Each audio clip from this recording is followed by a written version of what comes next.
All right. Good evening, Free Credit Repair Advice Group. Good evening, Credit TV. My name is Jeremy Dysock, and I am FICO Certified Credit Coach with the Credit Life Financial Wellness Company program. I'm also the founder of the Free Credit Repair Advice Group and founder here of Credit TV. Coming at you tonight with another Wednesday night Credit TV Live, our Facebook Live.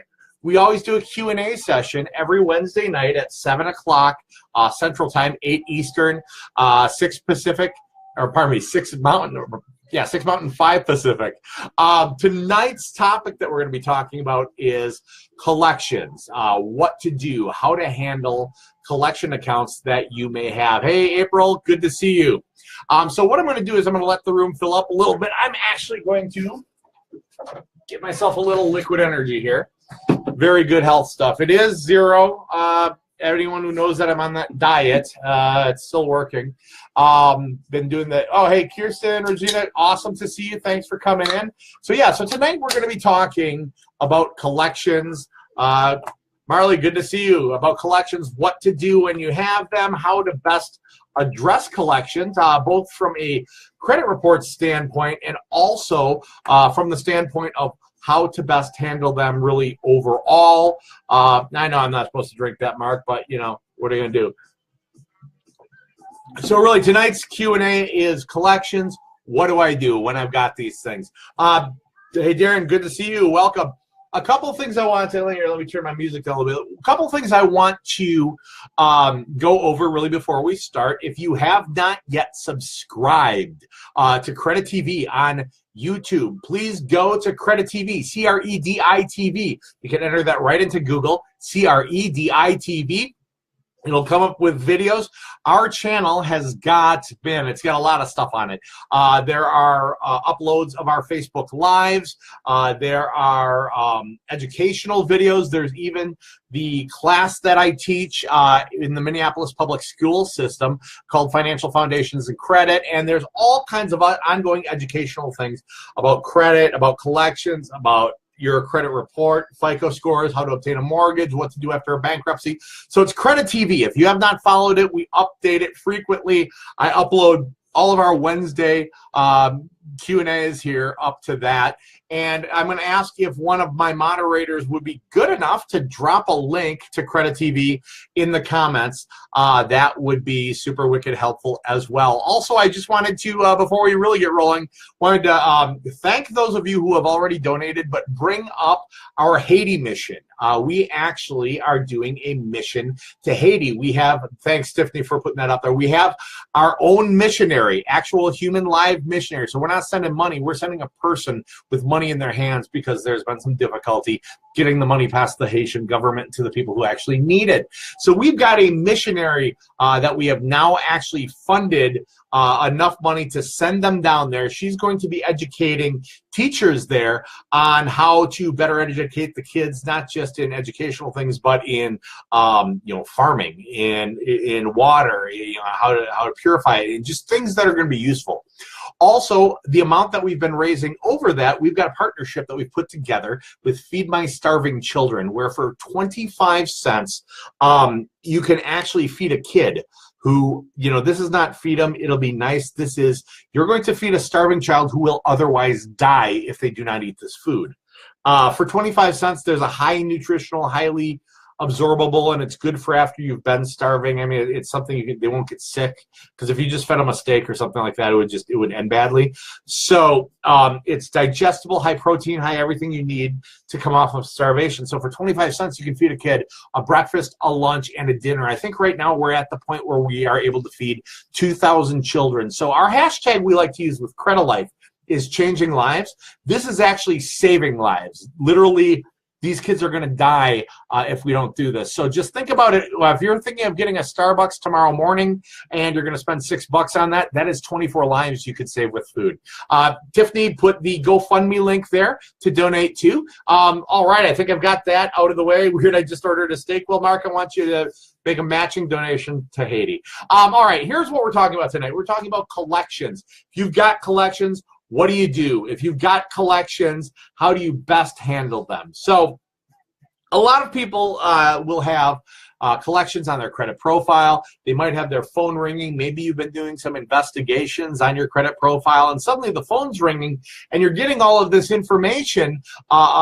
People calling you saying, "Hey, are you ready to pay on this collection?" And you're thinking, "Wow, did I wake a sleeping giant? When I investigated this information to try to delete it from my credit report, did something happen?" Or maybe I hired Credit Life or some other credit restoration firm. Did something they do cause these collection companies to start contacting me? Okay. The answer is no. It is literally a completely unrelated thing. This time of year and all the way up through April 15th, people are pretty singularly focused on taxes. And what you end up with is you end up with a lot of people getting tax rebates or tax refunds. Now, while we all want to be a baller for the day when our tax refund check comes, we're not the only ones who know that that's coming. The collection companies, this is their busiest time of year. They know they can call you, they can bug you, they can hold your credit hostage, and they can do this to get some of that tax return money from you. So there's a huge temptation right now to go, okay, here's what I'm going to do. I'm going to get my tax refund. I'm going to pay off all my debt. My debts, my collections, I'm going to be debt free. They're not going to call me. It'll be off my credit. That's great, right? If I pay these things off on my credit, it'll be fantastic, right? Here's the thing, and here's why we're talking about this tonight. I'm going to start off with a misconception. There is a misconception that if you pay off a collection, your score will go up. That is actually a full-on, hold on a second. Alexa, stop. Sorry, I had to turn my music up. There's a misconception that if you pay off a collection that's reporting on your credit report, that your score will go up. That's actually false, okay? If you pay on an older collection, a charge off, something like that, that's reporting negatively on your credit report, you're going to give the reporting a brand new DOLA, a date of last activity on the account. Now, a negative account is a negative account. A paid negative is a negative. A unpaid negative is a negative. A paid negative is just a slightly less negative. So here's what's going to happen. If you pay on that older collection, your score will drop because you'll give a new date of last activity to an already negative account. So here's the situation. You guys are in this group because you want your credit to improve. You want your credit to be better. You want your scores to increase because you've got goals. So I'm going to tell you this. Well, I'm not going to tell you not to pay your bills, because telling someone not to pay their bills is horrific advice and should not be done, and that type of advice should not be followed. But what I'm saying is this, from purely a credit standpoint, while paying on an older collection that's reporting negative to your credit report, while it's a step in the credit development and credit restoration process, it's just not necessarily the first step, okay? So while paying on it, it's a step, it's not the first step. So the big question becomes, well, what is the first step?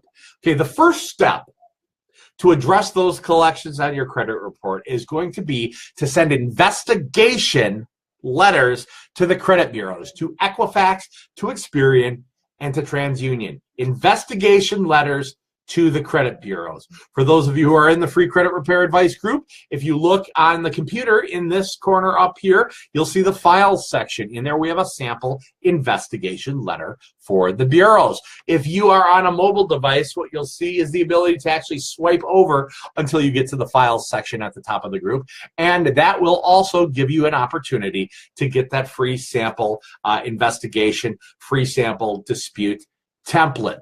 So what we're doing is we're sending off a letter to Equifax, to Experian, and to TransUnion. And what we're saying to these guys is, in effect, hey, with all due respect, prove it.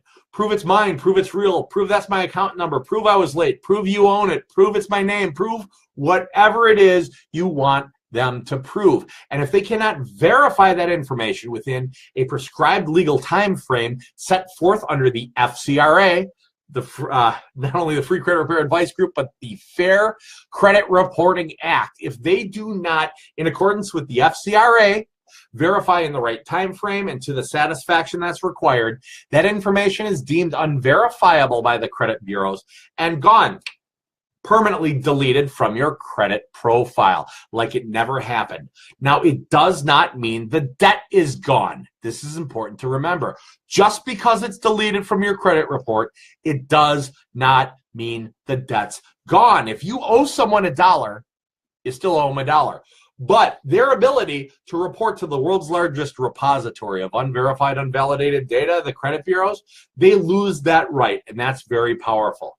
Now, okay, we have done verification letters. We've gotten it deleted from the credit reports. What now? The next thing we want to do is we want to negotiate a settlement on that debt. So remember, while I said paying on that debt is a step in the process, it's not necessarily the first step. The first step, verify with the bureaus, obtaining deletion. Once it's deleted, you contact the collection agency if they're the ones who currently hold the debt, or the original creditor that's putting it on there if they're the ones who are holding the debt and reporting it. You contact them and say, hey, what type of deal will you take on something like this? The reason it's important to do that right away after you get it deleted is, on average in America, collection companies hold on to collections from between about 120 to 150 days. They then package them up with other collections that they did not collect on into something called a portfolio. And these portfolios range anywhere from $10,000 to $100 million and everything in between. They're blocks of uncollected debt. And they turn around and they sell it. Maybe they are ABC collections. They sell it over to XYZ collections. Now, XYZ collection can legally turn around and report it to your credit report. So once we've done the verification letter, to Equifax, to Experian, to TransUnion. Once we've got it deleted, we negotiate a settlement. We negotiate as inexpensive a way to get out of that debt as possible. So while paying on the debt, it's a step in the process. It's not necessarily the first step. The first step is verify it with the credit bureaus. Now, I get asked a lot of things as a professional, as a credit industry professional, when it comes to letters, when people are doing it themselves. I would like to tell you, number one, let's talk about certified mail.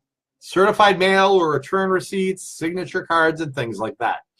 Professionally, in the 24 years I've been in credit and banking, the hundreds of thousands of reports I've looked at and things like that, I have professionally sent this many certified letters for my clients. And I'll keep a client base of about 1,000 clients at a time. That's something I actually don't normally talk about, which is why it's hard as hell to get a hold of me. Okay, I've sent exactly 0 certified letters to the credit bureaus. Here's why.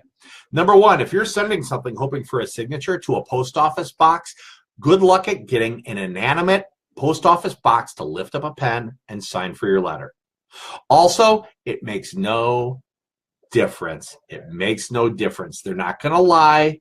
They're not going to say, oh, I'm going to foil Jeremy here, and I'm going to say I never got the letter. It's not reality, okay? So you do not need to send it certified. If you want to piss away the extra $6, I want you to go back to that Haiti link and donate it. You will feed 24 children who would die without your help per letter. That's the difference between sending certified and putting a stamp on it. Okay. I've also been asked when it comes to the letters to the credit bureaus, hey, don't you want to handwrite the letters? I heard in a group that you should handwrite these letters. And oh, you know what? I heard that you should write it in blue ink or in red ink or in different ink, or maybe write it sloppy or in a foreign language. I've heard you should use a crayon. I like to joke and say, I think you should write it in blood on the top of a used pizza box. Here's the thing. These people are talking about, they say, oh, the scanner that reads them can't read colored ink. The scanner that reads them can't read color paper. The scanner that reads them can't read handwriting. To that, I just simply say the word wrong. What these people are, bless their hearts, as they say down south, and if you're from the south, you know what that means. What these people in these groups on Facebook that are not run by credit professionals, think about that for a minute. Not run by credit professionals. You're going to take credit advice from non-credit professionals. That's like taking medical advice from a non-medical professional. You know, they may tell you how to do your appendix. You might have a general good idea of how to do it, but you'll probably end up coming out looking like Caitlyn Jenner. Better than having an appendectomy. So anyway, I digress. So here's the deal. All these people think they know how the bureaus work. Bless their hearts, they don't. What they're trying to talk about is a system called eOscar. eOscar is a scanning system and a word registration system that is used to scan your letters, the return addresses, even the postmarks on these letters you send to the credit bureaus, okay? Bad news for all you warriors out there who think you know what you're talking about. eOscar can read all the colors of the rainbow. eOscar can read different colored paper. eOscar can read handwriting. eOscar can even read cursive, okay? If you write, however, so sloppy and illegibly that eOscar can read it, it doesn't mean it'll have to be read by a live human. What will happen is it will be deemed as frivolous. They don't have to legally do the investigation, and you wasted 45 days. So type your letters. It's faster. It's cleaner. You won't get a hand cramp. And remember this, it's not about how you say it, it's about what you say in the letter that makes the difference. So if we pay on a collection that's showing negatively on our credit, our score will drop. So what do? We investigate with the bureaus through a nice written letter that we put a stamp on. We send them off to the bureaus, Equifax, Experian, TransUnion. Those bureaus receive the letters. They legally have 5 business days to notify the creditors that they must verify all that information. The creditors have 30 calendar days to respond back to TransUnion, back to Experian, and back to Equifax. Now, if they fail to respond in exactly 30 days or less, if they fail to respond at all, or if what they respond with doesn't satisfy the specificity and the minutia of what you've asked, then the information is deemed unverifiable and permanently deleted, gone from the credit report. Doesn't mean the debt's gone. If you owe someone $1, you still owe them $1, but it means their ability to report to the single largest repository of unverified data in the world, the credit bureaus. That goes away. Now, 7 to 10 business days later, the bureaus are going to send you result letters. You will get 3, one Equifax, one Experian, one TransUnion. Regardless of how many accounts you ask about, they consolidate it so it doesn't look like you just got your very own fan club. These letters are going to come to you looking like junk mail. They're going to be plain window envelopes. They may not have the name of Equifax, Experian, or TransUnion even in the return address. They'll just have a P.O. box. They're not junk mail. They're very important mail. They tell you what happened in the round, and that helps direct what you're going to do next. So a round of investigation with legal time frame and mailing time is not 30 days, again, contrary to popular misconception. It's actually 45 days. All right, so that is how to, on the offset, handle a collection that's showing up on your report. I got a lot of questions rocking and rolling in here. So what I'm going to do is I'm going to sway over into some of these questions. This is an opportunity for you to ask your credit questions live, and I'll give you the answer here. All right, here's Cynthia. Thank you for your educational advice. So you're welcome, Cynthia. Thank you for being part of the group. Susan Washburn says, is there a time limit on a cease and desist letter to stop the telephone calls? No, if you send a cease and desist letter, like the sample template that's up, if you're on a mobile in the file section here, or if you're on a computer up in the file section there of the group, if you send a cease and desist, the cease and desist letter that I've written, as a paralegal, quite frankly, is very specific. It's cease and desist telephone, electronic communication. It does not cease and desist them on written communication. You don't want to do that. If you cease and desist all communication, they're going to sue you. Why? Because it's the only option they have left because you sent a cease and desist. But no, there is no time limit. You can send it off anytime. They have to stop from then on. Now, once they receive it, once they receive the cease and desist, they're allowed literally one more phone call to technically tell you they got the cease and desist. So they get one-ups. Basically, it's being reasonable. Good question. Mark tagged Michael Payne. Amy says, I just want a 700 plus credit score. Stick with the free credit repair advice group. Watch the videos and you'll get there. Jules says, how often can you dispute a collection? If you're disputing with the bureaus or investigating it with the bureaus, you can do it on average every 45 days. Now, there are 27 different aspects to every account that can be verified and validated and documented. They correspond with 27 different condition codes or dispute codes at the bureaus. You do one per letter, one question per letter. It's like a cross-examination. Hey, is that really my name? Yes, that's really your name. Is the account number right? Yes, it is. Is that the date of last activity? So every round, how often do you do it? Every 45 days. Any more than that, Jewel, you'll get considered frivolous and you'll lose your opportunity to verify and validate. Now, I'm going to back it up again. Okay, so we're talking about collections, how to best handle them. I've talked about verifying and validating, or pardon me, verifying with the credit bureaus. Well, what about, I've got Credit Karma, or I've got Credit Check Total, or I'm on their website, and I can investigate it online. Why don't I just do that? Won't that be faster? Wrong. No. Never, ever verify electronically. That includes text, that includes calling, that includes faxing, but mainly online. If you do that online, you give up a number of your consumer protections. Number one, if the item gets deleted, they are legally, they being the credit bureaus, are legally to re-add it the very next time it gets reported without giving you your due legal notification. So literally, you'll be all excited because you did it online and the thing went away, and guess what's going to happen in March? Congratulations, you just wasted a month and that thing's back on your credit with a new date of last activity. Good for you. The other thing you give up a right to written results. You give up a right to sue them if they do something wrong. So always, always, always use letters. And if you're thinking about electronic, use letters. But if your mortgage guy said to use electronic, use letters. But if your financial planner told you to go electronic, use letters. Because bless their hearts, they don't know what they're talking about. All right, Mark says, interested in hiring a coach? Yeah, if you are looking to hire a professional to do this, we do this professionally. I'm with the Credit Life Financial Wellness Program. There is a link there to set an appointment. Marley Pratt says, if you've got 4 to 7 collections, would you send 4 to 7 to the bureaus for each account or include all in one letter to the bureau? Marley, excellent question. If you've got 4 collections or 8 collections or 20 collections on your TransUnion, you put them all on one letter, send it all to TransUnion. Got 16 on Experian, you put them all 16 on there and send it to Experian. Now go ahead and put all of them on there. All you're doing by sending more and more letters is creating extra work and potential confusion, and you don't want to get tagged as frivolous. Great question, though. I love that question. Anna Edwin Melendez says, what if they can prove everything and it doesn't get deleted? What's the next step? Well, the next step is you ask about a different aspect. Maybe you asked about the balance last time. Now you're asking about the account number. After that's the address. After that, it's the chain of ownership. There are 27 different aspects. You could literally do this 27 times, never asking the same question twice. You're not going to do that. That would be psychotic, and it would take 3.5 years. But you get the point. Amy Lynn says, how do you get things taken off your credit report, such as past collections, negative marks, verification letters to the bureaus? That's how you do it. Tawanda White, Victoria says, I don't think Tawanda can see it, Victoria, unless you add her to the group.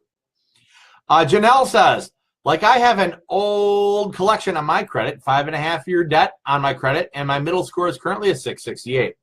Mortgage lender guy told me just that, not to pay it. Oh, you got a good one. He says it's too old, and if I pay it, it'll actually hurt and not help. The guy's on the right track. I'm not totally positive if he knows why, but he is on the right track. Tried to dispute it, it won't go away. Other stuff dropped off. You know what, Janelle? If at first you don't succeed, try and try again. You got 27 at-bats with that thing. Jessica, bless your heart. So vulgar. Yeah, you know what that is. Bless your heart. Let's see. Willie Daniel, bless his hearts from the south. Okay, all right. So you Southerners know what I'm talking about. All right. If I've got 6 collection accounts, do I send 6 letters to each bureau? Is a question that was asked to me by, is it Jominique? I hope I didn't murder your name, but Jominique, no, you go ahead and you send 1 letter and put all 6 collections on that letter.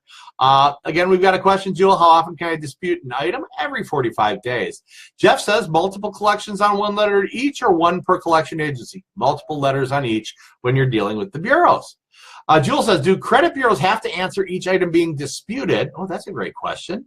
Or will they answer all the items with 1 letter? Yeah, you're going to send 1 letter with all the things that you're asking about. They're going to send 1 letter with all your answers on it. It's really a super efficient type of communication, because let's face it, if you had 16 things you were asking about and they had to do 16 letters and you had to do 16 letters, everyone's a lot happier just putting them all in one.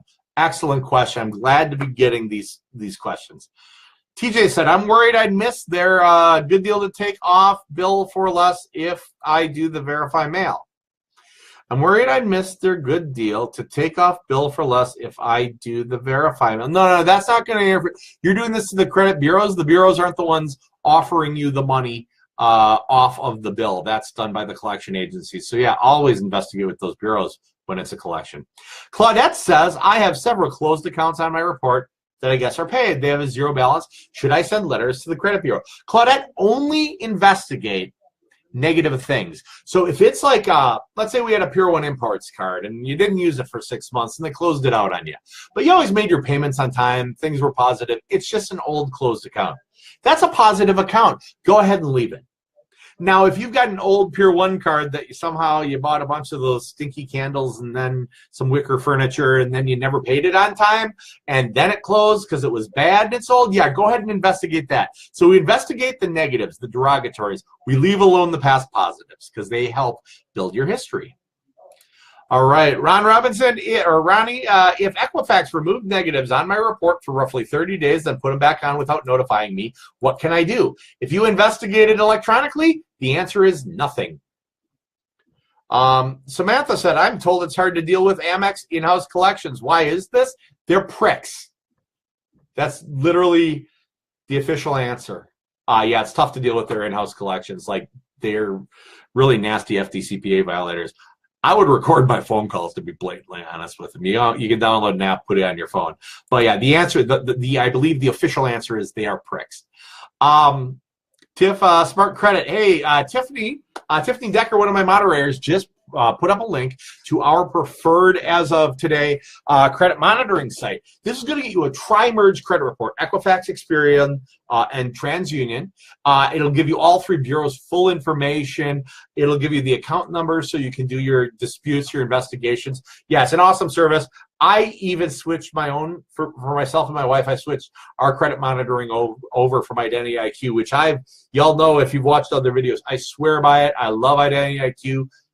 But bless their hearts, this new one is so much more intense. It's got so many more tools. You can hook your bank accounts to it. There's financial planning tools.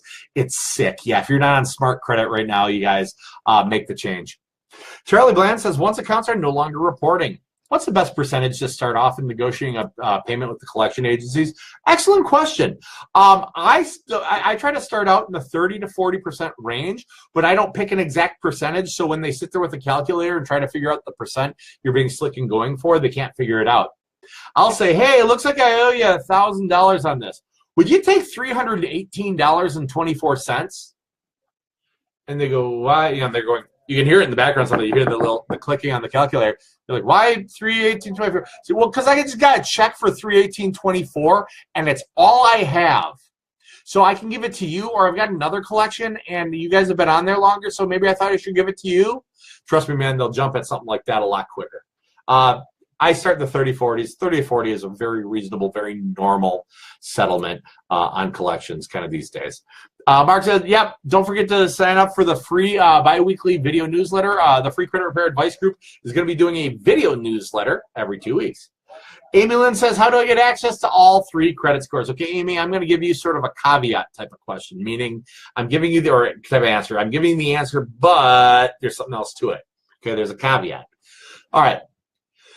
I recommend that Smart Credit. It'll give you 3 scores. Now, those scores are Vantage scores. It's a different scoring algorithm than the FICO algorithm. Why am I telling you to do that? Because here's the deal. You're never going to get your lending FICO score without applying for lending. Well, what about my FICO? Another group said I should use that for my real FICO. It's not your real FICO score. My FICO was fined significant millions of dollars by the Consumer Financial Protection Bureau, the CFPB, which is the enforcement arm for the FTC, the Federal Trade Commission. They were fined millions of dollars for portraying these FICO scores as people's FICO scores. They're not. They're what we call FACO scores. They say FICO, but they're not your actual lending score. So how do you get it? You apply for credit. So how do you get access to all three? I'm going to tell you this. Don't worry about your score. This is the dirty little secret of credit repair. I don't worry about my client's score. I don't care what score you have. I don't care what score you want. I don't. I care what your goals are. I care where you are today. Because here's the thing. If we get your credit profile in position, and we get the right balance of accounts, we get the right segments all filled in within the FICO algorithm, and we get all the pieces in place, I know your score will simply follow. So while there's no good place to get your scores. There isn't. Right now, I'm recommending for best overall information, I'm doing that Smart Credit. All right, Jessica says, keep saying, bless their hearts. You know what that means? Yep. Jessica knows what that means. When sending out a letter to credit bureaus, if you've got multiple collections, should you be listing a different reason for each, or could each one be verified name? Danielle Noble, good question. They could all be the same reason. They could all be totally different reasons. What I would do is I would look, use something like Smart Credit Look, and see what it says. And if anything kind of stands out to you, like you're like, man, I know I didn't owe this then, or that date doesn't seem right, or that balance doesn't seem right. You're not going to say verify name if you got your spidey senses are tingling and you're like, that might not be the right balance. You want to ask about balance. So go ahead. Use the investigation skills that you've got, and every single one of us does. And if you don't think you have investigation skills, when's the last time you got suspicious of your significant other's text messages and we're trying to see if you can find a way to look in their phone? Yeah, if you've ever done that, you got investigation skills. So go ahead and put the investigation skills to good use. And let's go through our credit reports. Let's look for reasons that might be valid, might be good for questioning those. Great question. Hey, Dominic, you are welcome. Susan says, what are consumer rights when a collector threatens having the police come in and arrest you? Oh, I love those. Those are my favorite. Those are scam calls. Those are going to be used on zombie debt. Those are going to be used on outside of statute of limitations to enforce debt. What are consumers' right when a collector threatens to have the police come and arrest you? Guess what? They're not calling you from their real number. You're never going to be able to bust them back. It's not going to happen. It's not. So I usually encourage them to arrest me. I'll give them my address, say, hey, this is where I work. Oh, you're going to have to come to work. Someone from HR will have to escort me. Fantastic. I'm at Credit Life. Send them on down. I'm excited because I'm tired of working and I'd rather lay on a cot and get free meals. So send them, please. Oh, we will. Okay, good. Send them. Oh, we'll have you arrested. Okay, here's the thing. We are not in the year 1815 anymore. We do not have debtor prison in America. They're not coming to take you to jail. Okay, the end. Great question, though. Can you explain what Credit Life does for us? Okay, Credit Life, we are a financial wellness company. We can actually do the investigations. You'll have FICO certified credit repair professionals who will do the investigations. We also put together a credit builder blueprint, which is a trademarked workbook. They're custom printed one at a time based on the information within your credit file and based on the credit audit that's done by your coach, giving you specific step-by-step instructions specific to your goals and your credit situation to get your score and profile in position to achieve all those goals in the fastest way possible. We also work on debt reduction strategies, budgeting, coaching throughout the whole thing. It's sick. It is real intensive. If you want to know more about Credit Life, go to www.yourcreditlife.com. That's yourcreditlife.com. And if you're interested in possibly looking into utilizing one of our services, go ahead and click on a link for an initial consultation with one of our credit coaches. Thanks, Cynthia. Kind of give you a commercial there. It is Spam Wednesday, so hey, we got that going for us. Patricia, can you dispute multiple types of issues on one letter, or a separate dispute for collections, separate for inquiries? You can put the whole thing on one letter. Here's the thing: don't bother disputing inquiries. Inquiries only make up 10% of your score, and they don't even make up the full 10. They make up a section that makes up 10% of your score. Inquiries stay on your credit report for 2 years. They only impact your score for 12 months. And you are allowed unlimited mortgage or unlimited automotive or unlimited student loan inquiries within a 30-day period. Okay, it's a shopping window. It's actually called anti-duo duping, which is just shopping window. You'll remember shopping window much more than probably anti-duo, whatever Jeremy was talking about. So 15 days following the end of the 30-day period, the FICO algorithm will consider them one Equifax, one Experian, one TransUnion. This allows that car dealer to shotgun your credit out to 200 different places without tanking your credit score, so they can actually get you the best deal. So if let's say I've got a name issue that's bothering me on my credit, they got my date of birth wrong, and then there's a collection, and then maybe there's a late on an account that I got open that I want to investigate because I don't think I was late that month, and maybe I do have one inquiry I want to get rid of. I put that all on one letter. So hopefully that answers your question. Can you get them to redo a mark? Calais says.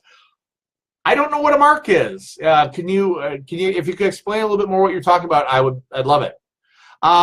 Michelle Alexander says, if I disputed online through Credit Karma over a year ago. Can I redispute? Yeah, and if they come back and say you can't or some BS like that, tell them you got some wonderful parting gifts for them.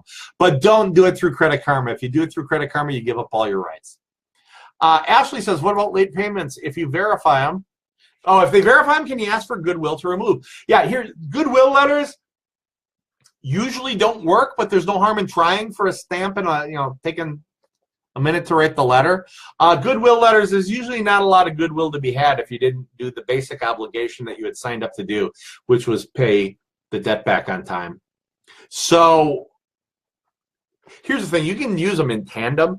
Goodwill letters are more if you had a 30-day late on an account a year ago, okay, and you've made every payment on time since then, and maybe you had a medical thing and a sob story that they'll go for, and guess what? They've got no obligation to do it. Half of them make it to the circular file, but there's nothing wrong with doing a goodwill letter. It's put it like this, it'll never harm you.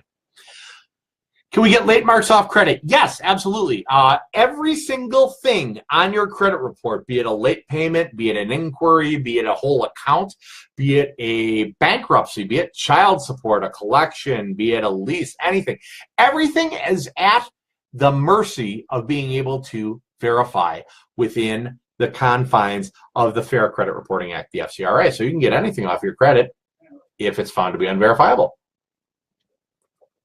All right, what does Patrice have to say? Patrice says, what if you've got a credit card from a company and they have two accounts, one that's closed? I have Sync card in good standing, but they have a closed one for me too with a zero balance.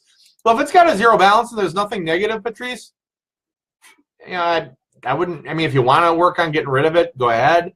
But if it's a past positive, go ahead and leave it.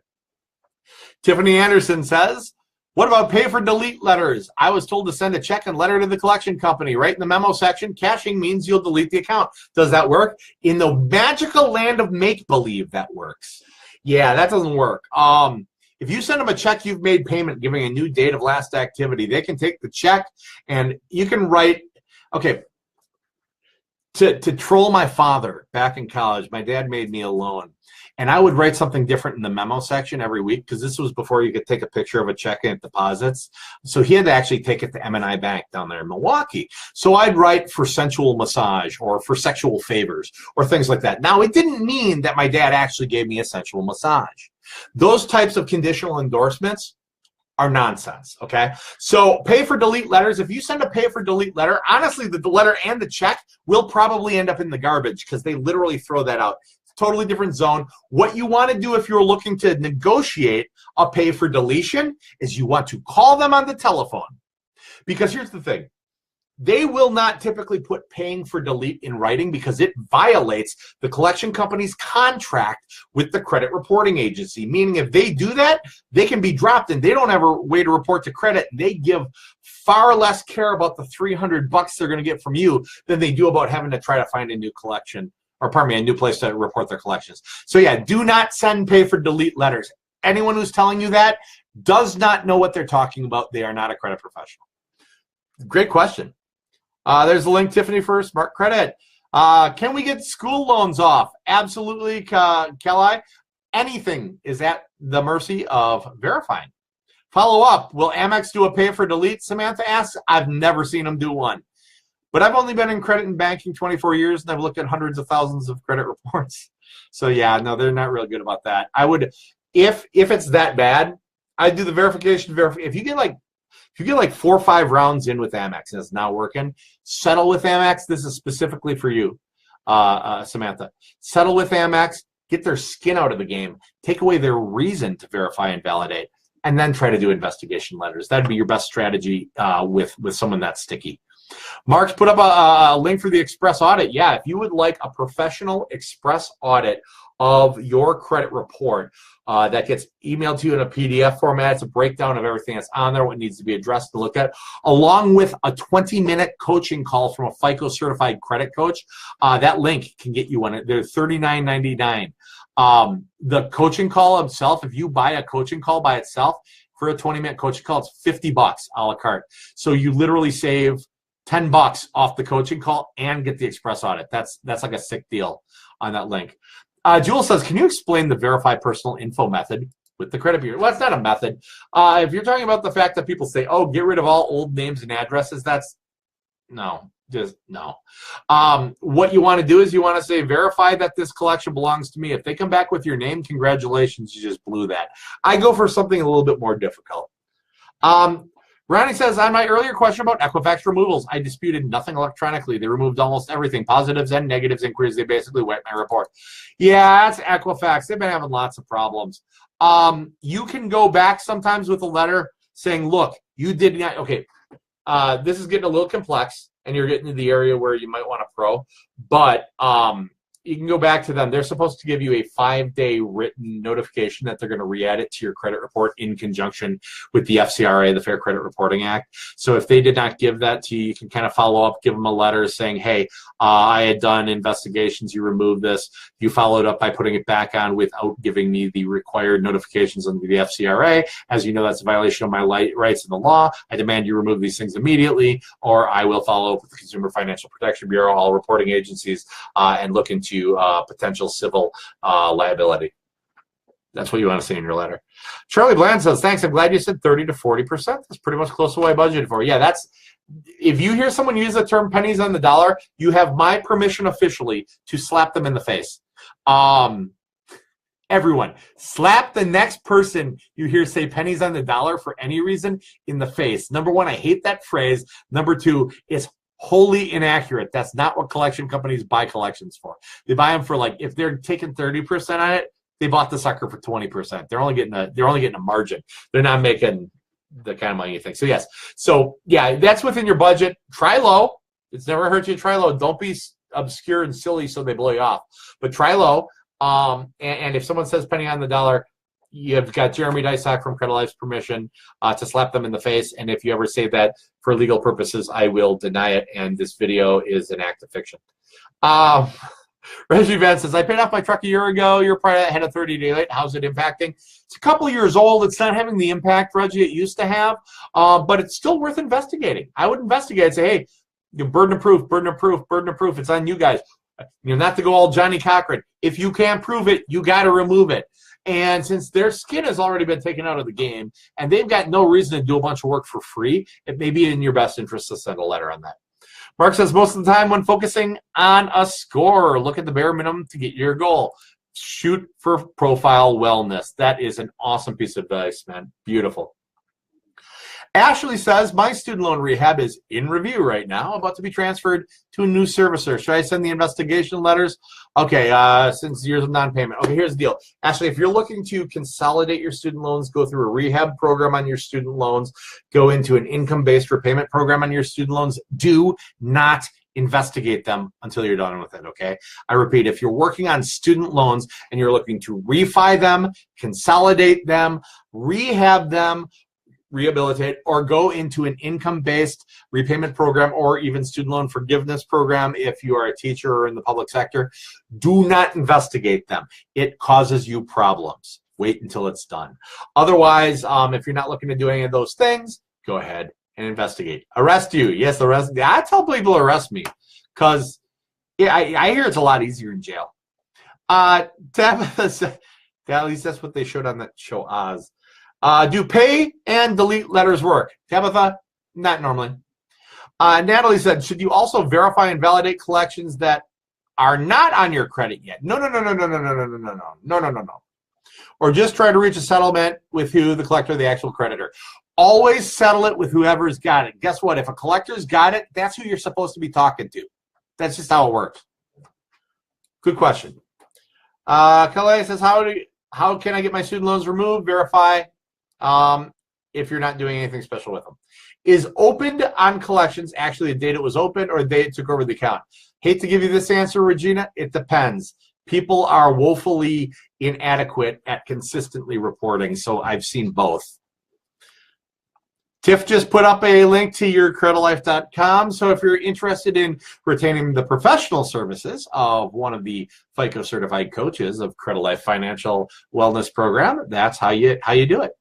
Mo says, how do you handle student loans that were recently paid in collections after calling to make a payment and they tell you your balance is only $100? So if it's $100, just pay the damn thing. Take their skin out of the game, verify and validate. That would be my, if I understood you right, that's what I would do. How can bankruptcy be removed? Bankruptcy is at the same mercy as any other mark on your credit to verify within the right time frame. Paris says, I have a closed account for a voluntary repo. When they first reported it, it was over 10 grand. Now it's only gone down over the last couple of months. 1 month, the balance went down to 8,000, and now it went down to 6,000. I don't understand why it's going down. Yeah, that's a bucket of odd, Paris. Without looking at a credit report and seeing what's reporting and how it's reporting, doing an audit, it'd be tough to tell you why that's happening. But, I don't know. Let's hold our breath and see if it goes to zero. Don Marie Evans says, account on report states charge often sold. How do I find out where it went? Call the original creditor, or call, like let's say it was a Target card and you didn't pay, and the red card and all that good stuff, and it gets charged off and sold. You can call them. They got to tell you where it went. Sometimes though, you're going to get someone in a call center who doesn't know what they're doing, so it's really not their fault. They're probably just stupid. Bless their hearts.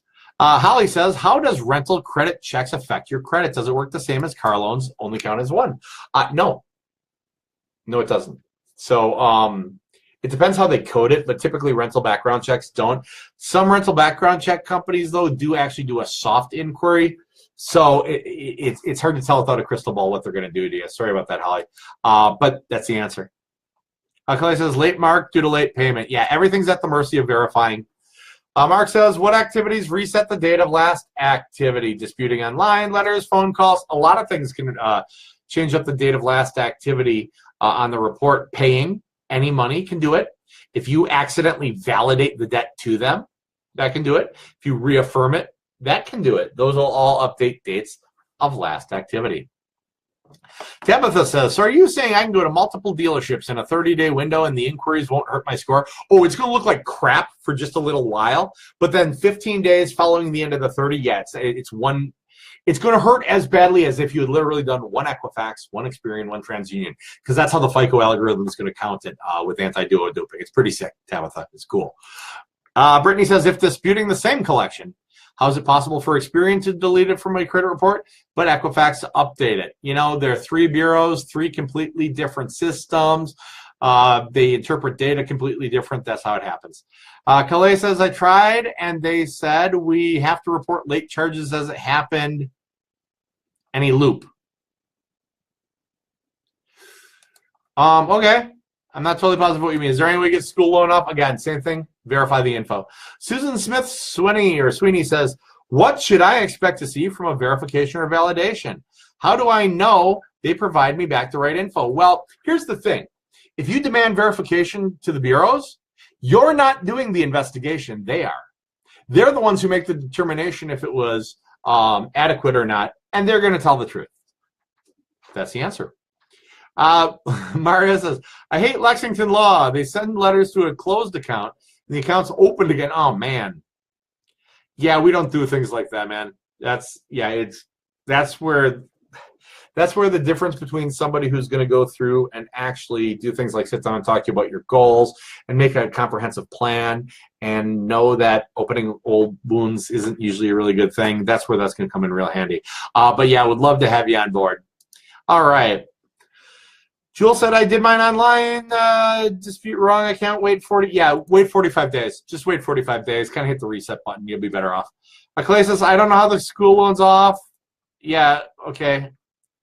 Trying to eliminate a charge off on my husband's credit. It was from Capital One. This was opened due to ID theft. We've gotten a police report. Proven to them it was never his. And all they just sell to third parties. Okay, what you got to do, Christina, you're going to want to go into the files section and you're going to want to get together your police report, and I've got a Federal Trade Commission fraud affidavit up there. You need to send that to all 3 bureaus and send it to Capital One. Now, if Capital One resells it, then you're going to want to lawyer up because you may have some money coming. Benjamin says, if Experian and Equifax have different date the account's open, do you send them a copy of both credit reports? No, they don't give 2 craps about what the other one says. Let's see. Regina says, when I call to make a settlement, should I remind them we're on a recorded line? No, they'll remind you. Don't wait here. Okay. I take that back. Every state has its own laws. Check your own state laws if you're thinking of recording phone calls. That's probably the best way to put it. Tiffany Decker put up our appointment core link. That is for you to schedule a consult with a FICO certified credit coach. Remy says, Jeremy, we get just as many charge-off questions in the group. Okay, charge-off versus collections, any difference in hand? Yeah, a charge-off is a collection. Basically, it's an accounting tactic. If they charged it off, the sucker's going into collections. A charge-off's different than a write-off, okay? A write-off is where they send you a 1099 MISC, M-I-S-C, at the end of the year. It's a tax form, which actually shows what they wrote off as income. You don't owe that. If they charge off, you owe that. I hope that answered it. That's like literally a whole topic for a whole video. Jeremy, you should work as someone at an auction. You talk so fast sometimes. I do. Sandria, my cousin had a repo last year and got a letter for 3 options, paid to settle. 1 lump sum, $3,000 monthly, 6 for 6 months. 1 is 5. What should they do? I don't know. I don't know how much they owe. But you know, here's the deal. I wouldn't take any of those options. I'd make my own deal and call them up with it. Anna says, are you saying about the having collection company getting the debt deleted from credit bureau? You said call on the phone, but how do you make that agreement? Wait till it's off, then pay? Or no. Here, if you're looking for a pay for delete, you have to pay before they'll delete. You make the deal to pay to delete on the phone. If you're talking about negotiating a settlement after you've got it deleted from the credit report, then you're negotiating the settlement right there on the phone. Hope that answered that for you. Shenanigans, Mark. Alvin says, I've gotten 2 fraud letters from TransUnion and Equifax. My account is locked. Oh, there's a mess for you. That's longer than a conversation we can have here during a live. I'd say make a thread about it so we can address it for you. German Hernandez says, I have 3 things in collection. Should I pay it in full? Well, it depends on your goal. If you're looking to get it off your credit, paying it's going to drop your credit score. Social worker loan forgiveness. I want my student loans gone. Guess what? If you screw with them now while you're on loan forgiveness, you're going to blow that. Don't do it. How much postage does it cost to mail a pizza box letter to the collectors? My understanding from the post office is $13.40. And I'm actually not kidding. I'll get into it sometime as why. All right, Cynthia says, so if accounts are verified through the credit bureaus, what do you do? Send another letter to verify something else? Yes, you can do it 27 times. Never ask the same question twice. Ashley says, I just consolidated my student loans. I was getting ready to validate late until what you said. If you just is the consolidation done and in play? If the consolidation is done and in play, Ashley, go ahead and mess with the credit report. If it's not done and in play, do all your other stuff on the credit report. Just leave those be until you're ready. Mizzle stacks up. All right, I did the 609 on all my collections, and all I got was my late start for the companies that they had. Nothing with my signature. You're never going to get your signature. That whole wet signature thing is a pile of bullcrap. Let's see what else. Don't focus on removing bankruptcy. Verify, validate the accounts. That is a very good point, Mark. If you're worried about bankruptcy, it's not the bankruptcy that's hurting your score. It's the stuff that went into the bankruptcy. Grant says, I have a repo from 2012. It's not in collection. Can I still dispute it? Sure. Statute of limitations is 3 years. On what? On the collection of your debt or on reporting? Statute of limitations report is 7.5 years from the date of last activity. Samantha says, here I go again with Amex. I'm trying to sell my home, then purchase another one. Should I just pay Amex collections? Only if underwriting makes you. All right. Mo Travel says, a few weeks ago, Sally Mae, said my balance was $100. Today I got it saying it was sent to collections. How would I handle it on the credit report? It was only about 120 days late. Well, that's not only, man. 120 days late. That's 4. That's because you get 30 days to pay. That's actually 5 months later than you promised to pay it. There's no only about that. Just heads up. But Sally Mae said the balance was 100. Got a letter from collections. How much is collections saying, yo? Benjamin says, what if the debt collector doesn't know who the original creditor is? Then not a whole lot you can do about that, really. Willie Daniel, when dealing with collection accounts and the original creditor and the collection agency both are reporting it, the OC automatically will follow the collection agency when you get the account? No, no one will automatically follow anything, unfortunately. You'll probably still have to verify and validate both of them when you're done, Willie. German says, if student loans were removed from Equifax, shouldn't they be removed from Experian and TransUnion? That'd be nice, but that's not how it works. It's 3 separate bureaus. They do not interlink. I did 609 all my collections. They only sent me the last statement from the companies. Yeah, that's typically what you get. I would send back and say that's not validation. I would send back and say I'm looking for the agreement between me and the company. But if you think you're going to get wet ink or any of those other fictions out there, you're not going to. Ronnie said, should I pay my credit cards off and then start my 1 to 3 on something small on Netflix? Or should I pay it down to 1 to 3? Ronnie, you are a client. I'm going to say talk to your coach. Cheryl, because it's going to depend on your specific goals. It's not just a blow. It's not a blow off or anything like that. It's you may have different paths based on what's going on. Cheryl said, I have a collection of Transworld systems for 2 Gs, just over a year old. Should I offer them 6 tax return? Would it be deleted if I pay them? Should I just tell them to take a hike? Tell them to take a hike, they'll sue you. So yeah, that's a bad idea. What I would do is call them, see if they'll do a pay for delete.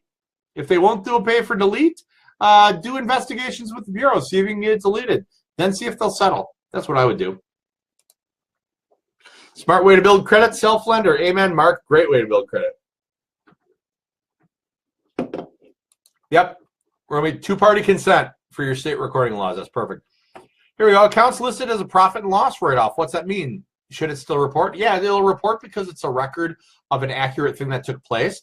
But you don't owe them if they profit and lost it off. They'd send you a 1099 MISC. Does calling and asking for a pay for delete reset the DOLA? No, it does not. You're welcome, Ashley. How can you sign up to help with the credit? Kelly says, use the link in the group here that in the chat to Tiffany, I think, has put up to go ahead and schedule an initial consultation with one of the credit coaches. We go through, we talk about your whole situation, figure out your goals, figure out the best path, and match you up to a program that would make the most sense for you, and we can rock and roll from there. Transworld actually sent you a picture of your signature. Oh, yeah, that's validation like crazy. Yeah, that's pretty good validation. You don't get that very often. Good for Transworld. I'd settle it. Did you say, oh, please go back and watch this video all the way again, Tabitha? All right, if you pay on a score, or if you pay on a collection that's sitting on your credit report, your score will drop. The reason being, you're going to add a brand new date of last activity to an already negative account. So while I'm not telling you not to pay your bills, what I'm telling you is, from strictly a credit scoring and credit development perspective, while paying on a collection, it's a step in the process. It's not necessarily the first step. The first step is to investigate the data with the credit bureaus. So there you go, Tabitha. That's my spiel. What would be the best credit card to get to help my score? I currently have 2 collections, no credit cards or anything. We have a list of recommended ones. What I want you to do is I want you to go into the group, Free Credit Repair Advice group. I want you to go to the files section, and I want you to read the document in there called Pro Tip. P-R-O-T-I-P. It's going to give you step-by-step instructions on a self-led development. Everything you need to know is going to be right there. Venetia says, okay, if I got a 700 plus credit score and I make less than 50 a year, does that have a major effect on my total I can get mortgage for? Well, those are 2 separate things, quite really. You get approved on score for qualifying, and you get approved on income for how much house you get to buy. So you're going to want to talk to a mortgage loan officer to figure out exactly what your goal is and line it up there. I also hear it's hard to deal with Credit One, Samantha says. LVNV is the collector on this. Any hope there? Oh yeah, LVNV, they're good with settlements. Let's see. Ronnie says Eagles won the Super Bowl, beat the Patriots. I want to hear you say it. Tell everyone. I don't know. I was rooting for Brett Favre. All right, Tiffany put up the link to schedule a consult. Diana says, so it would be a good idea to call the collection first and see if we can get a pay for delete. Yeah, sure. I wouldn't do a 609 next. I would do investigation letters to the bureaus next. All right. Interested, please contact me. We don't contact you. contact us, please. If you want to get a hold of us, James, everything we do is by appointment only. So click on that appointment core link that Tiffany put, and we'll be able to schedule you, or actually you'll be able to schedule a time.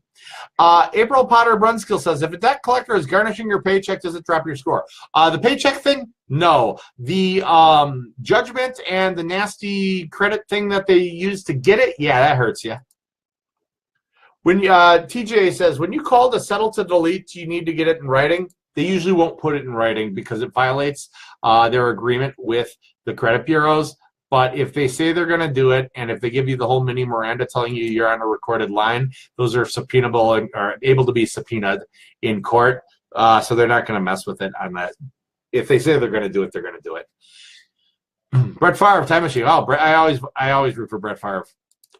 Thanks for everything you've been helping change people's lives for the positive. Hey, thanks, Jeff, for being a member. I tell you what, this thing, I always say this group, when we do this stuff, do these lives, it's like going to church.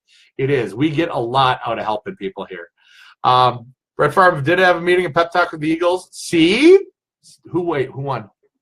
There you go, Brett Favre. Have I ever heard of an 809? Nope. My guess is it would be referencing Section 809 of the Fair Credit Reporting Act. Hold on one second. Let's find out what that is. Let me reference it through my docs. The FCRA.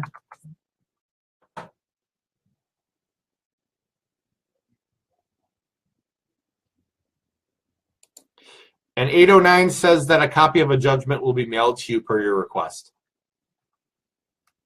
So there you go. April says they'll be sending a consult soon. Sounds great. Okay. Hey, thanks, Maurice. It's great to have you here. And you guys, those of you who have not subscribed to Credit TV, CREDI TV on YouTube, man, you're missing out. We've got all our Facebook Lives we put on there.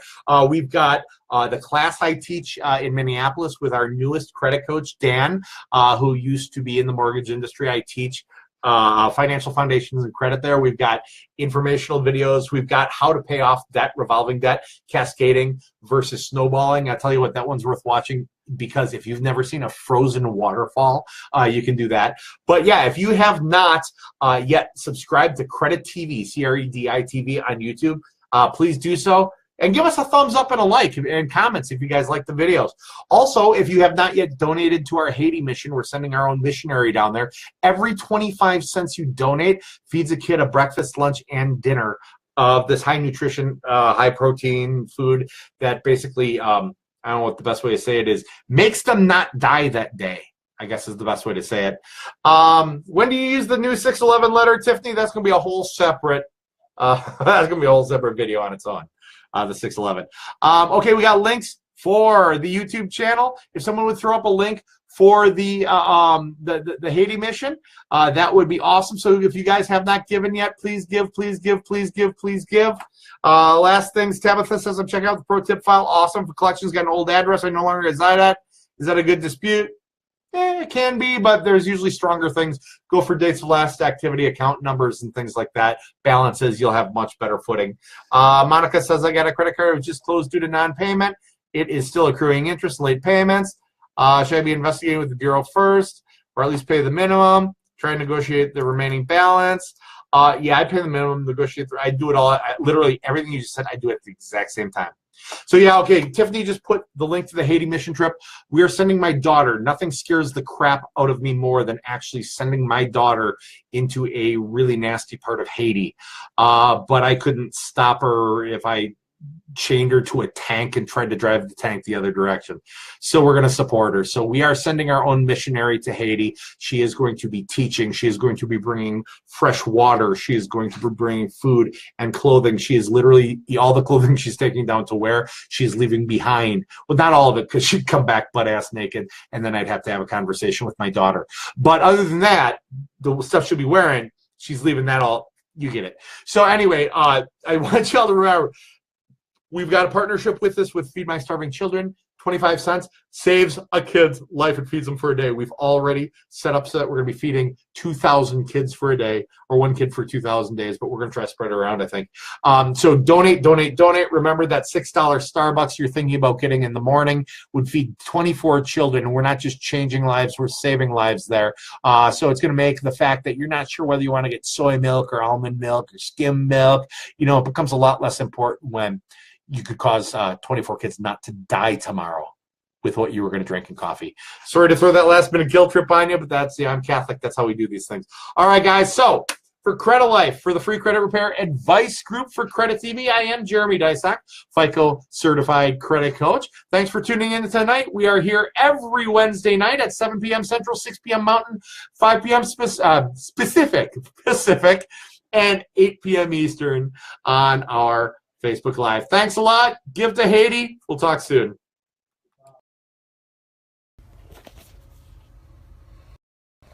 All right, ladies and gentlemen, interested to see how this works out. This is Jeremy Dysak.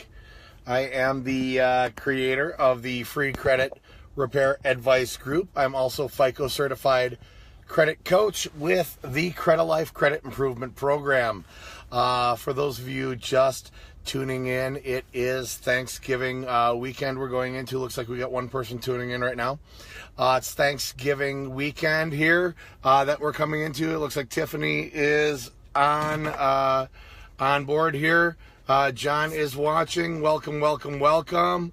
So like I said, yeah, it's Thanksgiving weekend, and like many of you, I am traveling right now. I am probably about 75 miles to the east of Minneapolis, Minnesota. And I've stopped off to do tonight's Facebook Live. Okay, we're going to try to watch this simultaneously. I'm kind of dual boxing here on a pair of cell phones here. So I want to let this fill up a little bit. Again, I thank you for tuning in. This is our Q&A that we do live, our Credit TV and Free Credit Repair Advice Group questions and answers period that we do live every Wednesday night at 7 p.m. Central Time. Now, after this is done, if you've missed it, if you want to come back and see some more or watch it again, you'll be able to go onto our YouTube channel, Credit TV, CREDI TV. That's Credit TV on YouTube. We do have a Credit TV group on Facebook page as well. And obviously, you can watch it here in the Free Credit Repair Advice group. But as for tonight, we are going to be talking about inquiries and how inquiries affect, thanks Tiffany, how inquiries affect our credit score and our credit profile when we're doing credit restoration. Can everyone hear me okay? That's one thing I want to check in on the audio. I'm sitting here in a minivan, sent the kids into McDonald's to go get something to munch on with the wife. So we're just doing this right now. So just making sure audio is a thing. Hopefully that's looking good. Casey says yes. Okay. So what we want to talk about tonight is the impact that inquiries have on your credit report. This is a question we get a lot in the group. We get a lot of people saying, hey, I'm worried about my inquiries. I've got a lot of inquiries on my credit. This is what I want to take care of. How do I delete these inquiries? How do I handle all these inquiries on my credit report? Now, here's the thing about inquiries, okay? In the FICO algorithm itself, the mathematical formula that creates your FICO score, think of it as a pie chart. This pie chart, the FICO algorithm, it's made up of 5 primary areas. 35% of your score is made up of payment history. It's the history of repayment on lent money. Basically, it's an evaluation of how likely you are then going forward based on your past history to repay in a timely fashion on monies that are lent to you. 30%, a 30% wedge in the FICO algorithm is made up of balance to limit ratios, so utilization on revolving credit. That's credit cards, lines of credit, things you can charge up, pay down, and use again. A total of 15% in the FICO algorithm, 15% of your credit score is made up of time, of history. That's the one thing we definitely can't impact directly. It is time. You can do things sooner rather than later. But the length of credit history is responsible for 15% of your FICO score. 10% of your FICO score is the blend of accounts. Do you have revolving accounts open, installment accounts, student loans, mortgages, car loans, credit cards from banks, retail lines of credit, and so forth? One type is good, two types is better. Multiple types show that you are capable and can demonstrate a history of repayment on a number of different types of lines of credit. And then that final 10% slot, we've covered 90% of your FICO algorithm. That final 10% is made up of recent activity and inquiries. So people come to me all the time and they go, what do I do about inquiries? And they come to the group and they say, hey group, what do we do about these credit inquiries on our credit report? We know we have a lot of them. We know they're impacting us, okay? Credit inquiries, the thing to keep in mind about credit inquiries, you may have heard that a credit inquiry impacts your credit score, and it's true. Every FICO inquiry, every lending inquiry, every time you're trying to get more credit, more car loan, more house loan, more credit card, more cell phone, more inquiries for more stuff. Every time they pull your credit for that, it's going to cost you between 5 and 15 points off of your FICO score, off of your credit score, okay? That's per inquiry, and that's per bureau. Now, those inquiries, they're going to appear on your credit score for a full 2 years, 24 months. Pardon me, on your credit report. I misspoke. They'll appear on your credit report for a full 2 years. But those inquiries will only impact your credit score for 12 months. So the most recent 12 months. So 5 to 15 points per inquiry off your score for 12 months. So out of the gate alone, you come into the group and you say, oh my gosh, Jeremy, how do I get rid of all these inquiries? I've got a lot of inquiries. I think it's tanking my score. I think that's what's hurting me. What do I do about these things? How do I get rid of them? We only need to worry about the last 12 months inquiries, and quite frankly, a month from now we only need to worry about the last 11 months. You see what I'm saying? So this is it's a running concern. Time will erode how much impact these have. Inquiries are not as bad as you thought. Now I'm going to teach you something else about inquiries. There are types of inquiries that you are allowed to have a shopping window for. A shopping window. There's a fancy name. It's called anti-duo duping. But think of it as a shopping window. Now you, me, all of us, we're allowed unlimited mortgage inquiries or unlimited automotive car dealership inquiries or unlimited student loan inquiries. We're allowed unlimited inquiries of any of those three types. They don't blend together. It's student loan or car or mortgage.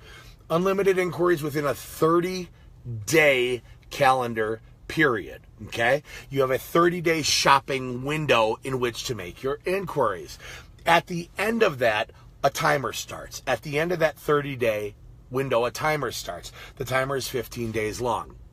15 days after the end of the 30-day shopping window, TransUnion, Equifax, and Experian will consider them one inquiry, and one inquiry. So 5 to 15 points against your FICO score. So why is that important? The reason that's important is it allows you to shop for the best deal on a home mortgage. The reason it's important is because you go to Happy Friendly Chevrolet or Happy Friendly Ford dealership. You talk to the finance manager and they shotgun your credit out to 30 different lenders and get responses. They're trying to get you the best deal. Well, they also got you 30 inquiries and it looks terrible. It does, and it affects your score. Years ago, that shotgunning was a negative. That shotgunning was actually a dirty trick that they could use to keep you from going across the street and qualifying for a car across the road because they tanked your score. Now we fast forward to today, anti-duo duping, that shopping window. You are allowed a 30-day window in which to shop, which means go ahead and get unlimited inquiries on those automotive inquiries. Go ahead and shop, get the best deal, Because 15 days following the end of that 30-day period, you will be counted as one inquiry on Equifax, one on Experian, and one on TransUnion, okay? So, inquiries, they're 5 to 15 points each. Inquiries, they stay on our credit report visibly for 2 years. Inquiry, they impact our score for 12 months for 1 year. Inquiries, we do have a shopping window when it comes to automotive or mortgage or student loan. And thanks to anti-duo duping, thanks to that shopping window, 15 days following the end of that 30-day period, it'll only count as one, and one. One Equifax, one TransUnion, one Experian inquiry. Now, these inquiries I'm talking about are what are known as hard inquiries, where they're pulling your FICO score, your more score. You want more house, more car, more money, more this, more that. Those are hard inquiries. You may have heard the term soft inquiries. A soft inquiry would be a marketing inquiry, the type of inquiry a credit card company does when they're going to pre-approve you for a credit card. They pull a marketing inquiry to see if you fall within a range of people that they'd like to have come apply for credit cards, and they send off an offer to you. That inquiry doesn't affect your score. Another kind of soft inquiry is the soft inquiry that you'll get if you pull up Identity IQ, if you pull up your free annual credit, if you pull up your Privacy Guard credit report. Anytime you're looking at your own credit, even Credit Karma counts into this. That's a soft inquiry. You get no damage for looking at your own credit information, okay? So soft inquiries are marketing inquiries. Soft inquiries are pre-approval type of inquiries. Soft inquiries are when you're looking at your own credit. Hard inquiries, those are your more score. You're applying for credit, you're applying for a cell phone, or you're applying for cable TV and they pull your credit up. Now, some people will misuse the phrase soft inquiry when they're talking about we only pull from one of the 3 bureaus. It's a soft inquiry. No, it's not. I want you to think this. I want you to think and err on the side of paranoia, err on the side of caution to protect your credit score that you're working so hard to develop. And every one of you have taken that first step. You're here in the group. You've made a huge, huge commitment to yourself, to your life, and to your future by doing this. So I want you to almost get paranoid. Anytime someone's taking your social security number, that they are going to do a hard inquiry.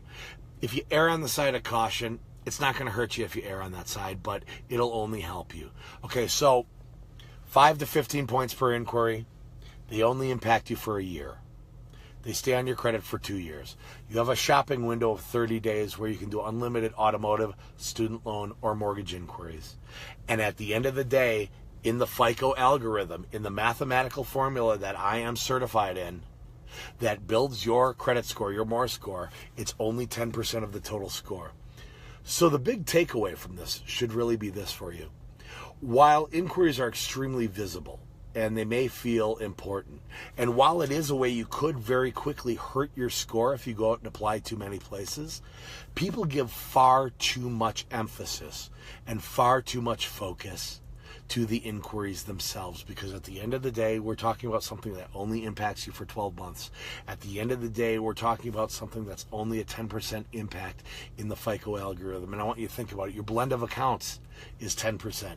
So you could offset your inquiries by opening up a different type of account than you had before. Maybe you don't have an installment account. Maybe it's time to open a self-lender. That's now available in New York. So for those of you who don't have it, now it's an option for you. So you open up that, you've offset that 10% just like that. Or maybe you don't have a retail card open. Open up that Fingerhut Fresh Start account through that My 800 credit, that safe link we put in the group. Boom, you've offset that 10%.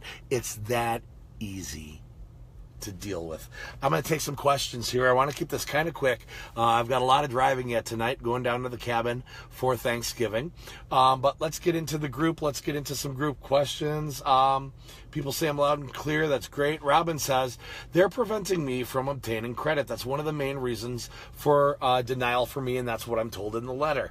Okay, when you apply for credit, most credit reporting companies, factual data, things like that, that the banks are going to use, they will spit out 3 to 4 reasons to deny you. Whether you're getting approved or denied by the bank, they'll spit out 3 or 4 reasons to deny you because they don't want to say we don't like you because you're this old, or we don't like you because, they want to give you lots of reasons. One of the more common reasons they'll put is inquiries. I've been an underwriter. Inquiries are never the actual reason you're being declined. They're not. They're not the actual reason. There's something else they're not comfortable with in the file, but it's really easy to say you have 16 inquiries. There they are. Very few sets of underwriting guidelines will actually do that. Let's see, what else do we have? Scott, 30 days. Yep, the window. People are saying too many inquiries. That's super, super common. And I'll talk to you in just a second about what can be done with that. I've been denied because of too many inquiries. I need TransUnion off. Same day, get denied. That's huge. We'll talk about that a little bit more here. Chris Barker says, what about insurance? My insurance does inquiries. They do. There's a couple types of credit that your insurance may pull. There's an internal insurance credit score that they may pull that actually works out as a soft inquiry, so no negative hits your credit. But some insurance companies, when you're shopping, will pull a FICO score, and that is a hard inquiry. You can ask them going in if they know which type it is. What I'll tell you is just avoid shotgunning your own information out there. Insurance is not a protected inquiry. It's not like a car loan. It's not like a student loan. It's not like a mortgage. So yes, insurance inquiries can drop your credit. So can utility inquiries, cell phone inquiries, and cable and internet and dish can also drop that. Let's see. Just taking a look. Too many inquiries. I need to rest my voice. I sound like, yeah, Danielle, I'm getting over a lung issue that I've been having. Thanks for the notice. Scott Moran, welcome. A fellow professional of ours in the industry. Scott is in the room tonight. Good to see you. Inquiries hurt those with lower scores more than those that have high scores. That's absolutely true. If you're a couple points away from qualifying for a mortgage, let's say you need a 640 credit score. You've got a 642, and you're going to close on your house, and you're very excited, and you run out to Best Buy, and you're gonna apply for the Best Buy card so you can get some new, maybe some, a new TV for the house or a new refrigerator for the kitchen, and that 5 to 15 points that you drop, that can kick you out of qualifying for your house. Back when I was in the mortgage industry, I saw that so often. It's a very scary thing. So while inquiries are not a be-all, end-all, they are a way that you can sop up points quickly. You got to think about it. How much is that 10% off your $300 purchase at JCPenney really worth to you? $30. Is an inquiry off your credit? Is $5 to $15, 5 to 15 points off your credit? Is that worth $30 to you? If it is, go for it. If it's not, don't. Now, when you do finally close on that house and you go to Best Buy and you're going to get $10,000 worth of stainless steel appliances to redo the kitchen, 10% off, $1,000, yeah, you can buy some credit repair for $1,000. You can take some time and do it yourself. You can pay for some postage, whatever you have to do. So it's economies of scale. You've got to pick and choose when you want to spend your points. Your points are like a currency that you work very hard through showing the ability and willingness to repay money to develop. Robin, I do have a lot of inquiries from the dealership. That's good in that they are from a dealership. They're for automotive. If they're within a 30-day period of time, they'll fall under anti-duo duping, and they'll really only count as one per each. Do you offer classes, Chastity? Yes, for a credit repair business startup. It's really interesting. I've been asked this a lot lately. We are putting something together to get people Credit Life certified. Just keep your ear to the ground. It's going to be a little while. We've got a lot of irons in the fire. It won't be till after the holidays, but we've got some exciting things coming out in the spring here to do with FICO education, to do with certifications, and to do with getting people certified in the vision that we've got with Credit Life, which is a holistic, whole life financial program, a whole life, basically knowing that your credit doesn't operate in a vacuum. Your budget's part of it, your income's part of it, your debt load is part of it, your health, your everything. It all factors in together. Kimberly Hardy, how do you open a fresh start? I've applied and keep getting denied. Never had Fingerhut. Okay, couple things with Fingerhut. Fingerhut's going to require a 500 or higher credit score. Fingerhut, they have two types of cards. One is the Advantage and one is the Fresh Start. Fresh Start is very cool. Fresh Start starts out as an installment loan and converts, once you've paid it down a little bit, into a revolving. So you get the best of both worlds in that. You want to make sure you're applying for the Fresh Start. It makes a difference. Tiffany and any of my other moderators, I think Danielle's on, if you guys could post that My 800 credit link, you can get directly to the Fresh Start there. You want to make sure you have been applying for Fresh Start and not Advantage. The one thing, if you're in an active bankruptcy, that also often will keep you out of Fresh Start. Those are the only two reasons, or actually, well, the third reason is screwing over Fingerhut. So if you're screwed over Fingerhut, if you're in a bankruptcy or if you're under a 500 score, that'll oftentimes disqualify you for Fresh Start. Otherwise, you basically have to be able to fog a mirror, have a pulse, and they'll give you an okay for that. So if you go through that My 800 credit link, it's a vetted link. We know it's safe. We know it's not a phishing link, and it should get you there. So hopefully they'll put that there. Chris Farrow, hey, if I'm trying to obtain a mortgage by July, should I open a Fingerhut account or a self-lender account? Honestly, I'd say go ahead right now and do both. Self-lender will not give you an inquiry, so there's not going to be a hard inquiry. So you get the advantage of building an account and showing a history of repayment on lent money, tucking a little money away for a rainy day, because that's how self-lender works, without taking that hit, that 5 to 15 point hit. So definitely go for the self-lender. If you're lacking in revolving accounts, Chris Farrow, definitely then go for the Fingerhut. Kimberly Hardy, fix your credit first. Slow steps. It is baby steps. You guys didn't get in the credit trouble overnight. You're not going to get out of it overnight. This is a marathon. This isn't a sprint, which is good because I'm a fat guy, so I probably wouldn't do too well in a sprint. Try to build up the profile. Profile is just as important as score, if not more. Bo, driving down here to San Antonio, man, I wish I'd be on 35 for that, man. We got to hit that up. We got to hit some Rudy's and get some good brisket.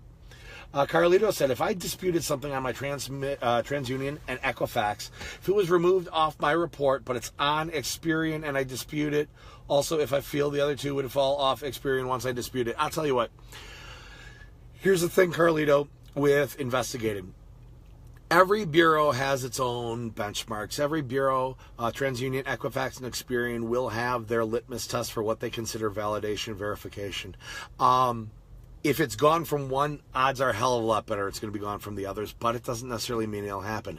It may take additional investigations. You may have to investigate other aspects of the account. There are 27 different aspects you can investigate. You can investigate things like the date of last activity. You can investigate and ask a question about balances or the date things were opened.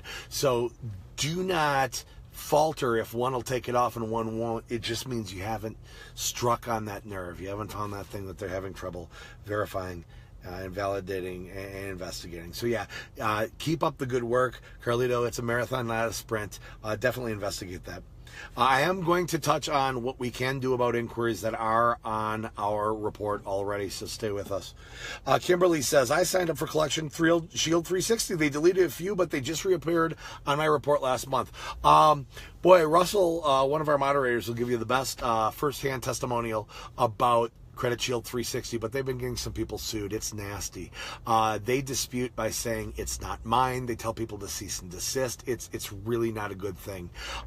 If you are looking to investigate things, try to get things deleted and get them deleted permanently, please check out the file section at the top of the group here. If you're on a computer, file section is up here on the upper left side. If you're on a mobile device, you'll be able to do a drop down and the file section should be in there, but we've got some sample letter templates that you can use, but I'd run screaming from Collection Shield 360. Let's see what else we have. Thank you, Tiffany, for posting the My 800. Chris Marcus says, just wanted to say I include having found Credit Life in what I'm thankful for. You know what? I include having you here in what I'm thankful for. This group, I wouldn't do this, and our moderators and our coaches wouldn't do this if we didn't get a lot out of it personally, as far as just a good feeling of helping other people and things like that. Remember, this is not the business. Free credit repair advice is not Credit Life. Free credit repair advice is something that we do in our free time for no pay. We do this to help people because we know that these opportunities to get this good information aren't out there. Not everyone can afford to hire a professional. Not everyone needs a professional. but everyone needs good, solid advice that they can count on. Chris, we are thankful to have you. Percy asks, what's Self-Lender? It's a great question, Percy. Self-Lender is an account. Think of it like this. It's a savings account. It's like a forced savings account that gives you credit for making installment payments into your saving to tuck money away. It gives you credit for that on your credit report. It actually counts as installment payments towards a bank obligation. So you make these monthly installment payments until you fully funded the obligation you made for yourself at the bank through Self-Lender. It's Bank of Austin, and you can find links to Self-Lender right here in the group. Otherwise, Tiffany can probably put one up for you. She's usually got those things at her fingertips. But the thank you that you get for tucking money away for yourself responsibly for a rainy day is a higher credit score and a rounded out credit profile. It's a bucket of cool. This is a great time of year to open one because you do something around 12 months, you tuck it away for next year, tuck $1,000 away, you're ready for Christmas time or the holidays next year. It's a lot of fun. Adriana says, my car payments show late. It's a funny thing. December of last year shows in good standing, but January and so on is 150 days late. Any thoughts? Yeah, not all companies report every month. They don't have to. They're not required to. So you can end up with some really goofy things.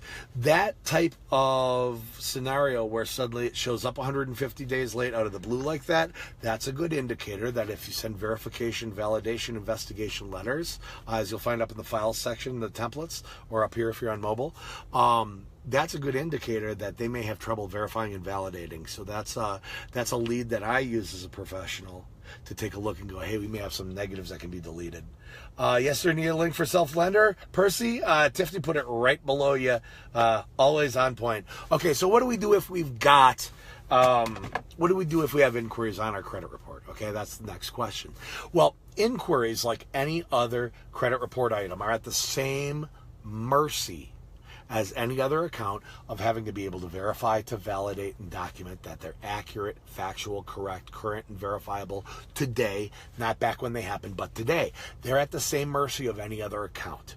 So you have the legal right to investigate them. You've got the legal right to say, prove it or remove it. Not to go Johnny Cochran on you, but prove it or remove it. If the glove doesn't fit, you must acquit, prove it or remove it. Now, the credit bureaus are going to send you back a letter saying that inquiries are a factually accurate record of the inquiry having taken place. And if you got beef with it, take it up with the original creditor. You'll want to follow that up with another lender saying no, or another letter to the bureau saying, no, bite me. You've got a legal responsibility under the FCRA, the Fair Credit Reporting Act, to verify and validate upon demand. I'm making such demand. If you fail to comply, I demand you delete it. That's your best way to get some of them gone. That being said, some are going to go away. Some aren't. It's the game. If you want to try to get more of them gone, you send another letter. It's the game. It's how it works. I wish I had a magic button you could press. There was a weird little scenario, though. If you search the group, if you go over to the left-hand side and you see there's a little magnifying glass, a little Sherlock Holmes looking thing, magnifying glass, allows you to search the group. If you put in TransUnion Trick, you'll see something that I put together last year to exploit a screw up TransUnion did. TransUnion accidentally deleted everybody's inquiry records, then added them back on without giving the proper legal notification.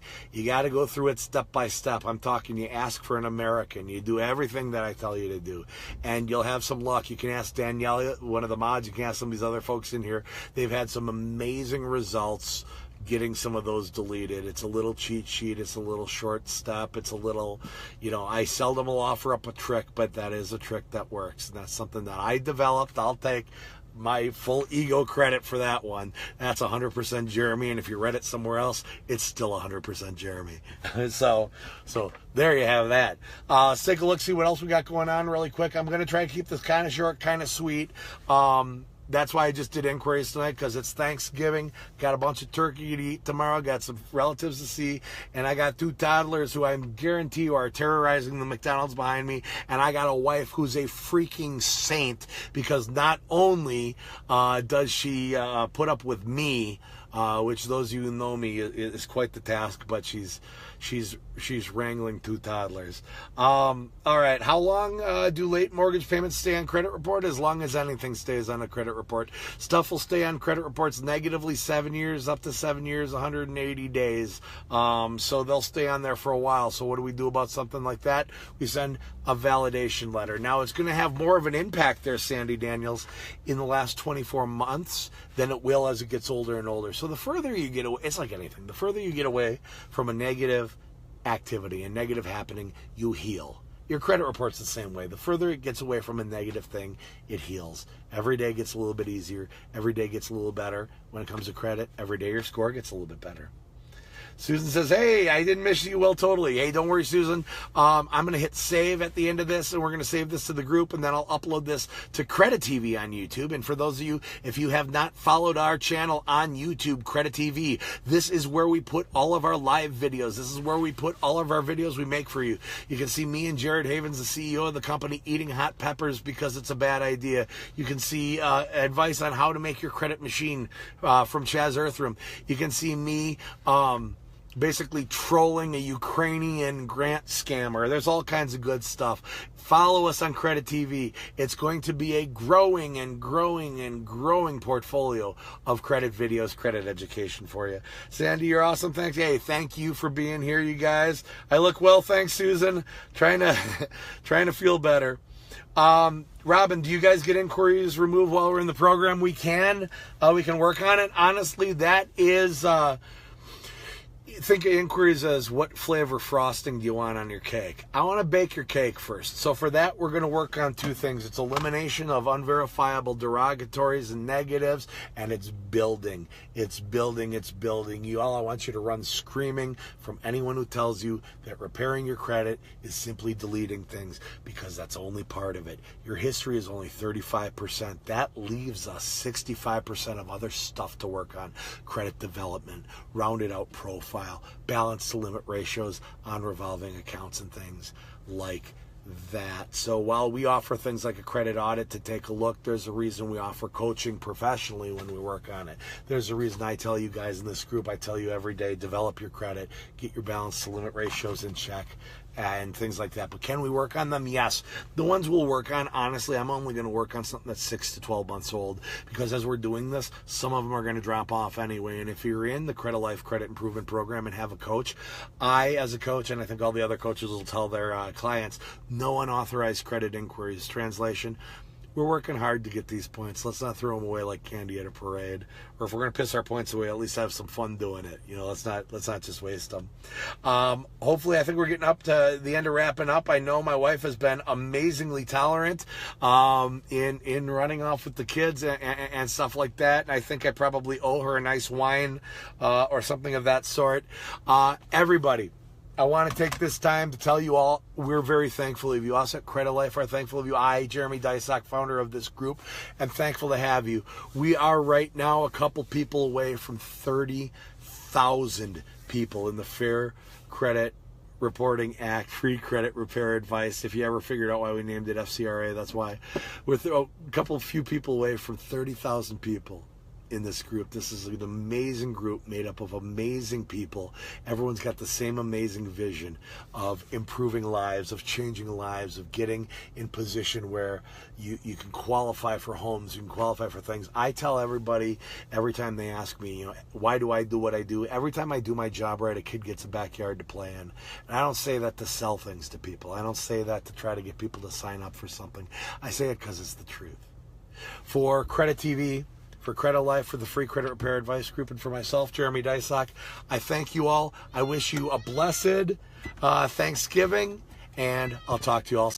If you can hear me all right, if you can see me all right. We were on a little bit before, but it sounded like the audio wasn't happening. But I'd like to welcome each and every one of you to the Daily Credit Report Live here in the Free Credit Repair Advice Group. Now, this is a live broadcast that we do each and every evening at 8 p.m. Eastern, 7 p.m. Central Time, 6 p.m. Mountain, and 5 p.m.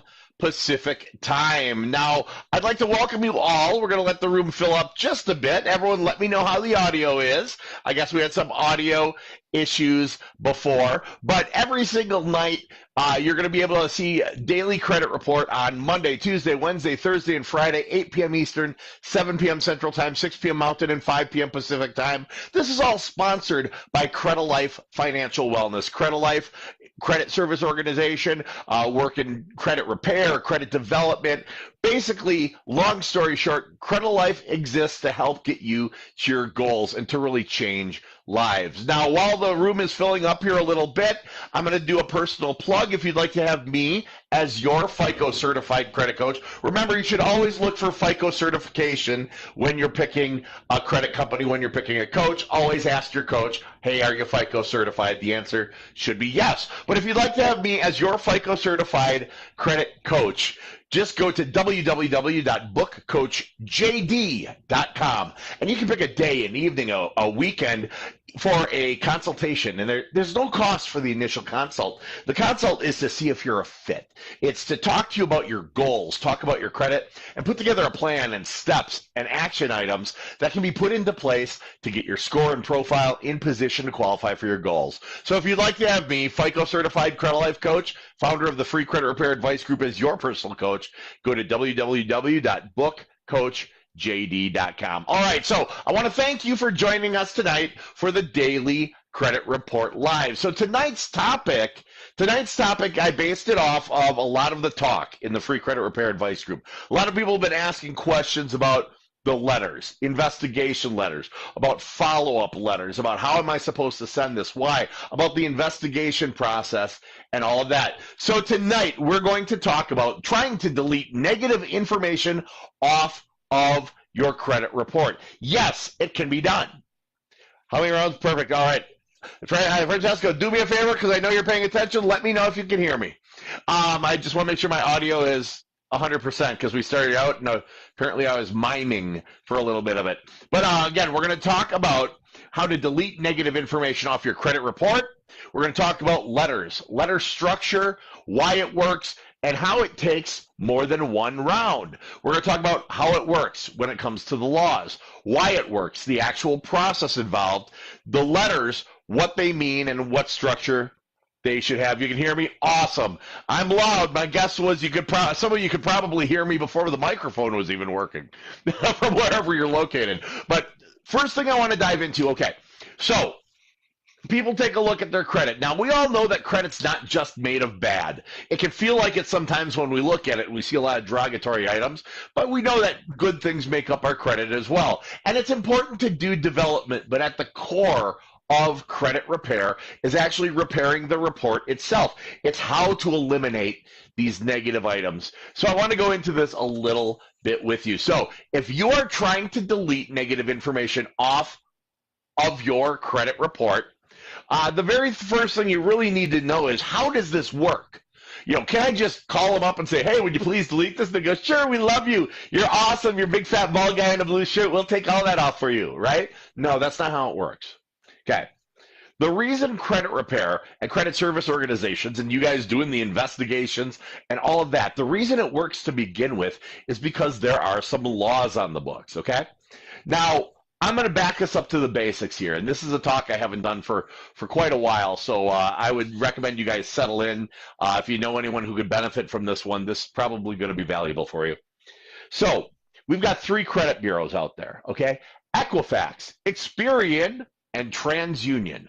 Now, these are companies, private companies. They are called bureaus, like the Federal Bureau of Investigations is called a bureau, but they're no more official than Nike, Reebok, and Converse. It's just literally Equifax, Experian, and TransUnion is 3 large companies. Now, these are for-profit companies. They are mercenaries. They are not missionaries. And one thing to remember when you're dealing with these is you are not the customer. You are the commodity. You are what they're buying and selling it. Well, not you physically. They're not going, hey, you want to buy a big fat bald guy in a blue shirt with glasses? And they go, yes, I'd love one of them. Please sell me Jeremy. That's not how that works, okay? But what they're doing is they're buying and they're selling data, information. So these three credit bureaus, Equifax, Experian, and TransUnion, they keep the info on me and you, LaDonna, I see you, all of you out there. Okay? They keep the information on 350 million people. All right? That's a lot of people. They keep the info on 350 million people. They get that information on average from 20 different sources per person per month. So that's 20 times 350 million persons times 3 bureaus. That's like 1 billion pieces of data. No, that's far more than that. Billions of pieces of data. Close to 20 billion, actually, each and every month, okay? If they wanted, if they were compelled to, if they were made to verify even 1% of that information they get each month, the credit bureaus, Equifax, Experian, TransUnion, they'd need 1 million employees. A credit report would cost you 50 grand. It's not reasonable. It's not feasible. It's not possible to verify all that data coming in, okay? It's not possible. But here's the deal. It has to operate that way because the banks need a way to determine if you are a good person to lend money to or not. They need to be able to figure out how likely is it you'll default if we lend you $30,000 for a car. So these credit the credit reports, Equifax, Experian, and TransUnion, those bureaus, they're necessary. So the problem we run into is when LaDonna or Jess, when Michelle or Derek, Francesco, or even Jeremy, when we go out to apply for a car or apply for a credit card, where do they go to check us out? They go to the world's largest repository of unverified, unvalidated data, the credit bureaus. Remember, not a lick of it. Not one bit of that data is verified or validated. They simply publish whatever they're paid to publish. And that wouldn't be important if credit wasn't used for anything. But credit's used for everything these days. And it's not just getting that car. It's not just getting the credit card. It's not just getting a house. They're using it for background checks for jobs. They're using it for security clearance. They're using it to determine if you can get an apartment, right? Or all kinds of things. They even use it to help determine your insurance rates in some states. So where do they go to check you out? Where do they go to say, is LaDonna any good? Is Jess any good? Michelle any good? Is Derek any good? Francesca, are you any good? They go to the world's largest repository of unverified, unvalidated data to make major life decisions about you. And that isn't fair. It's not fair to be judged on unverified info. And we get that. But the problem is 350 million people times 3 different bureaus times 20 different sources per month per person. So there's a middle ground there. Now, Congress passed a law, okay? They passed a law called the FCRA, the Fair Credit Reporting Act. The FCRA, it allows us to do a bunch of stuff. It allows you as a consumer to do a bunch of stuff. But in an oversimplified way, the main thing it lets us do is it lets us go to Equifax, Experian, and TransUnion, those bureaus that are keeping all this unverified data, and say, hey guys, with all due respect, prove it. Prove it. Prove it's mine. Prove it's real. Prove it's true. Prove it, prove it, prove it, prove it, prove it, prove it, prove it. And if you cannot verify and validate and document that every single thing on the credit report is 100% accurate and factual and current and correct and verifiable today, not back when it was repeated, but today, okay? If they can't verify, validate, and document that it's all accurate, factual, current, correct, verifiable today, then by law, it's permanently deleted, gone, like it never happened from the credit profile. Now, it doesn't mean the debt's gone. If you owe someone $1, you still owe them $1. But what it means is their ability to report to the world's largest repository of unverified data, that goes away. And that's very, very powerful, okay? Because that could be what's holding you back from a good rate on the car, like Vanessa's talking about. That could be what's holding you back from getting a home. That could be what, is stopping you from getting that job you want, okay? So that's the Fair Credit Reporting Act, the FCRA. And that law is what allows investigation to seek deletion of negative information on your credit report, okay? So essentially, if they can't prove it, they have to remove it. If they can't prove it, they have to remove it. So that's how it works. Now, why it works is really the process that's involved in it, okay? So you'll hear us in the free credit repair advice group, or those of you who've been wise enough to reach out and get yourself a FICO certified credit coach. Those of you who are smart enough to do that, not just hire any Joe Blow, but get someone who's FICO certified, you'll have heard that we want to do investigations. We want to do investigations. Maybe you heard about rounds, how many rounds it's going to take. You hear about the letters, how many Here's the thing. The method of investigating with the bureaus, there is a right way to do it, and there's a few wrong ways to do it. The wrong way to do it is electronically. If you go on Credit Karma or MyFICO, or as I call it, MyFACO, because those aren't your real scores. They're not your lending scores. So you go on MyFICO, or you go on Experian app, or any of those other substandard credit monitoring sites. Or even if you go directly to TransUnion, Experian, and Equifax, if you do online disputes with them, online investigations, you actually give up a number of your consumer protections and a number of your consumer rights.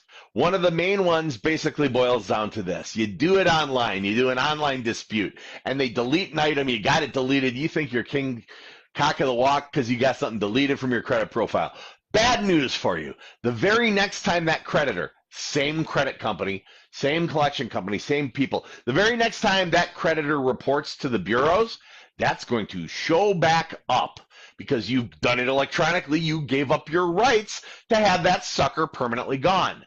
That's the primary reason, that and a few other consumer protections, they're the primary reason we tell you to do this in writing. You want to use old school, snail mail, paper letters to Equifax, Experian, and TransUnion. Think about this. You're trying to paper trail this, right? So if you're trying to paper trail something, it makes a lot of sense for you to use paper. It's that simple.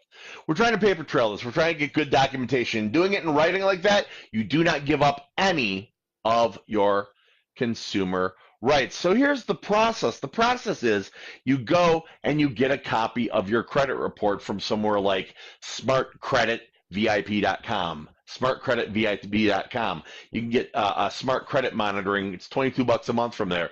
It's a very intensive 3-bureau report with all the details that you need to do effective ongoing rounds of investigation. Okay.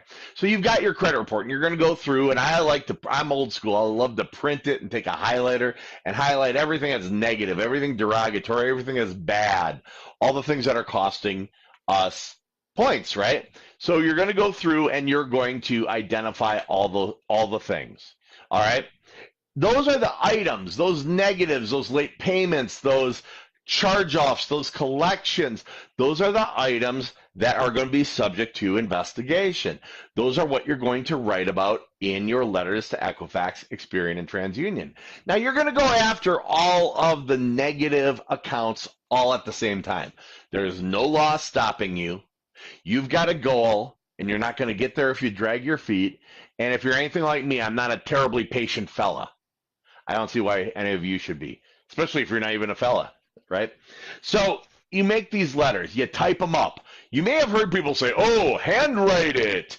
Do it in colors because they won't be able to scan. That's all B as in B, S as in S, okay? Type them up. You want it clear. You want it concise. You want it easy to read. You're going to mail these things off. Now, you notice I didn't say get them notarized because that's nonsense and unnecessary. You're going to mail these letters off to Equifax, to Experian, and TransUnion. The way in the process here, the way you mail them is by putting them in an envelope, addressing them, and putting on a stamp. Well, shouldn't I send it certified to get a return receipt? No, because most post office boxes have difficulty writing their names because they're not people, they're post office boxes. So no one's going to be signing for that in that post office box. So professionally, what we do is we put a stamp on the envelope. I recommend you do the same. Now, if you do want to spend a ton of extra money just for no reason and like you would send it certified, I recommend do the stamp anyway and then send the extra money to Credit Life, care of Jeremy, Minneapolis, Minnesota. And I will gladly take your money. If you feel like really just pissing it away. But no, realistically, though, you want to do this in writing. Old school snail mail paper letters. That's the process. You mail it off to the bureaus. Now, the bureaus receive your investigation letters, okay? So when they get these, the credit bureaus, Equifax, Experian, and TransUnion, legally have 5 business days to notify all of the creditors in question that they must provide verification, validation, and documentation that everything that's on there is 100% accurate and factual, current and correct and verifiable today, not back when they reported it, but today. Now, the creditors themselves, it could be Capital One, it could be Midland Collection Company, it could be whomever. The creditors themselves receive these demands from the bureaus, and they legally have 30 calendar days to respond not to you, but to the bureaus, because it's the bureaus who asks them. You ask the bureaus ask the creditors. So they've got 30 calendar days to respond back to the bureaus with all the verification, validation, documentation that it's accurate, factual, current, correct, verifiable today. Now, if they fail to reply in 30 days or less, if they fail to reply at all, or if what they reply with doesn't satisfy the specificity and the minutia of the aspect of the account that you asked about, then the bureaus determine it unverifiable, and by law, it's permanently deleted, gone from your credit profile. Again, it doesn't mean the debt's gone. If you owe a guy $1, you still owe a guy $1, but their ability to report it to the world's largest repository of unverified, unvalidated data, the bureaus, that goes away, and that's super powerful. Now, the bureaus figure out either it's verified or it's not. They take about 7 to 10 business days to send you a result letter. Now, they consolidate all of what you asked about. Like TransUnion will consolidate. You could ask about 50 accounts. They'll consolidate it into one letter. And Experian, same thing. You could ask about 29 accounts. Consolidate one letter. And Equifax, same thing. So they're going to consolidate them. So it doesn't look like you just got a fan club and, mailman's wondering what you're up to or anything. But you're going to get 3 letters in the mail, and they look like junk mail. They are very plain window envelopes. They don't even say Experian, TransUnion, Equifax on them. They look like junk mail, but they're not junk mail. They're very important mail because they tell you what happened, and that can help direct you on what to do next. So when we talk about a round of investigation, every round takes about 45 days, give or take. Round 1 can be exciting, because if things are easy to get rid of, a lot of times they will go away because they were easy to get rid of. But I fully expect some of them may verify and validate and document, especially if they think they got skin in the game, if they think there's money to be made. So if that happens, what do? Well, you send another round. You send more letters. You ask about different aspects of the account. This is when you go back and you look at those result letters, because maybe what they responded with, maybe it raised a question, or maybe what they responded with, maybe it showed a weakness, or maybe what they responded with kind of said, hey, Jeremy, guess what? Good luck to you, but you're barking up the wrong tree and need to do something else. But every result is a good result. You either get what you're after, which is that deletion, or a little bit of a clue, a hint, on a roadmap on how to get what you're after. So every result's a good result. So that's why it works. That's what the process is. The letters, what they mean, what's done in these letters. These letters, you want to structure them in such a way where it's, to whom it may concern, or Dear Equifax, or however you want to put. I am writing you because I've got some questions about some accounts on my credit report that you are currently reporting. And if you look, by the way, if you go to the Files tab, or if you go to the Units tab of the Free Credit Repair Advice Group, you'll find some sample letter templates there. If you buy the Credit Flood, you go to www.creditflood.com. You get basically like the free templates, but on steroids. You get some really good versions of them there. Or if you've hired Credit Life, we do them professionally, and that's going to be custom tailored. And that's going to be, it's like a good, better, best. That'd be the best. But these things are going to say, dear so-and-so, I got some questions. Then it's going to list out the accounts that you've got questions on. And then you're going to pick an aspect like, verify to me that this was indeed 30 days late, or I demand that you remove the late mark from my credit. Validate to me that this really was the date of last payment, or I demand that you delete this collection from my credit. And then literally of so-and-so, we always like to put little legalese on there. You'll see it in templates. And then sincerely, your name. And when you send this thing, you're going to include 3 forms of ID. You're going to include driver's license or state ID. You're going to do a copy of your social security card. Unless you don't have it, then you're going to use the front page of last year's taxes. And then you're going to send a utility bill or a cell phone bill or a voided check or a bank statement to demonstrate your address. And you mail them off to the bureaus. It's a 45-day cycle. This is how it's done. This is how to delete negative information off your credit report. You're not asking the same question twice. You're changing it up. You're going after different aspects. You're using the result letters as a guide to guide you down the road. Does that make sense to you? Does that make sense to you all? By the way, if you would like a professional coach to work on this for you, go to www.bookcoachjd.com or click the link in the description of this video, and you can have me as your coach. We'll pick a day, evening, or a Saturday morning, do a consultation, talk about your goals, and put together a plan, a set of steps, and some action items to get your score and profile in position for those goals. So www.bookcoachjd.com. Let's dive into the comments and see if you guys, I want to open this up to questions. What questions do you have about the investigations? What questions do you have about getting things deleted from your credit profile? Let's start with Francesco. Jeremy, how many rounds to get late payments on open accounts removed? Well, somewhere between 1 and infinity. That's the actual answer. Based on what I explained, hopefully you'll understand why I said that.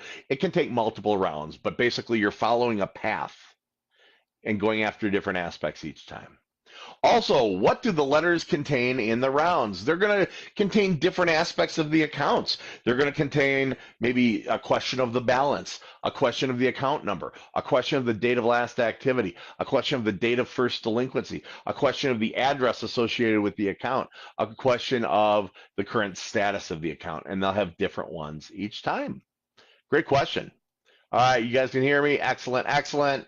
LaDonna says, hi, hello. Vanessa says, I overpaid my car payment for a long time. We didn't pay the last few months because we were over on the payments. Is my credit going to be affected? Oh, that's a great question. I have no idea. You're going to want to give your car company a call because they may have taken those overpayments and applied them to the balance, bringing the balance down. Or they may have called those advance payments and applied them to further payments down the road. You have got to call your automotive financer. You have got to call them and say, hey, looks like we overpaid for the longest time. Now I haven't paid. Can we get that? Make sure we're kind of get that squared away. And honestly, with COVID and things right now, they've been automotive companies, credit card companies, they've been working with people. Communication's key. Reach out. But your credit may not be affected by that. Hey, Carmen says, hold on, I should be sponsored. Monster should be like, this delicious monster. Yeah, and then they should give me, more monster or something. So hang on a sec.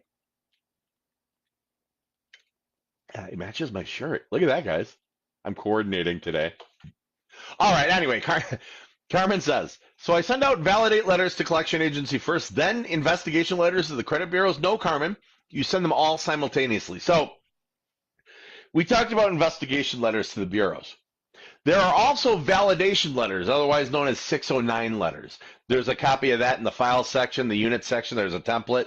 There's a heavier template in Credit Flood at creditflood.com. And we use some badass stuff back at Credit Life because, we're Credit Life. Because we're awesome is why. So you send out validation letters first, then investigations? No. I send them all at the exact same time. I'm a big believer in pound them from all angles at once. There's no law stopping you. You got goals. You're not going to get there if you drag your feet. And if you're like me, I'm not a terribly patient guy. Those of you who've been in the group may have noticed that. Great questions. I love it.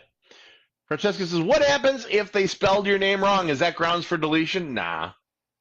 I mean, you can try, but no, it's not. It really isn't grounds for deletion at all. Like if now Francesco, you like, let's say you send it off and you go, hey, my name's Francesco, and you have it under the name Bill Johnson. That's a reason to get it deleted, because that's like not even you. But if they just biffed your name, you can try. Definitely not the first thing I'd go for. All right. Cartwright says, hey, Jeremy, I have accounts outside of 2 years. Does it make sense that you always?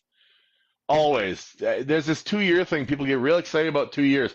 Yeah, no, 2 years is challenge them. Absolutely challenge them. See if you can get them deleted. Zambia says, hi, Jeremy. Hey, how you doing? I sent my letters to the bureaus on May 6th. And received an email, that's half your problem right there, on May 25th informing me my disputes were now open. Today I received a disputes letter from Experian. The letter listed several of the accounts were still pending with a completed projection date of June 12th and 18th. Is that acceptable? Yeah, that'd be like that 45-day thing. But whoever sent you an email, close out your account with them because they are still sending you electronic stuff. When you open these Experian accounts and Equifax accounts and TransUnion accounts, you are literally, in the terms of service, giving up a ton of your consumer protections and rights. I say close those suckers out. Emmanuel says, hello, is removing repos from credit possible? Not only is it possible, we do it all the time. And there is a specific repo letter in the credit flood at www.creditflood.com. There's a specific repo template to send there, and then obviously you do the investigation letters to the bureaus. Yes, it is definitely possible. Is it Sierra or?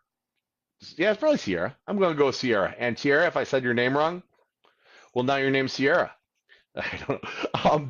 Do the investigation letters work for bankruptcies also? Yes, they do. Here's the deal about bankruptcy. Here's what's cool about it. The public record, the bankruptcy public record, everyone's like, oh my God, it says bankruptcy. I need that deleted. How much will my score go up? Bad news. Public records don't impact your score in the FICO algorithm. It's the stuff that went into it that impacts your score. Also, if you get it deleted from your credit profile, they will still be able to find it if they do like a name search for you, a public record search for you, for like a mortgage or title work, or for like a background check. Why? Because it's a public record. Well, what if I suppress it in Lexis? It's a public record. By its name, they'll always be able to find it. But now here's the flip side. You might not want it on there. You might not want it on the credit report because people who aren't going to dive that deep will see it and go, yikes. So yes, verification letters work for bankruptcies. Bankruptcy, foreclosures, tax liens, medical collections, judgments, child support, late payments on the credit card, defaulted student loans, they're all at the mercy of having to verify, validate, and document that they're accurate, factual, current, correct, and verifiable within the time frame, or else they are deleted from the credit profile. So yeah. You can try to send that bankruptcy court thing. You read that stuff and went down that road. Yeah, you can try sending that to the bureaus, going, see, they don't report, I demand you delete it. And the bureaus will go, what the hell are you talking about? We got it from LexisNexis. It's a public record. So some people do end up getting them deleted that way. Some don't. Honestly, investigation letters just work the best. Oh, you're welcome, Emmanuel. Keisha says, hello, how do I get remarks deleted for a late payment on a closed account? If by remarks deleted, I'm assuming you mean like the late payment points on the credit report. You do that through investigation letters.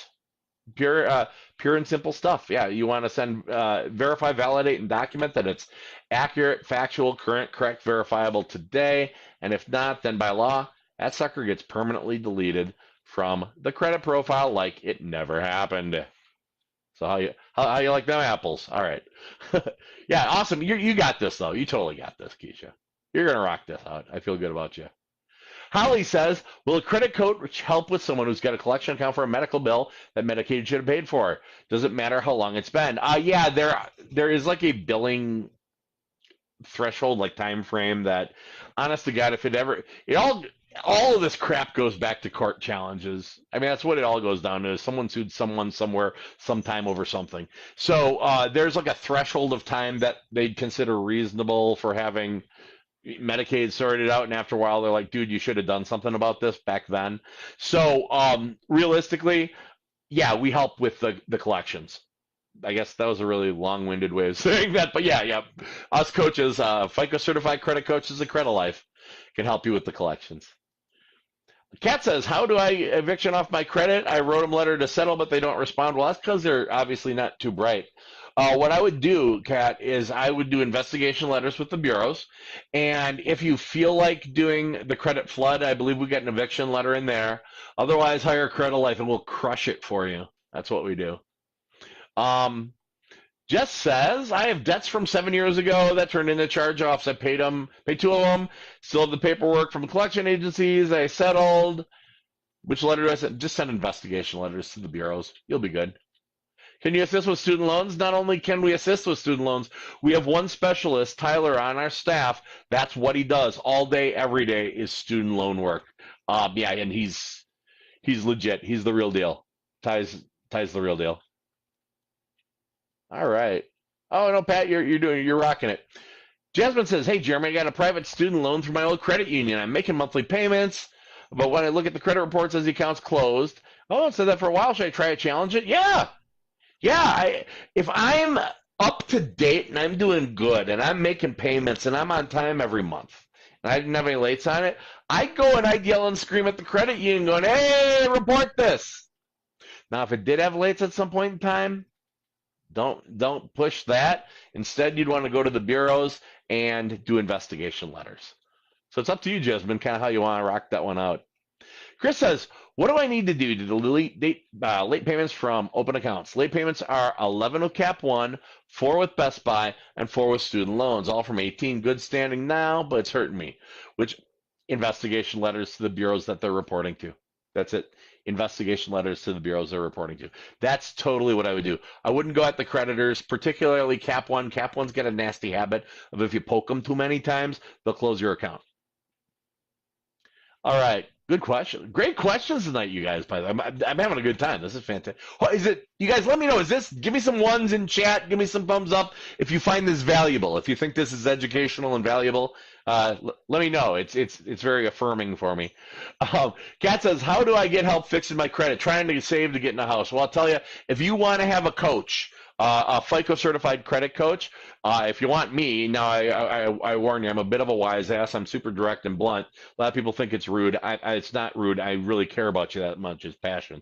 But if you'd like to have me, go to www.bookcoachjd.com, and I drop my link in there, and we'll schedule up a consultation, because I don't want you to be like, yeah, I just want to sign. I want to make sure that we can help you. So what we'll do is we'll do a consultation. There's no cost for the consult. The idea behind it is to see if it's a fit, to see if it's good for you.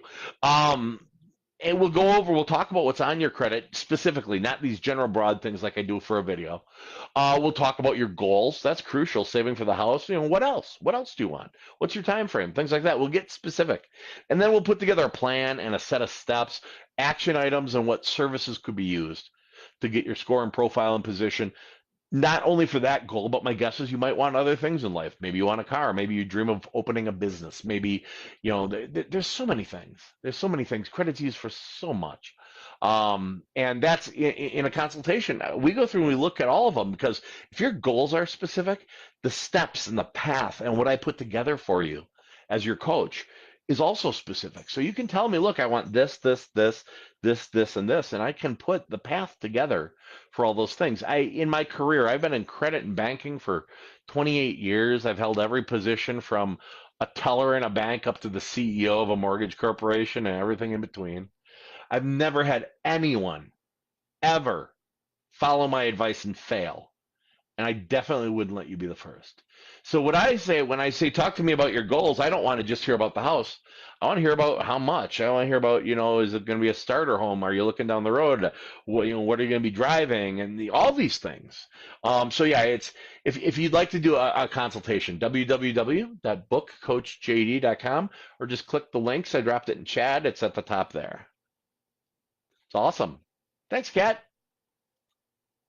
All right, Lakeisha is there. Oh, you're welcome, Jess. You're welcome, Jasmine. What book question? Hey, this is what I'm here for. Ask, ask, ask. You got a pro coach working for you right now. All right, one more question. Do I need to dispute the items included in my bankruptcy or just dispute bankruptcy? Beautiful question. Yeah, they're going to be, think of it like they're being reported or held by different places. Like the bankruptcy itself, it's the courts who are saying, yeah, that happened. And over here, TransUnion's being told by Capital One, yeah, that happened. And so you'll want to go to all the different places. You want to dispute all the things. And if it ends up that you got 30 on your letter, well, you got 30 on your letter. Okay, life happens. We're good. It's nice as the rounds go. Ideally, those letters are getting shorter and shorter because you're getting things deleted. So yeah, dispute the bankruptcy. Not necessarily dispute, investigate. Even though they're sometimes used really interchangeably, I use the term investigate because if I'm disputing, I'm only going to dispute when it isn't yours. If it was fraud or something like that. Otherwise, we're never, Credit Life's never going to send a letter going, this isn't mine because, hey, congratulations, it's yours. But what we're doing is we're exercising your rights under the FCRA, under the Fair Credit Reporting Act. And we're saying, hey, whether it's hers or not, you have a legal obligation upon demand to prove it. And guess what? We're demanding it. To prove it or remove it. All right. Awesome question. All right. Thumbs up. Things are good. Very informative. Wonderful. Is there a certain, Nikisha says, is there a certain amount of time I should wait to ask companies to remove accurate late payments? Well, companies don't typically remove accurate late payments. Goodwill letters are actually super uncommon to be successful. You can try. I mean, like, let's say you had one late on your Discover card that you've had for 11 years, and 2 years ago you had one late because you were going through a tough time, and you've paid on time since then, and you contact them. Yeah, they're likely to give you a one-time courtesy and delete it. But if you've had 9 student loan lates on your thing, no, they're not going to do squat for you. So it kind of depends what you've got. It's not the first, literally, that's a Hail Mary pass. Going for a goodwill adjustment or whatever, that's a Hail Mary pass. That means literally you've tried all the other ways that are actually the real ways to fix your credit, and they didn't work, and you're going, might as well try this. So, hope that helps. Chris says, is it the same letter for closed accounts and collection accounts that have been fully paid off? Yep.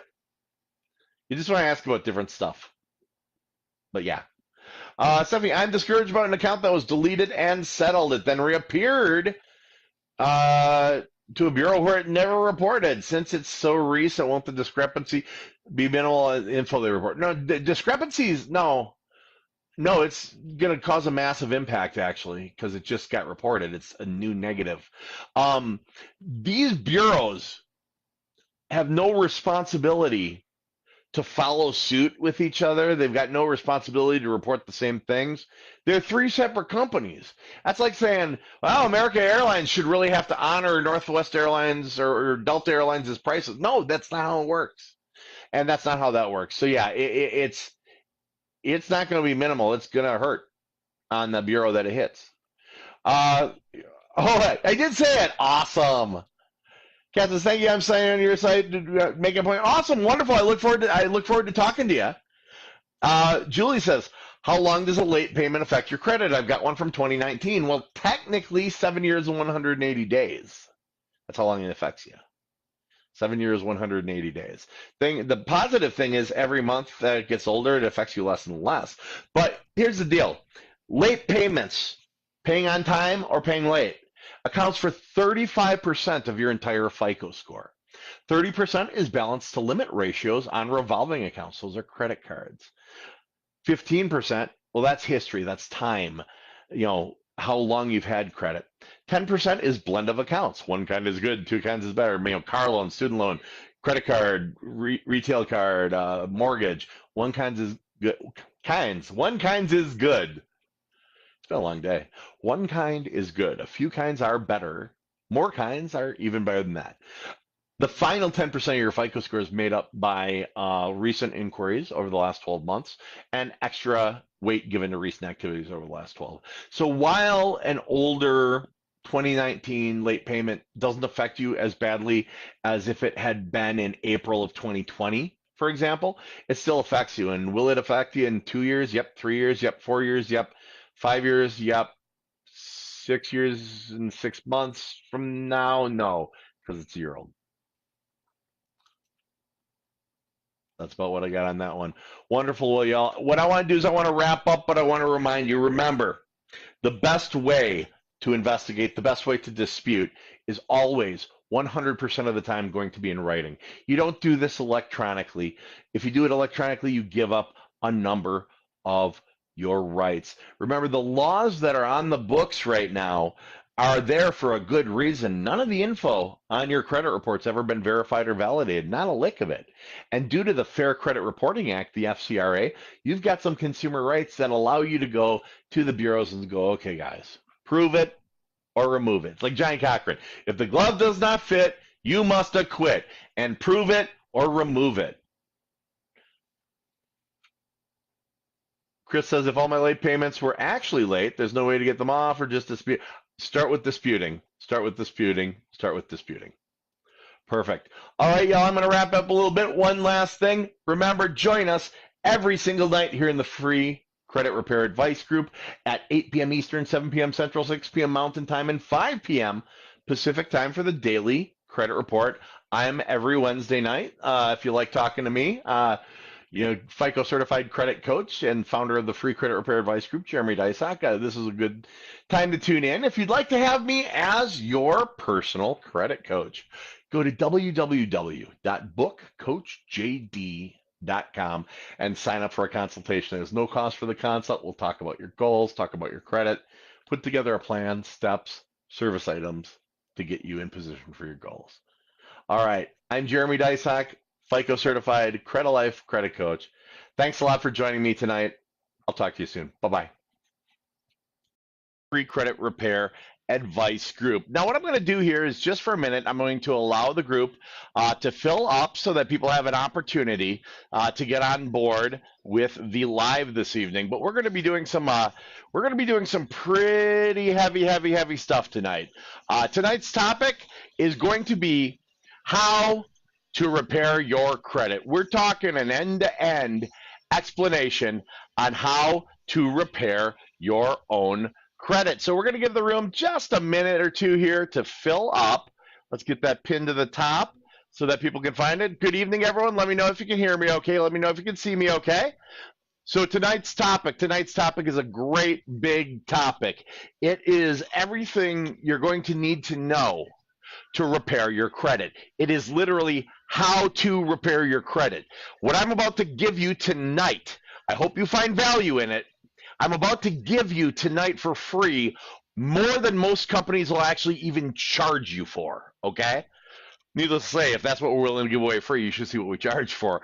But I want to start off, if you are interested in hiring a professional, go ahead and click my link at the top, and you can have me as your credit coach. And don't forget to join us every night here, 8 p.m. Eastern, 7 p.m. Central, 6 p.m. Mountain, 5 p.m. Pacific Time for the daily credit report. All right, we're filling up here. So we're going to talk tonight about tonight's topic. This is the big one.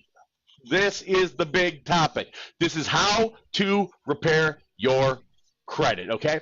Credit Life's developed a methodology that we put into place that we find is really a best practice for people that they can put into place on their own. These are all things you can do for yourself.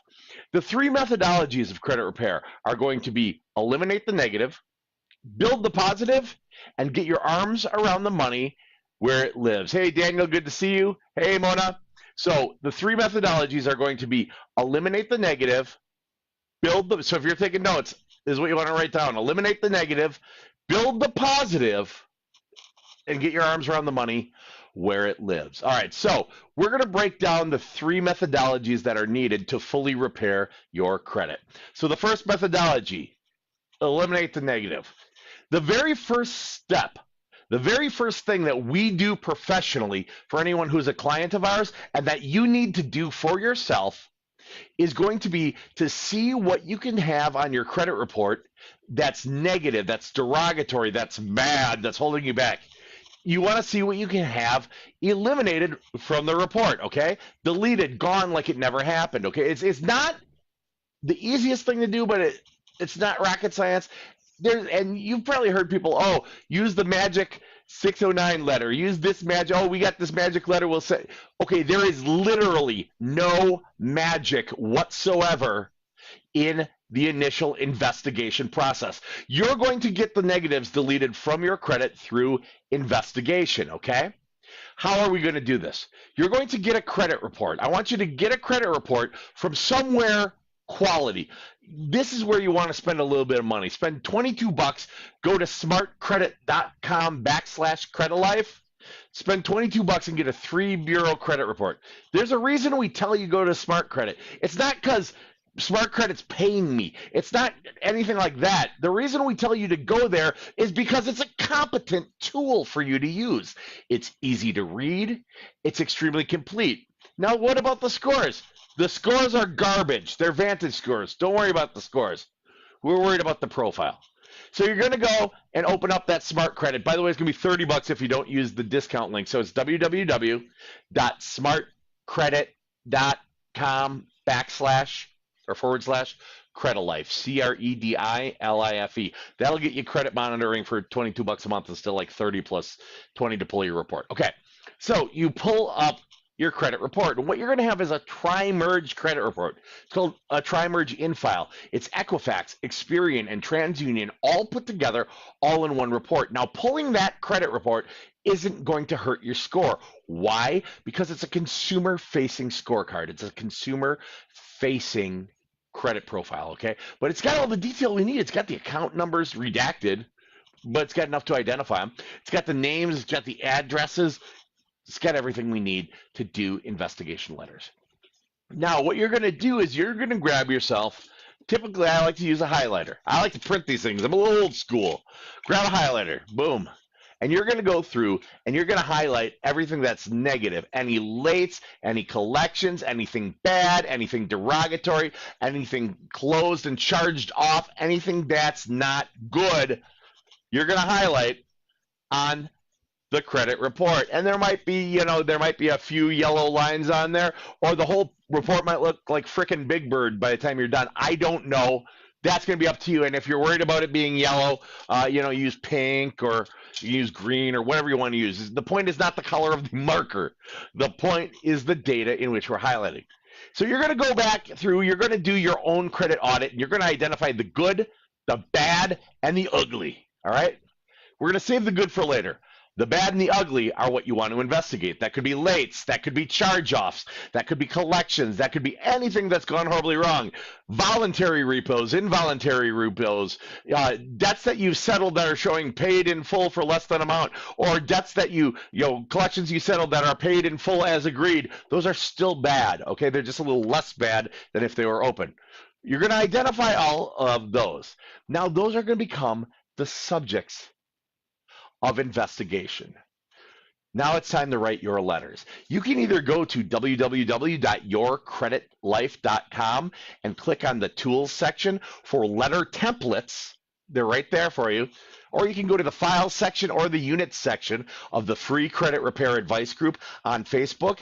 And if you look at the DIY tools file in there, it'll take you through everything you need to know. It'll tell you where to get credit. It'll tell you where to get the template letters that I'm providing for you, and that Credit Life is nice enough to give to you for free. Remember, this is stuff people normally charge you for. We're just giving it out. Why? There's no catch. There's no catch. There's nothing magic about letters. There isn't. But there's a reason you're going to do paper letters for your disputes or your investigations. You're trying to paper trail stuff. So what do we want to use? We want to use paper. Boom! Amazing, isn't it? Here's the other thing. You are not going to do online disputes. You're not going to fax. You're not going to call the bureaus. You're not going to use Credit Karma or Experian or MyFICO or any of those other really stupid methods to investigate your credit. You're going to use letters. The reason being is this. If you do investigations electronically, you give up a significant number of your consumer rights. For example, they can delete an account, and the very next time that account's reported, they can put it right back on. It doesn't have to get sold, nothing like that. You gave up the right for the notification and for having that off permanently, okay? So we're doing this in letters. Now, you may have heard all kinds of wonderful, crazy insanity about writing letters. There are people who say, well, handwrite the letters because the computer can't read them then. And other people go, oh, you want to write in blue or in red or make it sloppy or, or use colored paper or use whatever. That is, my favorite is I always like to tell people to write it in blood on the top of a used pizza box.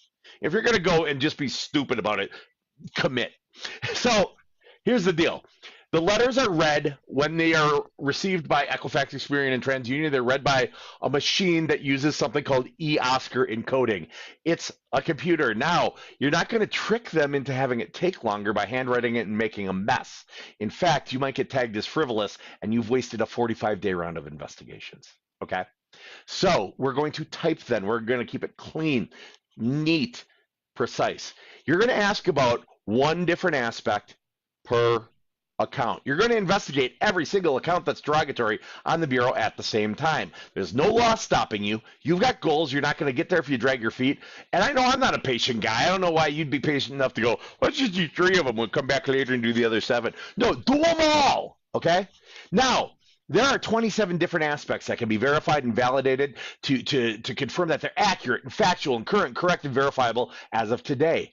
Those aspects correspond with 27 dispute codes or condition codes at the bureaus. They're all available online. You're not going to use all of them, okay? But start out with things like account number or date of last activity. Verify that, or verify the balances. Or if you see something wrong, that's a pretty good indicator that that's what you want to investigate, okay? So we have put all of our accounts into this template letter that we got on yourcreditlife.com, right?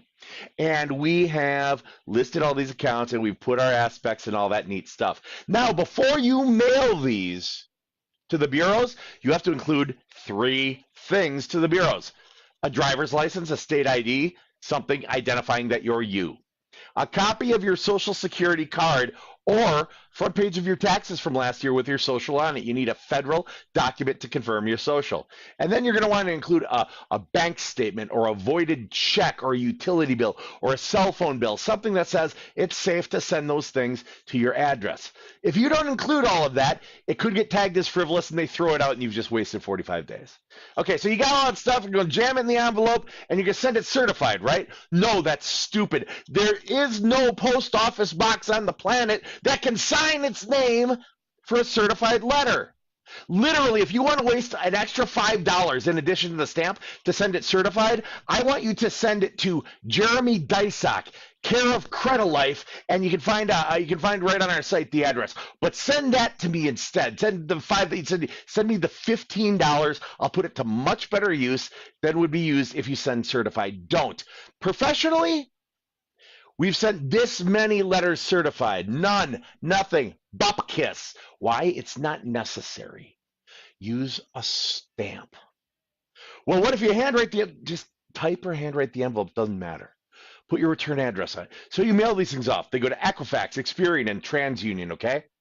The bureaus get these letters. They legally have 5 business days to notify all the creditors that they must provide verification, validation, and documentation that everything's accurate and factual and current, correct, and verifiable as of today. Not back when it was reported, but today.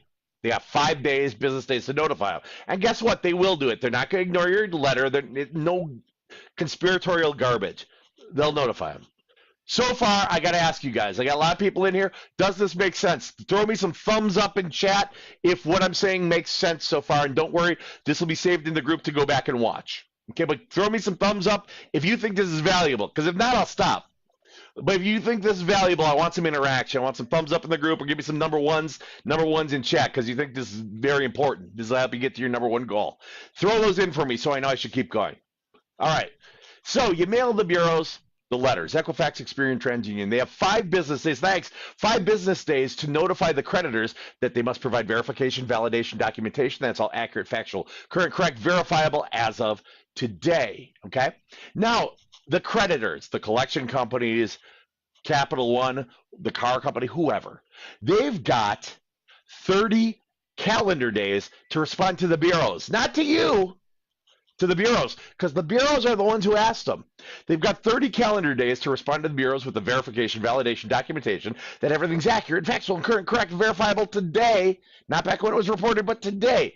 Now, if they fail to respond in exactly 30 days or less, or if they fail to respond at all, or if what they respond with does not satisfy the specificity and the minutia of the one of 27 different aspects you asked about, then the bureaus will deem it unverifiable, and by law, it gets deleted, gone from your credit report like it never happened.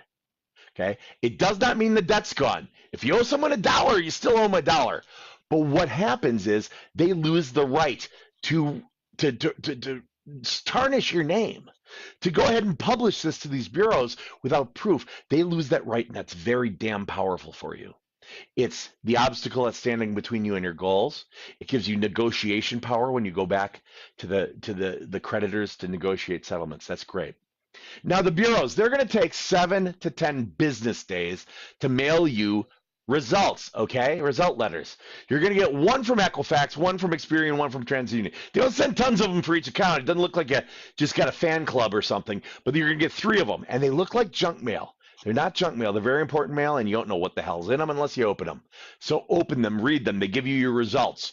Either it's deleted or it's verified. If it's verified, it may give you a clue on what to ask next. If it's deleted, you're done with that investigation part. Now, round 1 can be exciting of the letters, because if things are easy to delete, they'll often get deleted because they were easy to delete. But I fully expect some of these people for you to verify, validate, and document, especially if they think they got skin in the game. They think there's money to be made. So then what do? We do another round. We investigate a different aspect of the account. Maybe what they responded with raised a question. Maybe it showed a weakness. Or maybe it said, hey there, Cassandra. Hey there, Lavondra. Hey there, Samantha. You're barking up the wrong damn tree, and you need to do something different. But here's the deal. Every result's a good result. You either get what you're after or a little bit of a roadmap on how to get what you're after. You get a clue, like Scooby freaking Doo. You know what I mean? It's not a ghost. It's old man Jenkins who owns the haunted amusement park, right? So that's the investigation process. Is it normal for it to take 5, 6, or 7 rounds for you? Yes. Deal with it. Okay? You didn't get into trouble overnight with your credit. Your credit didn't begin to suck overnight. Typically, it's not going to get fixed overnight either. Okay? This is the reality of credit repair. Every round takes about 45 days from sending it off to receipt of the results. That is the investigation process with the credit bureaus, okay? At some point in time, I'm going to get into validation, which is totally different with direct to creditor. That's kind of a next level thing, but that's the investigation. That's the whole damn thing. This is how you do it. So that's the first methodology. Eliminate the negative.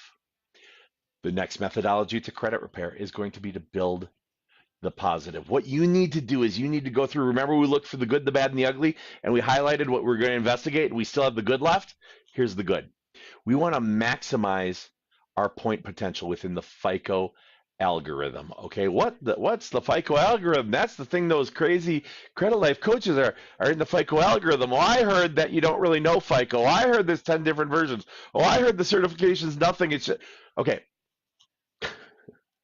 The FICO algorithm is the magical secret sauce that makes up your FICO score, your lending score, the score the mortgage company is using, the score the auto company is using, the score anyone who freaking matters is using, okay? Here's what makes up your FICO score. 35, this is general. There are different scorecards. We'll go into that on a different video. But this is to repair your credit. So these are the generalities you need to know. 35% of your FICO score is payment history. Totally makes sense. Did you pay on time? Did you pay at all? That makes up 35%. So one late payment can really screw you up for a couple of years, okay? 30%, a full 30% is made up of balance to limit ratio on revolving accounts, on credit cards. What's a revolving account? Credit cards, lines of credit. You can charge them up, you can pay them down, you can pay them off, you can use them again. As long as you're happy with the bank and the bank is happy with you, they can revolve forever. Got it? Got it? Got it? Got it? Okay, good. A full 30% is balance to limit ratio on the credit card. Now, there is a perfect balance to limit ratio. You've been told stuff all your life, man, about how to best use your credit cards. You've been told, charge them up and pay them down before the statement date. You've been heard, keep them under half, and other people, keep them at 30%. People love them to some 30%. Other people say 10%. Other people say, open them and don't use them. You know, bless their hearts, as they say in the South, and those of you from the South know what I'm talking about. All of those people, your teacher, your banker, your parents, your mortgage lender, Susie F. and Orman on TV, they're all wrong. Why? Because it's not their job to know the credit formula. It's their job to simply know how to read a credit report and see if it matches their underwriting guidelines, okay? They don't know. It's just ignorance. It's not their fault. It may be what they were taught. Here's the deal. There is a perfect balance to limit ratio in the FICO algorithm. It's perfect because it'll add the most points. It'll add the most positive FICO material to your score. Here's the thing, though. It's comically small. The perfect balance to limit ratio in the FICO algorithm is 1% to 3%. 1% to 3%. That's it. Any more, you broke it. Any less, you broke it. Any more, you broke it because you legitimately didn't listen to what a professional with 27 years in this industry who's FICO certified told you to do. And if you're not going to do that, I don't even know why you're watching this video. Any less than 1%, you broke it, because less than 1% isn't activity. And you need activity to generate points. Kind of like I got to probably get off my butt sometimes so I can burn some calories. Activity. So here's the deal. You know this now. We can use this. So what do? You get a credit card. You open up a secured card at Capital One. Secured card, $200 limit. Basic starter card. Real easy. Open up a secured card at Capital One, 200 limit. Okay, so 1 to 3% is $2 to $6. That's it. No more, no less. No more, no less. So you're going to put something on it. Dollar Shave Club that's in that neighborhood. A Disney Plus. You're going to put a reoccurring spend in that neighborhood on that card. You're then going to set your checking account to auto pay the card when it's due. You don't have to worry about billing cycle, close date, and fancy. Don't overcomplicate it, guys. Let pros worry about that. Don't overcomplicate it, please. You're just going to drive yourself nuts. And I'm already there. Trust me, it's not a long drive. You don't want to do it. So you're going to set checking up to automatically pay it when it's due. So money goes on, money gets paid. Money goes on, money gets paid. Money goes on, money gets paid. What do? Nothing. You sit back on your butt and you watch The Mandalorian on Disney. Okay? What do you do next with that card? Well, it's a tool for raising our score, right? Just like a hammer is a tool for pounding nails in the wall or opening windows at people's houses where we don't like them. Okay? So it's just a tool. I say cut the card up. You don't need it. What we've created is a credit machine that does 1 to 3% perfect FICO algorithm every single month, okay? Now, I want you to have 2 revolving accounts, 2 bank credit cards open for that, doing the same thing.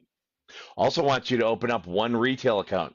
Blend of accounts will come in later. So you got 2 revolving, 1 retail account now. Those revolving accounts, they're making up 30% of the entire FICO algorithm with that balance limit ratio. Now, the next 15% we can't affect. That's time. That's history. The only way you can affect it is by going, oh my God, I don't have those things Jeremy said, and after this video tonight, going and applying and opening them. The sooner you do it, the better. Time is the only thing I can't control. And if I learn how to control it, I will tell you all last week. I'll let that sink in for a second. Okay, so 15% is time. 10% is made up of blend of accounts. Blend of accounts. 1 kind is good, 2 kinds is better, 3 kinds is better, 4 kinds is better, okay? Things like rank risk order come into effect. A concept you don't even need right now. But what I want you to have for a bare minimum on credit build is 2 revolving accounts. I already told you, 1 to 3% going on it. One retail account, Fingerhut. Shop Simplio, something like that. Go to my800credit.com. We vetted all the links on there. You can find all kinds of good ones. I want you to have 1 installment account. That could be a student loan that's open and active and in repayment with a perfect payment history, or it could be a car loan that's open and active with a perfect payment history, or self-lender or Credit Strong. And if you want to find them, again, go to my800credit.com. We got vetted links on there. Credit Strong and Self-Lender, those are monthly installment savings accounts. Literally, you make an equal monthly payment every month into this account, and at the end of it, they give you the money. But because you made a bank obligation and made installment payments on it, they'll report it to Equifax and Experian and TransUnion as installment payments on a bank obligation. That'll round out your credit profile, give you the blend of accounts, raise your score while you took money away for a rainy day. So we got 2 revolving accounts, open and active with a perfect payment history, 1 installment account, open and active with a perfect payment history, and 1 retail card. If you do not have at least that right now, those are what you need to build. Build the positive, okay? Remaining 10%. The remaining 10% of the FICO algorithm is recent activity. Inquiries, okay? I swear to God, it's never inquiries. In fact, go to the files section of the Free Credit Repair Advice Group and read my article called It's Never Inquiries. But the real quick short version. I don't care if someone told you it's inquiries. It's not inquiries. I don't care if your denial said inquiries. It's not inquiries. Read the article. Inquiries only stay on your credit report for 24 months, 2 years. They only affect your score for 12 months. So for 12 months, they're ornamental. They're decorative. They're not factored. Okay, so we only have to worry about the last 12 months. Now, you're allowed unlimited automotive inquiries or unlimited mortgage inquiries or unlimited student loan inquiries. As long as they happen in a 30-day period, they'll only eventually count as 1 Equifax, 1 Experian, 1 TransUnion. So you're not getting penalized for shopping. It's never inquiries. That stuff does make up, inquiries make up a portion of the FICO algorithm. Don't worry about that piece. Other recent activity gets more weight too, like having good payment history in the last 12 months, having a good blend in the last 12 months, and average daily balance. Oh my gosh, what's average daily balance? FICO's using something called trended average daily balance. That's why you can't charge it up and pay it down before the reporting date, because they still know. Bankers are not stupid. They said, wait, this could be a thing. We better get that information. And boom, now it's in FICO. Okay? That's the FICO algorithm. That's 100%. I literally just gave you everything you need to build your score. By the way, why did Jeremy want to go with, of everything in the world, of all the accounts, why 2 revolving, 1 installment, and at least a 24-month history? Well, guess what? 90% of the people who come to the Free Credit Report, I almost call this the Fair Credit Reporting Act, FCRA. It's not coincidental that we're the Free Credit Repair Advice Group. 90% of the people who come to the group, 90% of the people who enroll with Credit Life have one goal and one goal as their main, and that's to purchase a home. That's to be mortgage ready. I want to know right now from all of you who are watching this, I want some number ones in chat. I want some number ones in chat, and I want some thumbs up. Give me some, I need some damned interaction if I'm going to keep going. Give me some thumbs up, some hearts, some love, whatever, on the likes and stuff like that. Let me know that you want me to keep going. I'm going to take a sip and a breath. Hang on. If I see interaction, it feeds my ego, and that's what keeps me going.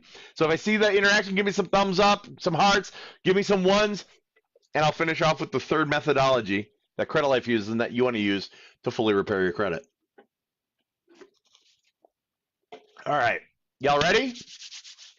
So we eliminate the negative, we build the positive. I was saying the reason the 90%, okay?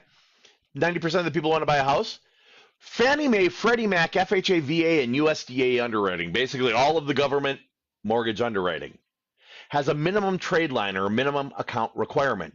The minimum account requirement for a basic underwriting guideline for all those mortgage loans just so happens to be 2 revolving accounts, open and active with a perfect pay history, 1 installment account, open and active with a perfect payment history, and 24-month credit depth. Now that's time. Remember, we can't affect that yet. Now, why do we throw in that 1 retail account? To beef up the blend of accounts. If you guys are coming back from bad credit, we need some compensating factors. So if something's bad, we want the underwriter to go, yeah, that's bad over there, but look over here, we got a great retail account. Oh, that's a compensating factor. That'll offset it. So the credit building tools I just gave you, the basic account management strategy just so happens to be the minimum requirement for what's typically the vast majority of you, your largest goal. There's a method to the madness here. All right, so we eliminate the negative. We build the positive. Third aspect, you got to get your arms around the damn money. You got to meet the money where it lives. So you're going to want to, if you're in debt, work on a debt reduction strategy. There's a bunch of them. There's cascading and snowballing, and there's debt avalanche and all this other crap that's made of snow. I'm in Minnesota. I don't want to hear about no snow. No snow for Minnesota. No. You can take the snow and the coronavirus, and you can put that over. Italy's already messed up. Give it to Italy. Give it back to them. But don't mess with the pasta or Venice or a lot of the other places I like. Anyway, I digress. All right. You want to deal with that where you live. Now, I have got a video on cascading, which is undeniably the most overall cost-effective method of debt reduction strategy, okay? Now, you can watch this video. I'm not going to explain it because I like explain it in the video, so you may as well watch that. And it's short. It's on Credit TV. So I want you, if you ever went on YouTube, I want you to go on YouTube and type in Credit TV, CREDITV. That's Credit Life's official video channel on YouTube. In there, you're going to find a video by me. I'm standing out by, you guys get to see a frozen waterfall too, which is pretty legit. But it's on cascading versus snowballing, and it'll step-by-step tell you exactly what you need to do to become debt-free in the fastest and the most cost-effective way possible that you can do yourself. The next thing you're going to want to do is there's going to be debt settlement potentially needed if we've got collections, okay? Here is the order we settle debt. Investigate, get the deletion, then settle it. Don't try for a pay for delete. If this isn't a company that advertises pay for delete, don't call them up and go, hey, if I give you the full amount, will you delete it? And they go, no. Go, oh, well, then I'm not going to give you the full amount. You just told them you had all the damn money. Congratulations, you're going to get sued. Because they went, well, they wouldn't give it to me voluntarily. Guess I'm going to have to take it from him with the judgment. Guess I'm going to have to garnish his paycheck. Guess I'm going to have to sweep it from his account. Maybe let's steal his tax return. Okay? So it's get the item deleted through the investigation process. Once it's deleted, call them and settle. Now, what's the bet? There's no such thing as pennies on the dollar, okay, for this collection stuff. They're not buying it for pennies on the dollar. So don't expect them to settle it for pennies on the dollar. The kind of national average for settlement is about 45% of what's there. But the recommendation I'm going to give you on settlements is figure out, first of all, figure out how much money you got. Then figure out how that can be a really oddball number. So let's say you owe $1,000 on a collection. I'm going to call a collector on the Friday before the end of the month. And I'm going to say, hey, collector, this is Jeremy. And you know, I got this debt $1,000. I just got a check for $461.23. Will you take $463.23? And they're going to take the calculator immediately. They're going, okay, what percentage is this Yahoo, you know, saying he's 46, and they may ask, why such an odd number? Say, because that's how much money I have. And I got 2 collections. So like if you don't want it to do this and call it good, I'm gonna call the other one, give it to them. Your odds have just gone up significantly on your settlement. Okay. So debt reduction strategy, debt settlement strategy. Last thing, budget. I hate the word budget. I hate the word budget, man. I'm a foodie. I hate the word diet. Budget sounds like diet. I think of diet, I think, no, nothing you like. I think of budget, I think, no, nothing you like. Everyone views it, okay, you make your list of your needs and your list of your wants, and you pay for all your needs, and you don't ever get any of your wants ever again. Well, that sounds horrible. That's why budgets fail. That's why budgets fail. This is why diets fail, too, I tell you. It's not natural to eat kale for every meal. You're going to fail. It's not natural to drink a shake for every meal. You're going to fail. But if you learn good strategies, if you learn mindful eating, what's healthy, what's good, portion control, well, son of a gun, you succeed. The same thing goes with budget, okay? I want you to do these things. Actually, we're going to make it real easy. I want you to go, we're going back to Credit TV on YouTube, www.youtube.com, hit Credit TV, CREDITV. On there is a podcast. This podcast is put on by the CEO of Credit Life, the CFO of Credit Life, and one of their coaches who is wildly attractive, very suave and debonair and yada, yada, yada, yada. And talking to you right now, he's very modest. That's one of his finest trait is his modesty. Anyway, there's a podcast on there. It's called Credit Rock Stars. You're going to go to episode 5, episode 6, episode 6.5, and episode, where am I up to? 7, on mindful spending. We literally walk through step by step on the mindful spending approach. It's kind of like learning to eat healthy. It's the mindful spending approach. It's literally about identifying where all your money's gone in the last 3 months. Where is every dollar gone? And then literally what I want you to do is you write down where it's all gone, and then write down your needs and wants. And look where all the money went, and look at your needs and wants. Okay?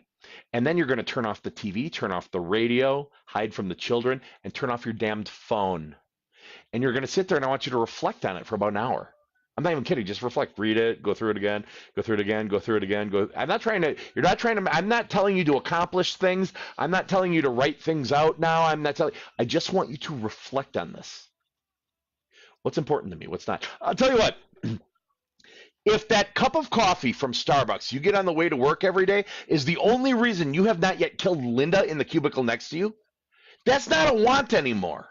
Okay, these are things that are important to you. Have nice things in your life. Otherwise, why are you slaving at a job? That's what it is. It's slaving at a job. If you're doing all this stuff for stuff you can't have, it's horrible. Paying your landlord's mortgage, doing stuff like that. It's horrible. Okay, so reflect on it. Find the things that are important to you. And then when you go forward, you're going to take a more mindful spending approach. You're going to make different conscious and subconscious decisions. All right. And it's going to be good. So we've eliminated the negative. We have built and focused on the positive and grown the positive. We've addressed our money where it lives. That's the fastest, it's the most cost effective, it's the most permanent credit repair you can have. It's 10 times better than any other credit professional out there is ever going to teach you. I can say that confidently because I know all the other credit professionals and I've heard their stuff. What I just gave you is probably 5 times more than they charge for. You should see what Credit Life charges for. Now, do you guys think this is valuable? I want to get some feedback now. I want to know if you actually feel that there's value to this. Is this useful? Can you employ this? Is this something you're going to think about? Watch back? I mean, is this useful to you? Give me some thumbs up.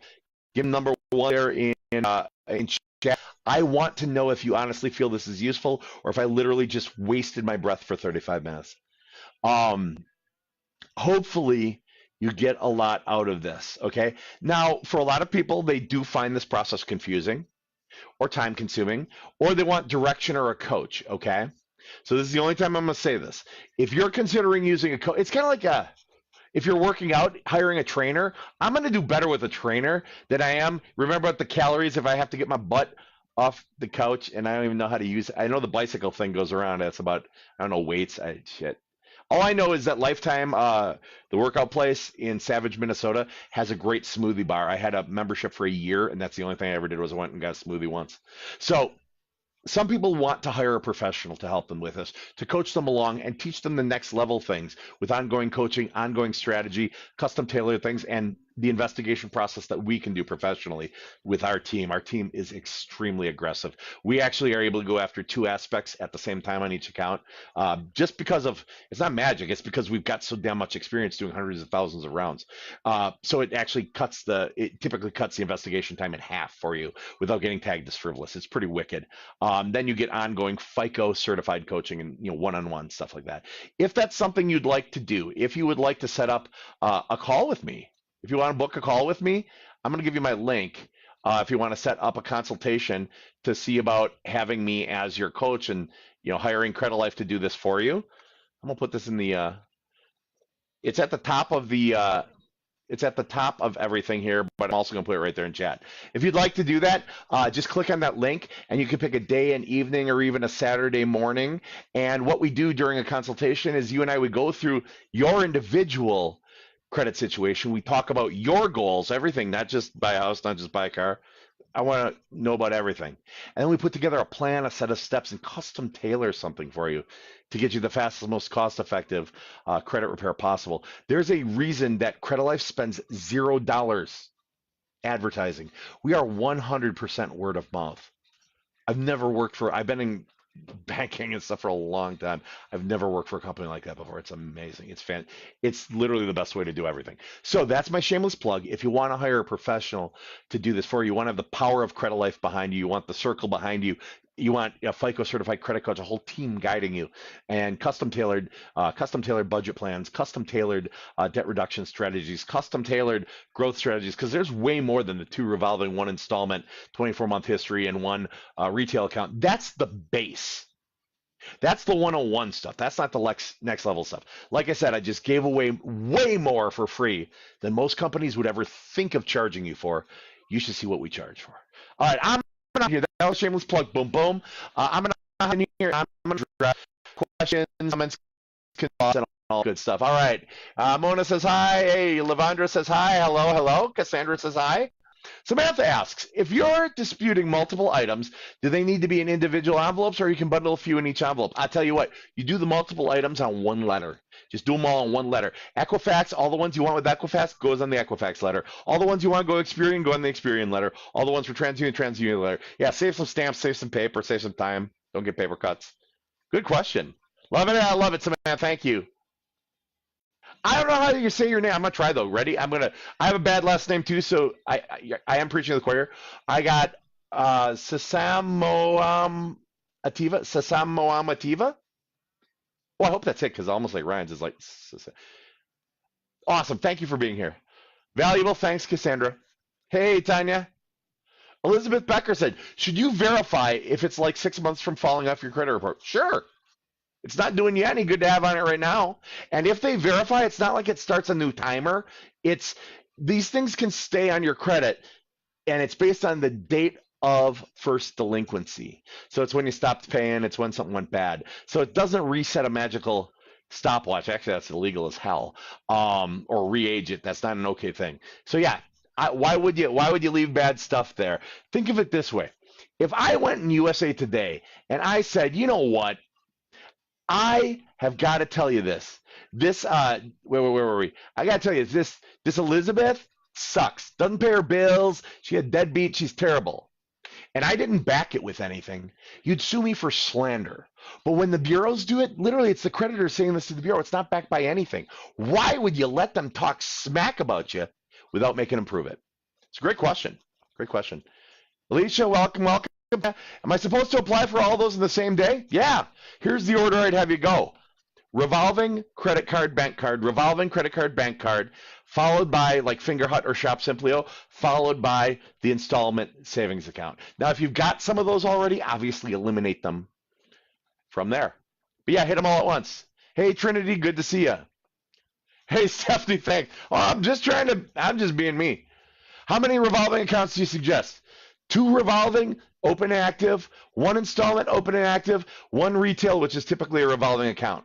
Once you are getting next level, it's going to depend entirely on your goals, where you're trying to get to. Some people want to be at a 640 or a 680 because they want to get maybe good Fannie Mae or Freddie Mac financing. Some people want to be in the 7s because they're worried about their rates. Some people want to be in the 8s because they want to be able to walk around and go, damn it, I'm in the 800 club.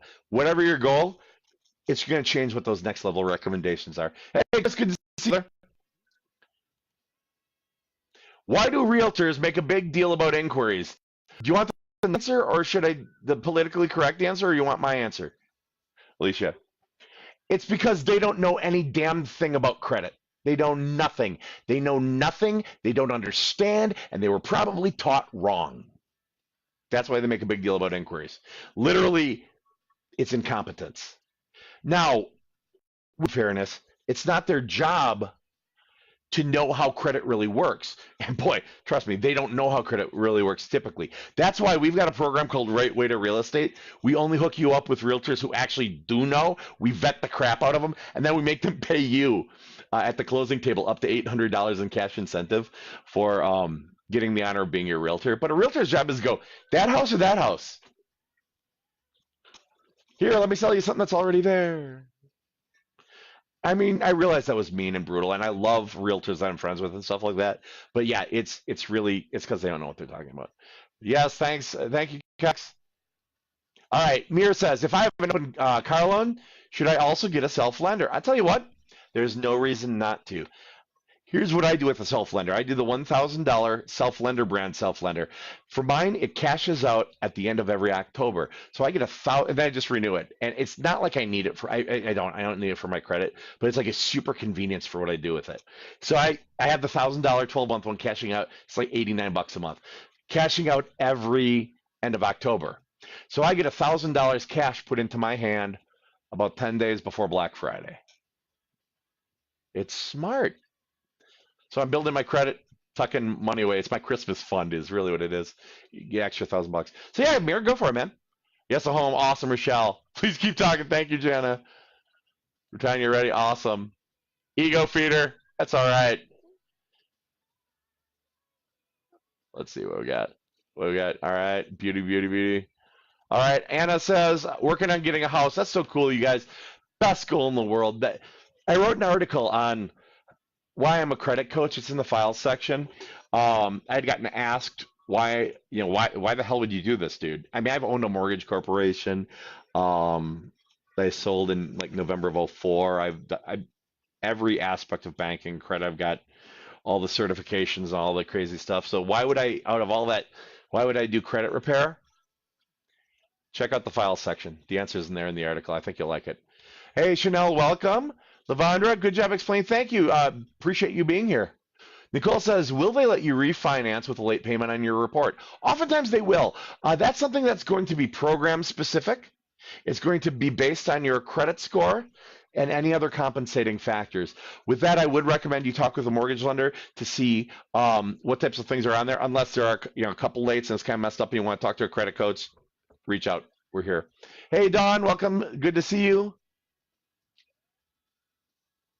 Nancy, hey, how you doing? Tanya, excellent. Hey, everyone, this is cool. Good. I'm glad you guys, Christy, I'm glad you found this useful, guys. Anisha, Tanya is great. Perfect. Cox, awesome. Very useful, very helpful. Thanks, guys. I wanted to do one that was big. I wanted to do a live that was big. And this is probably literally the biggest live I could possibly do as far as the information I just gave you.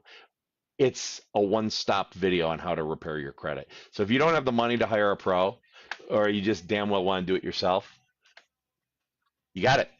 All right, good info. If you want to hire a pro, hire me. Trust me, it's worth it. All right, what we got here? Aaron, have 9 credit cards all in good standing. Should I put them all at 1 to 3? Yes.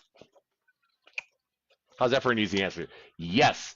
That's going to do. That's going to work out good for you. Dylan, awesome. What else we got going on? Nikki says, yes, excellent, guys. Yeah, 1 to 3, always, always. Should I continue to dispute zombie debt if it's still on my report? Oh, yeah. Yeah, I always go after the zombie debt. Hey, Joseph, good to see you. Cassandra, appreciate your knowledge. Awesome, I appreciate having you here. If you haven't, liked the video, if you haven't liked on Credit TV and stuff, make sure you hit all these good areas. And if you haven't followed me, by the way, Jeremy.credit.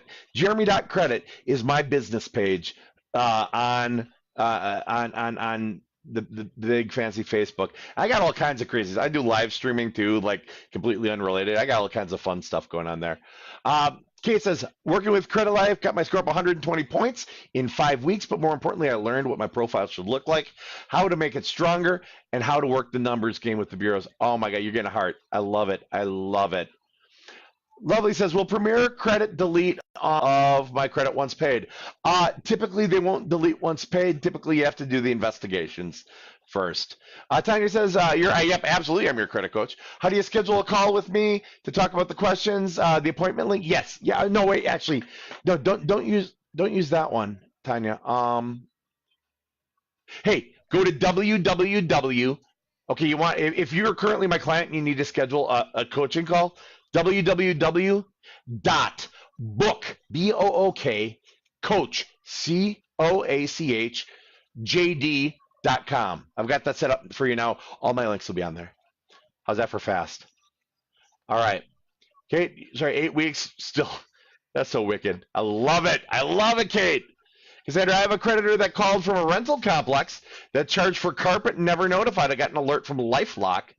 Yeah, I disputed immediately. Absolutely, Cassandra. Without a question, dispute it. Those are the types of things where, I don't know, maybe it'd be nice for them to tell you. Blows my mind that people don't do things like this. See, it's so sketchy. Okay, Nikki says, how can I get out of a delinquent timeshare loan that I no longer want or afford? Okay, there are companies that actually do that for you. They like break your timeshare for you. Timeshare is a big, messy. What I would do is I would actually make a post asking about it in the group, and we've got some moderators you'll see in there. We've got Brian Kurzweil, we've got Chaz Eartham in there, we've got Jason Walgraves in there. I want you to tag those moderators in your post, and those are preferred partners at Credit Life. We trust them enough to moderate them or have them moderated in the group. I want that to go specifically to the people who are currently actively working in real estate, because it's kind of a real estate question. That being said, there are also companies out there you can pay them; they take care of it for you. But you can investigate, you can do all kinds of stuff like that. Natasha says, when's a good time to request a credit limit increase?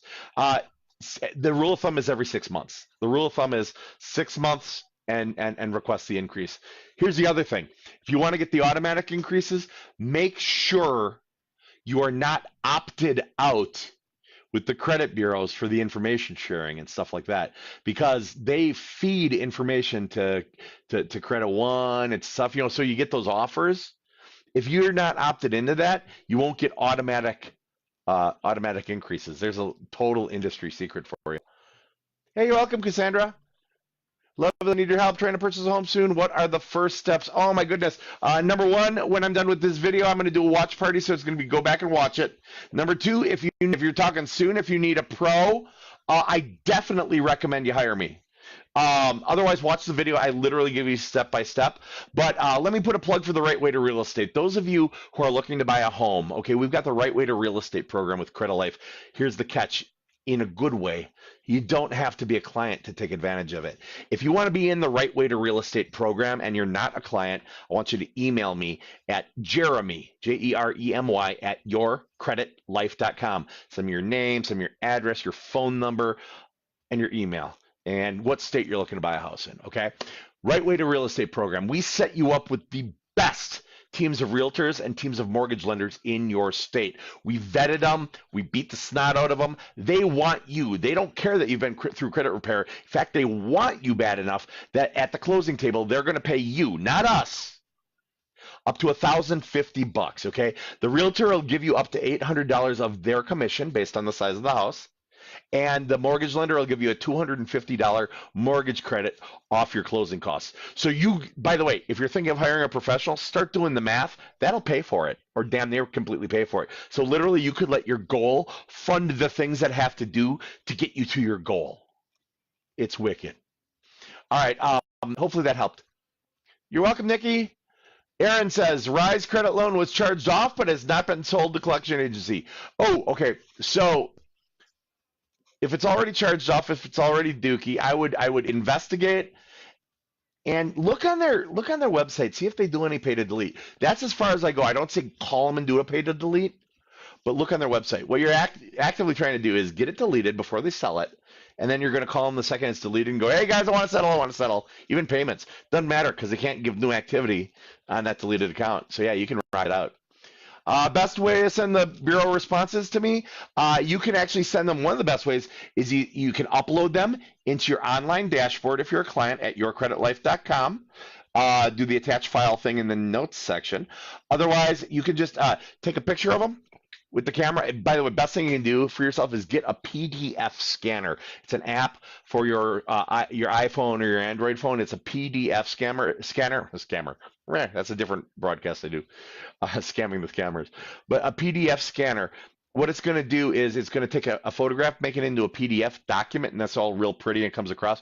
You can just email it then to results, RESULTS, at yourcreditlife.com. Or if you ever run into something you don't know where it needs to go, send it to info@yourcreditlife.com or help. Help, I don't know where to send it, at yourcreditlife.com. We've done like literally every word we can think of where you'd be like, I think it might be this. Good, send it to what you think it is. I promise you will get it. It's pretty wicked. Oh, you're welcome, Natasha. All right, everyone. Once again, I want to thank you all for coming out to this broadcast. This was a big one. This was a big live. Download it last night. Awesome. Oh, what if you're getting garnished, but the amount's not right on your credit report? Investigate, investigate, investigate, investigate. Just because you're getting garnished does not mean you can't investigate it and seek deletion. All right. I want to thank you all for tuning in tonight, every night at 8 p.m. Eastern, 7 p.m. Central, 6 p.m. Mountain, 5 p.m. Pacific time.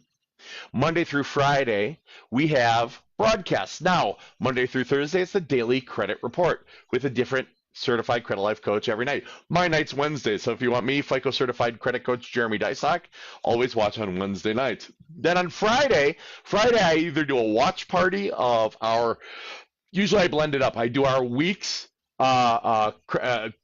Daily Credit Report broadcast, and I mix it in with a lot of my Scamming the Scammers. If you haven't seen Scamming the Scammers, it's when I call back those like scammers from overseas who spam dial your cell phone and try to steal your social security number or do grant scams, do tax scams and stuff like that. And my goal with it is I try to keep them on the phone as long as humanly possible while messing with them. And I've told them everything, like I rented a DeLorean that had 1.85 gigawatts, and I told them I was pickpocketed by Oliver Twist. I've said some crazy things to these people. So I like to intermix those. If you want to find them, those are up in the video section of the group. And if you want to hire a professional, like I said, click on my link at the top, schedule a time with me. I'd be absolutely thrilled. There's no cost for the consultation. It's to determine if Credit Life's a fit for you, if you're a fit for Credit Life, and if the services can help you out. Once again, everyone, you guys are awesome. Invite everyone you know, invite everyone you love to the free credit repair advice group. I'm going to do a watch party right after this with the video, so anything you missed, you guys can see it. It'll be saved to the group. Other than that, I'm Jeremy Dysock, FICO certified credit coach with Credit Life Financial Wellness. Thank you so much. It's been an awesome evening. Bye-bye. Hey, good evening. Good evening, everybody.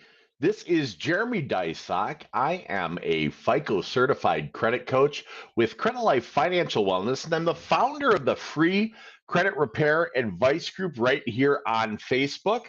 And I would like to welcome all of you to our Wednesday night live. This is something I do every Wednesday night. All right, just double check the group. It's going good in there. Something I do every Wednesday night at 8 Eastern, 7 Central, 6 Mountain, and 5 Pacific time, and tonight is no exception. All right, so what I'm going to do is I'm going to give the room a second to fill up a little bit.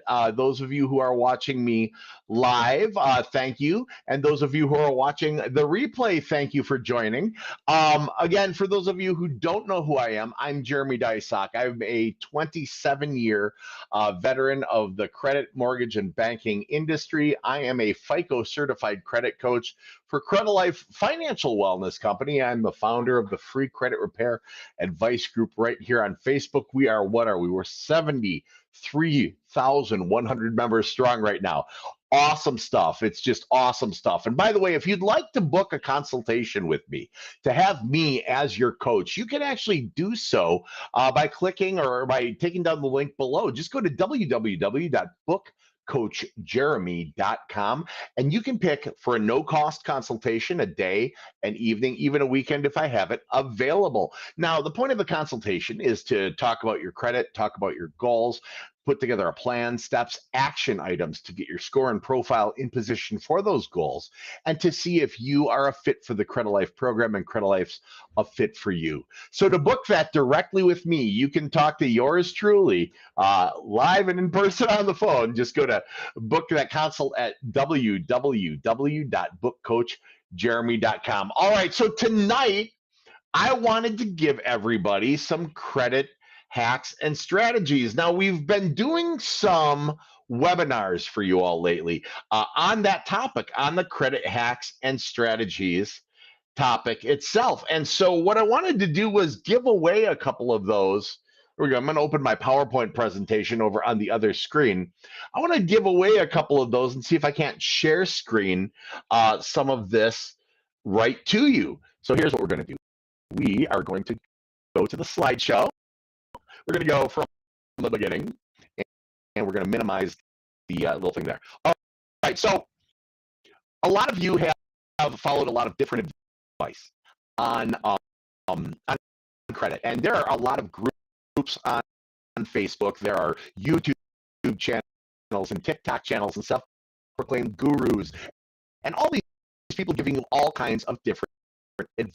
advice on credit. Some of it sounds too good to be true. Oftentimes that's because it is. Some of them sound, some of them sound a little strange. Some of them sound plausible. But what I want to do is give you a couple of credit hacks. In fact, I believe I've got 4 of them here tonight for you.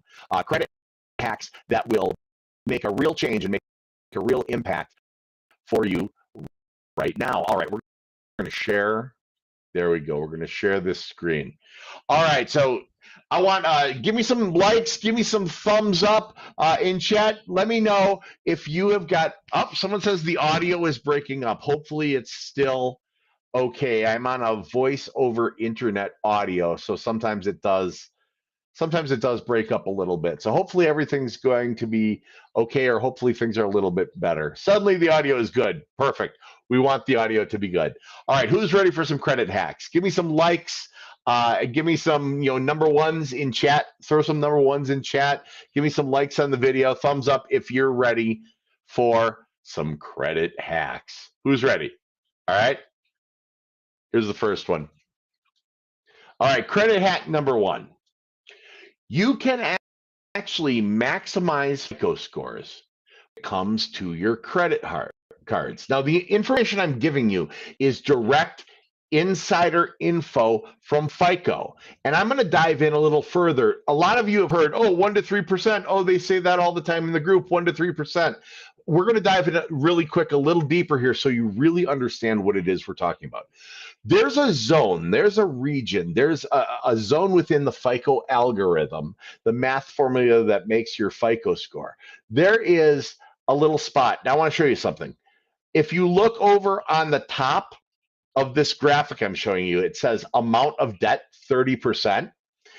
Amount of debt is referring to credit cards, revolving accounts, okay? So amount of debt on revolving accounts makes up a full 30%, there we go, 30% of your FICO score. So this hack is going to show you something and explain why you can directly impact a full 30% of your FICO score. Within that 30%, okay, there's different weight given to different things. There's different importance given to different things.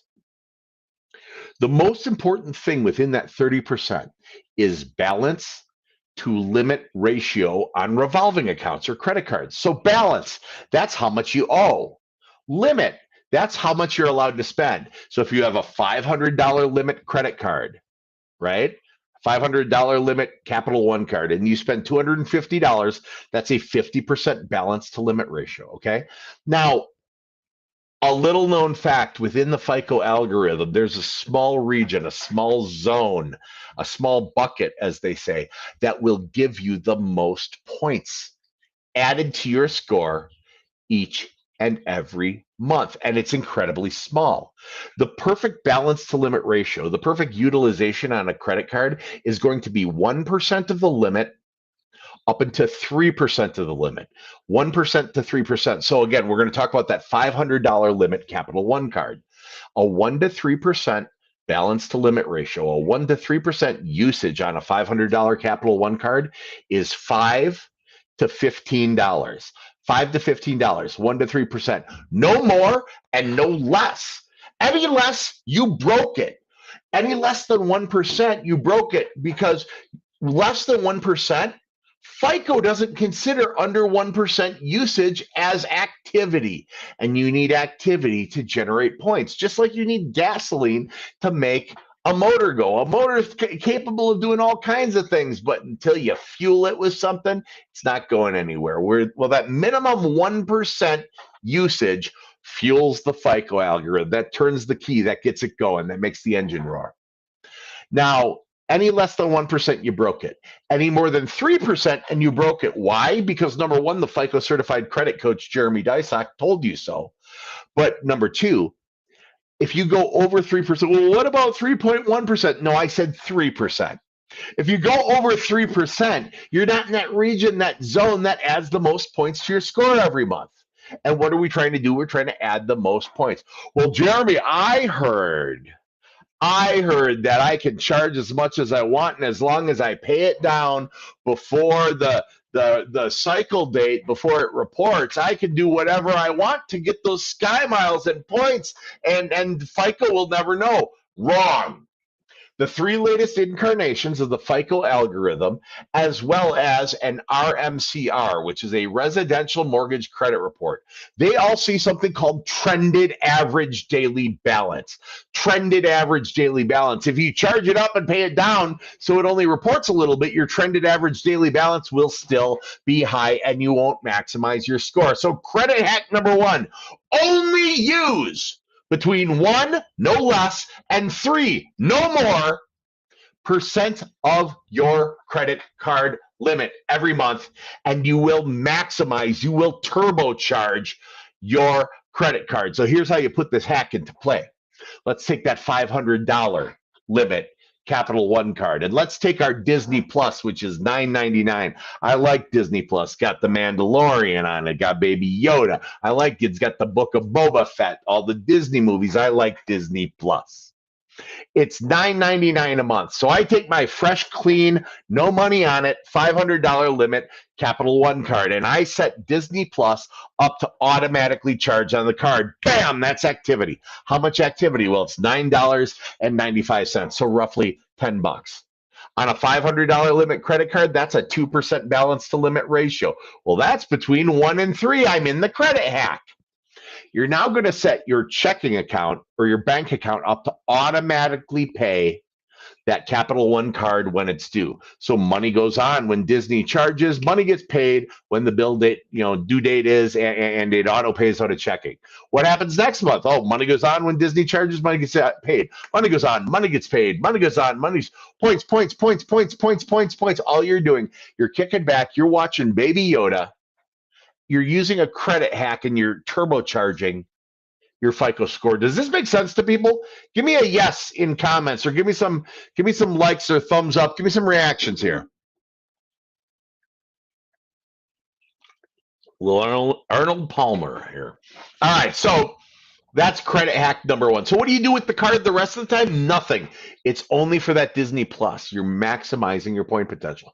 Hey, Jeremy, can I do that with a second credit card? Not only can you, you should. And we'll get into that in one of the next credit hacks. All right, credit hack number 2. Lenders want a minimum trade line requirement. Lenders want to see a minimum trade line requirement. What's a trade line? A trade line is a line of credit, something that's showing up on your credit report as a line of trade, okay?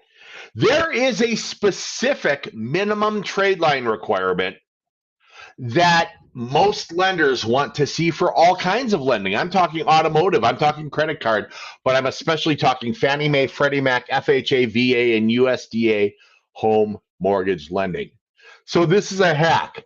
If you don't have these, you've got to get them so that you're hacking your credit, you're setting yourself up for the maximum point potential and the maximum probability of being approved for credit.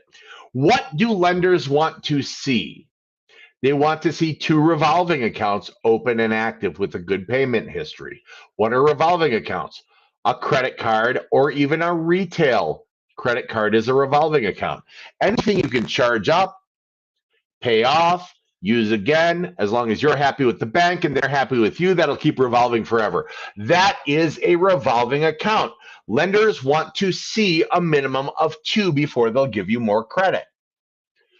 One installment account. What's an installment account? An installment account is something where you make equal monthly payments until it's paid off. And once it's paid off, it's done. You can't pay off a car loan, then go and say, hey, Ford Credit, I'd like to buy a microwave with this loan now. Can I charge it? They say, no, you don't understand how any of this works. Installment loan, a car loan, a student loan, okay?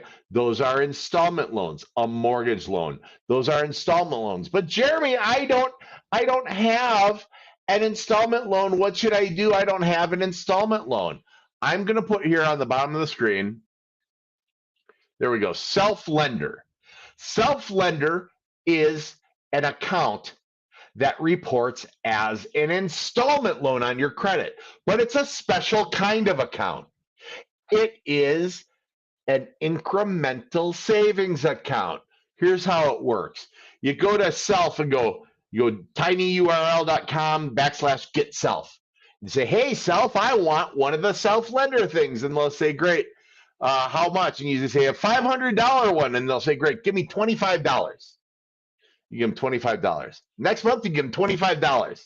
Month after, $25. And you keep giving them the $25 until you funded this $500, right?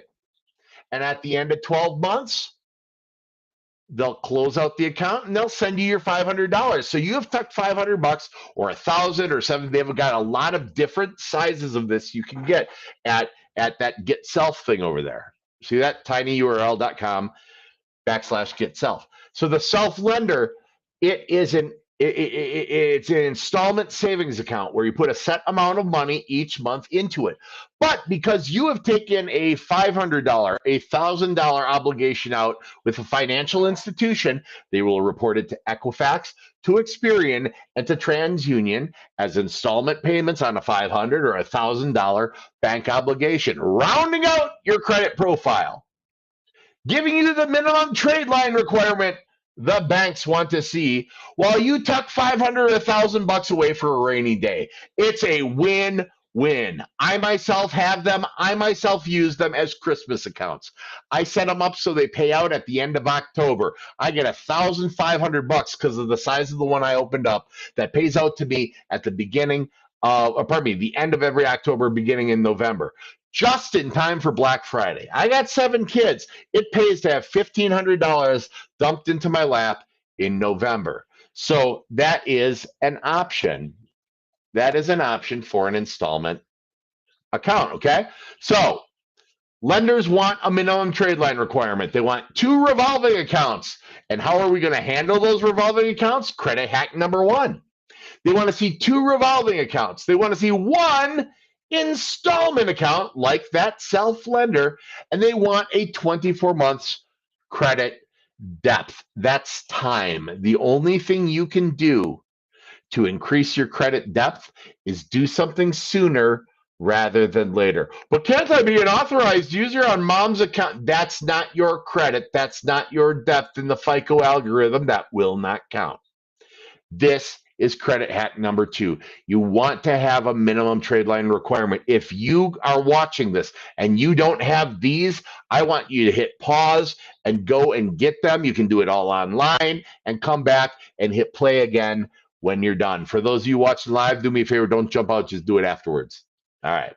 That's credit hack number 2. And you know what, everybody? I'm going to give you credit. I'm going to give you a third one. Who wants a third one? I'm going to give you a third credit hack right after this. So you're saying I can ask this cat any question? The cat is connected to the computer. You just type in the question, it will read his mind. There the answer comes.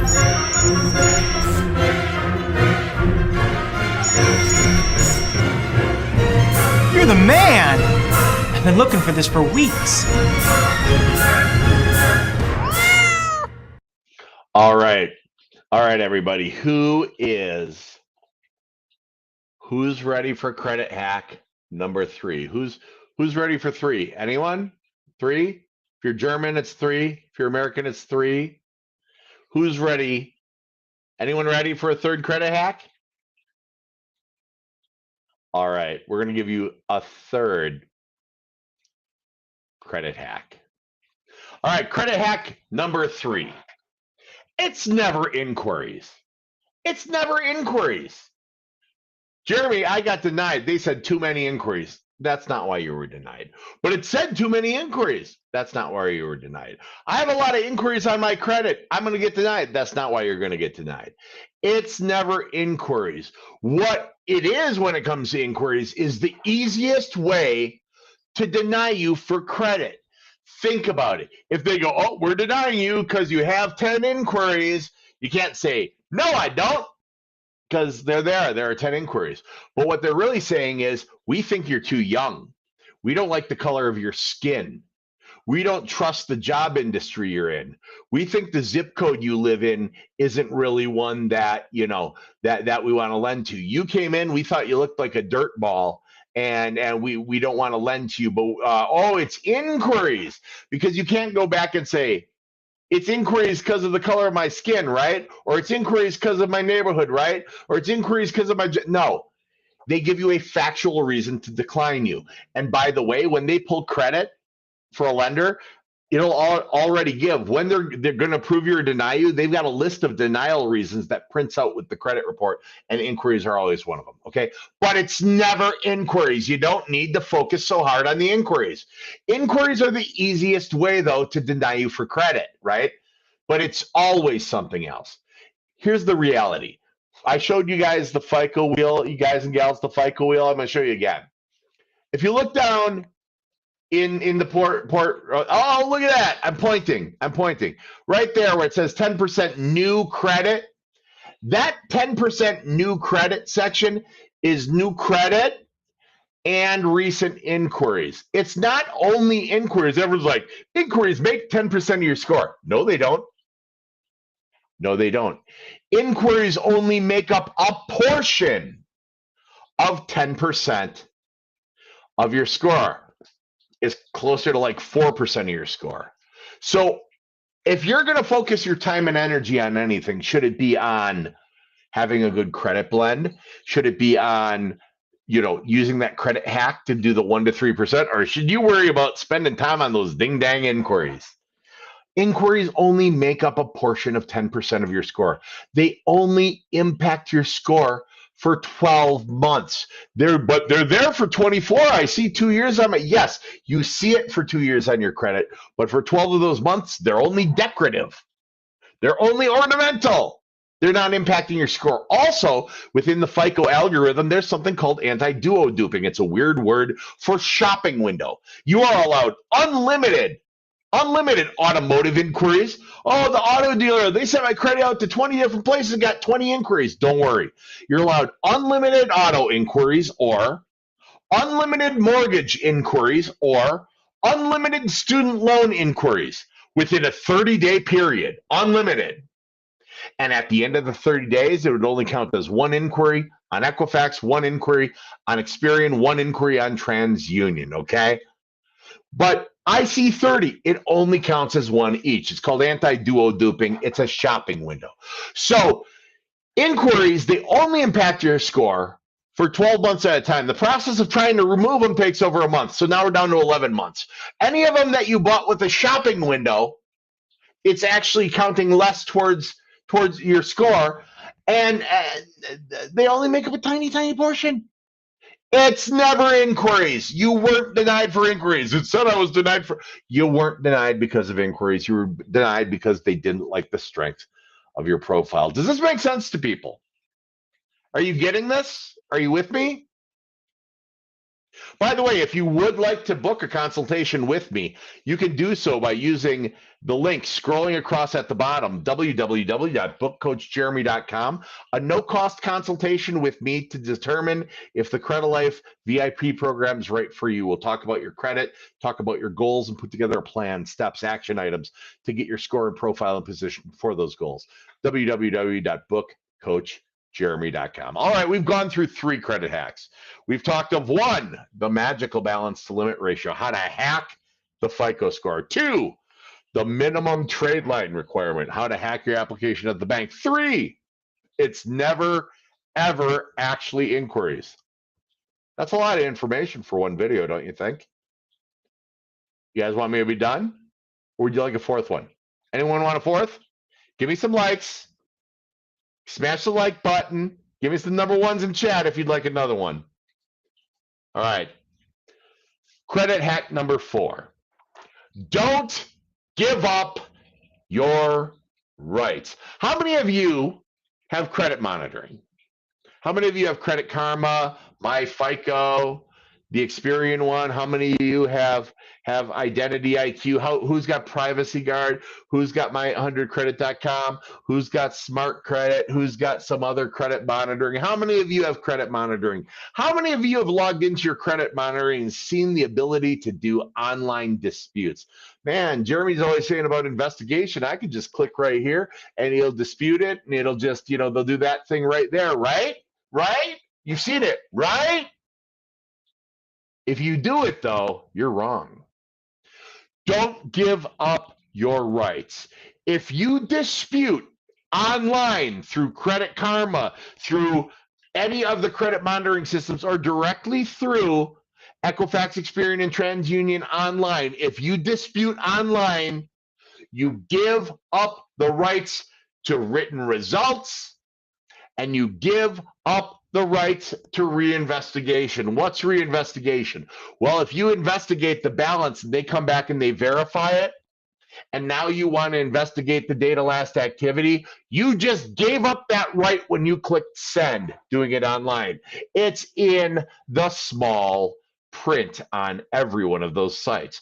Also, online disputes. So number one, if you dispute online, you give up the right to getting written results, and you give up the right to being able to dispute it again, or a different aspect of it. And then online disputes don't even provide all of the investigation options. There are 27 different aspects of every account on your credit that can be verified, validated, and documented to make sure it's accurate and factual and current and correct, verifiable today, not back when they reported it, but today. Because if they can't verify and validate and document that it's accurate and factual and current, correct, and verifiable today, then by law it has to be permanently deleted, gone from the credit profile, like it never happened. And guess what? If you dispute online, you're giving up the right to the written results. You're giving up the right to another investigation, reinvestigation. They don't provide all investigation options. Usually they provide you between 7 and 11 of them, depending on the site. I haven't seen one that had more than 11 of the 27 things you can ask. Always dispute in writing. Letters. If you don't know where to get a letter template, you're trying to do this yourself. Oh my God, I don't know where to get a letter template. In the free credit repair advice group, up at the top of the group, there's a file section. Within the file section, there are letter templates. You're welcome. All right. Always dispute in writing. That's what we do as professionals. Don't you think it would be easier for us to log on, go click, click, click, and not have to write up investigation letters for our clients with all the aspects, going through the 27 aspects of each thing in one Equifax, Experian, TransUnion, 609 letter to this collection agency, that collection agency, direct creditor letters, all that? Don't you think it would be easier, faster, and cheaper for us to do it electronically? Now, don't you think if it made sense, we'd be doing it that way? Why would we do the more expensive, the slower, the more laborious way? It's because it's the right way. Don't give up your rights. You're already having judgments made about you with these credit reports. This is the world's largest repository of unverified, unvalidated data, the credit bureaus. They're already judging you on unverified info, on hearsay, on something that's never been proven. You've got so few rights to begin with. Don't give up your rights. Do investigate negative items on your credit. Do demand that they verify them. We're not saying it's not yours. We're not disputing them. We're saying prove it or remove it. You got to prove it or you got to remove it. It's like O.J. Simpson. Glove doesn't fit. You must acquit. You got to prove it or you got to remove it, right? Don't give up your rights. And that's credit hack number 4 for tonight. That's credit hack number 4. All right. Has anyone found this valuable? Can you see yourself using these hacks? Does this make sense to you? Credit hack number 1, you can maximize FICO scores on your credit cards. Maintain a reported balance, a monthly usage of 1 to 3%. Credit hack number 2, creditors want a minimum trade line requirement of 2 revolving accounts, 1 installment account, and a 24-month credit depth. Credit hack number 3, it's never inquiries. It's not. Inquiries are simply the easiest way to deny you for credit. Inquiries only make up a portion of 10% of your FICO score. Inquiries only impact your score for a total of 12 months, and you've got a shopping window where you can have unlimited inquiries for automotive or student loan or mortgage within a 30-day period, and after that they cost you one. It's never ever inquiries. And then credit hack number 4, don't give up your rights. If you dispute online, you give up your rights. If you investigate online, you give up your rights. If you do it electronically, you give up your rights. You send letters, old school, snail mail, paper letters to Equifax, Experian, TransUnion. You send old school, snail mail, paper letters, 609 letters, direct to creditor, and you make them comply. Do not give up your rights. You have so few rights when it comes to credit to begin with. Why in the heck would you give any of them up? All right.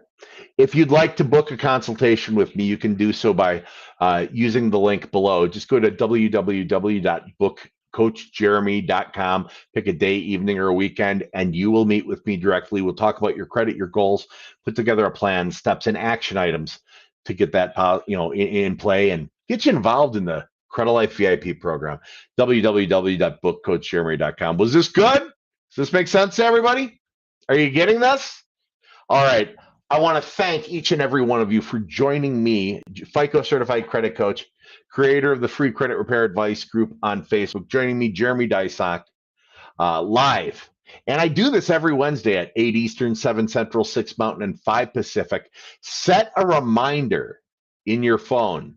If you think this is valuable, if you think credit education is important, if you think being credit savvy is something that you want for your life, for your family, you're trying to end the generational curse, build generational wealth. If you want a backyard for your kid to play in, go to www.bookcoachjeremy.com, book a consultation with Credit Life with me, and follow me every Wednesday night in the free credit repair advice group, 8 Eastern, 7 Central, 6 Mountain, 5 Pacific.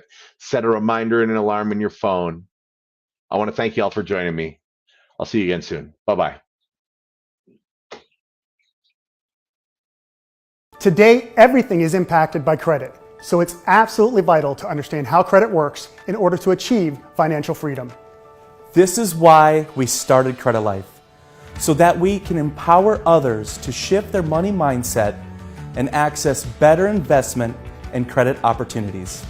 We want to maximize your buying power and allow you to take control of your financial future. With our programs and strategies, we can expedite the process of improving your credit profile and credit score. Despite what many believe, how we manage our money is far more important than how much money we make. A lot of people are concerned about their ability to qualify for a mortgage, lowering their interest rates, or just managing their debt. Through our coaching programs and our trademark Credit Builder Blueprint, our clients not only save money and lower their interest rates, but learn how to get out of debt and finally achieve peace of mind.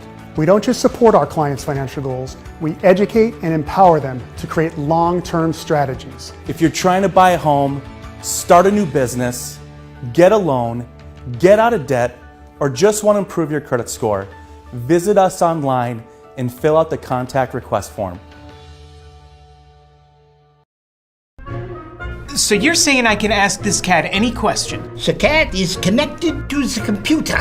You just type in the question, it will read his mind. There the answer comes.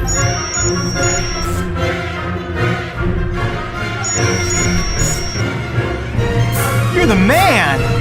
I've been looking for this for weeks.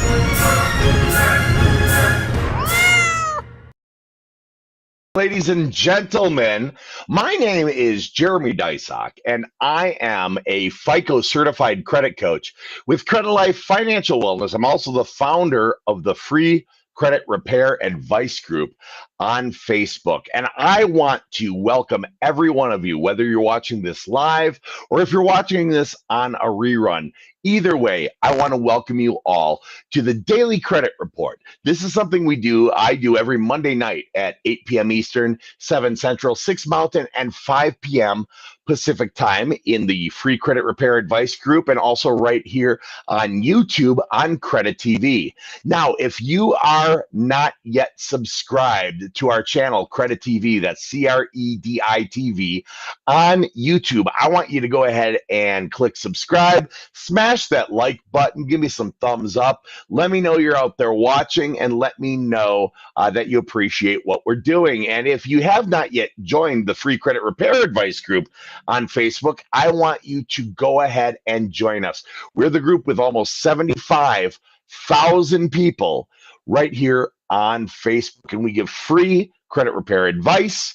We help people get your credit score and your credit profile in position to qualify for all the credit goals that you may have. Now, tonight we've got a really interesting topic. As many of you know, and you can see behind, I am a FICO certified credit coach. I'm actually certified in the algorithm that creates your FICO score. What's your FICO score? There are a bunch of different types of credit scores. You've heard of maybe Vantage scores. There are different consumer-facing scores. There is FICO scoring. FICO is a scoring model that is applied to your credit report to determine how risky it is to lend to you.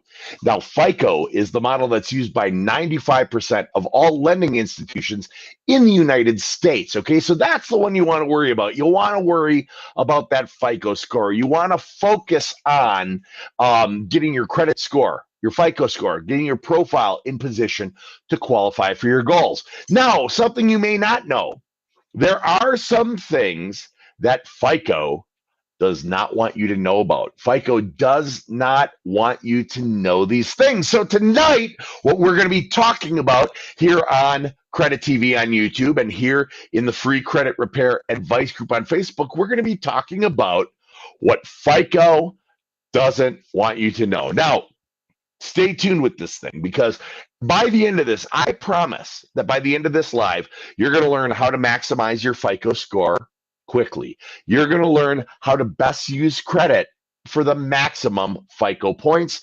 You're going to learn some common FICO score misconceptions and different ways you can avoid them. And then as an extra bonus, I'm going to teach you all the perfect lineup of base accounts for a good FICO and credit profile. Now, while I wait for the room to fill up a little bit, while I wait for people to get on board, joining us on Credit TV on YouTube and joining us in the Free Credit Repair Advice group, I want to offer you all an opportunity. If you would like to have me as your coach, FICO certified Credit Life coach, if you'd like to enroll in the Credit Life VIP program, which isn't only a credit repair, but it's a financial wellness program. It's like two things in one. You can go ahead and book a consultation, no cost, no obligation consultation with me to find out if you're a good fit for the Credit Life program and if it's a good fit for you. You can do that by going to www.bookcoachjd.com, www.bookcoachjd.com. That's going to allow you to access my calendar directly, and you're going to be able to pick a day, an evening, or even a Saturday morning for your initial credit consultation. Now, there's no cost for the consult. It's to get you enrolled. It's to see if it's a good fit for you. And what we'll do is we're going to talk about what's on your credit report. We're going to talk about your goals, your why, what's prompting you to look into your credit, and we're going to put together a plan and steps and action items to get your score, your FICO score, and your credit profile in position for all your goals. So if you'd like to book a consultation, have me, FICO certified credit coach Jeremy Dysock, as your Credit Life coach, just go to www.bookcoachjd.com. All right, so we're going to get back to this. I'm going to dive right in. Normally I tease you guys and then play a commercial or something like that. I'm not going to do that tonight because we got a lot to talk about. All right, tonight's topic, what FICO doesn't want you to know. Okay, so FICO itself is an algorithm. It's a math formula. And this math formula assigns different point values to things that are on your credit report. It also takes points away for certain things that are on your credit report. Now, I want to start out by teaching you guys what FICO and gals and everyone, what FICO is actually made of. What makes up your FICO score, okay? So 35% of your FICO score is made up of payment history. Did you pay on time? Did you pay at all? Okay, and it makes sense. That's the biggest piece of the FICO score, and it's the thing that the banks are most worried about. What is your history of repayment on lent money? Have you demonstrated a willingness and ability to repay in a timely fashion on lent money? That makes up 35% of your total FICO score. Now, 30%, almost a third of it, 30% of your FICO score is made up of balance to limit ratios on revolving accounts. And I'll tell you what I mean by that. So revolving accounts, those are credit cards, revolving lines of credit. You can charge them up, you can pay them down, you can pay them off, you can do it again. As long as you're happy with the bank and that bank is happy with you, they can keep revolving like that forever, okay? So balance to limit ratios. Balance to limit ratio is how much of the available credit you've used versus how much your credit limit is. So if you have a $100 credit limit and you used $50 of that available credit, you're at a 50% balance to limit ratio. Okay, so balance to limit ratio makes up a full 30% of the FICO score. Now, 15% of your FICO score is made up of time, history. How long have you had open credit for? The longer, the better. Now, that's one of the only aspects that we can't impact directly as credit coaches or as consumers. You know, we can do things sooner rather than later, but we can't necessarily affect time. If I ever learn how to control time, I'll come back and tell you guys a week ago how I did it, okay? So 15% is time. So we got 35% is your payment history, 30% balance to limit ratio on revolving cards only, credit cards, and 15% is time. Now, 10% of your FICO score is made up of blend of accounts. What do I mean by blend of accounts? Well, we have revolving accounts, credit cards. We have installment accounts like car loans, student loans, things that you make an equal monthly installment payment on until they are paid off. And when it's done, it's over. You can't go back and borrow more money like you could on a revolving account that you pay up and down. Okay, so we've got revolving accounts, we have installment accounts, we have retail accounts, there are student loans, car loans, mortgage loans. So blend of accounts makes up 10% of the FICO. One type of account is good, two types is better, three is better. The more varied the accounts that you've got on your credit profile, the more you demonstrate that you can handle all of these different types of accounts simultaneously. So you get 10% of your FICO score made up of that. And then the final 10% of your FICO score in the FICO algorithm is made up of recent activities, things that you've done as far as payment history over the last 24 months. They get some extra weight. Inquiries over the last 12 months go into there as well. So, you know, how can we help that portion? Well, we make sure we're paying on time. We make sure we're not getting a lot of unnecessary credit inquiries. So this is what makes up your FICO score. 35% payment history, 30% balance to limit ratio on revolving accounts, 15% is time, how long you've had credit, 10% is blend of accounts, and 10% is additional weight for recent activity and inquiries. That makes up 100%. This is what makes up your FICO score, okay? So I promised you that you would learn how to maximize your FICO score quickly, all right? And I am going to absolutely teach all of you really simple things you can do to maximize those points. I'm gonna do that right after this. So you're saying I can ask this cat any question? The cat is connected to the computer. You just type in the question, it will read his mind. There the answer comes.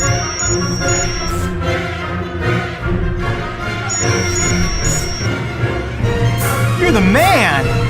I've been looking for this for weeks. Meow. All right, we're back. So I said I'd teach you how to maximize your FICO score quickly. So remember, I just told you about 35% of your FICO score made up of payment history, 30 revolving credit, 15 time, 10% blend of accounts, and 10% the last 12 months inquiries in the last 24 months activity. All right. So how do we maximize our FICO score quickly? The section of the FICO algorithm, that 30% balance to limit ratio on revolving accounts, that's the secret. That's the key to maximizing your point potential, okay? Now, within the FICO algorithm, there is a perfect balance to limit ratio, a perfect utilization for your revolving accounts. It's perfect. It maximizes your point potential. The thing is, the best amount to use is comically small. The perfect balance to limit ratio, the perfect utilization within the FICO algorithm for revolving accounts, credit cards, is 1% to 3%. That's it. 1% to 3%. So if we have a $300 limit credit card, I'm talking about a monthly usage, a monthly trended average daily balance, and a monthly payment of between $3 and $9. $3 and $9. That's it. Any more you broke it, any less you broke it. Any less you broke it because less than 1% activity is not considered activity, and you need activity to generate points. More than 3% and you broke it because you went outside the range, that's going to maximize the point potential. What did I promise you? How to maximize your FICO score quickly. So now we know this, we can work with this. So what we're going to do is we're going to take our credit cards. And if you don't have a credit card, you're going to open a card. Well, Jeremy, I've got bad credit. I've got terrible credit. Where can I open a card? Well, I'll tell you what, if you're being denied everywhere, there is a Visa card called Open Sky. There is no credit needed. They don't do a credit inquiry. It is a secured card, meaning you have to put down a deposit. But if you go to this link that I'm listing below, you'll be able to get a credit card. Basically, all you have to be able to do is fog a mirror, meaning you got a pulse. You hold the mirror up. All right, I'm breathing. I can qualify for this card. So we're going to open up our credit card, or we're going to take our credit card that we have, and we are going to pay it down. Basically, long story short, we want to start with a clean slate.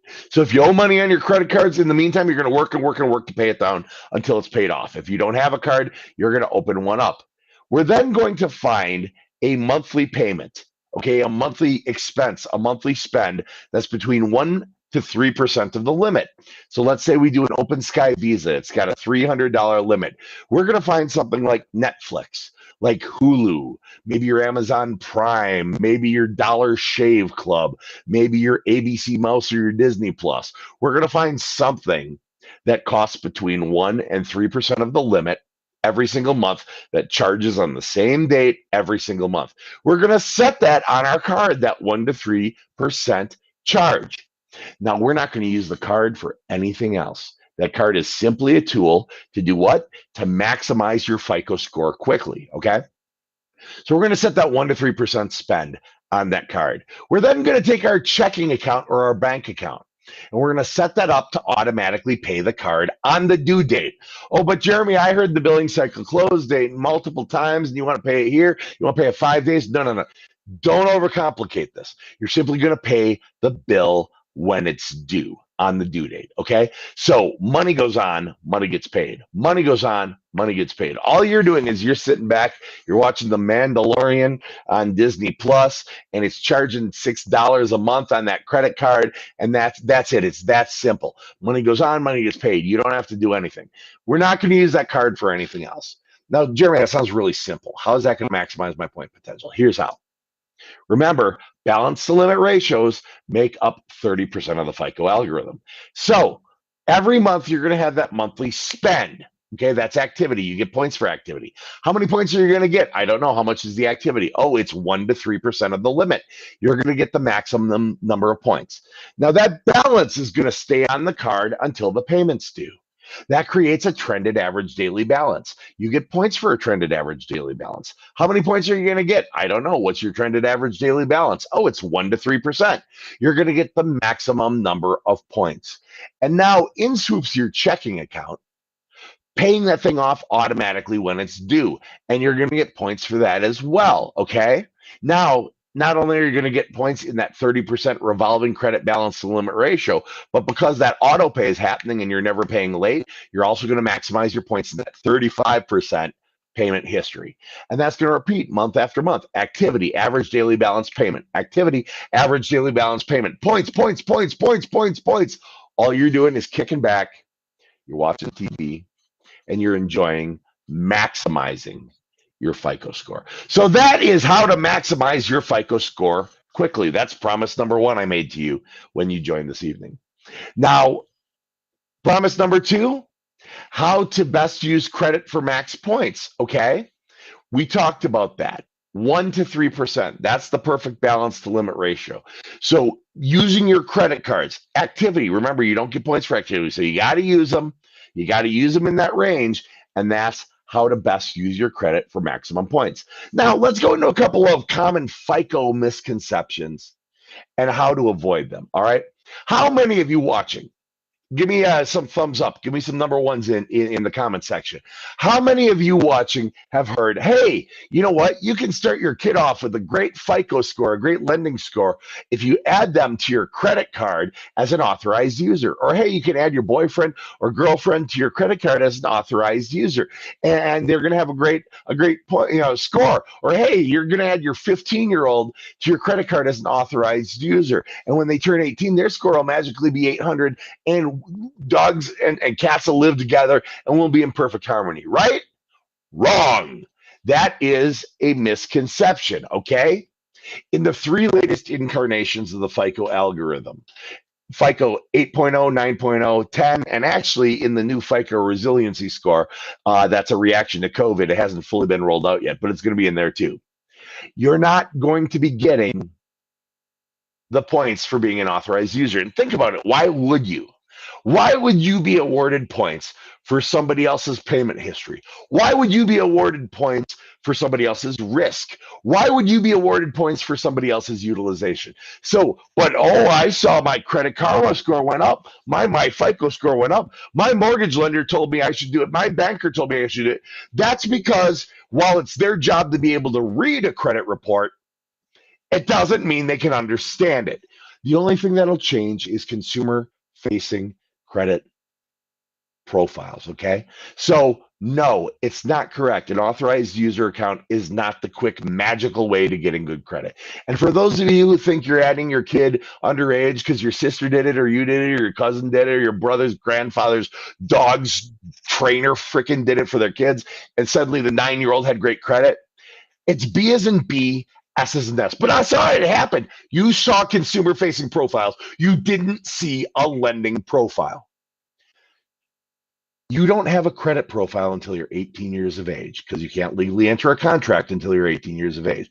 You don't have a FICO score until you're 18 years of age. So whatever you think you saw, you're misunderstanding. That's a common FICO misconception. Here's another common FICO misconception. How many of you have heard, give me some thumbs up or give me some ones in chat or in the comment section. How many of you have heard that you can just charge whatever you want on your credit cards, and as long as you pay it off before the billing date or the cycle date or whatever, it's okay because it'll only show us what you paid it down to? How many of you have heard that?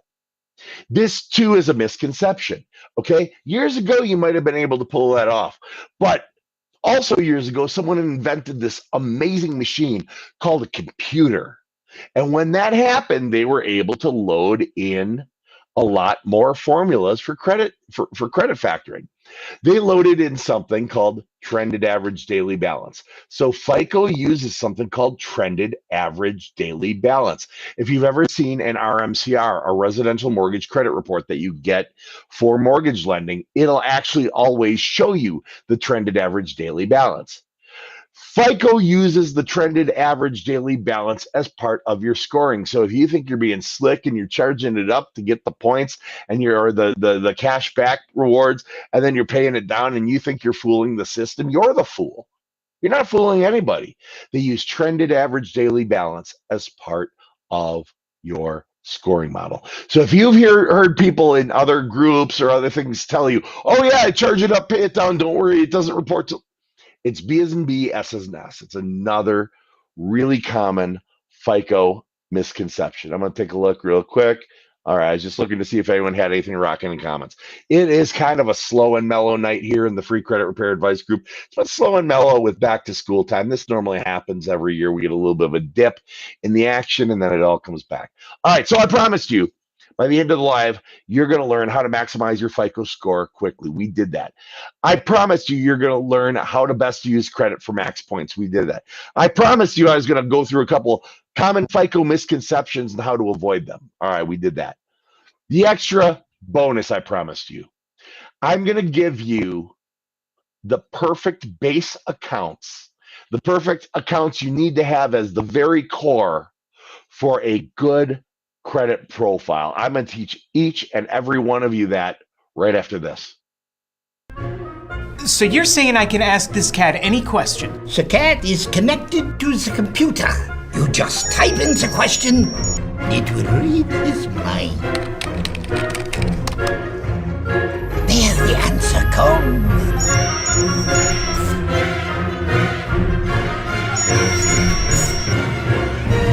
You're the man! I've been looking for this for weeks. All right, meow. We're back. All right, so I promised you, as that extra bonus, I'm going to teach you the perfect base accounts for a good credit profile. Now, there is a perfect set of base accounts, and there's two reasons I'm giving you this breakdown. Number one, because it'll help tag all the different areas that make up your FICO score. But number two, we found through surveying that 95% of the people that we work with at Credit Life and 95% of the people in the free credit repair advice group, their primary goal is home ownership. Well, when it comes to Fannie Mae, Freddie Mac, FHA, VA, USDA mortgage lending, there is a minimum what's known as trade line requirement or a minimum account requirement for lending. So this base set of accounts that I'm about to give you will also not only raise your score and give you the base credit for a good profile, but it is going to give you the minimum account requirements for what typically for most of you is going to be your biggest goal, home ownership. All right. So the accounts you're going to want to have, you're going to want to have two revolving accounts. Those are bank credit cards, Visa, MasterCard, American Express, Discover. You're going to want to have two credit cards, revolving accounts, open and active. Get a good pay history going on them. Set up that credit machine where it's charging 1 to 3% every month on them, so you're maximizing the point potential. Set your checking up to automatically pay it when it's due. You want to get two credit cards. They may be secured cards, they may be unsecured, depending on your credit profile. You're going to want to have one installment account. What's an installment account? Well, an installment account is something in which you make equal monthly payments until it's paid off, and after it's paid off, it's done. So installment accounts, there are a lot of different ones out there. Student loan being paid on time, that's an installment account. Car loan with perfect history, that's an installment account. A mortgage is an installment account. Now, if you're going, but Jeremy, I don't want to take out a $20,000 car loan just to have an installment account. You don't have to. I've put down here something that's kind of special. There is an installment savings account. What's that? Yes, an installment savings account called Self or a Self lender. What this thing is, this is an account that you open up and you make equal monthly payments into this savings account until it's paid off. And you can pick a 12-month term up to a 24-month term on this thing. And then at the end of the time, making those payments in the account, Self will cut you a check for the money you've deposited. So you've tucked money away for a rainy day, and that's neat, but that's not why I'm telling you to get this. That's just a happy side effect, okay? Because you've taken on a bank obligation and you're making equal monthly installment payments to that savings account, that bank obligation, Self will report it to Equifax, to Experian, and to TransUnion as installment payments on a bank obligation. That's going to round out your credit profile. That's going to raise your score while you happen to be tucking money away for a rainy day. This is something I recommend to you strongly. If you don't have one of these, you guys are missing out. I don't need one for credit purposes. I use it as a Christmas account. Not even kidding. I've got a self that I do every year. I do a 12-month one, and I have it set out where it pays out to me right at the end of October, right before Black Friday. Now I got 7 kids, and I set it up so I get $1,500. I'll tell you what, $1,500 cash paid out to you right before Black Friday, before Christmas shopping, when you got 7 kids, that's like a windfall. So I do recommend this because that will satisfy that installment need. All right. So I've said we want 2 revolving accounts, open and active with a good payment history, 1 to 3% utilization. An installment account, open and active with a perfect payment history. A self-lender is a good thing to utilize for that. And then what we always recommend, what we always recommend at Credit Life professionally is that you have a retail account. Well, Jeremy, why is that? Mortgage underwriting guidelines don't ask for a retail account. True. But what mortgage underwriting guidelines do ask for is a 24-month credit depth, a credit history, and that's time. We can't affect time. So if you've had bad credit and you're now opening up these accounts and doing 1 to 3% and making perfect payment histories on it, okay, that's neat and fine and good, but you may not have 2 years of depth. So we recommend that you open up a retail account so that the mortgage underwriter or the automotive underwriter has what's known as a compensating factor. So they can say, hey, John, you came to me with this mortgage application. You got 2 revolving accounts, open and active, perfect payment history, gorgeous. You got an installment account, open and active with a perfect payment history, gorgeous. But you only have 14 months of credit history. Well, the underwriter is able to look and go, oh, but you also have a retail account that's open and active with a perfect payment history. That's what's known to an underwriter as a compensating factor. That factor will compensate for the fact that you don't have the history depth. So we're using that as a tool, okay? We're using that as a tool to compensate for the credit depth. So what's the perfect profile? 2 revolving accounts, perfect payment history, 1 to 3% utilization. 1 installment account, perfect payment history. Open up a retail account so you have that compensating factor. What have we done with this? Well, 35% of FICO is made up of payment history. We've made good payments on all of these loans. 30% of FICO is made up of balance to limit ratios on revolving accounts. So we've utilized a perfect 1 to 3% balance to limit ratio. So we're doing that. 15% of FICO is made up of time. Now, since we don't have the time, we've got our compensating factor with the retail account. 10% is blend of accounts. 1 kind is good, 2 kinds is better. We're talking about 3 different types of accounts for blend of account here. And then that last piece is extra weight added to the last 24 months of payment history and the last 12 months of inquiries. Well, we are going to have more payment history, and it's all going to be recent because we're opening up these good accounts. This is the perfect base for accounts for a good credit profile. Not only will it help you build the highest possible FICO score, but it'll actually help put you into position for the largest purchase of your lifetime and the largest financing of your lifetime, a residential mortgage. All right. So these are what I promised you. I promised by the end of the live, you are going to learn how to maximize your FICO score quickly. We've done that. You're going to learn how to best use credit for max points. We've done that. You're going to learn common FICO score misconceptions and how to avoid them. We've learned that. And then as that extra bonus, the perfect base accounts for a good credit profile. We've got that. If you follow these simple methods, you will see improvement to your FICO score. You will build a foundation on which to build your credit history. All right. For those of you who would like to hire a professional, if you'd like to say, you say, hey, this Jeremy guy seems to might, actually know what he's talking about. You can actually book a consultation with me directly by going to www.bookcoachjd.com, and you'll access my calendar. You can pick a day, an evening, or even a Saturday morning for an initial consultation. Now, there's no cost for that consult because it's to determine if this is a fit for you and to get you enrolled in services. During your consult, we're going to talk about what's going on with your credit. We'll talk about your goals, your why, and we'll put together a plan and steps, action items, and get you enrolled in the necessary services to get your credit score and your credit profile in position for all your goals. www.bookcoachjd.com. You get FICO certified credit coach, Jeremy Dysock with Credit Life as your coach. All right. So I want to thank every single one of you for watching this. If you've watched it live or if you're watching it on replay, thank you for those of you. And this is Coach Chris in the background. Thank you for those of you who are watching us on YouTube on Credit TV. Thank you for those of you who are watching us on Facebook. Remember, on Facebook, give us a like. On Credit TV, give a follow, subscribe, give me some thumbs up. And don't forget to join me every Monday night at 8 Eastern, 7 Central, 6 Mountain, and 5 Pacific for the free Credit Repair Advice Group's daily credit report and for Credit TV's daily credit report. And by the way, you can join Chris tomorrow at 8 Eastern, 7 Central, 6 Mountain, and 5 Pacific as well. Thanks a lot. I look forward to seeing you in the group and hearing from some of you to help you on your path. Bye-bye. So you're saying I can ask this cat any question? The cat is connected to the computer.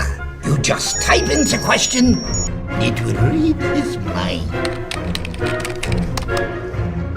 There the answer comes.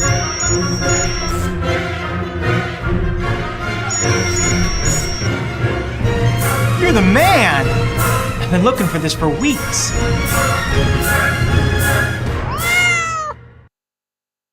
Today, everything is impacted by credit, so it's absolutely vital to understand how credit works in order to achieve financial freedom.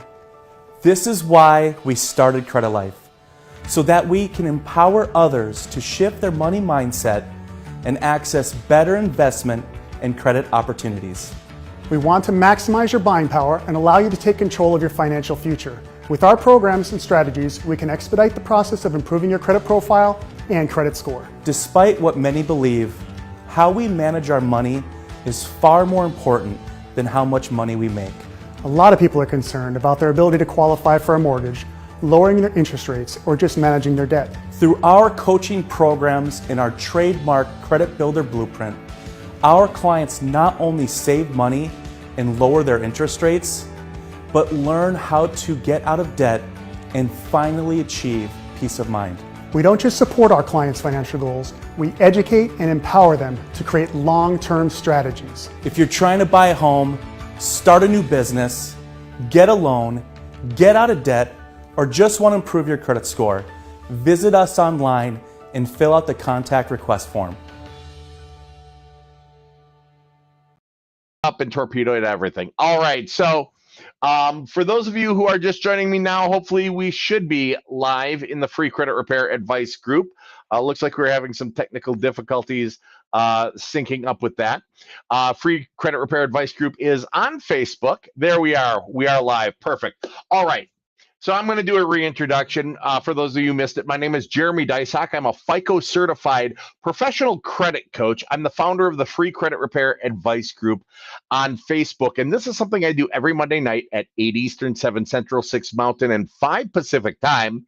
Live on TikTok on Credit Coach JD. So if you're watching me on TikTok, smash like, smash follow. And if you are watching in the Free Credit Repair Advice Group, make sure to join me every Monday night. Okay. So tonight's topic, what to do when new things show up on your credit and your score drops. And that's going to be the topic on tonight's live. All right. So what I'm doing is I'm going to open this up for some questions. If you've got any questions on TikTok, let me know in the comments section. If you've got any questions on Facebook in the Free Credit Repair Advice Group, for those of you who have joined and are members of that, go ahead and ask your questions below. So we've had a lot of questions lately. I've had a lot of questions posed to me about what to do when something new shows up on your credit report. What to do when you're monitoring your credit. Maybe you've got Credit Karma. Maybe you are monitoring your credit through your credit card. Maybe you have paid credit monitoring, or you're checking out your free annual credit report. But what are you supposed to do when all of a sudden, bam, you get that notice in your email, your score has decreased by 37 points, and you're sitting there going, but I pay my bills on time. I haven't done anything different. What am I supposed to do about this? And this is something that happens to all kinds of people. I've had a dozen questions on this today in the free credit repair advice group. So what do we do when we get that notification that our score has dropped? The first thing I'm going to recommend anybody to do is to get a good copy of a 3-bureau credit report. Now, I'm going to tell you how to get one for free. Equifax, Experian, and TransUnion. If you go into the great big wide Google machine and you Google free annual credit report, the bureaus, Equifax, Experian, and TransUnion, are actually legally required to provide you with a copy of your credit report every single year. And they've been doing it more frequently during COVID, but the way the law stands, it's every year. So you want to go in to free annual credit. You want to pull up that credit report. You're going to pull an Equifax, an Experian, and a TransUnion. The first thing you're going to look for to see why that score may have dropped is you're going to go into that report and you're going to look for new activity. Now, what do I mean by new activity? The new activity takes on a lot of different styles in credit reports. It could be a new inquiry. How many of you have heard that inquiries hurt your FICO score, your credit score? Has anyone heard that? Give me a thumbs up or smash like on TikTok if you've heard that. Well, it is true. Every inquiry, every hard inquiry you have done on your credit, so when you apply for credit, that's going to cost you between 5 and 15 points each off your credit risk, your credit score. So every inquiry is costing you 5 to 15 points each. Now, those inquiries, they stay on your credit report for 2 years. So the damage, the visual damage is there for 2 years. Now, that 5 to 15 point decrease for having an inquiry, that negatively impacts your credit score for a full year, a full 12 months. So if you go out and you apply for a larger credit card through somewhere like Wells Fargo, one of the big banks where they're going to pull all 3 bureaus because they're a bank and they're interested in all your data. That means you're going to get an inquiry on Equifax, an inquiry on TransUnion, and an inquiry on Experian. So this is costing you 5 to 15 points off each of your credit scores for Equifax, Experian, and TransUnion. And that's painful. That could literally be the difference between qualifying for a credit card or not, qualifying for a car or not, qualifying for a mortgage or not. So the first thing you want to look at if you've gotten a notification that your score decreases, you want to look for any new inquiries, okay? Now, after you've looked at that and determined, yes, I've got inquiries, or no, I do not have new inquiries, what you're going to look for is new reporting. What do I mean by that? I mean, you're going to go through the accounts on your credit report and you're going to check and go, hey, when was the last time this account reported? When was the last time that account reported? And this account and that account. Oftentimes what you'll find is an older negative account might be reporting recently. Now, things like collections, they don't always report to credit each and every month because it costs money to report to your credit report. So the collection company may not be sending an update January, February, March, April, May, June, July, August, September, October, November, December, right?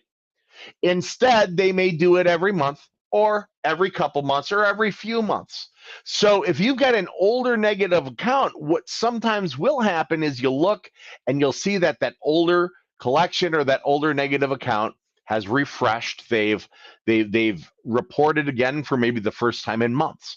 And that new negative activity could be the reason for that score drop. So the first thing we're looking for is new inquiries because they cost us 5 to 15 points each off our credit report. The next thing we're looking for is updated or refreshed negative activity. Okay.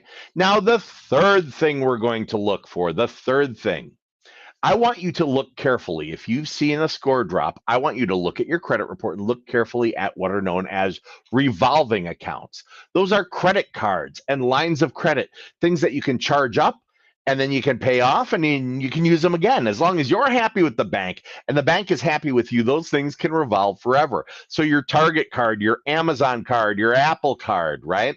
Your Visa, MasterCard, American Express, Discover, all of these credit cards and lines of credit. You want to look and see if the balance has increased. That's reporting. Now, some of you, and you know who you are, Raise your hands or give me some likes if say, okay, guilty. It's one of me. Yeah, I'm one of them. Some of you will use your credit card. You might charge it up, you might pay it off every month, and then you use it again. You might be doing it for rewards or miles or points or whatnot, right? The thing is, unless you are uber strategic about when you pay it off, that balance that you've charged up to might be getting reported to credit, okay? Now, balance to limit ratio, that's how much you can use on a credit card versus how much you already did use. Balance to limit. Balance to limit ratio makes up a full 30% of your FICO score. So the higher amount that you use on those credit cards and revolving accounts, the more damage it does to your score. So if you're somebody who charges them up to get the points and then pays it off each month and charges it and pays it off, if that sucker reports while it's full of money, while it's full of debt, right, your credit score will tank. So one of the reasons your score may have dropped, that you got that notification in your email that your score decreased or that there's been new activity, could be something as simple as a balance increasing on a credit card or on a line of credit. Probably one of the most frequent things professionally I see when people come to me and they go, hey, Coach Jeremy, my score dropped. I haven't been doing anything different. I do the same thing every month. I never carry a balance. I always pay my card off every month.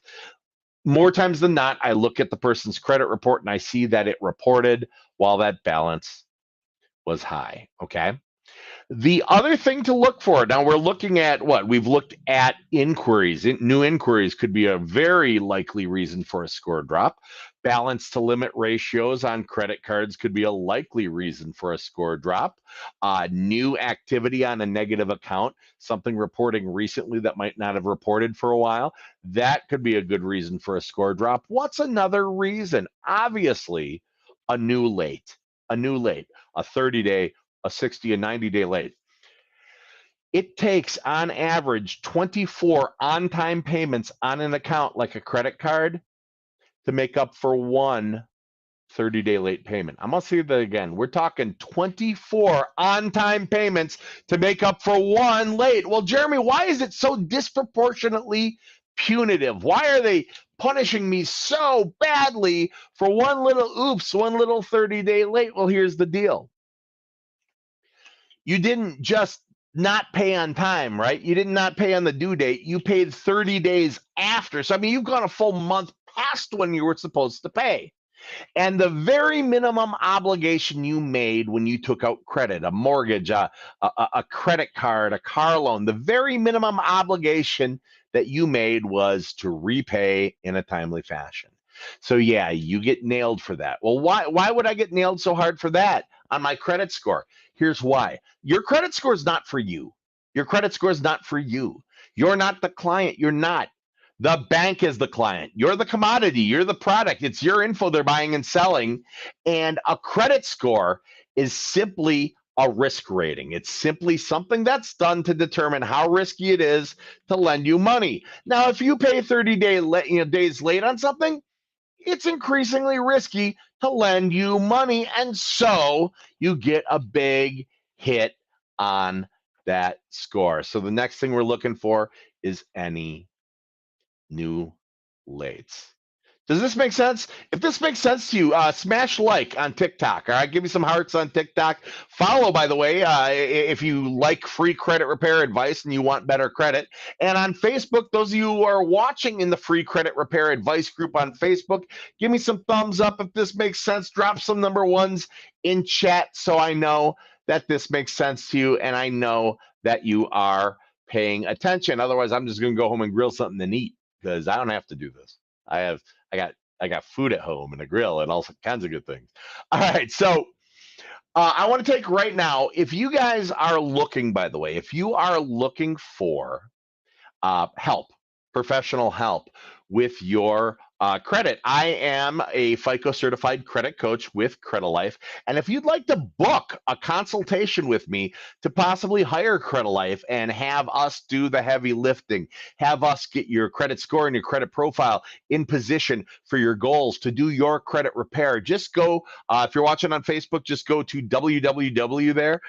If you're watching book Coach Jeremy, book Coach Jeremy, bookcoachjeremy.com. And you can pick a day, an evening, even a Saturday morning I've got available. And what we'll do is we'll do an initial consultation at no cost. All right. There's no cost for the consult. I haven't done anything yet. We have to talk and see if you're a fit for the Credit Life program. But what we do is we'll talk about what's going on with your credit, talk about your goals, and put together that plan and a set of steps and action items to get your credit score and your credit profile in position for all your goals. Go to www.bookcoachjeremy.com, book a consultation with me, and we will get you on your path, be it home ownership, be it whatever your goals are. All right, I'm going to get back into this. So, other things to think about, other considerations when you see something negatively happen on your credit report. You get that notification that your score has dropped, and you get a notification that something new has shown up. We've gone over the first things to check on a credit report. We want to look for inquiries. We want to look to see if balances have gone up on credit cards and revolving lines of credit, right? We want to look to see if something older that's negative has recently refreshed with new reporting. We want to look to see if any new negatives have shown up. But let's say this is due to a negative item that's now reporting fresh again because they just recently reported it. They just recently updated the credit. You do have a negative, or you do have a 30-day late. So what do you do? What do you do about negatives? What do you do about derogatory accounts on your credit report? Do you call up the credit card company and beg for forgiveness? Do you send out a goodwill letter? Because we know that, gigantic companies like Wells Fargo, they got a lot of goodwill for us. Sorry, dude, you didn't pay on time. We've got lots of goodwill for you. No. Do you hop on your credit monitoring and dispute it? Well, I'm going to tell you, you never want to knowingly dispute something that's yours. We're not disputing it's yours. If it's yours, right? What do I do? When you've got negative items reporting on your credit, newer negatives or older negatives, the very first step from a credit building standpoint, the very first thing you want to do is utilize the investigation process. Jeremy, what's the investigation process? Oh, I'm glad you asked. The investigation process is where you send letters to Equifax, to Experian, and to TransUnion, one to each. And you list out the derogatories, the negative things that are on your credit report. Hey, you say I'm 30 days late on my American Express card. Hey, you said this went into collection. You send out letters about these derogatory negative items, and what you're doing is you're saying, prove it. You're not disputing it. You're saying, prove it. Prove it's mine. Prove it's real. Prove that's the date it happened. Prove it, prove it, prove it, prove it, prove it. Because if the credit bureaus themselves, Equifax, Experian, and TransUnion, if the credit bureaus themselves cannot go back and verify the data that's being reported on your credit as 100% accurate and factual and current and correct and verifiable as of today, not back when it happened, but today.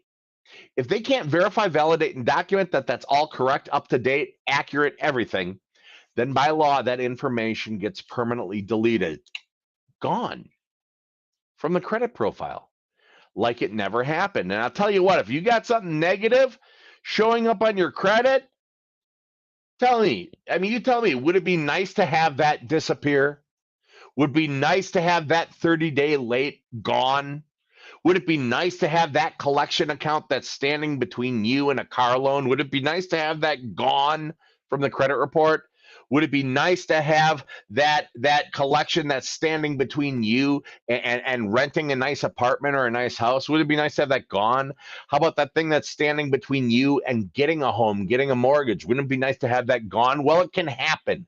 And the way that happens, the proper way to attack the negative, the derogatory items on your credit, is by sending written letters, old school snail mail, whatever you want to call them, paper letters, to the credit bureau saying, prove it or remove it, prove it or remove it, prove it's mine, prove that's the balance, prove that's the date of last activity, prove that's the date of first delinquency, prove you got my correct address, prove you got my social, prove that I was 30 days late in March of 2019, prove it. And if they cannot verify and validate and document that it's all 100% accurate and factual and current and correct and verifiable today, not back in March of 29 when they reported it, but if they can't verify that it's accurate today, then by law, it's permanently deleted, gone from the credit bureau like it never happened. So that item that's standing between you and your home, that item that's standing between you and a background check for a job, you and a car, right? That goes away. And that's extremely powerful. Number one, they're no longer holding your credit hostage. Oh yeah, they're holding your credit hostage. They're bad-mouthing you all over your credit with unverified information until you send them money. If that's not blackmail, I don't know what blackmail is, right? They're holding your credit hostage. They're saying, unless you pay us, we're going to keep talking crap about you, right?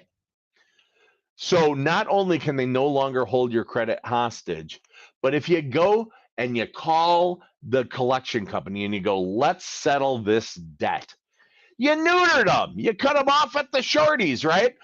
You took away their power. Their power was they could blackmail you. Well, you took away their power. They can't report on credit anymore. So now if you go, look, you say I owe you $1,000, but would you take $379.24 on it? They're going to go, well, we can't do that. You owe us $1,000. The most. No. Here's the deal. What happens if I don't pay you now?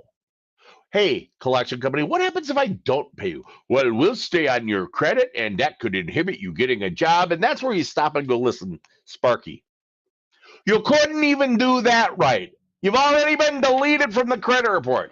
Now, how much would you take on this debt? Am I talking to the right person to take care of this with? Is that right? Or should I take care of my other debts with people who actually want the money? No, we want the money. So you take away their power. You use the investigation process. You take away their power, right? The only thing they've really got over you is bad-mouthing you on your credit. If you use the investigation process, you write letters to the bureaus, Equifax, Experian, and TransUnion. You say, prove it. Verify and validate and document that that's accurate and factual and current, correct, and verifiable as you're listing it. Otherwise, I demand you delete it from my report. If you take their power away, it becomes a lot more cost effective. And guess what? If they don't want to play ball, don't play ball. Let them bug you. Let them call you. I mean, really, everything up to suing you, there's no reason to pay them. Wait till the deal is sweet. And use that process, that investigative process, to clear that info, to get rid of those derogatory marks, to make sure you can get yourself in position to qualify for what you want. Now, am I telling you not to pay your bills? No, that is absolutely terrible advice. And a credit coach worth their while will never say, hey, don't pay your bills, because that is like psychotic, right? But what I'm saying is, while settling those debts, it's a step in the credit repair process. It's a step in the financial wellness process. It's just not necessarily the first step. When it comes to credit repair, the first step is always investigate. Verify, validate, and document that it's accurate, factual, correct, and verifiable as of today, or they got to delete it from the report. Get that crap deleted. Then you can worry about how you're going to pay it. Get that crap deleted. You can worry about it while you're sitting in your new house, because that was what was standing in the way of you qualifying for a mortgage. When you're in your nice new apartment because you passed the background check. When you're balling it at your job because you passed the background check for the job. Now, how do I do these things? If you're in the free credit repair advice group on Facebook, or if you're not in it yet, go to Facebook, join the free credit repair advice group. It's got 73,200 members. There's a files section there. And in the files, there are letter templates, and they will literally just fill it in with your information, send them off, bada bang. It's that easy. I give these things out for free for you. Otherwise, if you'd like a pro to take this on, you're always welcome to hire me. Go to www.bookcoachjeremy.com, pick a day, evening, or even a weekend for a consultation. We'll talk about your credit, talk about your goals, put together a plan, steps, action items to get you in position for those goals. But either way, do it yourself, hire a pro. But the first step is going to be investigation. Put the burden of proof into the hands of the people who are saying that you paid late, who are saying you owe the money, who are saying that you're a bad guy and you know you're not. All right. Does that make sense? Does that make sense? So, recapping, what do we do when new things show up on our credit report and we get that nasty notification from my FICO or from Credit Karma? Your score has decreased. New items have shown up. So what do we do? Again, remember, number one, the first thing we do is we get a good copy of a credit report. You can get one for free by going to free annual credit. Take your Equifax, Experian, and TransUnion. We're going to look for simple stuff first. Inquiries. Were there new inquiries? If there was a new inquiry, we want to remember every inquiry costs us 5 to 15 points off your score on the FICO algorithm, okay? So inquiries, really good place to start. What's next? New negative items. Hey, did I just screw up and pay late? Well, that's something we want to look for. Increased utilization. Did our balances report that they were going through the roof on our credit cards? This month, did it say I owed more on the card than last month? Okay. And if we did, remember, balance to limit ratios on revolving accounts on credit cards are responsible for a full 30% of your FICO score. And that's something you can control. All of you can control. So we want to look for that. We want to look to see if any of our older negative items just got reported again. You know, they updated the reporting. Remember, collection companies do not always report every single month because it costs money. So sometimes they'll do it every couple months, every few months. Sometimes they'll do it once, never again. Some go every month. It depends oftentimes how much you owe them, okay? So you want to look to see if something nasty has refreshed. And then you're going to want to look for, what did I say, new nasty stuff. Did a new collection show up? Did a 90-day late show up? What types of things showed up? And then how do we address them? We use letters, old school snail mail, paper letters. We mail these things to Equifax, to Experian, and to TransUnion, and we say, prove it. You guys, with all due respect, prove it. Prove it or remove it. If the glove doesn't fit, you must acquit and prove it or remove it. Because if the bureaus, you have a legal right, by the way. I'm not just making this up. I'm not saying be a pain in the ass. You actually have a legal right that everything on your credit report be verified, validated, and documented that it's accurate, factual, current, correct, and verifiable as of today. Here's why you've got that right. Nothing on your credit report has ever been verified. Not a lick of it. None of it. None of that data has ever been verified. They simply publish whatever the hell they're paid to publish. And guess what? You are being judged majorly on it. On what? Unverified data. Look, if I went in the newspaper and I said, hey, Bob is a shyster and doesn't pay his bills and he's a deadbeat, Bob would sue the crap out of me for slander. But guess what? In credit scoring, well, that's just called credit reporting. And there's a reason that they don't verify any of it. They keep the info on you and me and 350 million people. They get it on average from 20 sources per person per month. Now, 350 million people, 20 sources per person per month, 3 bureaus. That's 3 times 20 times 350 million. If they were compelled to verify even 1% of it, it would take millions of employees. A credit report would cost like 50 grand. It wouldn't be happening. So you know how much they verify? You know how much they document? This much, zero, zilch, nothing, not a damn thing. None of the information on your credit has ever been verified. They simply publish whatever they're paid to publish. And major judgments are being made about you because of that. Judgments like, can you get a job? Or can you get an apartment? Or can you get a mortgage or a car loan or insurance? Where do they, if you're in the military, they use it for security clearance. Where do they go to check you out? Where do they go to verify you? the world's largest repository of unverified data, the credit bureaus. And if that's not uneffing fair, I don't know what is. Being judged for things like, jobs. I mean, I have met a person living in a hotel who came to me for help. They could not get a job. They could not get an apartment. They could not get a loan for a car. Doesn't matter because they couldn't get insurance for it anyway. Husband was military and couldn't pass his background clearance. They were fucked, is what they were. Let's call it what it is. They were fucked by their credit report. So what we did was we went on the attack with this thing. We sent out letters, Equifax, Experian, TransUnion, saying, prove it, prove it's his, prove it's real, prove it was late then, prove that's the balance, prove that collection exists, prove it, prove that's the date of last activity, prove that's the date of first delinquency, prove it. And if you can't verify and validate and document that it's accurate, factual, current, correct, and verifiable today, not back when you reported it, but today, then by law, it's got to be permanently deleted from the credit profile. That is due to the FCRA, the Fair Credit Reporting Act, and that is federal law. And that's what you're going to use when new things show up on your credit. That same person I was talking about, by the way, they are in a house. Husband's deployed. I'm not sure if she's happy with that. She's working. They're driving a car. Things are good. I helped them out. They hired me, quite frankly. By the way, if you want a consultation, go to www.bookcoachjeremy.com if you want to hire Credit Life. Pick a day and evening, even a Saturday morning, and we'll do a consultation. We'll talk about what's on your credit, talk about your goals, put together a plan, set of steps, action items to get you in position for all those goals. www.bookcoachjeremy.com. You'll have me as your admissions coach, FICO certified credit coach, Jeremy Dysok.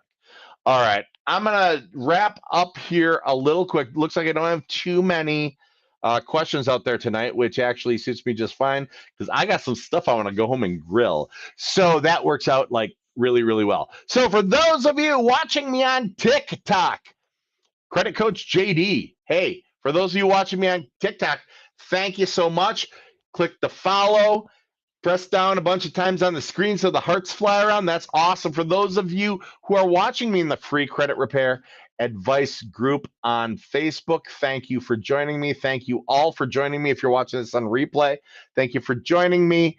Again, I'm here every Monday night on Facebook in the free credit repair advice group and on TikTok on Credit Coach JD. Every Monday night, 8 Eastern, 7 Central, 6 Mountain, 5 Pacific time. All right, everyone go out there, fight the good fight, and I'll see you next Monday. Bye-bye.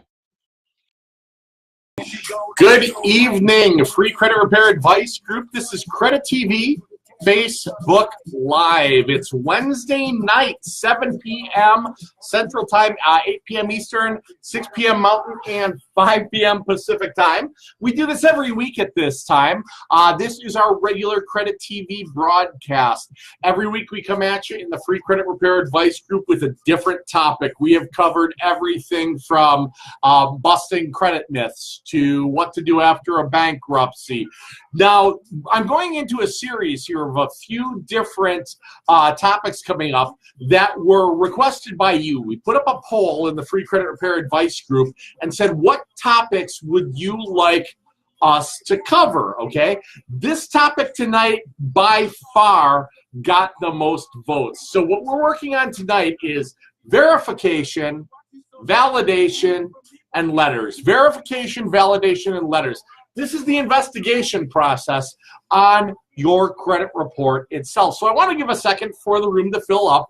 While the room is filling up, I want to remind you, if you have not joined us yet on our YouTube channel, Credit TV, that's CREDITV, I invite you to do so.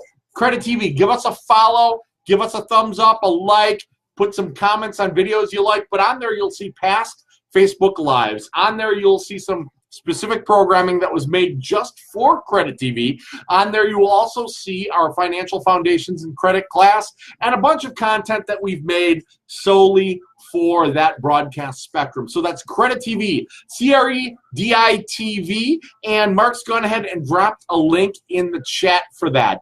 So that's one thing. The other thing is we do Facebook Live, Credit TV Facebook Live every Wednesday night in the Free Credit Repair Advice Group. Now, in the Free Credit Repair Advice Group, if you go to the events section, you'll be able to look at all the upcoming topics. You'll be able to RSVP for them, and that'll set up a situation where it'll send you a reminder the day of. But to remember, you can watch these things live. It's every Wednesday night at 8 p.m. Eastern, 7 p.m. Central, 6 p.m. Mountain, and 5 p.m. Pacific time.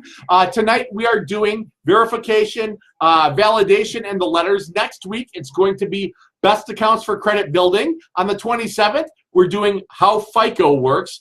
On the 11th of July, we're skipping July 4th, which is a Wednesday. On the 11th of July, we're doing big credit goals, mortgages, and automobile loans, and the credit requirements for those. On the 25th, we've got free credit monitoring. It's not such a good deal. We'll be going over why then. And then on Wednesday, August 1st, we are going to go ahead and do when and how to make a settlement on debt. So those are the upcoming episodes, but I want to get down to it. I want to get down into it. Tonight, it's verification, it's validation, and it's letters. So we talk a lot in the group about the investigation process. The investigation process, which is approaching the credit bureaus and saying, hey, this isn't mine, or hey, this is mine, but with all due respect, prove it.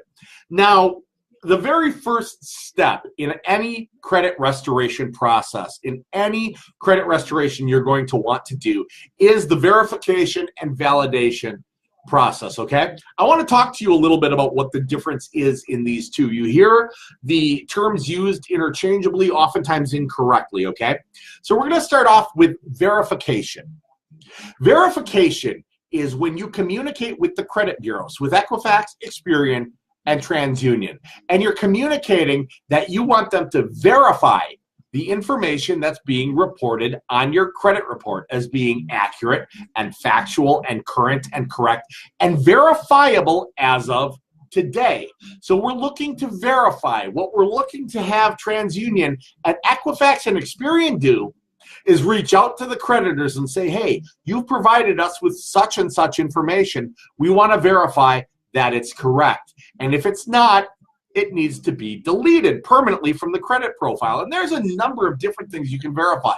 There are actually 27 different aspects that correspond with 27 different dispute codes or condition codes at the bureaus. But there are aspects like, what is the account number? Please verify you've got the right account number. Please verify the date of last activity. Please verify the name on the account.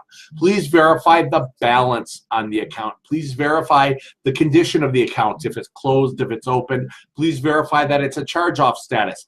Now, what happens is you send off an investigation letter, a paper snail mail letter, and we have got a sample investigation template in the files section of the Free Credit Repair Advice Group. That's free for you to use. Now, keep in mind, it's a template.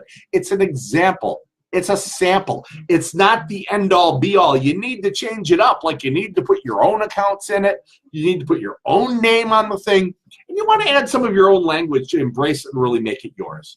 So what you're going to want to do is you're going to want to go ahead and you're going to want to write up your letter. And in this letter, you are going to be verifying an aspect, a single aspect of every account that you've got questions on, okay? So let's say you have a Capital One account that had 30-day lates on it, and now it's closed, but you've got these past 30-day lates, and they're hurting you. So, hey, Capital One, I would like you to verify that I was indeed late 30 days in June of 14, July of 14, and in August of 14. Otherwise, I demand you delete the account from my credit profile. Or I demand you update the account to show no lates. Now, after you make these demands, and mind you, you're demanding all of these things all on one letter. So to Equifax, you're asking everything, every account that you're investigating, you're doing it all in one letter to Equifax. Experian, same deal. Every account to Experian. TransUnion, every account. So you're writing 3 letters, one Equifax, one Experian, one TransUnion, with all the accounts laid out on it, with one aspect of each that you're investigating. So you mail these letters off to the bureaus, Equifax, Experian, and TransUnion. They legally have 5 business days to notify the creditors, the people that reported this information, that they must provide the verification that everything's accurate and factual and current and correct and verifiable today, not back when they reported it, but on this investigation. So TransUnion, Equifax, and Experian, they notify the bureaus, or pardon me, they are the bureaus, they notify the creditors that they must provide this verification. The creditors have 30 calendar days in which to respond back to the bureaus with all of the verification that it's accurate, it's up to date, and it's correct. Now, if the creditors fail to respond to the bureaus in exactly 30 days, if they fail to respond at all, or if what they respond with doesn't satisfy the specificity and the minutia of the one of 27 conditions that you asked about, well, then that information is deemed by the credit bureaus as unverifiable, and by law, it's permanently deleted, gone from the credit profile, from your credit report, okay? It does not mean the debt's gone. If you owe someone $1, you still owe them $1. But it means that that company, that collection agency, that creditor has lost the legal ability to report this information to the credit bureaus, and that's very powerful, okay? Now, within about 7 business days, the credit bureaus are going to send you result letters, and you'll get 3, one Equifax, one Experian, one TransUnion, and they consolidate all these accounts you asked about down into one, so it doesn't look like you just got a fan club or anything like that. And they're going to come in very plain window envelopes. You're just going to have a P.O. box for the return address. It's not going to say TransUnion or results or anything like that on it. Very plain envelopes. They look like junk mail. They're not junk mail. They're very important mail. We don't know what the hell's in them. Make sure you're opening your mail, okay? Because they tell us what happened in that set of investigations. It tells us what happened in that round of investigations, and it tells us what to do next. Okay, so there's a misconception that everything's 30 days, 30 days. It's not. You heard those time frames I talked about, 5 business days for the creditors to be notified by the bureaus, and then 30 calendar days for the creditors to do the investigation, and about 7 business days for the credit bureaus to get you those letters back. So with mailing time and all that, an average round of investigation takes about 45 days, okay? Now, round 1 can be really exciting. If stuff is easy to get rid of, oftentimes it'll go away because it was easy to get rid of. But I do fully expect some of these guys to verify, to validate, to document, whatever, especially if they got skin in the game, if you owe them money, if they think there's money to be made. So let's say they do verify. Well, what do we do next? We write another letter. We ask about a different aspect. We ask a different question. Maybe what they responded with in that result letter, maybe it raised a question. Maybe it showed a weakness. Or maybe it said, Jeremy, you're barking up the wrong damn tree. You need to go a totally different direction. But here's the thing. In the investigation process, in the verification process with the bureaus, every result is a good result. We either get what we're after, or essentially we get a roadmap on how to get what we're after. Does that make sense to everyone? So it's about sending these letters out. Now, you hear me talking about letters. I'm going to knock out a couple of verification misconceptions. Number 1, it's okay to do your verifications or disputes online. That's false. The reason it's not okay to do this is when you dispute or investigate online, you actually give up a number of your consumer rights. You give up the right to paper copies of results. You give up the right to sue them if they screw you over. You agree to arbitration. And you give up the right that they have to notify you if they want to put something back on. There's a legal procedure if they wanted to put something back on where they have to give you 5 business days notification, this whole deal. They don't do it like that. They'll just take something off and you think you're great and you're going for a mortgage or whatever. Well, they put it on the next month, the next time it reported. So by doing this in writing, by sending snail mail, paper letters, you eliminate that, you maintain your rights. So always think of it like this. If we're trying to paper trail something, use paper. Okay. The next misconception is that you have to handwrite these letters, or you might want to do them in colored ink or on colored paper or lined paper because the machine can't read it. That's false. Okay. These machines, the eOscar system, which is the computerized system that reads these letters. A human's not reading your letters. A computerized system is.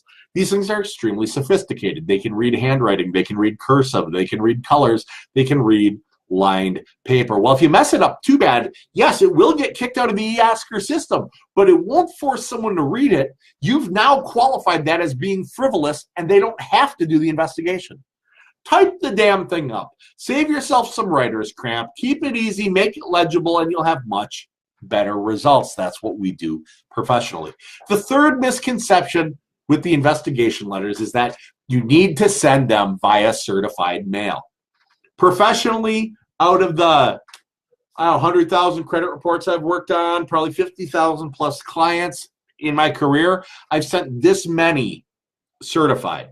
And I'm one of the most successful people you're going to find in this industry as far as overall results and as far as my career has been. We do not send them certified. Keep in mind, you're sending these things to a post office box. Unless there's a little tiny person living inside that box with a little ballpoint pen that can sign for this damn thing, you're not getting a signature. Save yourself some money. If you want to spend $6 on something times 3 for these letters, donate it to our Haiti mission or do something positive for your community with it, but don't waste it on postage, okay? Verification. So if you need a sample verification letter, to verification or dispute letter. So I'm going to tell you the difference between verification and dispute. Verification is you exercising your legal rights under the Fair Credit Reporting Act to say, hey guys, with all due respect, prove it. Prove it's mine, prove it's real, prove it's up to date, prove it, prove it, prove it. And if you can't prove it, you have to remove it. The reason that this is, none of the info on your credit report or my credit report or anyone's credit report gets verified month to month to month. They simply publish whatever they're paid to publish, okay? So you have a legal right to say, prove it. I'm not saying it's not mine. I'm saying prove it. You're required by law to prove it upon demand. I'm demanding, and if you can't prove it, you have to remove it. Now, disputing is a thing, and there is a time and place to dispute. You're going to dispute it if it's wrong. You're going to dispute it if you know it to be inaccurate or you know it to be false. That's the time to dispute it. But you're not going to dispute something you know to be yours. You're not going to dispute something you know to be accurate. That would be lying. You're going to simply investigate it and say, I'm exercising my rights to an investigation. That's the difference between investigating and disputing. This whole thing, disputing, investigating, this is all an exchange between you and the credit bureaus, Equifax, Experian, and TransUnion. And that is verification. Verification is saying prove it or remove it. Validation. The next thing we're going to talk about, validation. You've heard the term 609 letter before? That's using Section 609 of the Fair Credit Reporting Act, which is a demand for validation. Verification is saying prove it. I want the creditors to prove this to the bureaus. Validation is saying, show me some evidence, okay? It sounds like it's real similar, but it isn't. Validation is saying, show me some stuff that validates that this debt is real, that validates you own the debt, that validates that this debt is collectible, that validates that I'm on the hook for this money that you claim that I owe, okay? Validation goes to creditors. Creditors are the credit card company that you worked with. Creditors are collection agencies. Creditors are, anybody that you owe the money to, okay? And a Section 609 letter, we've got an example, a sample one, but again, change it up, make it your own. It's not the be-all, end-all template. It's a guidepost for you. Okay, you want to make these your own and write them up. So these letters, these 609 letters, these demands for validation go to the creditors, okay?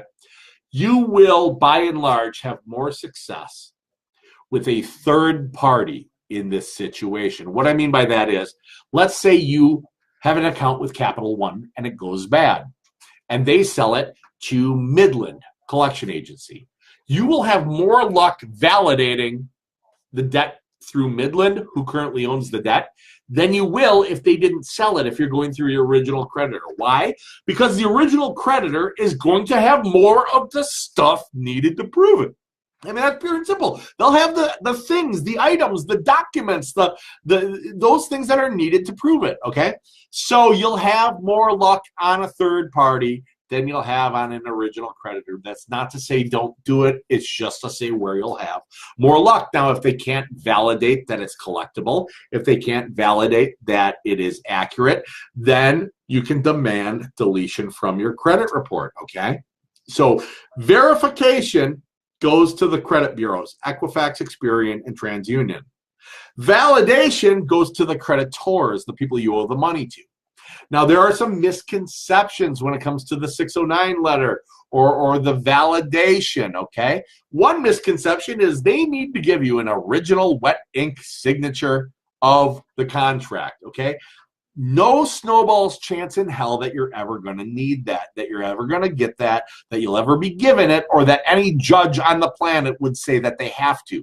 There's no law that says they have to. In fact, it kind of reads the other way.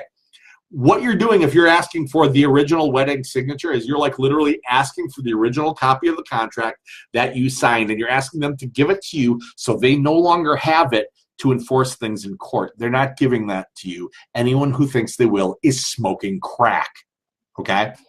So you're not going to get the wet ink signature. They also don't have to give you massive, huge, horrendous chains of ownership and things like that. There's very few things that actually constitute validation they have to give you. It is reasonable to ask for a certified copy of the original contract. It is reasonable to ask for evidence that you owe it.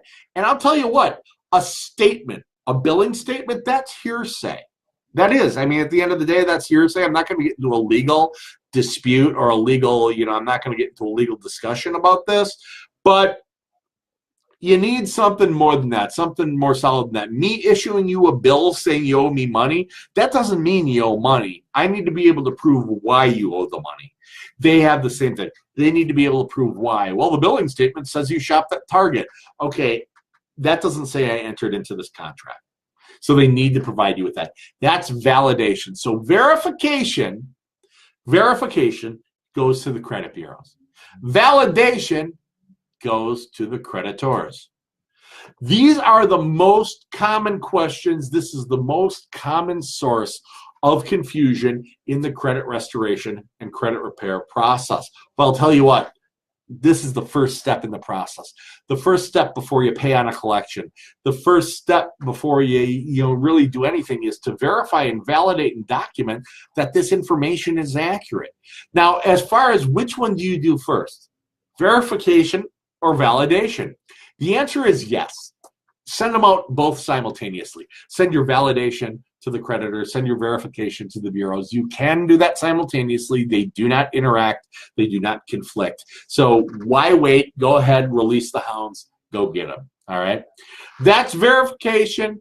That's validation. We have sample examples of a simple verification dispute letter in the files section of the Free Credit Repair Advice Group, and that's a free file. That's a free letter for you to use. If you're paying other groups for templates and stuff, stop. That's insane. These are written by professionals, okay? Written by a law firm, in fact. So you'd be kind of crazy not to use the free ones. There's a free validation sample up in there, and you have professional credit coaches.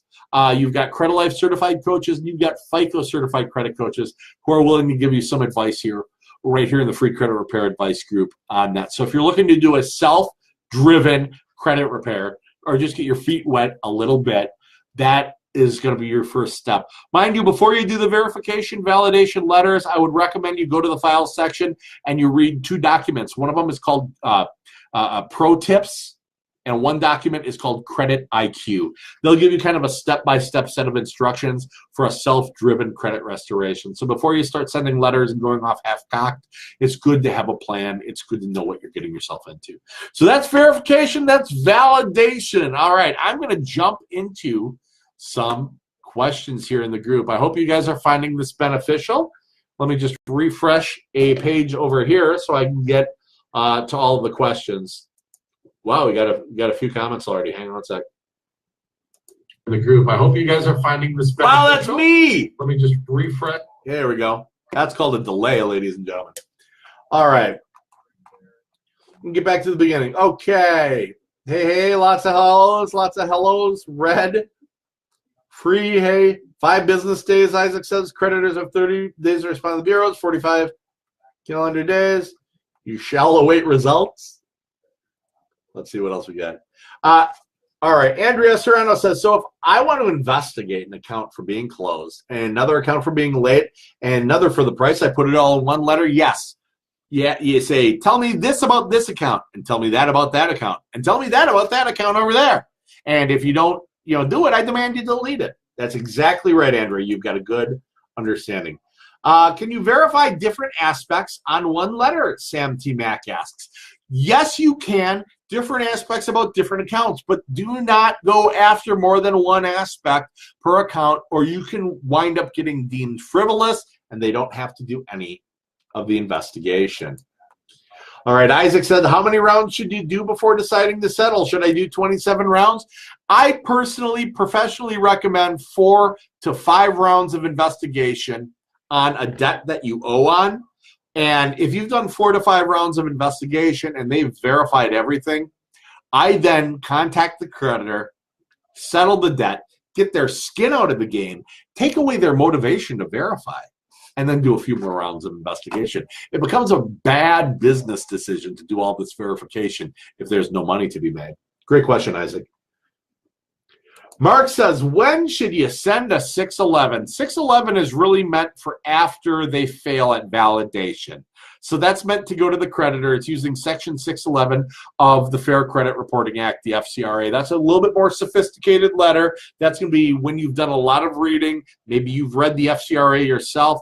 Read Section 611 before sending them off so you know what you're doing, okay? And if you don't, I have no sympathy for you because I warned you. Let's see. Sarah Denham says, love knowing we don't have to send certified. Yeah, Sarah, if I just saved you some money, go ahead and donate to our Haiti mission. We're sending our own missionary to Haiti to feed starving children. So if you think I saved you some money, send them $5 because I know I saved you more than that. Andrea Bellinger says, I went through the initial process, then sent 611 letters, and the response was that I needed to contact the creditors, and they don't send us proof right now. I would contact the creditors, send the 611 to the creditor. Keisha says, thanks so much for the info. You're welcome. Yep, making sure it's 100% correct. Alexander says, when should I use the 611? After you've gotten unsatisfactory results. John Master Giovanni says, who do you send the inquiry deletion to? I got to be honest, John, professionally, I don't send any of them. It's a waste of time. Inquiries, while they affect your score for 5 to 15 points each, they only stay on your credit for 12 months as far as impacting it. They show up for 24. They only impact your credit for 12 months. And you're allowed unlimited automotive inquiries. You're allowed unlimited mortgage inquiries. You're allowed unlimited student loan inquiries within a 30-day period. And 15 days after the completion of that 30 days, they only count it as 1 per bureau. I don't worry about inquiries. It's such a small portion. Literally, if that's the only problem you got going on your credit, and if I review your credit and I see that's the only problem, I'll be stunned. I'll help you send the damn thing. But chances are there's always something else.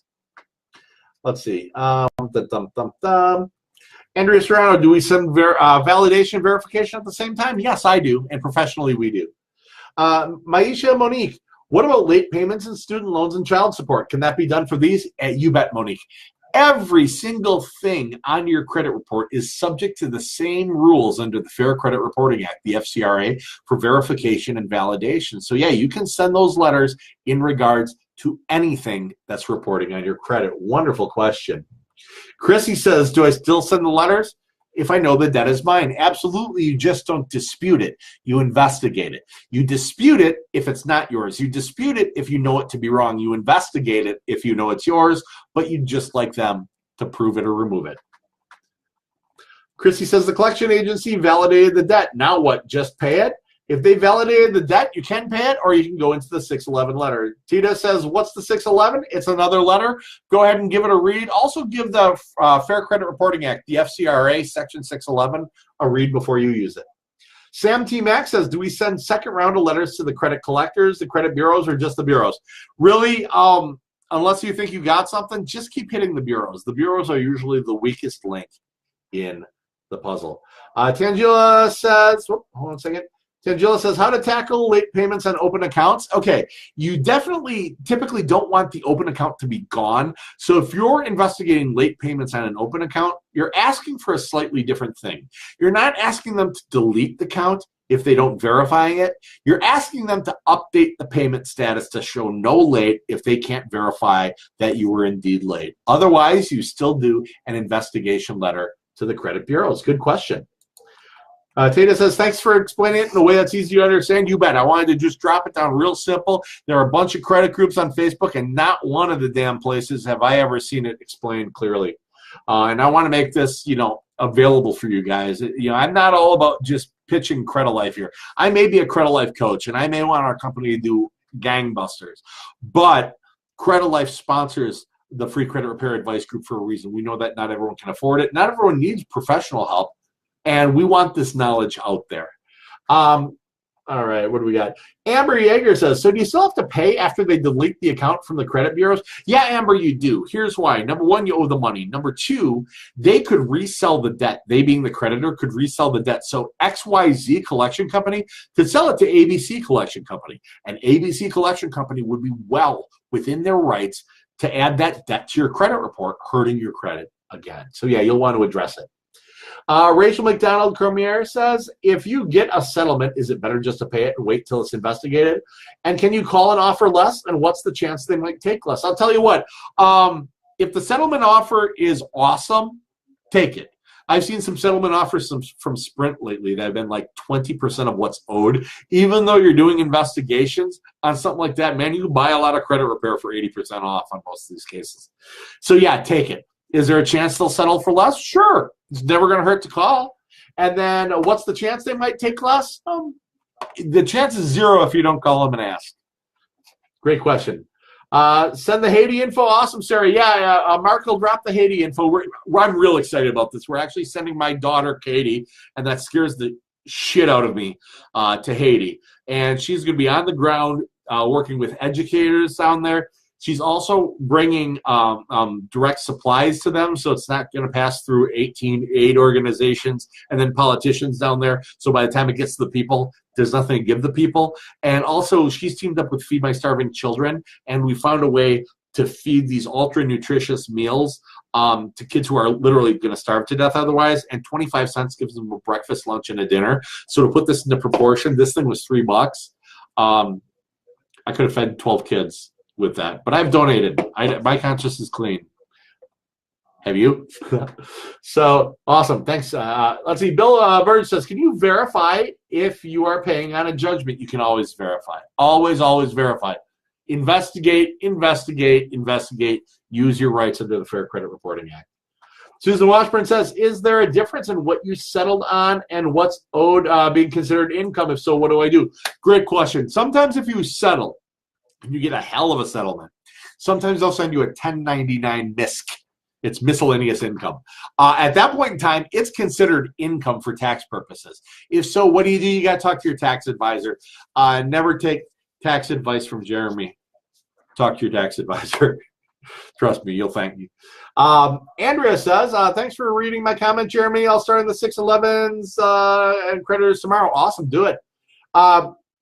Josue says, Cervantes says, how to handle late payments on closed accounts. The same way. Send that investigation letter and say, hey, investigate these, document that I was late, document it's me, document the account's right, document the status is right, or I demand you delete it. See what else we got going on? Kiera versus CC, how many days do they have to respond to your letter? All right, when you mail the letter off to the bureaus have 5 business days to notify the creditors in question. The creditors have 30 calendar days to respond back to the bureaus with the verification that it's accurate, factual, current, correct, and verifiable today. Now, when the bureaus get that back or don't get that back, they take about 7 business days to send you result letters. So the cycle is about 45 days. When you send a letter off to the creditors, when you send a 609 letter, that sort of thing, a validation letter directly to the creditors, they've got 30 days to respond to you. Hope that answered your question well. Alexandra says, what if I want to remove late payments on an opened account? What letter do I use? You would use a verification letter. Hang on one sec. All right. All right. Let members do it. All right. All right. Let's see. So we got how long they've got to respond to the letter. All right. Samantha says, so this is a very specific one. All right. I purchased a new car December 31st, 18. That's in the future. I think you mean 17. So we purchased a new car December 31st. Traded in my old car that I had paid 2 years on without missing a single payment, even late. It was with a company that I was paying outrageous interest, but they reported that I needed help build up my credit. The dealership didn't pay off the loan to the end of February. Now my credit shows late. Creditor refuses to take it off. Anything I do? Yeah. Send verification letters. Hit up the bureaus. Pound them, pound them, pound them. Verify, verify, verify, verify. They'll get sick of it, and they will be tired of responding. And odds are real good if they're that disorganized that they will probably end up screwing that up too. Maisha says, thanks. Cool. Mark says, want to hire a coach, book a consultation. Mention my name and save $25. Yeah, this is kind of slick. You guys, we have $25 off. We hit 50,000 members, and so we're doing discounts.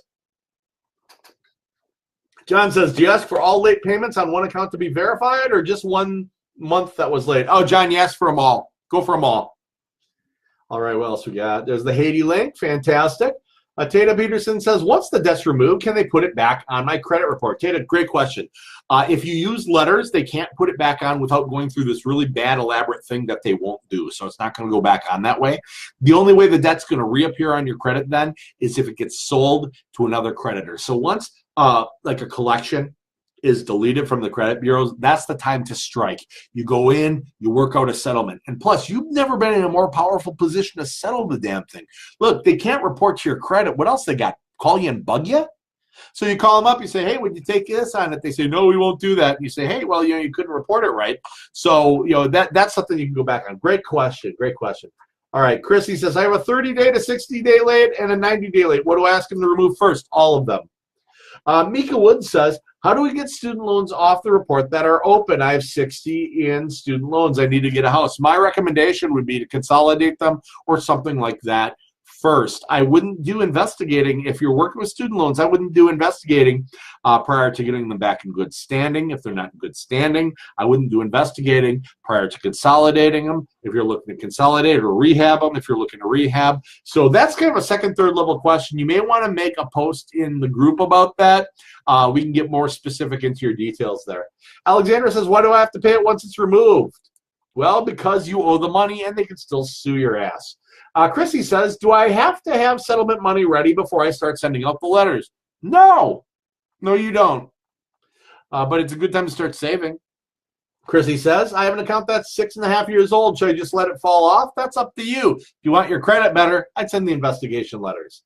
Is pay for delete good to do? Yeah, it's kind of like a unicorn. If you can find one, they're really neat to see. But we don't see very many of them in all reality. Will the goodwill letter work? No, that's kind of like a people in hell want ice water kind of thing. Hold on one second. All right. I want to get out of mod questions for a little bit. All right. So Chiquita asks, can they resell my debt when it's been over 7 years? They can. That's kind of known as zombie debt at that point in time, though. They can't report the debt to your credit.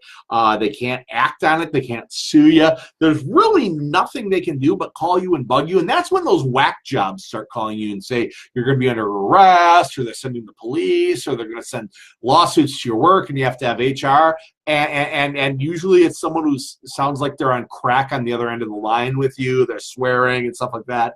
I don't know. I typically tell them to go outside and play hide and go F themselves. Sometimes I drag them along for a little while if I'm bored. Otherwise, there's a block feature on my iPhone that works tremendously well for it. But can they resell it? Sure. Can they do anything about it? Nope. The only thing that they can do something about after that 7-year mark is if they've gotten a judgment on you. That works into a whole legal aspect, and that's a whole different can of worms that varies state by state by state.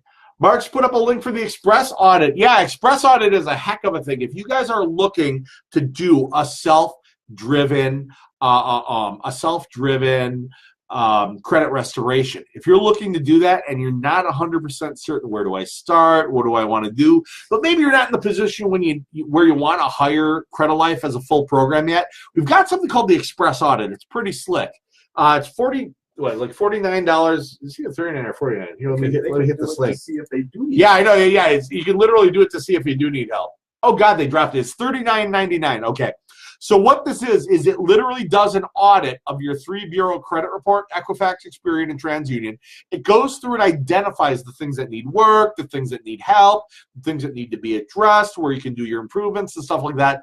And then they bundled it up. It comes with a 30-minute coaching strategy session with a certified Credit Life coach. So the coaching, normally you can buy coaching a la carte or whatever from Credit Life, and it's $150 an hour. And you can usually buy the Express Audit. The Express Audit was $40, and so they bundled it together for $39.99 for some reason, and you get both of them. So yeah, if you're wondering, do I need help, or is it bad enough to hire someone, without diving in and spending that kind of money, it's a good way to find out. Also, if you're teetering on the edge of, do I do it myself? Do I hire someone? That'll do it. Or if you're like, damn it, I'm doing it myself, this will at least get a professional strategy going, so you know you're doing it right. Right out of the gate. It's a good bang for your buck. Totally a good bang for your buck. Let's see what else we got going on. Bum. You're so real. I love it. Thanks, Chiquita. I try. Yeah, there's not a lot fake about me. What if I have a payment arrangement on a collection? Should I stop paying and investigate it? Yeah, I would never stop paying a collection. You want to get sued? Awesome way to do it is to stop paying. Andrew, thank you so much. You're welcome so much. What if I accidentally investigated and open an account and it was removed? Can I get it back to report? Yeah, you can call them and beg. That's about all you can do. All right, guys. So let me just scroll through. Hang on. All right. Any other members have any questions? Otherwise, I want to wrap this up. This was kind of a short, sweet, direct. I hope you guys found value in this. If you did, give me a thumbs up. If you did, give me a smiley face or a heart face. You give me a frowny face. But otherwise, give me a smile, give me a thumbs up. Oh, here we got a question. Sam Mack, I have student loans that are connected to the same account number that have late payments. Yeah, consolidated, but how can I get it deleted? If it's open and active, it's harder to get it deleted, but literally you do it through the same process. Investigate with the bureaus. That's going to be your ticket to getting it removed. Doing 609 letters and stuff like that to the student loan. Oftentimes I'll say there's nothing to be said with the poking the bear. I don't play with student loans, man. That stuff's fed. So just do investigations to the bureaus if you want to press that, okay? I typically don't approach it unless I've got them exactly where they're going to be for like the rest of their life. But you'll want to do investigations to the bureaus in that position. All right, Sarah Pierce says, I have new credit cards, Self-Lender, Fingerhut, coming onto my credit report soon. My thoughts were to wait until they hit it before I pull annual credit report and start my letters. Is that wrong? What's best? Hey, it's a great question, Sarah Pierce. You can do that, or you can start now. Here's the deal. If you're looking to do a real credit repair and development and investigation, I mean, if you're serious about this, you're going to want to pony up about $22 a month, okay? And you're going to want to get either Smart Credit or Identity IQ. Both of those are usually $30 a month, but we got links. Mods, if you could drop the links in chat for her, that'd be awesome. We got links for both of them. That can get it to you for $21.95 them or $99 or whatever, 4-cent difference per month. Anyway, like $22 a month. So you save like $8 there, but it'll let you pull up a full 3-bureau credit report monthly and track your progress and see how you're going and stuff like that. You're not worried about the score. Don't get score anxiety. Don't worry about the score. Don't be checking Credit Karma. Don't crap, my score went up 5 points and down 4 points and up 3 points. Don't worry. It doesn't matter. It doesn't matter. If your profile is in the right position, your score is simply a derivative of the profile. So the nuts and bolts, the pieces that are important. So here's the question. Do you want to wait for better credit? If you want to wait for better credit, yeah, go ahead and wait till they're reporting and stuff like that to pull up your credit and start doing investigations. Or if you want to get ahead of it and start owning this crap today and get that much closer to a better life, start now. if you're not worth dropping $22 a month on to monitor your credit and really get ahead of it, if you can't justify $22 spent on yourself, your problem is not your credit. All right, what else we got? You can probably recycle cans and come up with $22 or something. At least in Iowa, you can't get like a nickel, dime per can. Well, I got Chris in here. But back to that. It says somewhere here. Back to that person's question, though. Why? What was the question? What was the question? She wanted to wait for Fingerhut and something. Oh else yeah, to don't wait. report. No sense to wait. Don't wait. All you're going to do is see it. You're still going to work on the negative. Yeah, I should keep you in here just to keep me on track. That's Chris Kruger, one of our certified credit life coaches. All right, AJ, best detailing. Can I pay on the original creditor? Of course you can. You always can. But if you're asking, can I pay the original creditor when the debt's gone to like Midland Collections? No. Play the ball where it lies. Pay the debt where it's sitting. Life will be good. Don't complicate it. Just don't make it any harder than it needs to be. You want to spend your time doing a pissing match about that, or would you rather get it done, get it cleared up, go on with your life, and use your time for something a lot more interesting than credit? Right. Justice Spiegel says, what does he say, or they say, she say, they say? What about, say, debt that's not reporting from the same company you're investigating on? Would they start reporting it? No, the investigation is not going to make someone start reporting. That's not really a thing. All right, Erica Curtis. I asked for Lates to be investigated. Smart Credit shows info disputed by consumer meets FCRA requirements. That means a round of investigations got done. You disputed, you investigated, and they got results back. That means it's time for round two. You're going to ask about a different aspect. If you asked about the account balances, you'll ask about the status or dates or the account number. You're going to send another round of investigation letters, pound them. You can do this 27 times and never ask the same question twice. Nail them for it. All right. Raven says, I started paying on collections account before I found this group. I'm continuing to pay it until it's paid off. Do I send out letters? Yes, send out letters. Absolutely send out letters. Put the burden of proof into the hands of the people who reported the nastiness about you. Because if they can't verify it, it's got to be deleted. Or as I like to say, if they can't prove it, they must remove it. If they can't prove it, they must remove it. Say it with me. If they can't prove it, they must remove it. They can't prove it. Gotta remove it. That's right. They got to remove it. If they can't prove it, they got to remove it. All right. What else we got going on? Erica said, I asked for Lates to be investigated. Oh, yeah, we did that. Raven says, I started paying on collection. Gosh, I'm behind. Smart Credit, there it is. Sam says, so you speak about profile. What should our profile look like? I'll tell you what, the base core profile. Okay, most people come to me and they're like, Jeremy, I want credit better. I say, why? And they're like, because I want to be able. About 85% of the people I talk to want to get into their first home or buy a house. That's probably the biggest goal of most people I talk to. So let's talk about house requirements. And that's actually a topic down the road of one of the ones, the big goals one. But when I'm talking about goals, most people say houses. So a standard baseline profile for Fannie Mae, Freddie Mac, FHA loans, VA loans, or USDA loans happens to be 2 revolving accounts, credit cards, open and active with a perfect payment history, 1 installment account, such as like our self-lender, we'll put up a link for self-lender, with a perfect payment history, and at least a 24-month credit depth. Now, credit depth, that's time. We can't do anything about that. But remember that question earlier, should I wait? No, let's do things sooner rather than later.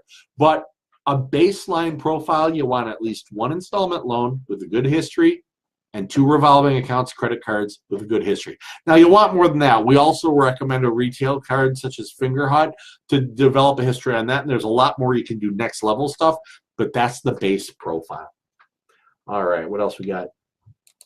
Thanks so much for your time. Thanks for stopping in, Bill. Appreciate having you guys as group members and all that. Here, Brenda says, if I have a student loan and still owe on it, does it cancel my chances of buying a home? Nope. So there. 4 student loans deleted as of today on Experian. Renee says, thanks, Credit Life. Rock on. That's awesome. All right, guys, I'm going to wrap it up. I think I came up to the end of the question. So if you like this, give us thumbs up, give us things like that. I'll tell you what, if you have not followed us on Credit TV on Facebook, not Facebook, what am I talking about? YouTube, the other one, the big one.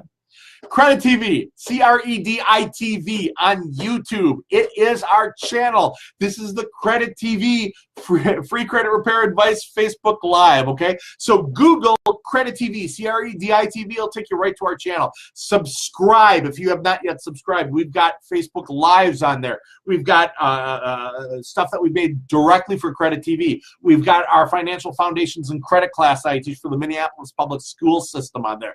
All kinds of great educational stuff. Give us comments, give us likes, thumbs up, all that type of stuff. Join us every Wednesday night at 8 p.m. Eastern, 7 p.m. Central, 6 p.m. Mountain, and 5 p.m. Pacific time here in the free credit repair advice group for Credit TV Facebook Live. We've got different topics each and every week. Now, we're going to be taking July 4th night off. Why? Because it's a Wednesday night and it's July 4th. I'm going to watch things blow up, preferably in the sky, preferably that should. And Chris laughs because he knows me. Basically, you know, all bets are off, though, typically on something like that. That's why they don't let me buy fireworks. But, yeah, join us. You can find in the events section of the Free Credit Repair Advice Group. You can find the upcoming topics and stuff like that. And I'll tell you what, if you need professional help, if you want professional help, if you want a FICO-certified credit coach with 25 years of credit experience, you want people with banking experience, mortgage experience, they know the FICO algorithm inside and out. And I'm not talking that they know how to read a graph and go, well, 10%'s made it. No, these people know the FICO algorithm. You want a Credilife certified coach. And if you want the best in the industry, go ahead and click on our link and get a no-cost, no initial commitment consultation to find out what program is best for you. And you can talk to a Credilife certified coach, and you can find out that this is really going to be a good idea. And you can figure out just how much your life can be changed. All right, guys, I am Jeremy Dysock, FICO certified credit coach, founder of the Free Credit Repair Advice Group, and Chief Pumbaa of Credit TV. Thanks a lot for tuning in. I'll see you guys next week. Bye-bye now. Good evening, ladies and gentlemen. Welcome to the Daily Credit Report put on by Credilife here in the Free Credit Repair Advice Group. My name is Jeremy Dysock, and I am a FICO certified credit coach with Credilife Financial Wellness and the founder of the Free Credit Repair Advice Group. And this is our daily Facebook Live. It's our daily credit report. We do this every weeknight at 8 p.m. Eastern, 7 p.m. Central, 6 p.m. Mountain Time, and 5 p.m. Pacific Time right here in the Free Credit Repair Advice Group. So I'm going to give the room a second to fill up. And while I'm doing that, let me put in a little plug for myself. If you would like to have me as your coach, if you'd like to have a FICO certified professional as your coach helping you through the credit repair process, you can simply click on my link at the top of the live here, or I'll throw it right down there in the comments, and you can go ahead and access my calendar, and you can pick a day and evening, even a Saturday morning that works for you. Now, during a consult, we'll talk about your goals, we'll talk about your credit, and we'll put together a plan and a set of steps to get your score and your profile in position to qualify for all the goals you've got. So if you want to have me as your credit coach, you want to do a consult, go ahead and click the link down there in the comments section. All right. Just pinning that to the top so that we can address everything. And if you do have questions throughout this tonight, if you've got questions throughout my presentation, throughout my live, you can go ahead and put them right down in the comments section, and I'll be addressing those in a little bit of a Q&A live right here in the group. All right, so welcome again. It is Wednesday night. We're in the Free Credit Repair Advice Group. I am FICO certified credit coach Jeremy Dysock, and today, or tonight I should say, we're going to be talking about, well, essentially the class that we never had in high school. I've talked to thousands and thousands of people about their credit over the last 27 years, and inevitably just about everybody says, you know, man, I wish I had learned this in school. I wish they had taught us this in high school or in college. I wish they'd taught us about credit. I wish they had instructed us on what to do when it comes to credit, you know, because we were young and dumb and we blew it, and here we are years later trying to make up for it. Trisha, great to see you. Welcome, welcome. So one of the most frequent things as I said, I have people say to me, I really wish they could have taught us this in school when it comes to credit. So obviously the light bulb went off and I said, well, hey, let's go ahead and teach you guys tonight. Hey, Jara, excellent. Welcome. Good to see you. So what I'm going to talk about tonight is for high school students, for college students, for young adults, people who are new to the credit world, or maybe you're a senior this year in high school and you're getting prepped for when you turn 18 and can start to have a credit profile. We're going to talk about how credit works, how to get started on your credit profile, and then best practices, things you can do for long-term success. Okay, so I'm going to start this whole thing off with how credit works. All right, so if you are under 18, you don't have a credit profile yet.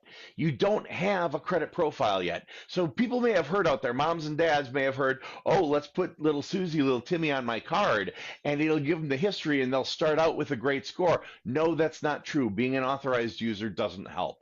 Plus, we're not talking about your credit. We're talking about the kids' credit here. We're talking about the young adults' credit.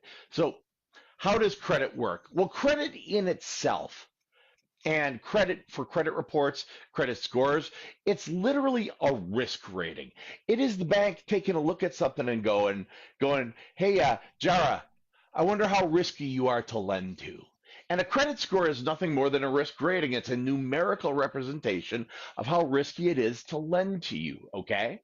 The higher the credit score, the better you've handled credit, the less risky you are.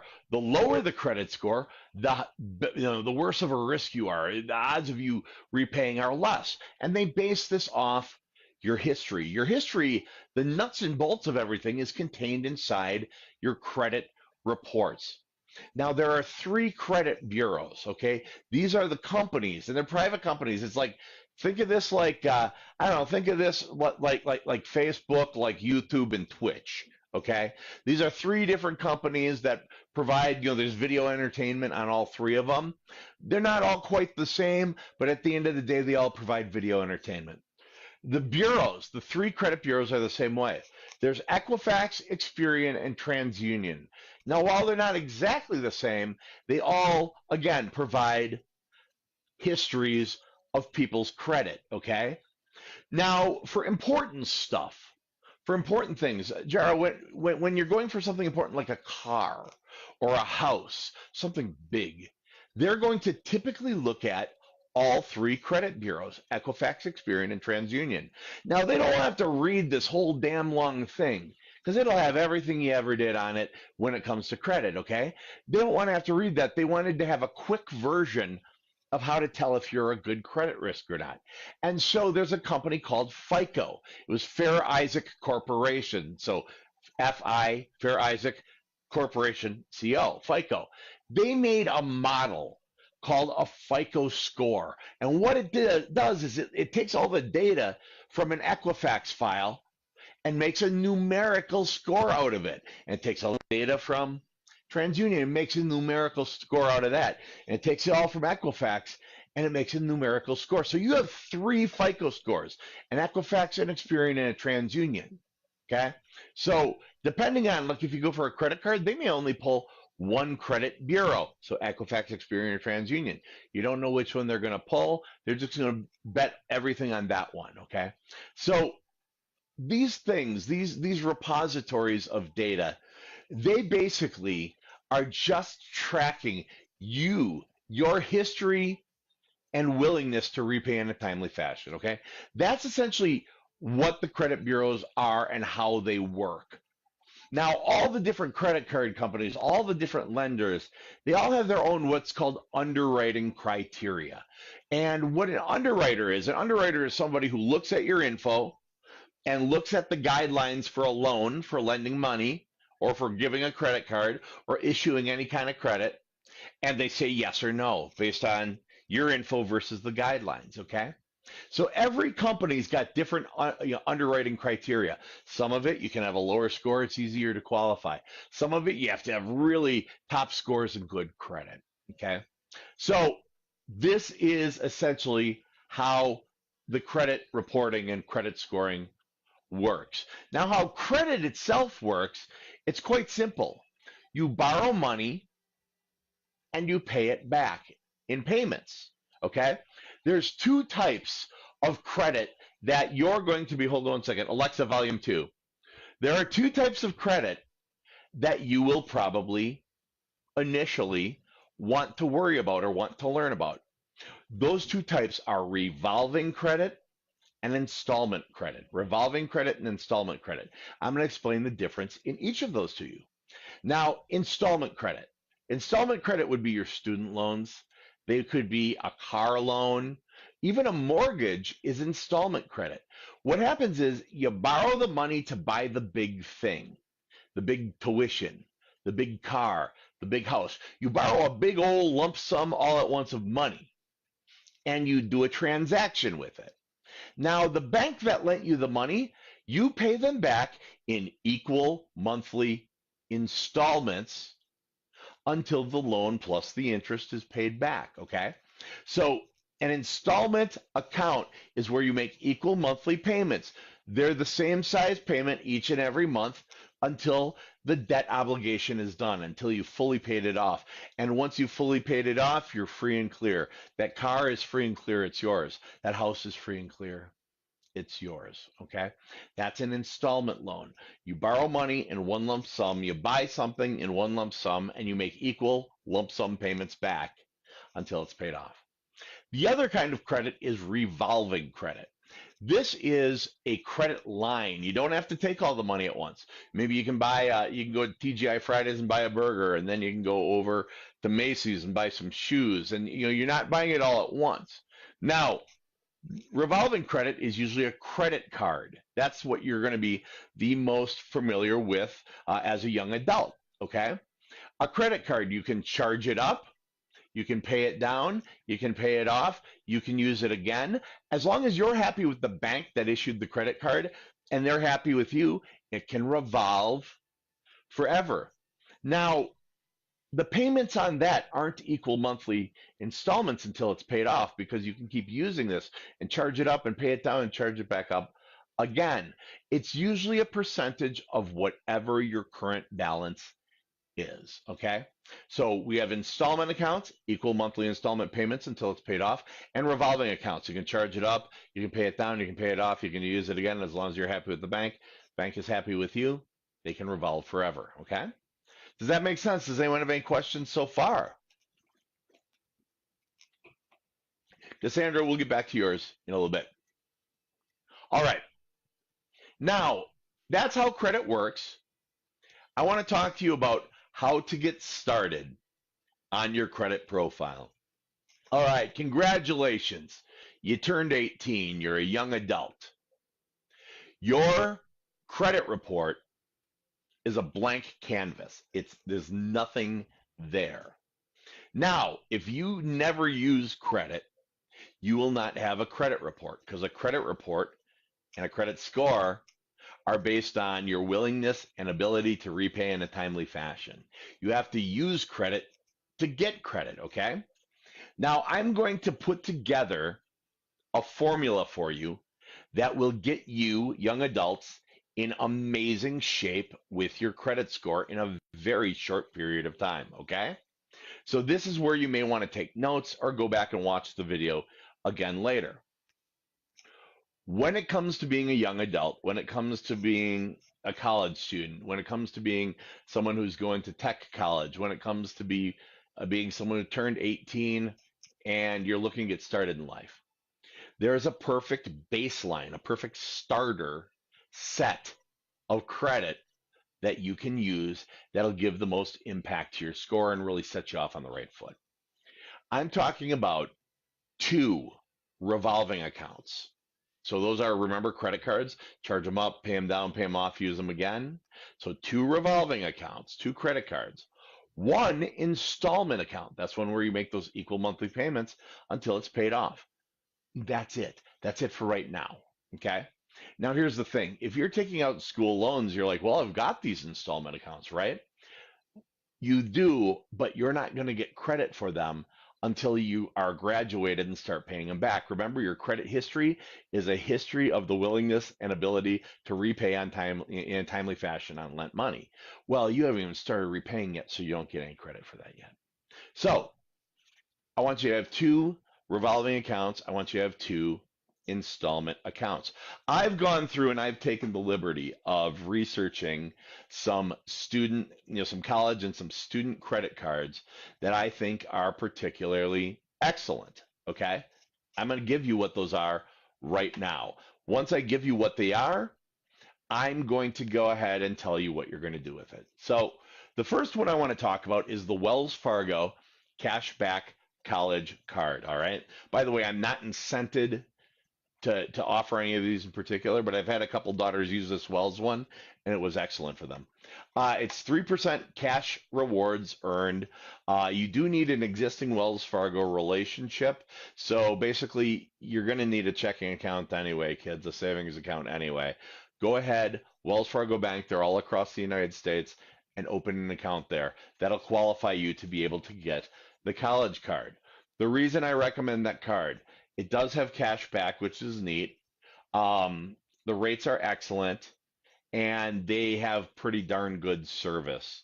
And it's a no annual fee card, so it's not going to cost you money to have that.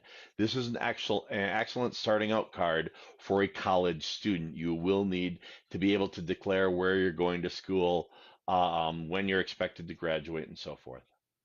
The next young adult card I'm recommending is going to be the Discover IT Student Cashback Card. The Discover IT Student Cashback Card. The rate on it is usually 12.99 to 21% in interest. Okay. An annual fee of 0. You typically are going to want to have a little credit history for it, but they are able to consider the fact that you're in school and you're a young adult in that. And why I like it, it offers rewards and quarterly bonuses in different categories. It takes a little bit more work to do all that than your average student card, but it is, they have a fairly wide approval ratio, and it's proven to be a very good card. That's the Discover IT Student Cashback Card. Now, for simplicity and value, there's another Discover card, okay?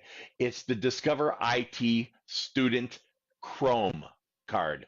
Discover IT Student Chrome card. It offers 2 cards for college students. The Chrome, it's got no maintenance reward structure, student-friendly bonus categories. You also get a free FICO score. Now, mind you, it's going to be a consumer-facing version of the FICO score, so it's not exactly your lending score, but you do get a free FICO score, low fees, and you do get forgiveness on your first late payment. So you do get 1 oops to be allowed. For someone who's starting off with credit, this is a great card, the Discover IT Student Chrome. Now, as far as no credit history, you've got none at all, or if you're an international student, I recommend the Deserve EDU MasterCard for students, DESERVE. The Deserve EDU MasterCard for students. There's no annual fee.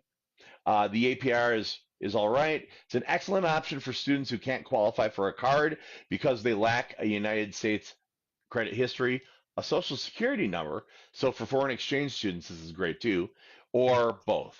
Okay. That's the Deserve MasterCard for students.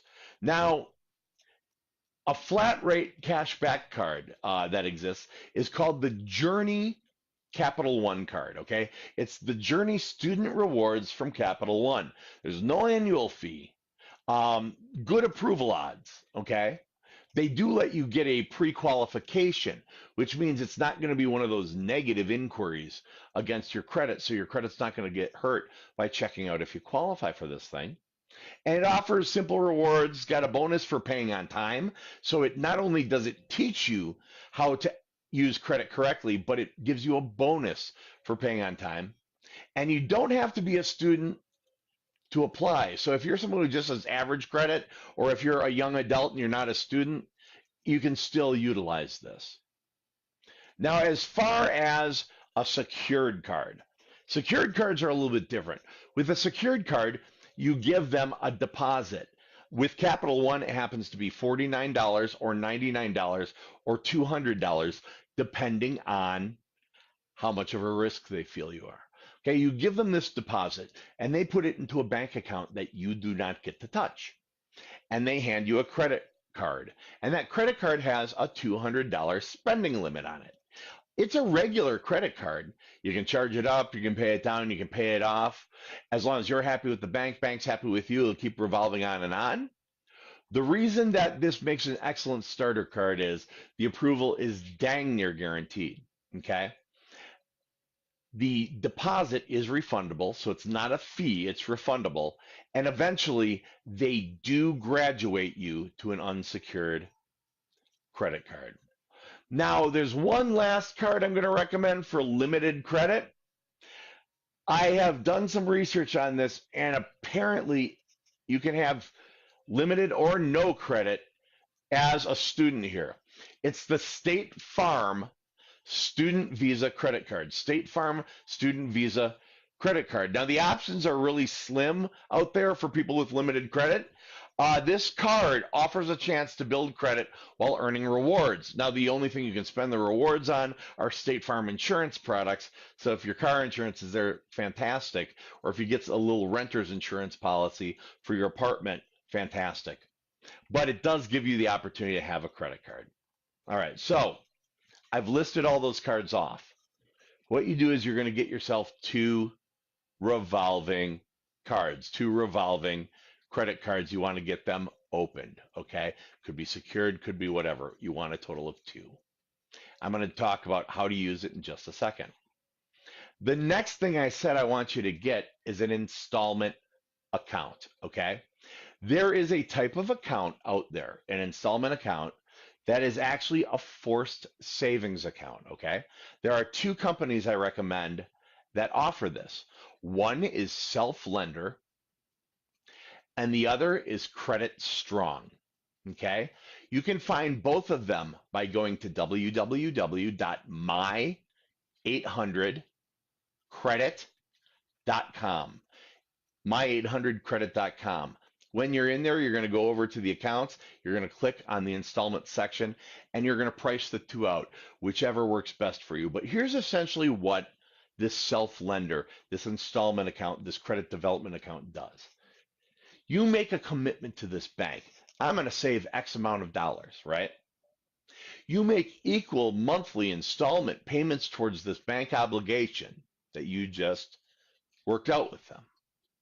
Now, because you're making installment payments each and every month to a bank obligation, the bank on Credit Strong or on Smart Credit, or Self-Lender, Credit Strong or Self-Lender, the bank is going to report it to Equifax, to Experian, and TransUnion as installment payments on a bank obligation. That's going to round out your credit profile. It's going to build your credit score. And remember, I said it was savings. You're actually tucking money away for a rainy day, because at the end of the term, and the term is usually 12 months or 24 months, at the end of the term of this thing, the money is returned to you. I do a Self-Lender one for myself. I do a 12-month one for $1,000. So I make monthly payments, are like 89 bucks towards this thing. It cashes out at the end of October every year. So I've got $1,000 coming to me a few days before Black Friday, just in time for Christmas every year. It's my Christmas account. When that cashes out, I just open up another one.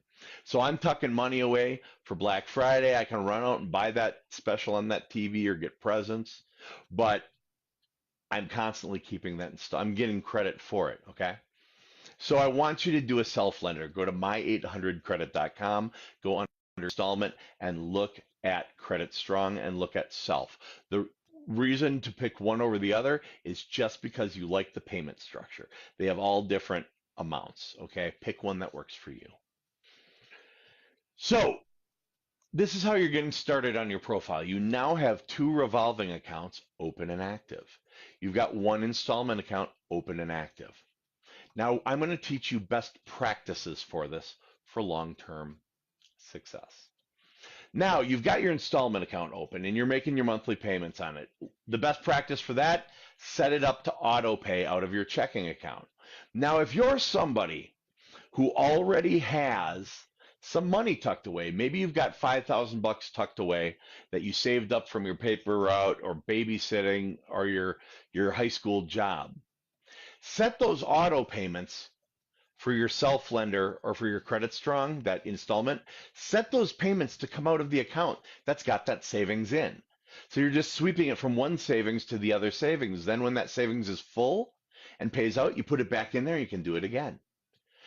It's autopilot. You don't have to mess with it. You don't have to think about it, okay? Now, best practice for these credit cards, these two credit cards. The practice is not to fill up a tank of gas. It's not to buy a pizza. It's definitely not to buy the bar a round of beers. Trust me. I learned that the hard way when I was 18. The best practice with these credit cards. Okay, there is a region on a credit card of spending that you can do that's going to add the most points to your FICO score. Your FICO score, that's your lending score. Remember, that's that scoring model that we talked about earlier, that numerical representation of risk. Your FICO score can be maximized. You can max the point potential. You can do it with credit cards by spending a very specific amount. That amount is 1% of the credit limit, so how much you're allowed to spend, up to 3% of the credit limit, how much you're allowed to spend. And that's it. So remember I talked about that $200 secured Capital One card? On that, a $200 limit, if we're going 1 to 3%, that would be between $2 and $6 a month that you spend. No more and no less. Any less, you broke it. Any more, you broke it. Any less, you broke it because less than 1% does not qualify as activity, and you need activity to generate those points. Any more than 3%, you broke it because you're outside the zone that adds the most points to your score every month. So now we know this, we can work with this. What I want you to do is I want you to take your student account of Spotify Premium or your Hulu student account, okay? Something small in that $2 to $6 range. That's the same payment every month. You're going to set that up on that secured Capital One card. You're going to set that up on your credit card. You are then going to set your checking or your savings account to automatically pay the card when it's due. Okay? Set it up for auto pay. So money goes on, money gets paid. Money goes on, money gets paid. Money goes on, money gets paid. What do you have to do? Nothing. You're kicking back, you're listening to tunes, right? While your credit's increasing. What do I want you to do with the other card? Same thing. Obviously not two Spotify's, that's not necessary, but you're going to find another monthly thing like that, Hulu, whatnot, Disney if you want to watch The Mandalorian. You're going to set that automatic payment up on there, and you're going to set your checking to automatically pay it when it's due. Money goes on, money gets paid. Money goes on, money gets paid. What do you do? Nothing. Remember, we're at 1% to 3% of the limit, of the credit limit on each of these cards. Now, when you're done with that, you can do one of two things. I would recommend, because you're just getting started, and these are only tools to build your credit, I would recommend that you cut up the credit cards, or if you trust mom and dad, you leave them home with mom and dad. Do not keep them with you, because it's way too easy to justify using them. You're going to go, oh, I'll just use it for this. I'll pay it down before it's due, no problem. No, you won't. Nobody ever has. You're going to F it all up. I'm teaching you how to get started. I'm teaching you the best practices, guys. So now we got two revolving accounts, open and active, doing a perfect spend each month. One installment account, open and active, doing a perfect spend each month. Young adults, that's it. Right now, that's it. That's all you need to do until you're about 22 to 24 years old. Unless you are 22 to 24 and you're just starting, that's all you want to do for the first 2 to 3 to 4 years, if you can, okay? But what about taking out student loans? Can I take? Of course you can take out student loans. Of course you can. This factors for that. What if I don't take out student loans? This factors for that, okay? This 2 revolving, 1 installment is going to be a very important thing for you. When you've gone through college or when you're getting older or whatever, when you want to go and maybe buy your first house, mortgage companies, the underwriter, the person who looks at your credit and decides if you get a loan or not, mortgage underwriters are going to look for a couple things that are called a minimum trade line or a minimum account requirement. The minimum trade line and the minimum account requirement for Fannie Mae, Freddie Mac, FHA, VA, and USDA mortgage loans just so happens to be 2 revolving accounts open and active with the perfect payment history, 1 installment account open and active with the perfect payment history, and a 24-month credit depth. So I'm talking about you start it, you do it for a couple of years, you're going to be blown away by being just that responsible. Now, I don't want you when you're shopping at the mall and they say, hey, will you fill this out? You get 10% off your order. Don't do it. Don't do it. Those inquiries cost you money. I'm setting up the perfect situation for you for long-term success. And you could screw it up with a Victoria's Secret card. You could screw it up with a Kohl's card. You could screw it up with any other thing. Those inquiries are going to cost you 5 to 15 points off your score each, and they stay on your report for 2 years. So don't do it. There's no 10% off I don't know what you buy, a Victoria's Secret, or there's no 10% off that's worth it. Okay? Do exactly as I've told you, and you'll be very happy. I've got 7 kids. I've got 5 daughters. 4 of my daughters are 18 and up. The 18-year-old has started on exactly what I'm telling you guys. The other 3 did exactly what I'm telling you. My 22-year-old has a 780 FICO score. My 25-year-old has an 810. My 29-year-old has an 830. Okay? This is real. This is correct. This is how you do this, and this is what we were never taught. It's that simple. It's so simple. Don't overthink it. Don't overcomplicate it. It's just that easy. All right, I'm going to dive into some of these questions here. Does this make sense? You guys give me thumbs up or some ones in chat, if this makes sense. All right, give me some feedback here. All right, Cassandra, what's the best website to see your actual FICO score? Cassandra, there is not a best website for that. Even my FICO, or as we call it in the industry, FACO scores, they're going to show you consumer-facing scorecards of some consumer-facing versions of the FICO score. The only way to get your actual FICO score is to apply for lending, and that costs you points off your score. What I will tell you when it comes to credit monitoring, you want something that's got good details, good data, and good info. That's why we recommend Smart Credit.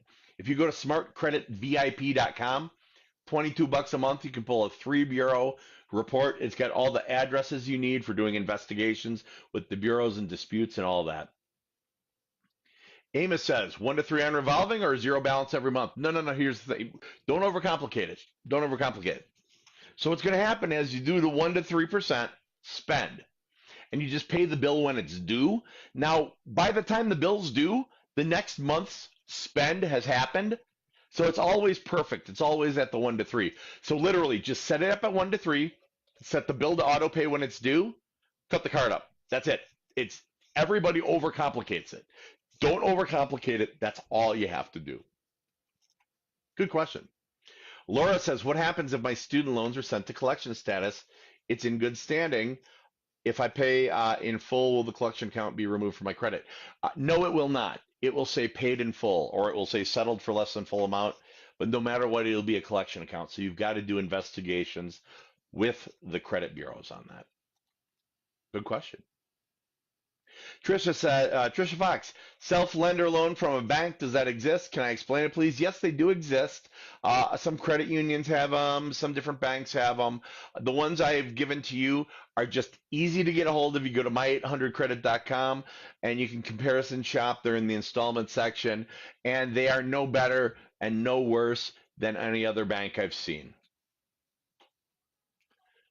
What bank offers installment loan? A lot of them, usually credit unions. Trisha, my credit union offers self-lender loans. Been hearing good things about Self and Credit Strong. Yeah, and Self and Credit Strong are both in there. Self has come out with a credit card that once you've funded your Self-lender up to a certain point, it's a secured credit card. So I'm leaning towards Self as being someone who really might know what's going on. Hey, Cheryl, good to see you. Will you lose money if you don't pay the full term? No, they'll cash you out, but you lose credit. So pay the full term, please. Just does it make sense? Absolutely. Absolutely. What other questions do you guys have right now for me? Any other questions? Did this make sense? Did you find this to be valuable at all? By the way, share this with your kids. Share this with your nieces, your nephews, the neighbors' kids, your friends' kids.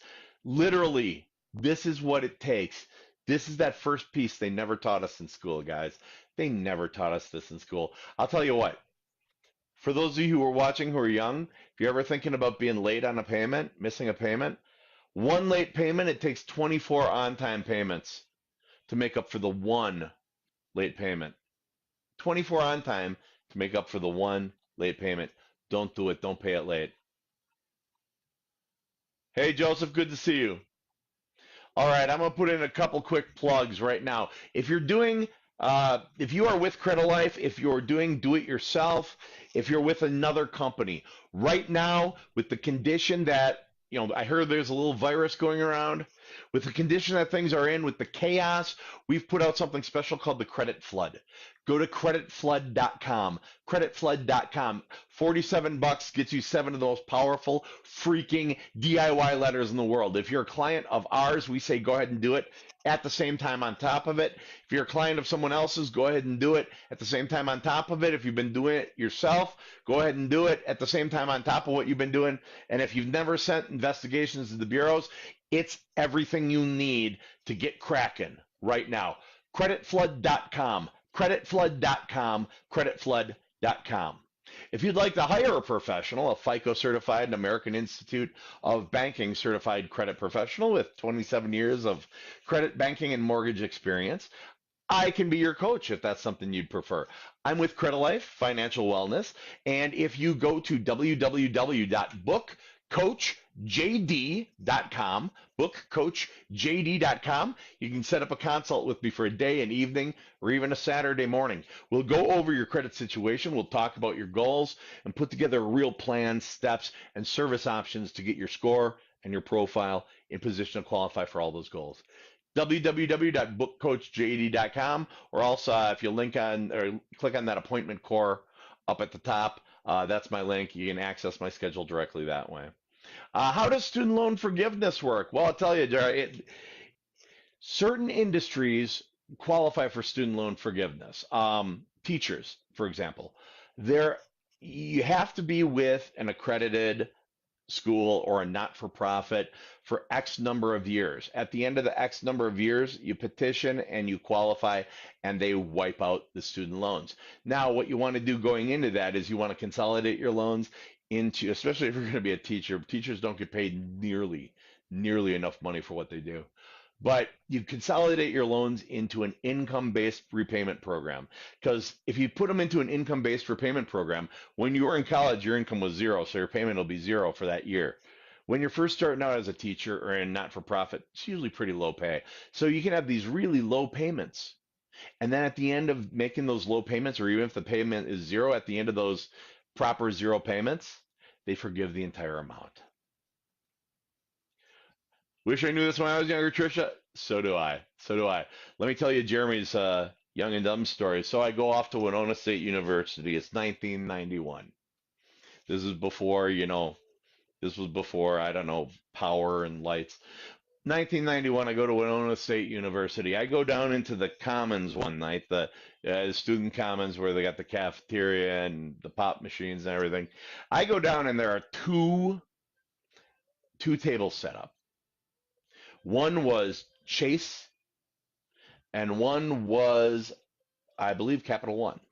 No, it was Bank of America. Bank of America. And the Chase one, for the credit card, if you filled out an application, they give you a 2-liter bottle of soda just for filling it out. And the other one, they gave you a 2-pound bag of M&Ms. So I'm looking at this. I'm going, I just write on that paper. I write on that paper. I got dinner, right? I'm a college student. This is freaking manna from heaven. This is gold. So I did it. Well, they both gave me credit cards. Under employer, I put none. Under income, I put 0. One gave me a $300 credit line. One gave me a $700 credit line. I went to the bar the day they were received, and I bought a round of drinks for the bar. I maxed them immediately. Now, back in 1991, collectors could be a lot meaner to you on the telephone than they can now. So they'd call and they'd call and they'd call. I'd be like, I don't know why you're calling me. I don't have any money, you know. And they're calling me a deadbeat and stuff. And finally, one of them goes, "Well, why would you spend it if you didn't know you had any money? Why would you think it was okay to spend it?" And I stopped them. I went, "Wait a minute. So I'm sure you have stockholders, right? Shareholders, people who have interest in what you guys do as a business." "Well, yeah." I said, how would they feel if they knew you were giving people with no job and no income, specifically they're stating that, lines of credit? How would they feel? So he hung up. I was young and dumb. I screwed my credit up right out of the gate. Totally did. Took a bit to learn to fix it. But yeah, I wish I had known that. Hey, Joseph, I wish I had known that when I was younger. Amos, do we get our actual score after applying for a credit card, or is it mostly applied to home loans? Some cards will give you the lending score that they used to come up with your card. Sometimes too, if you get denied, they'll give you the score that they used. Hey, Joseph, yep, that's the Credit Flood site. If you guys haven't checked out creditflood.com, $47, huge DIY pack. I've got internal fax numbers that you're not going to get your hands on any other way for the bureaus. Did some sneakiness and got some really good internal fax numbers that they're not expecting dispute letters on. So definitely take advantage of the Credit Flood. Totally worth it. It's $47. And if you'd like to have me again as your coach, click the link up on the top. And otherwise, just go to www.bookcoachjd.com and set up a consult. There's no cost, no obligation for that. It's to figure out if we're a fit. All right. Hey, you're welcome, Amos. I'm going to wrap it up, you guys. I want to thank you all for joining us tonight and every night for our daily credit report. Every night, weeknights, 8 p.m. Eastern, 7 p.m. Central Time, 6 p.m. Mountain, and 5 p.m. Pacific. It's Wednesday night. That's Jeremy night. That's my night to shine. We have different coaches each evening. And then Friday, I usually throw on all kinds of stuff, scamming the scammers or educational videos or whatnot. Sometimes I keep threatening to put my Mardi Gras footage from where I live stream Mardi Gras, but yeah, we'll see what happens. All right. Oh, Amos, Lakita, I've got a 90-day late payment from a few years ago from Navient. What can I send them to take it off my credit report? Actually, you wouldn't really send them anything. What you would do is you would send investigation letters to the bureau, sample investigation dispute letters to Equifax, Experian, and TransUnion. You can get them right in that Credit Flood pack, or else we have a free sample version in the free credit repair advice group under the files or under the units section. All right, for Credit Life and the free credit repair advice group, I'm Jeremy Dysock, FICO certified credit coach and founder of the group. Thanks a lot. Look forward to talking to you again. Bye-bye. All right, good evening, everybody. Good evening and welcome to the Daily Credit Report. This is something that I put on and we put on at Credit Life every Monday through Thursday at 8 p.m. Eastern, 7 Central, 6 p.m. Mountain Time, and 5 p.m. Pacific Time. All right, if you're not familiar with who I am, my name is Jeremy Dysock. I'm going to get this pinned up in the group really quick. But my name is Jeremy Dysock, and I am a FICO certified credit coach with Credit Life Financial Wellness and the founder of the free credit repair advice group right here on Facebook. And you're joining me live this evening here, where we're going to be talking about a couple of things. I want to get this pinned to the top, though, so that everybody is able to join in. All right, let's go ahead. Let's pin this thing to the top so that we know we are alive. And I'm going to just make a little quick comment down in the comment section so that we know where we're at. All right, so tonight's topic. Yes, I know it was a little bit bold saying get your butt in here, but man, I hope you got your butt in here. Tonight's topic, are you sick and tired of having bad credit? Are you sick and tired of having bad credit? Are you fed up? Are you done with it? Have you had enough? If you are sick and tired of having bad credit, tonight's definitely the night you want to be here in the free credit repair advice group. All right, we're going to let this fill up just a little bit more. But what I want to let you know is tonight I'm going to be going through and showing you exactly how to do a investigation letter to the credit bureaus, what to say, how to do it, where to find the templates and everything. I'm also going to show you how to do a 609 letter. 609 is a validation letter to the credit bureaus. So tonight you're going to learn professionally how to do a 609 letter and how to do an investigation letter. So I'm going to let this fill up a little bit more. While it's filling up, if you would like to have me, Jeremy Dysock, as your coach, you can actually book a consultation with me. Here we go. Book a consultation with me by going to www.bookcoachjd.com. And you can pick a day, an evening, or even a weekend. We'll set up a consultation. There's no cost for it. And it's to find out if you're a good fit for the Credit Life program. We'll talk about what's on your credit, your goals, and put together a plan, steps, and action items that'll get your score and profile in position for all the credit goals you've got in your financial wellness. www.bookcoachjd.com. All right, so we're going to get back to it. So as I said, tonight, if you're sick and tired of having bad credit, do me a favor. If you're sick and tired of bad credit, go ahead and give me a thumbs up or throw a number one. Throw a number one in chat. That way I know you're listening. I know you're paying attention. Give me some number ones in chat if you guys are sick and tired of bad credit. And if you are sick and tired of bad credit, you have found the absolute right place tonight, because I'm going to teach you. Now, normally, if you're in the free credit repair advice group, people talk about the letters. People tell you, well, you go to the announcement section, go to the pro tips, or read the pro tips in the file, and that'll tell you what to do. Tonight, we're taking this one step further. Tonight, I'm actually going to not just direct you to pro tips, but tonight I'm actually going to direct you on how to correctly do 609 letters, how to correctly do verification, validation letters. All right. So I'm glad you joined us. So I'm going to tell you a little bit about the credit bureaus. You need to know this before I give you the lowdown on how to do these letters. And I'm going to show you templates and examples. So you're going to want to stay tuned through the entire thing. By the end of this, I promise you, by the end of this, you're going to have a lot of clarity and action on your own credit repair.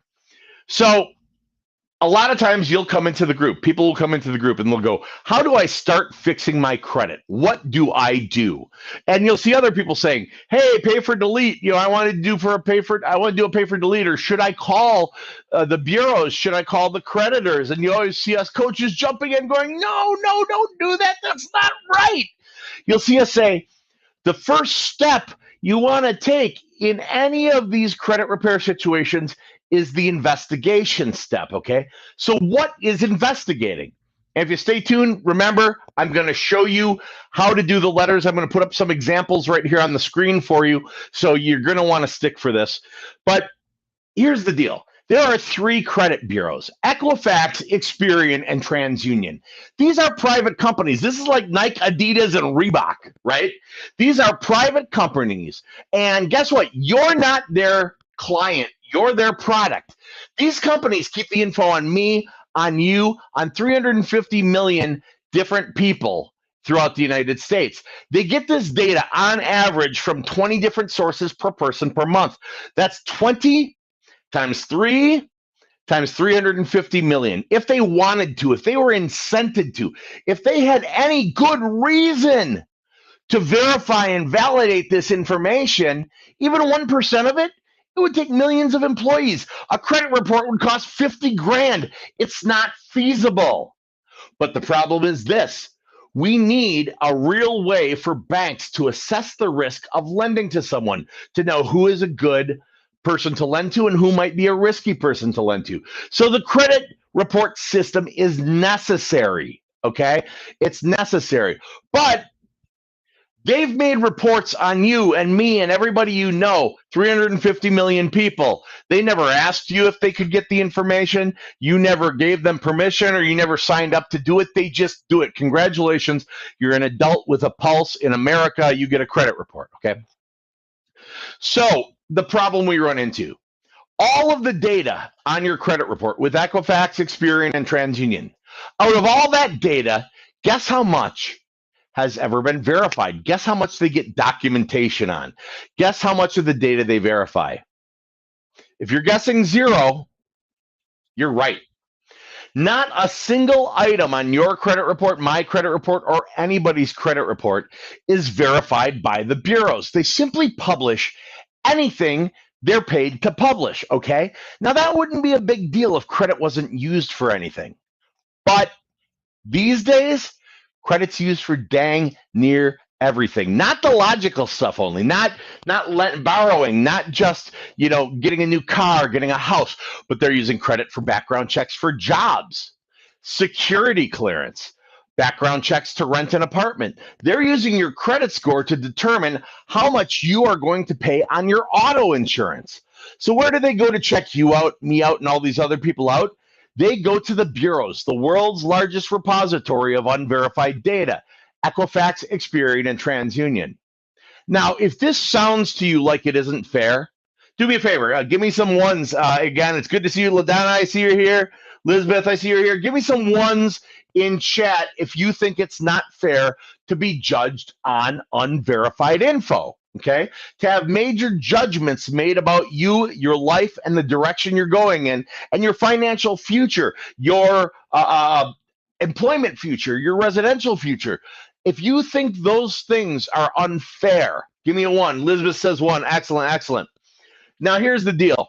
Congress agreed with you. Those of you who gave me some number ones who said you didn't think it was fair, Congress agreed with you, and they made a set of laws called the FCRA. FCRA stands for the Fair Credit Reporting Act.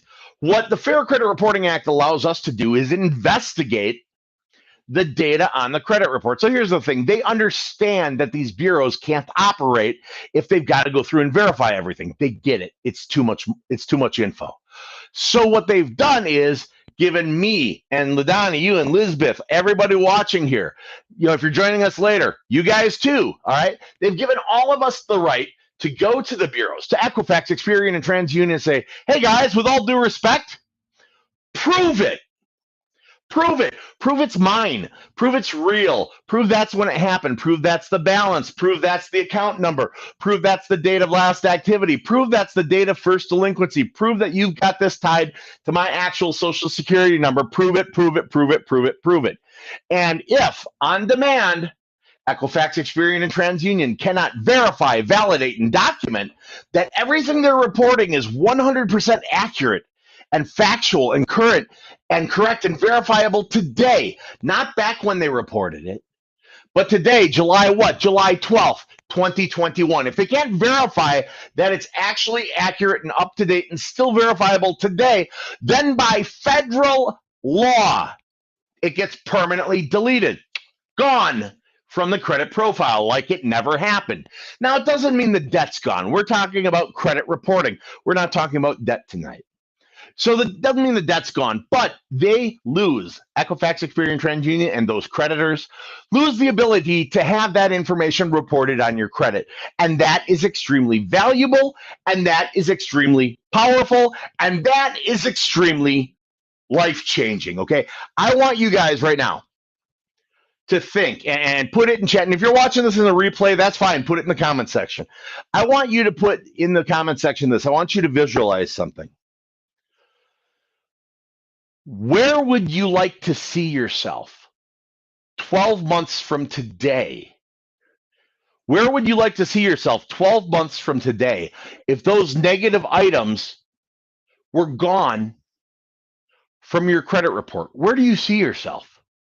Where do you see yourself 12 months from today without any of those negative items on your credit report? Do you see yourself in a new house, driving a new car, having more financial freedom because you are saving money on interest rates? Where do you see yourself?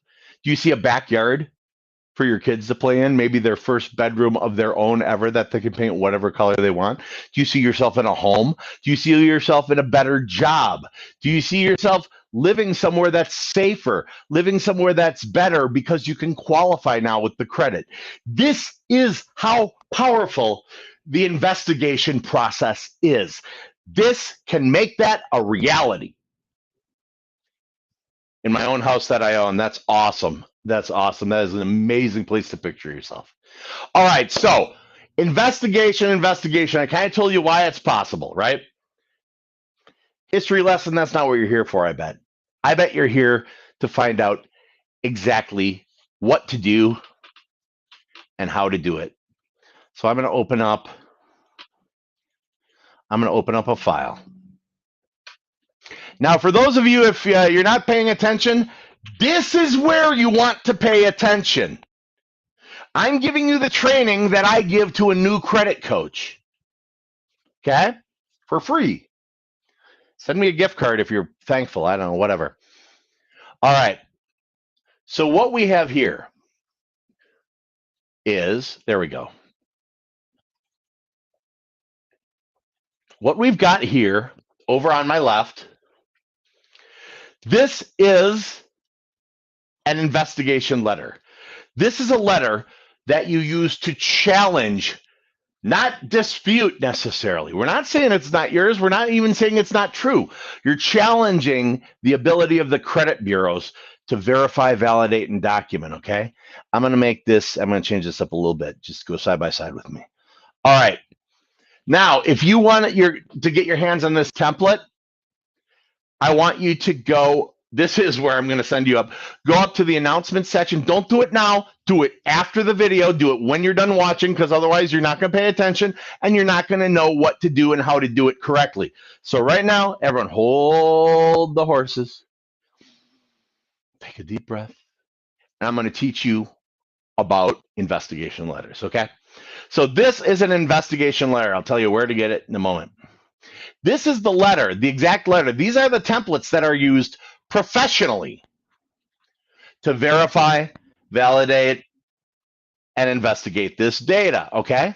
So I'm going to go through this. The stuff in red is the stuff that you change up for yourself. And these templates are going to be available. I'll tell you where in just a second. The stuff in red is the stuff that you fill in. That's the custom stuff. The stuff in black, leave it alone, because it's the right words, all right? On any of these letters, first of all, I'm going to tell you, type them. Don't handwrite them.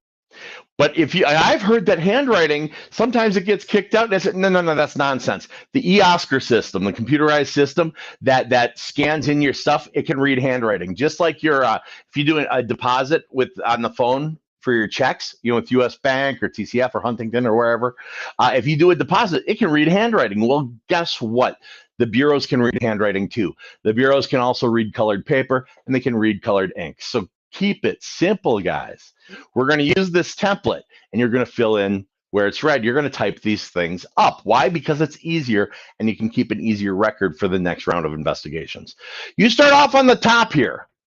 We're going to start off with the date. You put today's date.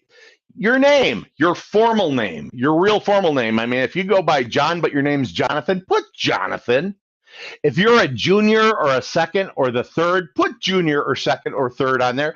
We're trying to clarify. We're trying to verify. We're trying to validate, so we want perfection. So you're going to put in your name. You're going to put in your address. Now, if you put in a P.O. box, even if your address is a P.O. box, you will not be receiving, most likely, written result letters, and that's fine. That's just how it works. The bureaus don't like to send to P.O. boxes. They want to send to your physical address. So if you have both a physical address and a P.O. box, this is where you put your physical address. If you're only like rural Route 3, Box 87 in the city you're in, well then just understand you probably won't be getting back written results. You'll want to have credit monitoring open through something like Smart Credit. Not My FICO or My FACO, just use Smart Credit. It's got better detail. You'll want to have that open so that you can get the results from there after a reasonable amount of time has passed. So you're going to put in the date. You're going to put in your name, your address.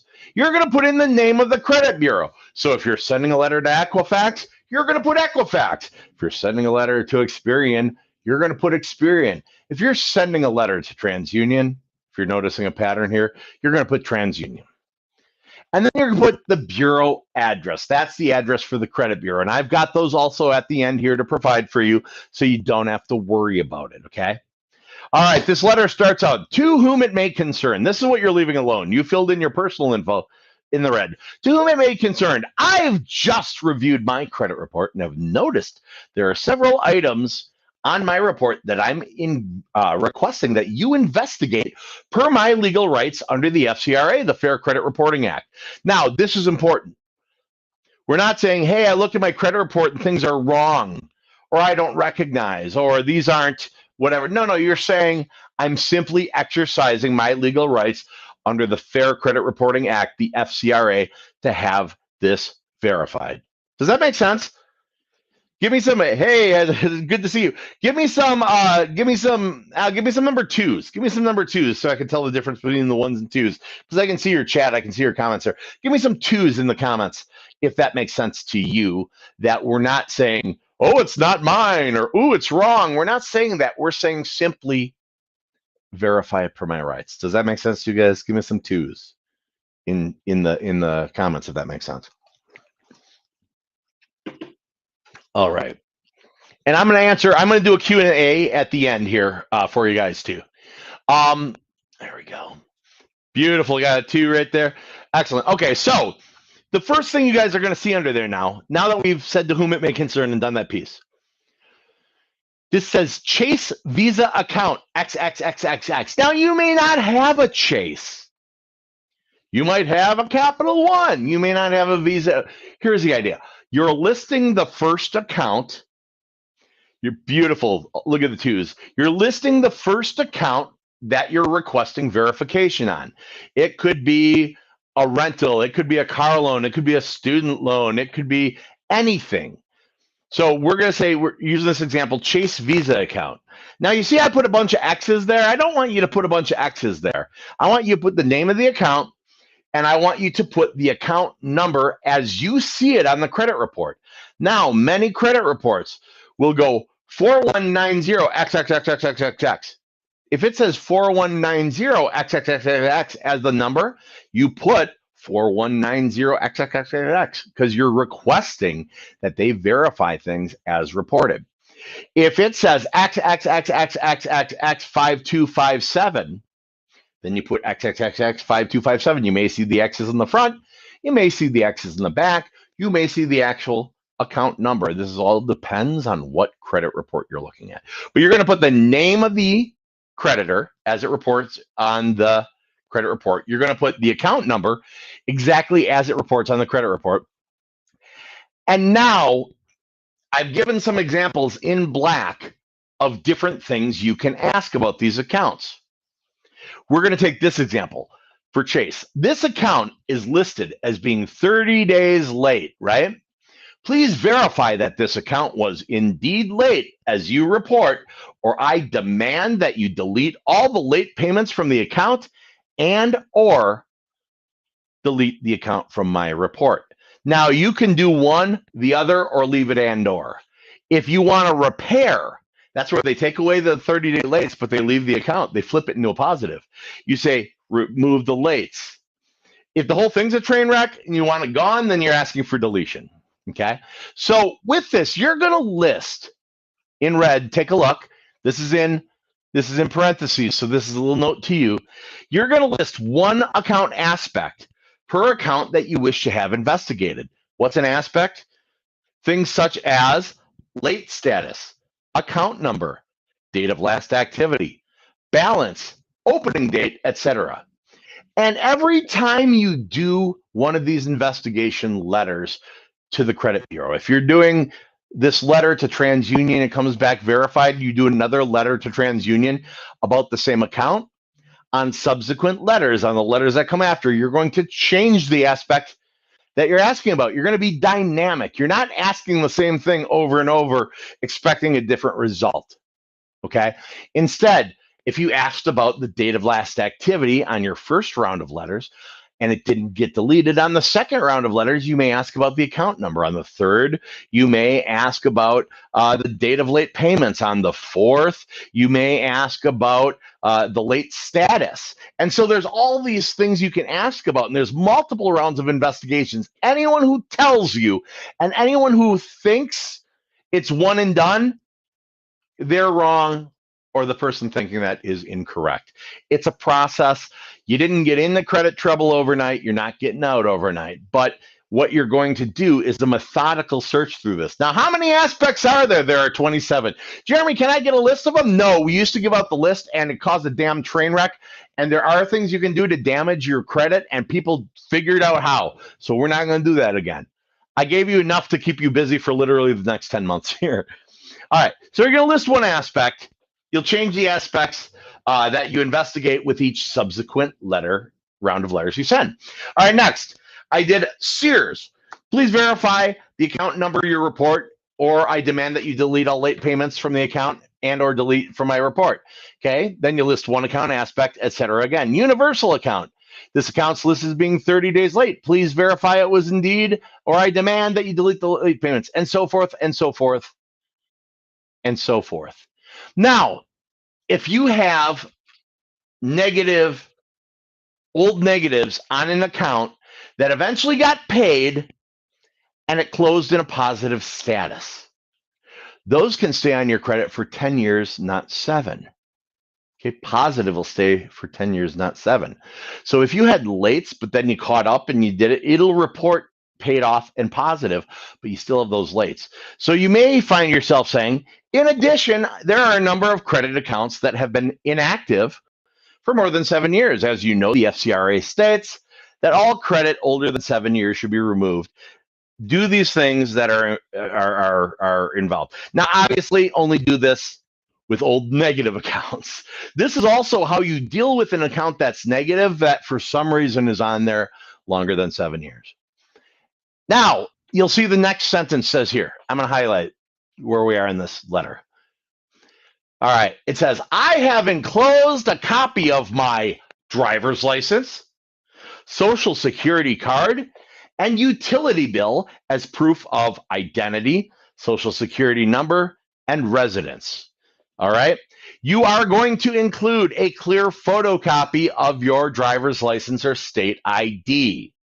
That is to document that you're you. You're going to include a copy of your social security card. If you no longer possess your social security card, you are going to include the front page of your most recent year's filed taxes, because the social security number is on there and that's a federal document. And then thirdly, you are going to include a utility bill or a cell phone bill, a bank statement, a credit card statement, or a voided check. You're going to include a copy of that. Why? Because you need to document to them your correct and current address. This is what will cause them to send you results from the investigation, and this will ensure that you've got your most recent address listed on it. Now, is it okay if you send it without all three? They may tag your thing as frivolous and not do the round. They may say they're not able to identify you, and they can legally do that, and that's okay, but it sucks because you wasted 45 days. I'll explain in a moment. All right, you're gonna write sincerely, and I would say Jeremy James Dysock, and then you're going to type out your social security number and your date of birth. That's what's going to be on the letter. You're going to print out that letter, and then you're going to attach to that letter that copy of the driver's license or ID, that copy of the social security card, or the front page of last filed taxes, and the copy of utility bill, cell phone bill, bank statement, credit card statement, or a voided check showing that address. Okay, and I'll tell you guys where to get these here at the end of the session here, the end of this live. Now, if you got questions about what I just went through on this letter, this investigation letter, I want you to put them in the comments section. I'll get to them and I'll answer them. But this is what your first round of investigations, your second round, your third round, your fourth round will look like, with you changing things up. Obviously, if things are deleted, you don't include them in the next round of investigations. In theory, you could do 27 rounds of investigations and never ask the same question twice. Now, you're not going to do that because that would be psychotic and it would take 5 or 6 years. But in theory, you could do this. All right. So what do we do once we've got this letter and we've attached our Social Security card thing and all the good things? We fold it up. We put it into an envelope. We seal the envelope. We address it to the credit bureau. We put our return address on the envelope, and we use a simple stamp. There's no need to get it notarized. It's nonsense. If you have a notary telling you should have it notarized, they don't know what they're talking about, bless their hearts.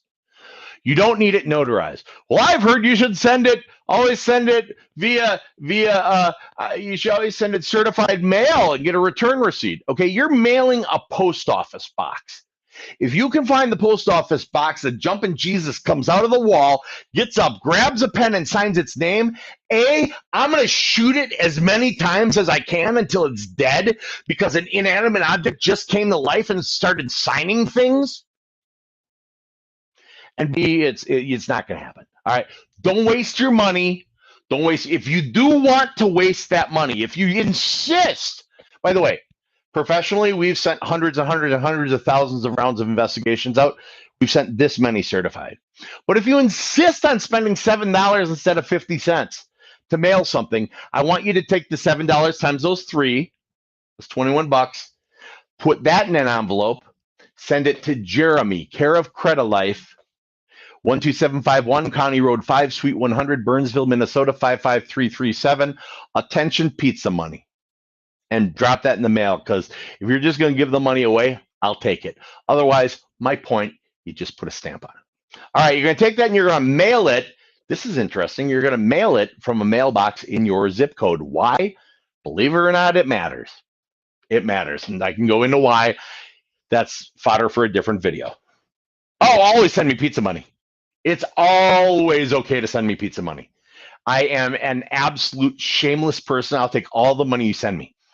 All right. So we dropped this letter in the mailbox, this investigation letter. It goes out to the bureaus.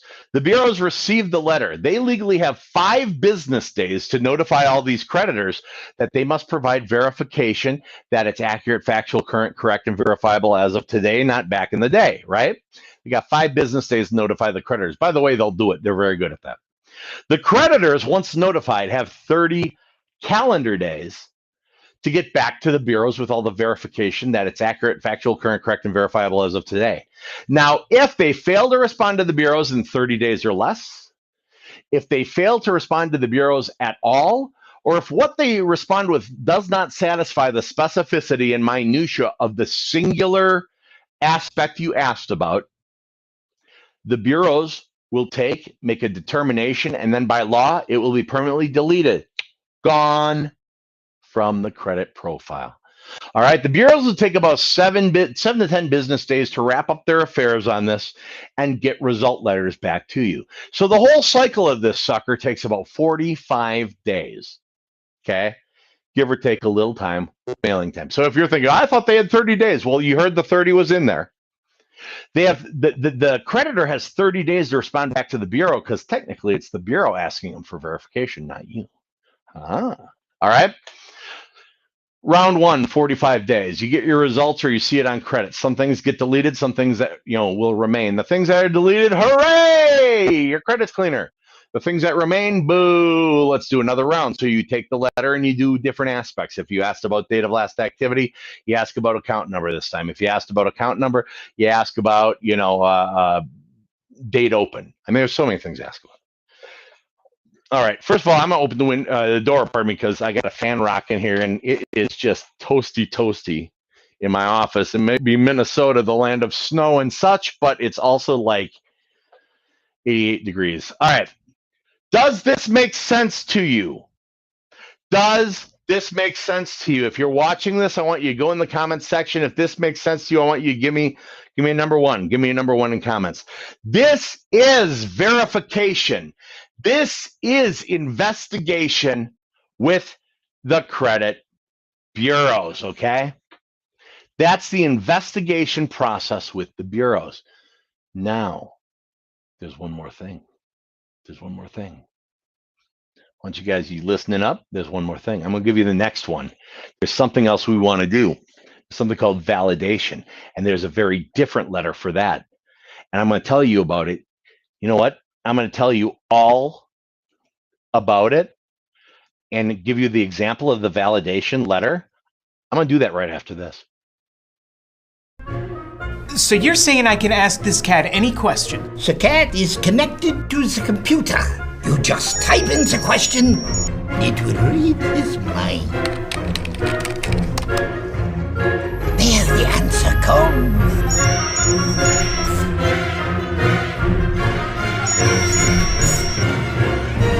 You're the man! I've been looking for this for weeks. All right, so I said there's one more thing we're going to do here. And by the way, if you're just joining us, welcome. My name is Jeremy Dysock, FICO certified credit coach with Credit Life Financial Wellness and the founder of the Free Credit Repair Advice Group. Tonight, we're talking about the verification letters. I'm giving you examples. I'm going to give you samples to use for yourself, templates at the end. And we're talking about validation. So verification letters, those go to Equifax, Experian, and TransUnion, and they're saying prove it or remove it. Now, we're going to do a show of hands, a little show of hands here. We're not going to use a show of hands. We're going to use a show. I want sixes. You're going to give me a 6. You're going to give me a 6, a number 6 in the comment section. How many of you have heard of a 609 letter? How many? Give me some 6s. And if you're watching this on replay, welcome.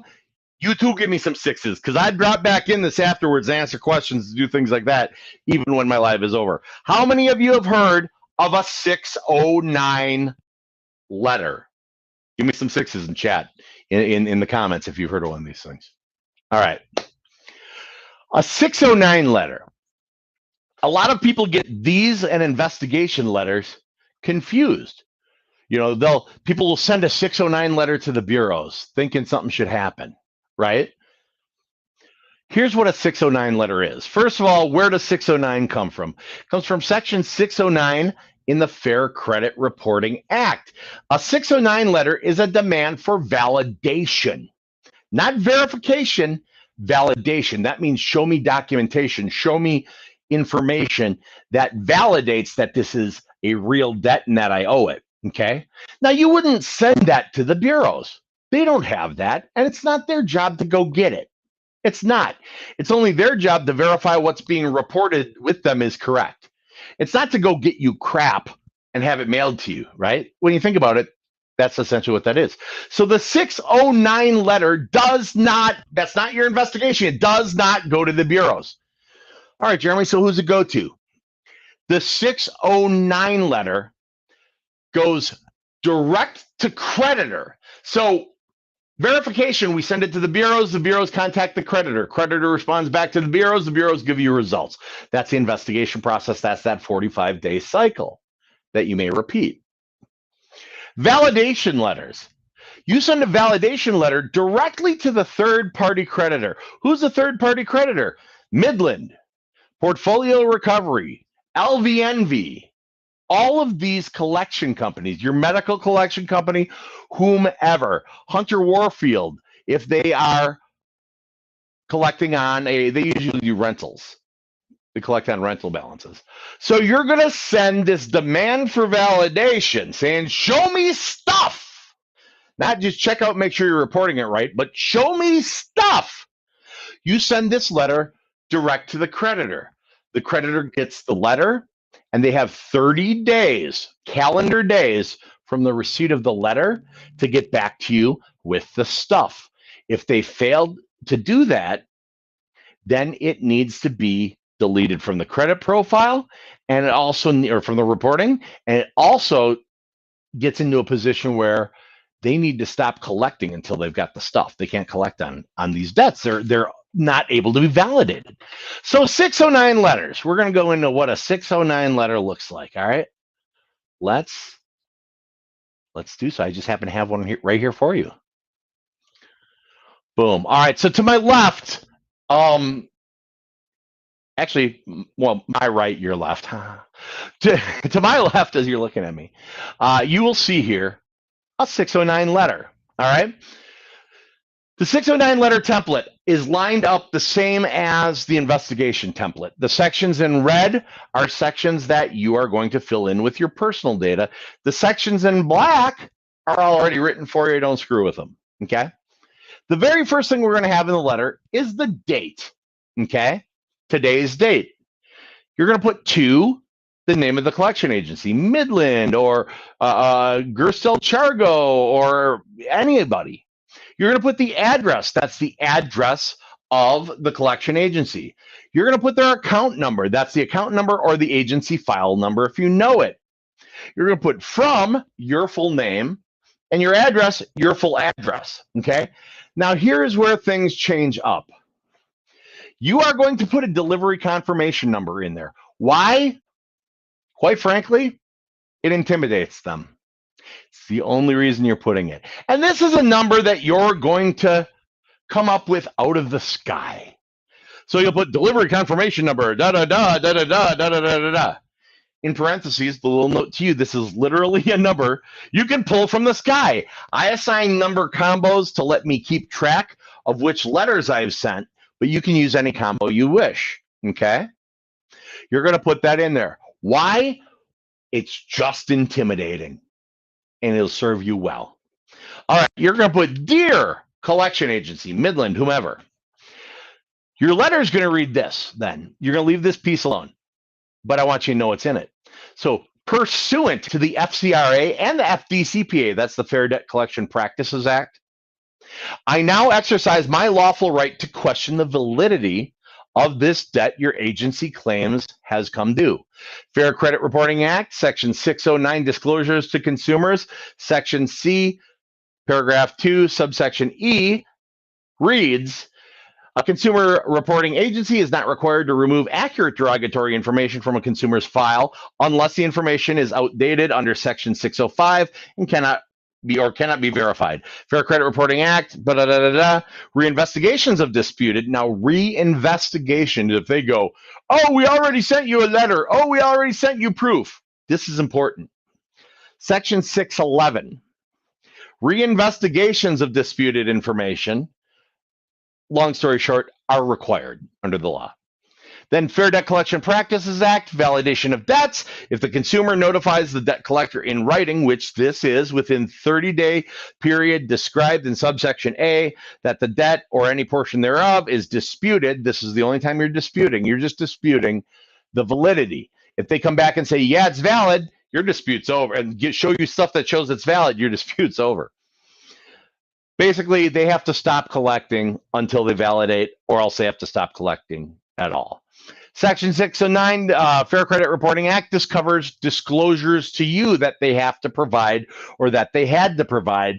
Odds are always really good that they didn't provide some of these things. And what you're going to say is, I thereby and hereby demand to see a copy of the verifiable validated proof, a certified copy of the original signed consumer contract. That means photocopy. Copies of copies are not validation and by law are not considered legally compliant proof that you have on file for the accounts listed above. And that was the stuff that was back here. Because remember, we listed it way up here. This is where we list account number way back up at the top in red. All right. Under the FCRA, Fair Credit Reporting Act, unverified and valid accounts must be removed from credit reporting. If you are unable or unwilling to provide me with a copy of the verifiable, validated, compliant proof that you have on file within 30 calendar days from the receipt of this notice for the accounts listed above, then you must at once remove the account from your name, Jeremy Dysak's credit reports. I demand the account be verified or removed immediately. The law is very clear as to the civil liability and the remedy available. You're saying, you know, it's real clear. You guys know the law. You know what you're up against. You know the liability you're under. Translation, you know you could get sued for this. The law is very clear as to the civil liability and the remedy available to me for the negligent noncompliance, which is Section 617, if you fail to comply with this federal law. Sincerely, your name. Now, the verification letter. I told you sign your name at the bottom on the one that goes to the bureaus, to Equifax, Experian, and TransUnion. On this one, you don't sign your name. You simply type it.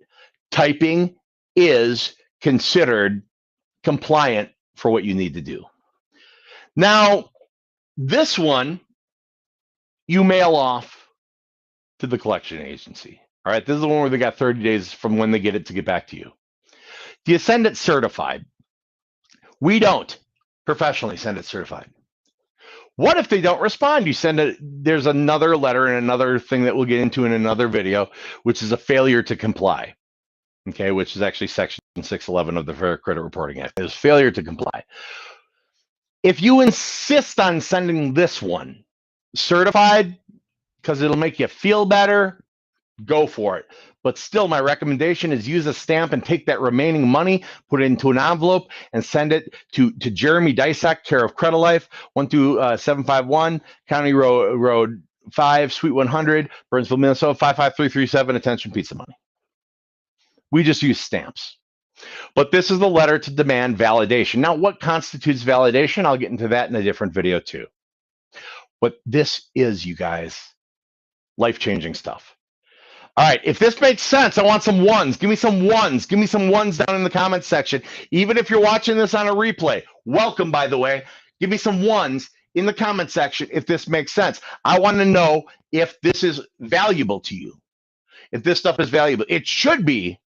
This is what I professionally train credit professionals in. More pizza money. Damn right.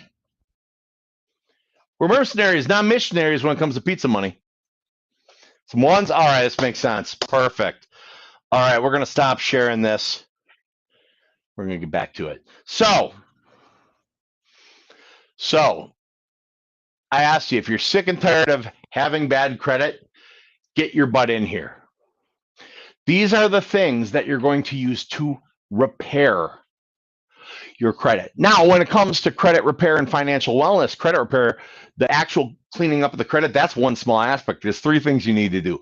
Eliminate the negative. That's what that credit repair does. Build the positive. That's credit development, and that's growth. And then dealing with the money where it lives. And that's budget. That's debt freedom. That is debt reduction strategies, savings strategies, all of those things. But tonight, I wanted to cover with you not only the bare bones, but the most powerful part of credit repair, the verification letters and the 609 letters. By the way, if you're like, whoa, damn, this, I'm spinning from this. If you'd like to hire a professional, I'm going to answer your questions in just a second, though. If you'd like to hire a professional and have a consultation with me, that can happen. I'm FICO certified in the algorithm that creates the FICO score. We'll see you later, Chris. Coach Chris is just taking off for the evening. We work some late hours here at Credit Life. But if you'd like to have me as your coach, go to www.bookcoachjd.com. You'll access my calendar directly, and you'll be blocking out some time in there. And you can pick there's days, evenings, even weekends. We'll set up a consultation, and during it, we'll talk about your goals. We'll talk about what's on your credit and put a plan and steps, action items together, and get you enrolled in the services to get your credit score and credit profile in position for your goals, to build it so that you've got financial wellness, to build it so you've got your buying power back, and to tackle the finances, debt reduction strategies, debt elimination strategies, saving strategies, and budgeting, mindful spending. There's so much. We've got webinars and workshops. We've got 3 levels of coach. There's the FICO coaches. We have rapid response coaching. We've got success coaches. We've got 24-hour dashboards. There's so much. There really is so much. If you'd like to take part in the Credit Life program, you want me as your coach, go to www.bookcoachjd.com right now and book that consultation. By the way, if you're a parent, if you've got kids who are 17 and under and you got the stimulus checks last time, you've got no damn excuse not to do it. Because on Thursday, the new child tax credit stimulus payments are coming in. So I don't want to hear any excuse. Oh, I can't afford it. B as in B, S as in S. If you're paying, 11% on a car, or if you're paying your landlord's mortgage, yeah, you can't afford not to do this. www.bookcoachjd.com. I'm just talking true to you guys. All right, let me hop back in chat. I'm going to run up here and see if we got any questions. All right, we got put your actual physical address in, even if you get your email to a P.O. box. Most small towns, etc., know who you are and where to put your mail. That's excellent. Yeah, the thing is, if you're in a small enough town that you're on a rural route with a box, they know. You can be like, yeah, it's 127th Street, technically. So you put the 127th. It will get to you. All right, do you guys have any questions? I have thrown a lot in there. Can I fire my current coach? Oh, that's not nice. Yeah, I wish I could get the stimulus. The kids are grown. Yeah, it's not for everybody, but for people who are going to be getting it, it's going to be solid. All right. I think I'm going to wrap it up here. I think I went, this was hard. Oh, I promised you guys something.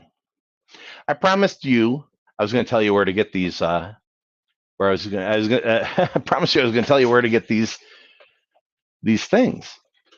Well, let's do that.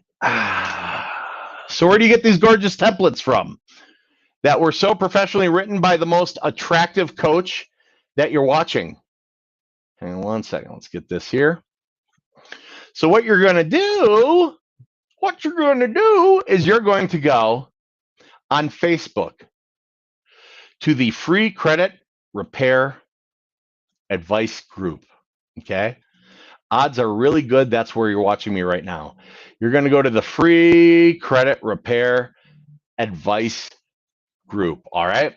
And what you're going to do is you're going to go to the tab that says More. And by the way, if you're on a cell phone, you're going to be at the top of the group. You're going to slide it the names over and it'll get you to it. You're going to go More. And you're going to go Files. Now, if you guys have never explored the Files section of the Free Credit Repair Advice Group, there is so much information in there for you. There are articles on everything, inquiries, the new stimulus plan, dispute letters, how to speed up your recovery, why you should pay your auto loan after a repo, protect your credit, collections and purchasing a home. And then I've got one right here called Pro Tip. Pro Tip is step-by-step directions on how to correctly start on a self-driven credit repair. All you have to do is click it. And as you can see down, well, maybe you can't. Here, hold on. So you can see down on the bottom, right there, it'll download a PDF file for you, and you get to keep this. This is Pro Tip. Now, as you go in here with all these good tips and stuff like that and how to do this, use the letter templates from Credilife. There's a link right here, you guys. Credilife.com/tools. You're going to click on that thing, and it's going to take you over to Credilife, right to the tools page. When you scroll down, look at all this credit bureau contact information. Those are the addresses you need to send this to. Credit safety guide, debt reduction calculator, pro tips, sample 609 letter. That's the template. Sample bureau investigation. They're going to download in editable format for you. Remember, you're going to go up, like I said, to the files section of the group. I'm going to give you one other place to find those things right now. If you go to the announcements section at the top of the group, I've got a number of different posts that I've pinned as announcements, and it's right at the top of the page, and you'll notice one of them is Pro Tips, step-by-step instructions on how to correctly start on a self-driven credit repair. All right, I'll pop my name back up here. We're going to turn off the screen sharing, and let me get back in, make sure I see everybody's questions. All right, here's a question. Paid on an account. They reported it closed, but no payment history. What do I do? Well, I'll tell you what. Depending on what the payment history would look like, if you had some negatives anyway, you may not want to see the payment history. But here's the thing. Not everybody reports to credit. Not everyone reports to all three bureaus. And not everyone reports all of the aspects to credit. Sometimes places don't do the history. Sometimes they don't do different things, maybe the month-to-month payment. Why? Because it's labor and it costs additional money. It costs money for them to report. And there are different pricing levels. No negative, great positive. Well, you can try calling them, or in your verification letter, do not ask for deletion. Put that account in your verification letter. Send it to the bureaus, Equifax, Experian, TransUnion, and say, please verify the payment history on this account and update it to reflect accordingly. And odds are pretty good that they'll do it. You'll get that showing up. I hired Credit Life to do this for me because I got confused by it all. Can't wait to have you as the hubby's coach. Awesome. Yeah, Mark is leaving. Mark's doing some amazing things. He started a not-for-profit to help people who were devastated by the fires in Oregon. We wish he's part of the family. We wish him nothing but love, and it's a real cool thing he's doing. Your coach will do it. Your coach is all over it, and that's not just your coach. There's your coach, there's the account management team who handle a lot of the letter things. I mean, there are a lot of moving parts here at Credit Life. I think we downplay our size sometimes, maybe in our favor, I don't know. But yeah, your coaches are taking care of you, I promise you. All right, guys, remember, we verify with the bureaus. That's the sample investigation letter. We validate directly to those third-party creditors. That's that 609 letter. It's not one and done. Usually takes multiple rounds of investigations. Type them up, send them off, and if you're insisting on certified mail, I'm insisting that you use a stamp and send the rest of that money to me. If you need the address, you can rewind the video, you'll find it. If you'd like to have a professional and arguably the best credit repair and financial wellness company in the country, go to I'll make sure to send you pizza. I love it. If you want to have me as your coach, go to www.bookcoachjd.com. Pick a day, evening or Saturday, and we'll get you started, man. We'll get you to those goals. When I asked you to envision where you'd like to be in 12 months, we'll get you there. That's what we do. All right. I'm Jeremy Dysock, FICO Certified Credit Coach. I want to thank you all for joining me. Remind you to set a timer, set your calendar, set your watch, set your whatever you use, your phone.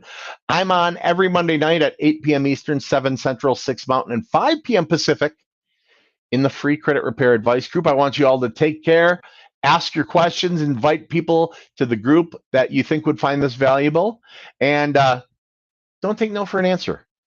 Keep investigating, you guys. Just keep investigating. You'll do well. We'll see you next week. Today, everything is impacted by credit, so it's absolutely vital to understand how credit works in order to achieve financial freedom. This is why we started Credit Life, so that we can empower others to shift their money mindset and access better investment and credit opportunities. We want to maximize your buying power and allow you to take control of your financial future. With our programs and strategies, we can expedite the process of improving your credit profile and credit score. Despite what many believe, how we manage our money is far more important than how much money we make. A lot of people are concerned about their ability to qualify for a mortgage, lowering their interest rates, or just managing their debt. Through our coaching programs and our trademark Credit Builder Blueprint, our clients not only save money and lower their interest rates, but learn how to get out of debt and finally achieve peace of mind. We don't just support our clients' financial goals, we educate and empower them to create long-term strategies. If you're trying to buy a home, start a new business, get a loan, get out of debt, or just want to improve your credit score, visit us online and fill out the contact request form. Awesome, awesome, awesome. All right, so we are going live right now. So good evening. Good evening to all of you who are watching me live, and welcome to anyone who is watching this on a repeat. My name is Jeremy Dysock, and I am a FICO certified credit coach with Credit Life Financial Wellness, and I am the founder of the Free Credit Repair Advice Group on Facebook. And I want to welcome each and every one of you to our daily credit report. This is something we do every night at 8 p.m. Eastern, 7 Central, 6 p.m. Mountain Time, and 5 p.m. Pacific Time, right here in the Free Credit Repair Advice Group on Facebook, also on Credit TV on YouTube. And this is something I'm on every Monday night at 8 Eastern. On Tuesday night, we have FICO Certified Credit Coach Chris Kruger. On Wednesday, we have Coach Rick. On Thursday, we have Coach Mark. But as you're joining me today is Monday, and so this is my evening. So tonight, what I want to talk to you guys about, each and every one of you, I want to talk to you about credit cards. That's going to be our topic for this evening. All about credit cards, the good, the bad, the ugly. I want to also answer any questions you've got about cards, about card utilization, about best practices with your credit cards, and all of that. So I'm going to let the room fill up just a little bit here. Let people migrate in. And in the meantime, I also want to invite any of you, if you would like to have your own credit coach, if you'd like to hire Credit Life Financial Wellness, if you'd like to have me specifically as your coach, you can do that by going to www.bookcoachjd.com, and that'll let you pick a day, an evening, or even a Saturday morning that works for you. And we'll do an initial consultation at no cost. Now, during the consult, it's kind of neat. What we do is we'll talk about what's on your credit. We'll talk about your goals, and we'll put together a plan and steps, action items to get your score and your profile in position for all the goals that you do have. Again, that's www.bookcoachjd.com. All right, so tonight's topic is credit cards, credit card utilization, and just credit cards, the good, the bad, and the ugly. All right, so those of you who are watching are probably here because you're trying to improve your credit. You're trying to get your credit score and your credit profile in position to qualify for the goals you've got. And these could be any goals. You may want that, your goal may be home ownership. You may want to own a home. Your goal may be a new vehicle. Your goal may be to send the kids through college. Different types of goals. I talk to people all over the United States, and everybody has one thing in common that I talk to. They've got goals for themselves. I don't talk to many people who go, oh, I don't know, I just generally want better credit for the heck of it. People have something special in mind, and that's great, because if your goals are specific, the steps and the path to get to those goals also can be laid out specifically. Now, the very first step, and I don't care what your goal is going to be, the very first step, if you're looking at improving your credit, is understanding what makes up your credit, what makes up a credit score. So I want to start here with something called the FICO wheel. This is the FICO wheel that you're looking at right there. So what the FICO wheel is kind of a layman's term breakdown of what makes your credit score. So taking a look at this thing, 35% of your FICO score is your lending score. That's the one the banks are pulling. A full 35% of that is made up of payment history. They want to know if you paid on time. They want to know if you paid at all. And that makes up a full 35%. Now, looking at the top area here where it says amount of debt, a full 30% of the FICO algorithm, so a full 30% of your credit score, is made up of amount of debt. But more specifically, it's made up of balance to limit ratio on credit cards, revolving accounts. Credit cards are revolving accounts. You can charge them up. You can max them out. You can pay them off. You can do it again. As long as you're happy with the bank and the bank is happy with you, they can keep revolving forever. So when we look at this thing, a full 30% of our FICO score is made up of balance to limit ratio on the credit cards, the revolving accounts. So if you're somebody who doesn't believe in credit cards or doesn't think you should use credit cards, or if you're someone who doesn't have any credit cards, Jeremy, my credit's terrible though, I can't get a card. Don't worry, we'll get to that. If you don't have any credit cards, we need to get some in place for you. Okay, that's crucial. You have to have some credit cards in place to round out that profile, to build that score, to get you in position for your goals. So we know a full 30%, and that's an area we can control in the FICO algorithm, is balance to limit ratio on revolving accounts, credit cards. So does everyone know what a credit card is? A credit card, that's something where you can go out and you can pay for it with the little piece of plastic, and they'll send you a bill, and you've got the option of paying the whole bill at once or paying it in smaller payments over time, and then they'll charge you interest. That is a credit card. It's not like a debit card. A debit card might be hooked up to your checking account and it takes the money right away and it's gone. Okay, that's a debit card. Credit, they're extending a loan to you, revolving credit to you, and you can use it. Now, balance to limit ratio, how much you're allowed to use versus how much you used on a credit card is very important. And I promise you something, you've heard all kinds of things when it comes to how you should handle a credit card. I want you to throw some ones in chat. If you're watching right now on Credit TV on YouTube, or if you're watching in the Free Credit Repair Advice Group on Facebook, I want you to give me some thumbs up, likes, or give me some ones in chat. Give me a one every time I say something you've heard of here. This is going to be interesting. How many of you have heard that you're supposed to keep your credit cards under 50%? Always keep your credit cards under 50%. Give me some ones or some likes. How many of you have heard that? Now, how many of you have heard you're supposed to keep your credit cards at 30%? 30%. People love them from 30%. They do. Oh, yeah, 30%. They love 30%. You hear from bankers and realtors and Susie Flippin' Orman on TV, all kinds of crazy people say 30%. Give me a one if you've heard. So if you've heard 50%, give me a one. If you've heard 30%, give me another one. How many of you have heard, oh, no, you want to keep them at 10%. You only want to use 10%. How many of you have heard that? Give me a one. How many of you have heard 1 to 3%? Give me a one there. How many of you have heard open them and don't use them? How many of you have heard that? How many of you, again, give me a one every time you recognize one of these. How many of you have heard charge them up and then pay them off again? But you can charge as much as you want as long as you pay them off by some special magic day.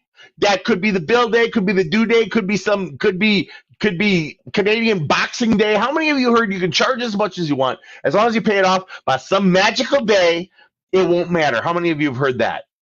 Okay, bless their hearts. All these people who are telling you this, and this is parents, this is teachers, and realtors, and mortgage lenders, and bankers, and your credit guru, and Susie freaking Orman on TV, and idiots like Dave Ramsey who don't think credit cards exist or some strange thing. All these people, what they're trying to talk about, what they're trying to tell you is what's the best balance to limit ratio. So amount you use versus amount you're allowed to use. Your credit card has a limit. If it's a $500 limit, you're not allowed to spend more than $500. Balance, that's how much you spent. So there is, within the FICO algorithm, within this thing here, that makes up your FICO score, there is a perfect balance to limit ratio. There is one singular perfect one.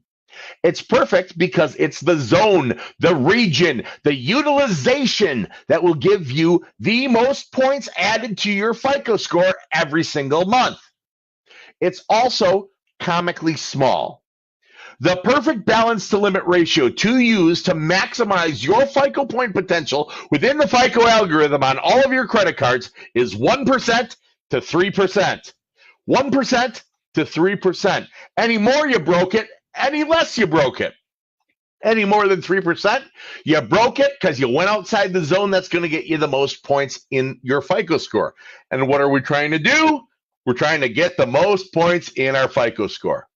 Any less than 1%, and you broke the thing.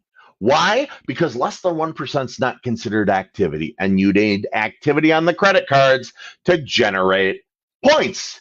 So 1% to 3%, 1%. So now we know this, right? We can work with this.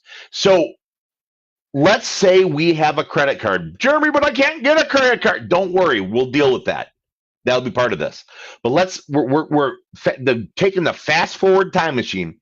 We got ourselves a credit card, okay? It's got a $300 credit limit, which means you could spend up to $300, you could owe up to $300, and you could make payments on anything in between up to $300.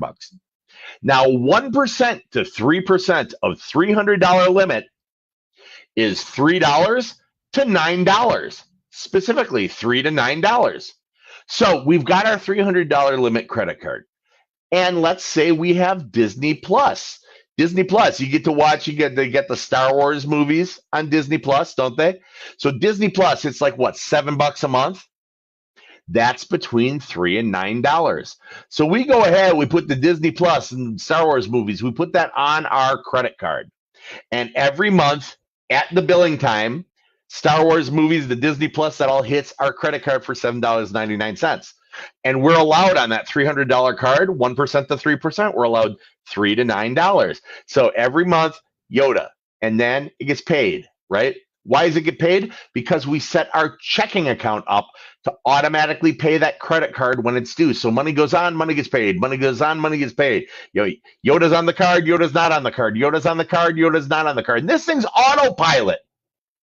It's operating in the background. You're not using the card for anything else. You're not spending any more on it. You're letting this operate in the background. Okay, every month, right? Every month the month starts off. All of a sudden, bam, Disney Plus and Yoda and Star Wars, they all hit. That's activity. You get points for activity. How much activity is it? 1 to 3%. So you'll get the most possible points in the FICO algorithm. And now Yoda and Disney Plus and that, they stay on that credit card until the bill is due. And that creates a trended average daily balance. And you get points for a trended average daily balance. Well, how many points are you going to get? I don't know. What's the trended average daily balance? Well, heck, it's 1% to 3%. You're getting the most points. And then all of a sudden, Yoda's on there with Disney Plus and stuff like that. And the credit card bill comes due and bam, right? Your checking account pays it off. Yoda's no longer on the card. Disney Plus no longer on the card. And that shows the ability and willingness to repay in a timely fashion. And then it happens again in new month. Activity, average daily balance payment. Activity, average daily balance payment. Points. And all you have to do is sit back. You're watching Mandalorian. You're watching the original Star Wars movies. And your score is going up. All because you put 1% to 3% on there. Now, it doesn't have to be Disney. It could be some kind of reoccurring charge. This is how to best manage a credit card. But Jeremy, my card's got $5,000 on it. Well, then your 1 to 3% is $50 to $150. So put your cell phone bill on it and do the same thing. Yeah, it's not Yoda, but it's your cell phone bill. Does this make sense to everybody? Give me some thumbs up. Give me some likes and some stuff. Let me know if this is making sense to you. All right, so ideally, when it comes to credit cards, you want to have a minimum of 3, okay? You want to have a minimum of 2 bank cards, Visa, MasterCard, American Express, and Discover. You can use them anywhere. You want to have a minimum of 2 of those and a minimum of 1 retail card. What's a retail card? Kohl's, JCPenney, Walmart, Fingerhut. Those are all retail cards. Well, Jeremy, why do I want a retail card? Because you want to have a blend of accounts. When I go back to that FICO wheel, and now we know 1 to 3%, our amount of debt, that 30%, we're doing awesome, 1 to 3% balance to limit ratio. But if you look down at the bottom of it in the purple, 10% of your credit is made up of credit mix. So 1 kind of credit card, a bank card, well, that's good. 2 types, bank and retail, well, that's better. So now we've got the ability to do the 1 to 3%, the ability to pay it on time. We are actually managing, by doing this simple little thing, we're managing, 35%, we're showing the willingness and ability to repay in a timely fashion. And 30%, we're using good balance to limit ratios. And credit mix, that's 10%. We are specifically in control and manipulating a full 75% of our FICO score. That's why this topic is important. It saddens me that more people aren't watching this, frankly. If you're coming back to watch this later, bless you, because you're smart, because this is literally the biggest impact you can make on your credit profile, is what I'm talking about tonight. But Jeremy, I can't get a credit card, right? All right. We know what the balance to limit ratio should be. We know what the utilization should be. We know why it's so important to have these credit cards. Now, I'm going to tell you guys, those of you who are having trouble getting credit cards, I'm going to tell you what you have to do as far as that goes and how to get those credit cards right after this. So you're saying I can ask this cat any question? The cat is connected to the computer. You just type in the question, it will read his mind. There's the answer code.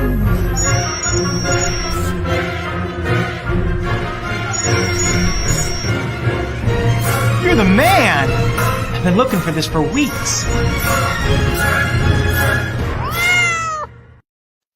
So one thing we've done here at Credit Life, for those of you who are looking for credit cards that might have expanded approvals or might be able to take you if you've got a slightly lower FICO score, one thing we've done is we took and vetted out a bunch of different cards. Vetted as in we actually got the cards ourselves, tried them out, made a late payment to see what would happen, paid on time, made sure that we knew what would happen if they, when they raised their limits and all the different stuff, their billing tactics and stuff like that, and the fact that they were good to work with. We vetted a number of different cards for you, and then what we did was we went ahead and had a site host the cards. And if it sounds like I'm stalling, it's because I am. There we go. We had a website host links to all these accounts, all these cards for you. So if you go to FCRA, like Fair Credit Reporting Act, FCRA.my800credit.com, you're going to find on there a whole laundry list of cards for people in different levels of credit approval. Okay. If you are hard pressed to get any kind of card, you'll probably start off with a secured card.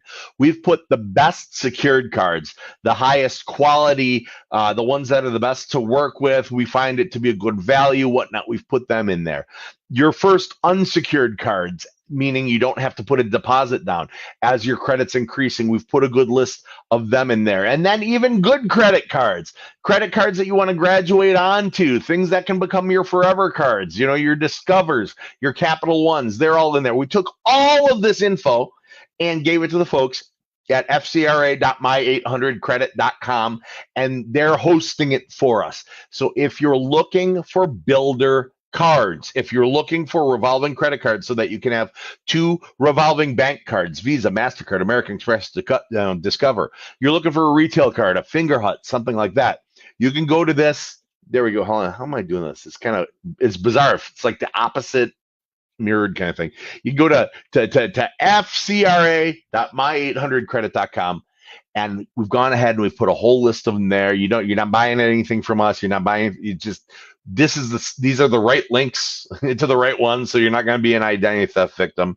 And honestly, if we decide a card sucks, we have them pull it out of there. So you go to fcra.my800credit.com. That's a gorgeous source for you to get access to the cards. All right, we have a few comments in here. Most of them is Oh, here's a question. Jordan says, but Jeremy, doing the 1 to 3% credit utilization makes it difficult with Capital One to approve any credit line increase request. No, it doesn't. No, it doesn't. I've got a $25,000 credit line with Capital One. I've never spent more than 1 to 3% on that card, ever. 25 grand. Never spent more than 1 to 3%. That is not what they make increases based on. Anyone who tells you that the increase is based on you maxing the card is a crackhead. Seriously. Your ability and willingness to repay in a timely fashion, your other credit obligations that they want to compete with, that is what determines the increase, not 1 to 3%. Okay. I've been trying to drive this message home for a long time to a lot of people, but by gosh, by golly, it's not the case. I've had my Cap One for 10 years. I've never spent more than 3% on the card. Set it up on auto pay, just let it do its thing. And as they keep increasing, I find more crap to stick on it for auto pay. And I promise you, there's no shortage of crap, particularly with my kids subscribing to things and stuff to put on there. But I'm at 25 G's on the thing. And I've never spent more than 3% on the card. It's a good question, though. That's a misconception that's out there. I hear a lot of people saying it. And I think it's people who think they know what they're talking about. Or think they understand that maybe that's how that worked, or, oh, I maxed it and they raised mine, so it worked for me. We don't teach it worked for me. We teach best practices in conjunction with the FICO algorithm and the economic realities of consumer lending.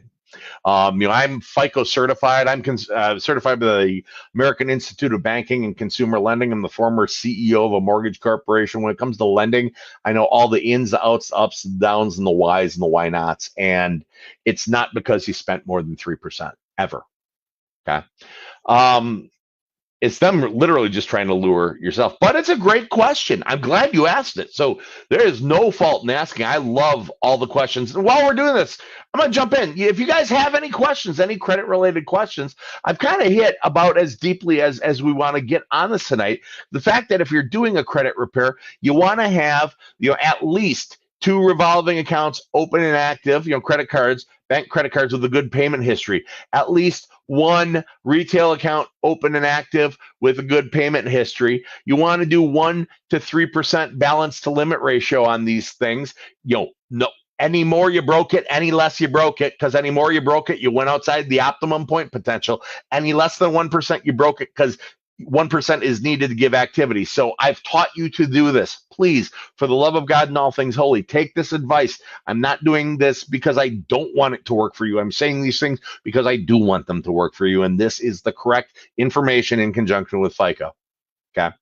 If you're having difficulty finding good quality credit cards, we went ahead and we vetted a bunch of them for you. FCRA.my800credit.com. Great place to find them.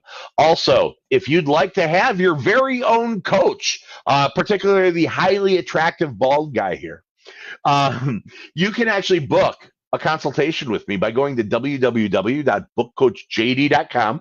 You just follow the little scroll across the bottom.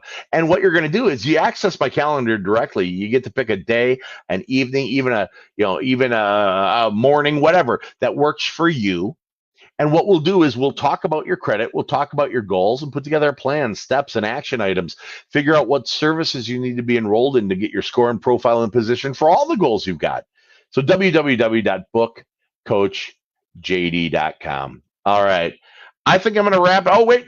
Yay. We got a question here. Adria says, should spouses be authorized users on each other's credit cards? We're trying to rebuild credit. Well, as far as convenience and going out and being able to, if both of you are on the Home Depot card and you both want to go to Home Depot or Menards or the Walmart because you both shop there, that's great. Go ahead and do it.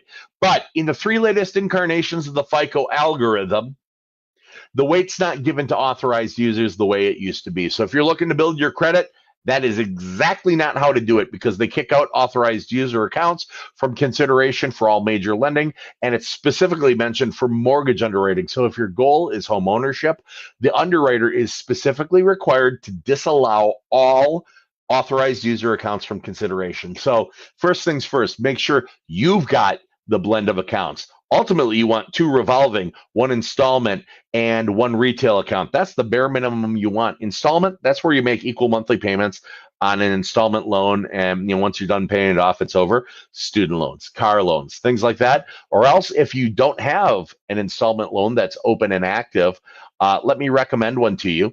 This is Selflender. Go to openselflender.com.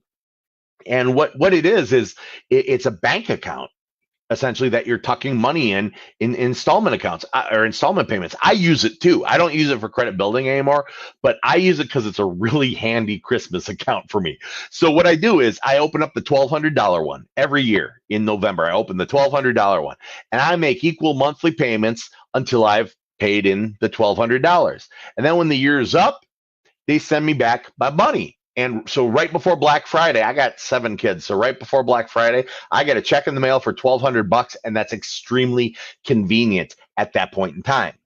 But because I've made monthly installment payments on that $1,200 bank obligation, they report it to Equifax, to Experian, and to TransUnion as installment payments on that obligation. It rounds out my profile. It builds my score while I took money away for a rainy day. It's awesome. But that's also not what you asked. So should spouses be authorized users? Not for the purposes of score, not for the purposes of rebuild, but for the purposes of you're married and you shop together. That's perfectly awesome. But you got to make sure that you've got your own profile. You each have your own profile, because what if one of you dies and suddenly the other person has to finance the house? You got to think of stuff like that. Okay, you do. It's my job to come up with the unpleasant sometimes. So what if one of you dies? The other one has to survive, and you're not surviving because the account that was once someone else's, they're dead. And it's not an account anymore. So you do need to have your own accounts. And if you want to do authorized user in addition to those, that I recommend and say go for it. Make your base profile. Have your own accounts. Be able to stand on your own 2 feet. Then go ahead and be authorized users. It's real convenient. That way, like in my case, I can make my wife have to go to Target. I don't have to go to Target. Did that answer your question? I hope that answered your question. Perfect. All right. So I'm going to just take a look, see if we have any more comments here. Hey, good evening, Tyler. It's good to see you. All right. Hey, you're welcome, Facebook user, everyone. All right. Cool. I'm going to probably wrap this up right about now because that seems, I mean, I went into a very base topic. But again, remember, 1 to 3%, that's the magic ratio. Anything else you hear is bupkis, nonsense, flapdoodle, dookie. I can't think of other appropriate words I can say before I start getting in trouble. But yeah, 1 to 3% balance limit ratio on your cards. That's going to maximize your point potential in the FICO algorithm. And remember, it is absolutely positively crucial in that FICO algorithm that we have credit cards because you remember 35% is payment history. Good payment on the cards. 30% is balance to limit ratio, 1 to 3% on those cards. 10% is credit mix, Visa, MasterCard, American Express, Discover, and then also a retail card. We can control 75% of our FICO score in that restoration. That's a big deal, you guys. Might not seem like a big deal, but it's a big deal. So that's what I've got for you. I'm going to throw this thing, if I can, on replay, or else I'll just pin it to the top. So those of you who are just joining can go back and watch from the beginning. Again, if you would like to have a consultation with me, if you'd like to hire me as your coach, go to www.bookcoachjd.com. Pick a day and evening or some other time to get together. We'll talk about what's on your credit, talk about your goals, and put that plan, steps, action items together to get you there. I'm Jeremy Dysok. Join me every Monday night at 8 Eastern, 7 Central, 6 Mountain, and 5 p.m. Pacific time here in the Free Credit Repair Advice Group and here on Credit TV, CREDI TV on YouTube. Thanks a lot. We will talk soon. Bye-bye.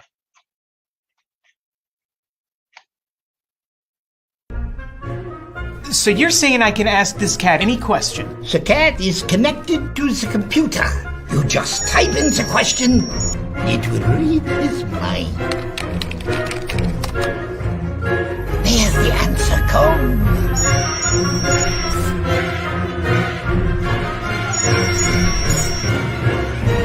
You're the man! I've been looking for this for weeks. Today, everything is impacted by credit, so it's absolutely vital to understand how credit works in order to achieve financial freedom. This is why we started Credit Life, so that we can empower others to shift their money mindset and access better investment and credit opportunities. We want to maximize your buying power and allow you to take control of your financial future. With our programs and strategies, we can expedite the process of improving your credit profile and credit score. Despite what many believe, how we manage our money is far more important than how much money we make. A lot of people are concerned about their ability to qualify for a mortgage, lowering their interest rates, or just managing their debt. Through our coaching programs and our trademark Credit Builder Blueprint, our clients not only save money and lower their interest rates, but learn how to get out of debt and finally achieve peace of mind. We don't just support our clients' financial goals, we educate and empower them to create long-term strategies. If you're trying to buy a home, start a new business, get a loan, get out of debt, or just want to improve your credit score, visit us online and fill out the contact request form.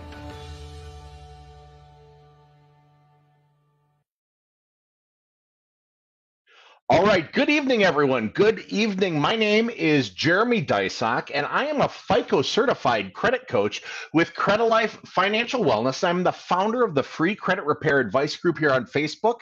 We've got 73,000 people, 73,000 members strong, totally rocking it out with credit advice. I want to let the room fill up a little bit because I'm doing an important topic tonight. Tonight's live is going to be for teens, for young adults. It could be for your kid. It could be for yourself. It's how to start on your credit journey, what steps you need to take, what things you need to do to properly start a credit profile. And I'm going to tell you how to find out what your credit looks like for free, how to get a good monitoring for it. I'm going to show you some cards that you'll be able to qualify even without any credit. Brand new cards. If you're a college student, if you don't even have an income, things you can do there. I also am going to show you a savings account where you can make monthly deposits into it, and it will count on your credit report as installment payments. So it'll raise your FICO score, your credit score.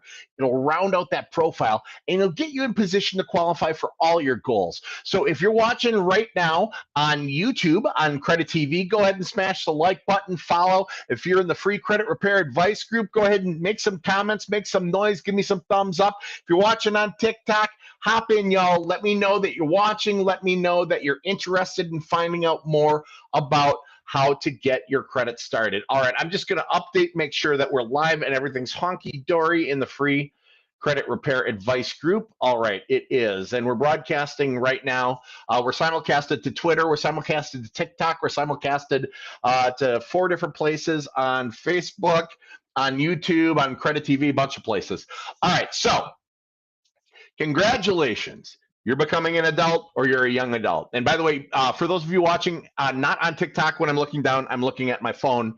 So hi, everybody on TikTok. Hi, everybody everywhere else. All right, so congratulations. You are a young adult. You're going to be entering your credit life. Or maybe you're a teenager. You're about to be a senior in high school. You're maybe about to go off to college. Maybe you're a young one on your own. Maybe you're a college student, okay? And my guess is if you did have a class in school that taught you all about credit, sadly, from my experience, a number of the things you learned might be wrong, or if you're anything like me, it was really the last thing I was paying attention to in high school was the class about credit. So, I'm blunt, I'm honest, I'm direct. That's what I do as a credit coach. So tonight, we're going to talk about how to access your credit report and see how you're doing. We're going to talk about how to build a good quality credit profile that lenders are looking for. All right, so what is credit? For those of you who are just joining, what is credit? Credit is literally borrowing money from somebody and paying them back. It can be a credit card company. It can be a bank. It could be an auto company. You're borrowing money. Could be a student loan company. You're borrowing money with the promise of paying it back, okay? Now, when you borrow the money, that money you got, that burger you bought with the Visa card, right? That car you purchased, that money that you owe, that's called debt, okay? You have to have credit to get debt, and you have to have debt to get credit. I kid you not. That's how the system works. And some people may ask, when I'll focus there, some people may ask, well, how do you get credit if you don't have debt, and how do you get the debt if you don't have credit? That's what we're going to do tonight. So, debt is the money you owe. Your credit score, and your credit report are a history of your willingness and ability to repay borrowed money on time, or at all, or not at all. So we have this general concept. We know we need credit, and you need credit for all kinds of things you may not even think about. Everyone knows you need good credit to buy a house. Everyone knows you need good credit to get a car or get a good car loan, and maybe you don't need mom or dad to co-sign for you, right? Everyone knows you need good credit to get loans, the Sallie Mae loans beyond the Fed stuff, right? Everyone knows you need good credit to get credit cards and things like that. So we need to start somewhere, okay? We need to start somewhere. Now, parents, if you're working with your kids, write this down, take this down, and all of y'all who are watching for yourselves, write this down, take this down, because this is going to be some important stuff. So when we want to look at our credit, we're about 17, 18, 19, 20, 21 years old. Really, there's no point in really looking at it or doing much until you're in your 17s. And you don't really have a proper credit profile until you turn 18, but there are a tip or two I'll give you that you can get a head start, okay? So the first thing we need to do is we need to figure out, hey, is there a credit report for us? Hey, is there information on us to start credit with, okay? Now, there are 3 credit bureaus. There's Equifax, there's Experian, and there's TransUnion. These are the 3 credit bureaus. All 3 of these places get information on you. They get it from banks, they get it from public records, they get it from financial transactions and student loans. They get info about you reported to them every single month. Now, you never gave them permission to do this. They never asked you if they could. It's just congratulations, you're a young adult, you're an adult. Congratulations, you've got a credit report. Now, these 3 bureaus, they're called bureaus, but it's not like the Federal Bureau of Investigations. It's not a governmental thing. These are 3 private companies. Equifax, Experian, and TransUnion, the 3 bureaus are 3 private companies. It's like Nike and Reebok and Adidas. These are for-profit companies. They make money by collecting your data, and they make money by selling your data. Banks that report your data to them have to pay to report it to them. And that very same bank, when they want to see your credit, has to pay those same people to get it back. It's a great business model. Wish I thought of it. So there's 3 bureaus, Equifax, Experian, and TransUnion. There isn't a main one. There isn't one that's more important than the others. They're all equally important. Now, when you apply for credit, if you go and try to get a credit card, the people who you're trying to get the credit card from may check you out with 1 bureau or 2 bureaus or all 3 bureaus. You never know which ones. Okay, they don't tell you ahead of time. It depends on their individual bank's policies, okay? When they pull up your information, they don't pull up this big pile of data and all the records and things like that. I mean, they can get that, but what they pull up is something called a credit score. By the way, if you guys find this valuable on TikTok, please share my live, invite people that you think that this would be valuable for to join the live, because and on Facebook, on YouTube, invite people to join, because this is, I think, a serious topic, something really important, and it's, I think, a good time of year to talk about this. So we've got those 3 bureaus, Equifax, Experian, and TransUnion. Now, if you go and apply for a car loan, you go to a car dealership and say, I want to buy a $25,000 car. And they go, good, give me $25,000. And you say, but I don't have $25,000. I need a loan. They're going to contact, through their credit pulling system, okay, they're going to contact all 3 bureaus, Equifax, Experian, and TransUnion. The bureaus are going to come back with all this data, but it's not going to be a pile of data with everything, did you pay in March on this loan and things like that. They're going to come back with a credit score. A credit score. They're going to come back usually with something called a FICO score. FICO is a name brand of score. The FICO score. It's like iPhone versus Galaxy. Okay, these are different brands. Now, everyone happens to use FICO. I mean, almost everyone. 95% of lending institutions in the United States of America are going to use your FICO score.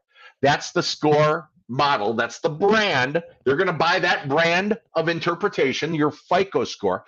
95% of lending institutions in the United States use your FICO score to determine if they're going to lend you money. The other 5% use things like Vantage scores and some other, proprietary systems. So we're not going to worry about those. We're going to worry about the one you're going to encounter the most, the FICO score. So what is a FICO score? A FICO score is essentially a risk rating. How risky would it be to lend you, John, that money? Hey, Susan, how likely are you to pay me back? I'm Capital One. You're taking out a credit card. Susan, are you going to pay? Are you going to pay on time? Or are you going to pay at all? And this credit score, this FICO score that goes from 300 to 850. That's the range, 300 to 850. And 300 is bad and 850 is perfect. A great credit score, a good credit score, you want to be about 720 and up. As you get to be an older adult, you want 760, 780 and higher, okay? When you first start out, you might have no credit score at all because you've got no history of credit. We'll talk about that in a second. But all of these lenders are going to pull your FICO score. Now, what is FICO? FICO is an algorithm. It's a math formula. It's like a filter that they pour all this data through and it spits out a number. I'm going to show you, for those of you who are watching, sorry, on TikTok, I can't show you this, but if you're watching on Credit TV on YouTube, if you're watching on Facebook, et cetera, I'm putting up what's known as the FICO wheel. So the FICO score is made up of stuff in your credit report. 35% is your payment history. Did you pay on time? Did you pay on, at all? 30% is your amount of debt. 15% is how long you've had credit. 10% is new credit, like inquiries and brand new accounts. And 10% is a credit mix. Well, what type of accounts do you have? Credit cards are a type of account. Student loans are a type of account. Installment, there's mortgages. There's all kinds of different types. Those things all carry different weight in the FICO algorithm. So 35% payment history, 30% amount of debt, 15% length of credit history, 10% new credit, recent activity, inquiries, and 10% credit mix. All right. So that filter, that FICO filter, is applied to the data, your credit reports with Equifax, Experian, and TransUnion, and they spit out a number. And that number will determine, do you get a loan or not? Do you get a credit card or not? Do you get a car loan or not? A house loan or not? Do you pass the background check for that job? Oh, by the way, young adults, they use your credit score and your credit profile when checking your background for jobs. Important thing to know. So if you're going to college, or you're going to tech school, or you're looking to get a good job, they're going to do a background check to see if you're trustworthy. They're going to check out your credit. If they see bad things, that's bad. If they see nothing, that's questionable. If they see good credit, you move to the top of the pile. All right. So they do background checks for jobs. They also use your credit score to help determine how much your automotive insurance is, your car insurance. They use your credit score for that in most states. They also use your credit score and your credit profile for background checks for apartments. So if you finally want to move the heck out of mom and dad's house, if you finally want to get out of the dorms and get your own apartment, it pays to have good credit. It's the difference between success and failure. All right, someone's saying, yep, and they don't need to tell you the specifics about your credit for employment denial. That's right. They can deny you for employment and not tell you it's because you didn't pay your credit card. Okay, it's because you're in a lot of debt. They don't have to tell you that. That is, Facebook users, that's a fantastic point. That's Rick Wenner, one of the administrators of the Free Credit Repair Advice Group, and also a FICO certified credit coach like me, who brought that up. Awesome point, brother. Awesome point. So here's what we got going. We got these three bureaus, Equifax, Experian, and TransUnion. We're young adults. We know we need a credit score. We haven't had credit before. Maybe we're doing this for our kids. Maybe it's you guys doing this yourself. So where do we start? Where's a good place to start? I'm going to give you one tip, and I want you to proceed cautiously with this. If you know me from the Free Credit Repair Advice Group, or from any of my appearances on ESPN radio or Fox News radio or any of the places I've been, you'll know I'm not typically a fan of authorized user accounts. Okay, what's an authorized user account? An authorized user account is when you've got a credit card and it's your credit card and you're responsible for the credit card and it's in your name, it's on your credit, it's on your social security number and everything. And you contact the credit card company and say, hey, I want to add my son Jeremy as an authorized user. I want to add my daughter Christine as an authorized user. They add her to the account as somebody who can use the card. Maybe it's the emergency card you're sending with them to college in case of actual emergencies. And guess what? Venmoing money for a kegger isn't an actual emergency. Heads up, your parents will find out. So you get added to this authorized user account, okay? Now, this other person's credit card, mommy's credit card, daddy's credit card, starts to report on your credit. You actually get credit somewhat for their payment history. It's a cheat. This is a cheat code. Okay, this is a hack for your credit. You're going to get, for certain purposes, the benefit of their on-time payments. So authorized users, the reason I'm telling you this is for introductory only. This is for starting your credit profile. This is for getting those first few cards, those first few opportunities open. While being an authorized user, and by the way, the authorized user, if you're on mommy or daddy's card, if you're on your brother or sister's card, if you're on somebody else's card as an authorized user, you can spend, but you are not responsible for the money. So mom or dad or brother or sister or boyfriend or girlfriend or whatever are taking a big risk by making you an authorized user. So don't abuse it and only use it. Thanks, Kat. By the way, I've got one of my 4 black cats. I would call them my army of darkness. If you're watching on some of the video, you can see I've got goth, emo, dark, and ninja. Those are my 4 black cats, my army of darkness. So you may see them periodically walking throughout my home office, which also happens to be a bar. All right, so authorized user accounts. If you want to get your child started on credit, it will work to add them as an authorized user. That positive payment history will go on to their credit report. Now, mom and dad, if you miss a payment, if your debt's too high, that negative history will also go on their credit report. Now, what is the use of having this authorized user account? What's the purpose of this?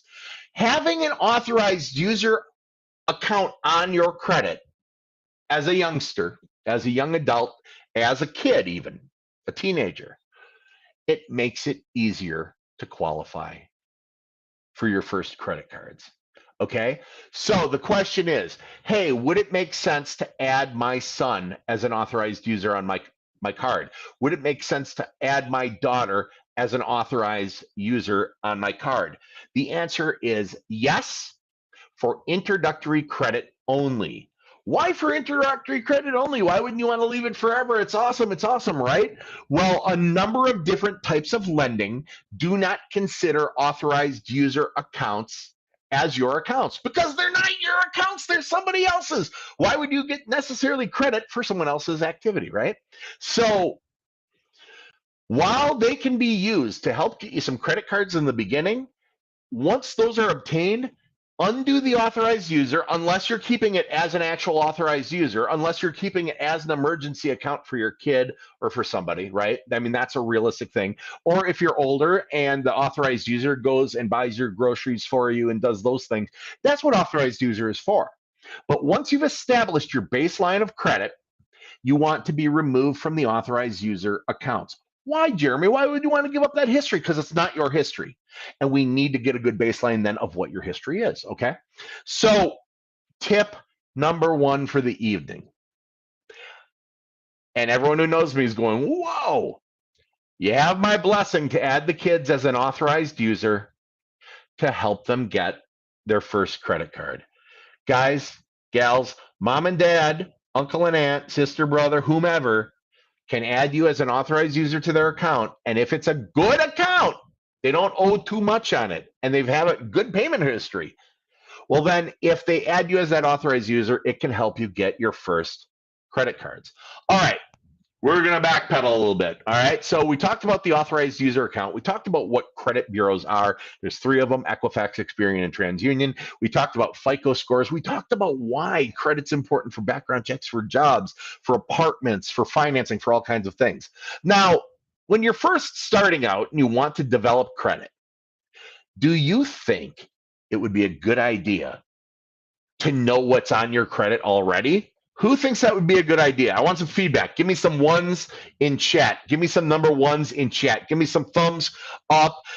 Give me some likes and some loves and some follows and some throw money and send pizza, whatever but prepaid, whatever the deal may be. All right. Who thinks it would be a good idea to check out where you're standing before you try to do this project, before you try to develop your credit? Anyone? Does that make sense? All right. So on, if you're watching this video on Facebook, on YouTube, on TikTok, and pardon me, on Twitter, TikTok, I'm sorry, I'm just going to have to tell it to you. You can get your credit report absolutely free. An Equifax, an Experian, and a TransUnion credit report absolutely for free. The bureaus are required to give you one of them from each of the bureaus, a minimum of one time per year. Where you go to get that, grab a pen, grab a piece of paper, get ready to type it in your phone. You're going to go to Annual, ANNUAL, because it's an annual credit report. So you go to Annual Credit, CREDIT, report.com. And if you're watching on some of the video, you can see I'm pointing at it, and TikTok, annualcreditreport.com. Annualcreditreport.com. Annualcreditreport.com. It's free. It's not going to give you that FICO score we talked about. But it's going to tell you if you've got a credit profile. Okay. When you go to annualcreditreport.com, you're going to enter your social security number, and don't worry, it's safe. You're going to enter your address, your date of birth, all your most personal information, right? Your phone number, your email, and they're going to give you in a PDF format a digital copy of your credit report. And all three of them have different formats, and they're really long potentially. But if you don't have any credit, you may look and there's nothing on there. And if you look and there's nothing on there, that means you're starting with nothing. That's fine. That's a clean slate. We're good. If you see something on there that's wrong, if you see something on there you don't recognize, then we get into a whole different area where you need to work on credit repair. And if you're watching on TikTok and going, dang, I need to do that, I want you to go onto Facebook. Yeah, that's what us old farts use. Go onto Facebook and go to the free credit repair advice group. It's free credit repair advice. It says home of the guarantee because I wanted to set it apart. It's got 73,000 people in it. If you have broken stuff on your credit report as a young adult, get in there, ask questions. Us coaches, we're going to answer your questions for free of charge. We're not going to charge you for this. We do charge professionally when you hire us, but we're doing this to get you guys and gals off to the right start. Okay. So you go to free annual credit, or pardon me, not free, don't write in free, annualcreditreport.com, annualcreditreport.com, and you pull up your credit report. Now, if you want one that's got scores, I can suggest one called Smart Credit. It's not your FICO scores. It's Vantage scores, so it's used by less than 5% of the lending institutions, but it's a super easy to read report. It's got all three bureaus right next to each other and stuff like that. That's the plus side. The minus side is it's credit monitoring. It costs you $21.99 a month. Now, if you're working on developing credit, it might be a good investment, but I tell you what, if you're just starting off, don't piss the money away. Don't waste the money. Go ahead and do annualcreditreport.com. Now, some of you have heard of something called Credit Karma. Ooh, the free credit monitoring. Credit Karma's junk. Use free annual credit. It's actually the bureaus. Credit Karma is clickbait. They have to pay out a $3 million lawsuit right now, to, class action to a ton of people because they gave them bad information and caused people to do inquiries and stuff. Bad juju. So don't even waste your time or money on that. Avoid the clickbait, as Rick Wenner says in the free credit repair advice group. Okay, so I want you to go to that annualcreditreport.com and pull up your free credit report from Equifax, from Experian, and from TransUnion.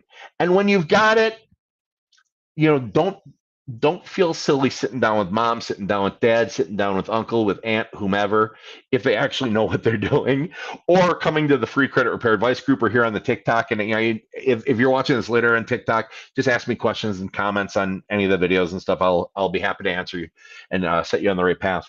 But you're going to want to look through anything that's weird. That's a red flag you want to worry about, but there should basically be nothing on there.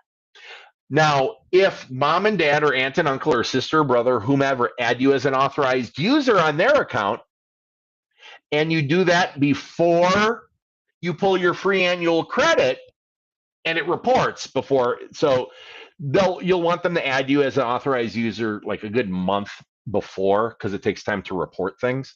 But if they add you as an authorized user on their credit card, okay, and then you pull that free annual credit report, you're going to see on Equifax, on Experian, on TransUnion, a credit history, a credit card history.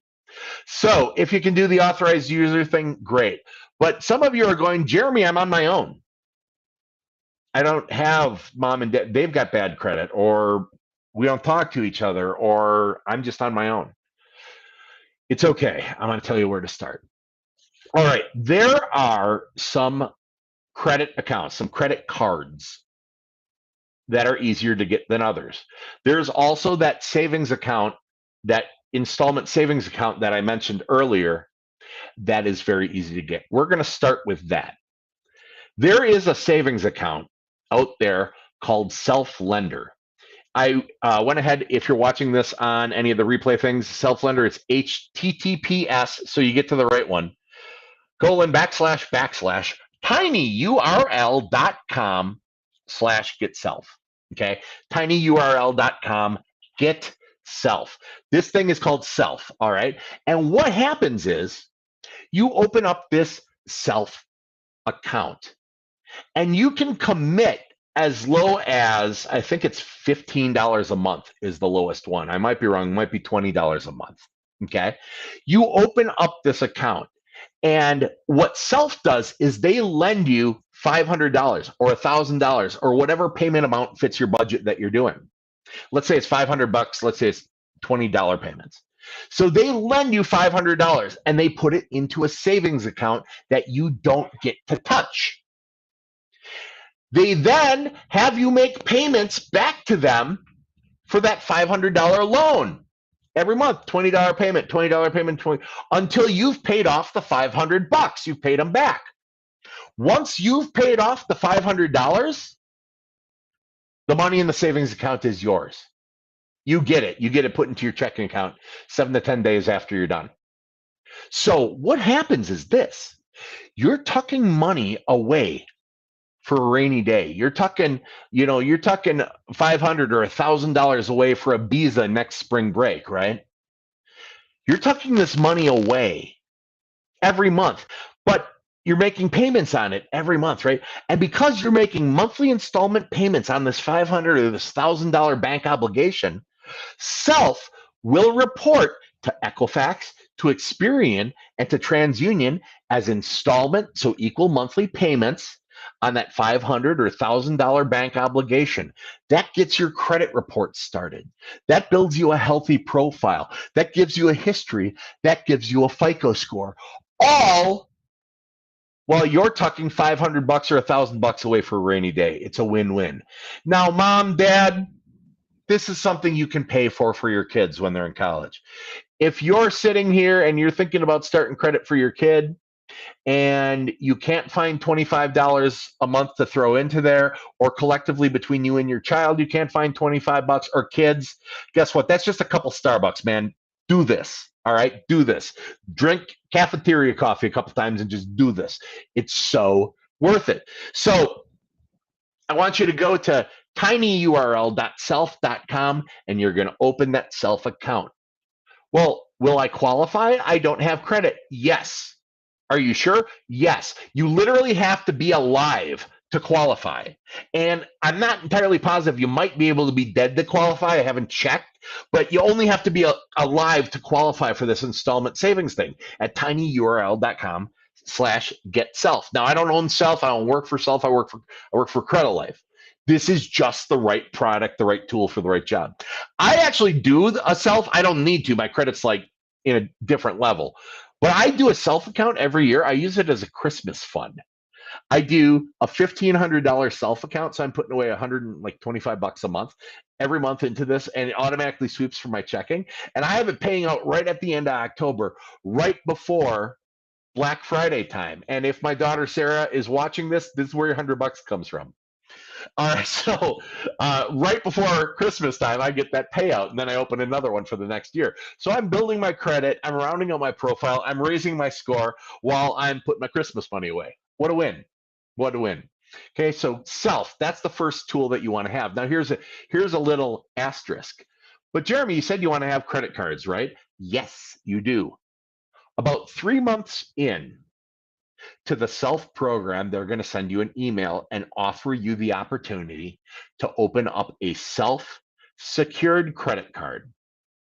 The secured credit card is going to be a real credit card. Charge it up, pay it down, pay it off, use it again. As long as you're happy with Self, they're happy with you. You can revolve forever, right? That credit card is also secured by that same savings account you're making those payments into. Guaranteed approval. Guaranteed approval. Now you've got an installment account adding points to your score every month. You've got a credit card account adding points to your score every month, all while you're tucking money away for a rainy day. This is at like $25 a month. Now, once you get the card, I'm going to talk to you in a little bit about how to use it. Okay? So that's the Self account. You have to have one. You have to get one.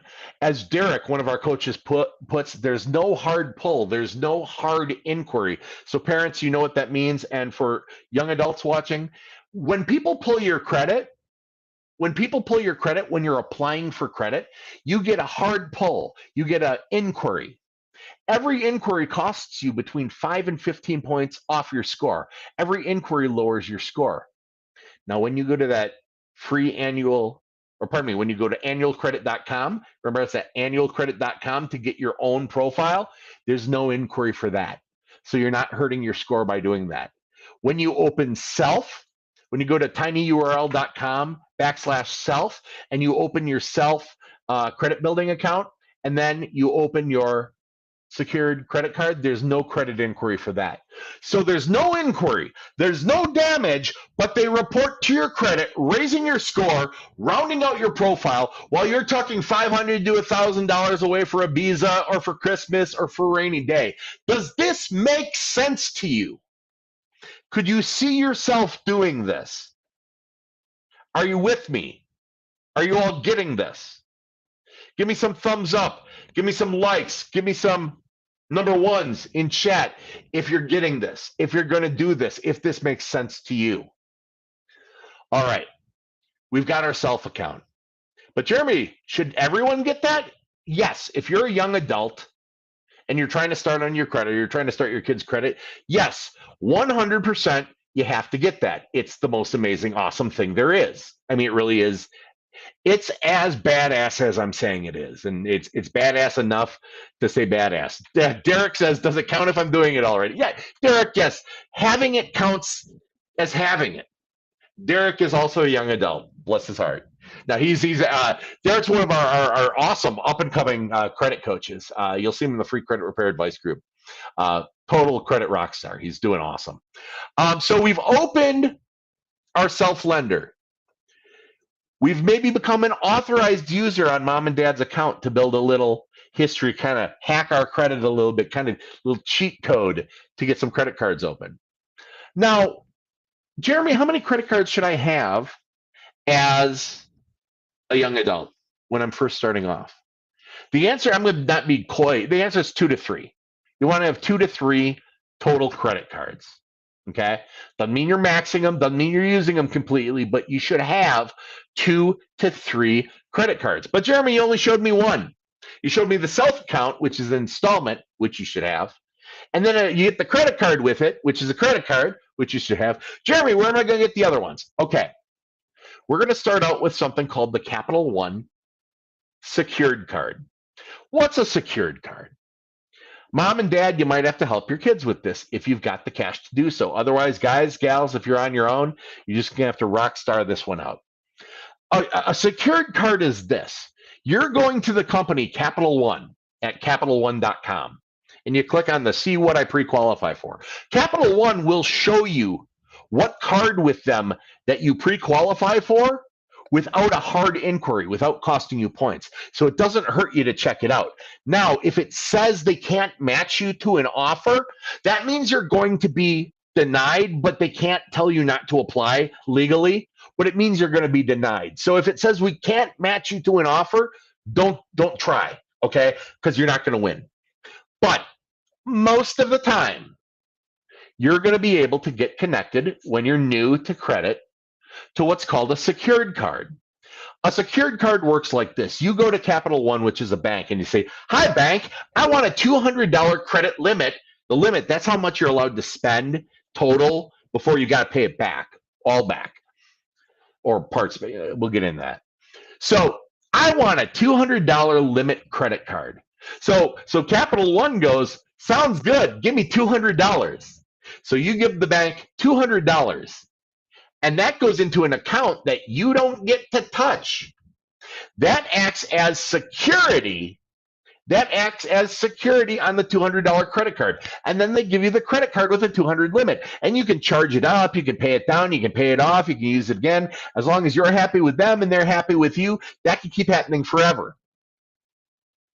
When you close out that credit card 5 years from now, 10 years from now, when you've got an 800 credit score and you got a house and you're a rock star, you get your $200 back.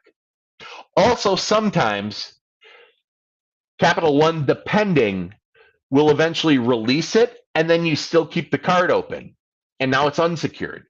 Or maybe they keep it and they raise your limit to 500, so only 40% of it's secured, and that 200 is still yours. You can get that back at any time by closing the card.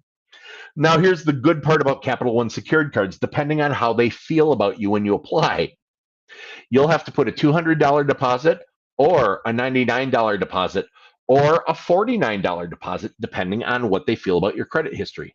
Now, mom and dad, if you've done the hack and you've added them as an authorized user, they might have to put a $0 deposit and get an unsecured card. That's why we might want to use that as a hack. But I recommend Capital One. I recommend it to my clients. I recommend it to my kids. I recommend it to you all. Okay. And I've got, what do I have now in there? Well, I think Jesse's 30 now. Sarah's 21. I got a bunch of daughters in their 20s and a son. And I got young ones. I don't know I got 7 kids, God, I'm not going to, anyway, that's a story for a different day. So go to CapitalOne.com, use the See What I Pre-Qualify For tool, and see what you pre-qualify for. All right. A second card I recommend. Now, this is if you are a student. But Jeremy, I'm not going to a school of any kind. If you're going to a school of any kind, you can go for this. But they will not give it to you if you're not going to school. This is the Discover Student Card. Discover Student Card. And there's like 9 of them. And the one that I got for my daughter, that's awesome, that she qualified for, just no problem, didn't have to secure it. Yeah, this Discover IT Student Card. If you go to tinyurl.com/Coach JD Discover, Coach JD Discover, tinyurl.com/ I don't know why. I was trying to make it easier for you. tinyurl.com/Coach JD Discover for those of you on TikTok, and those of you everywhere else is that. You want I did say that. The Discover IT card is an amazing, fantastic, no fees, good interest, good terms card for college students, trade school students, whatever schooling you're in. If you're not in school, if you're not in college, unfortunately, you won't qualify for it. If you're in college, you can actually have an income of 0. Not a good idea to put that, but you can have an income of 0 and qualify for it, okay? Now, if you are not a student and you have someone who can add you as an authorized user, you may qualify straight up for a Discover card. That's also something you can get through that link, okay?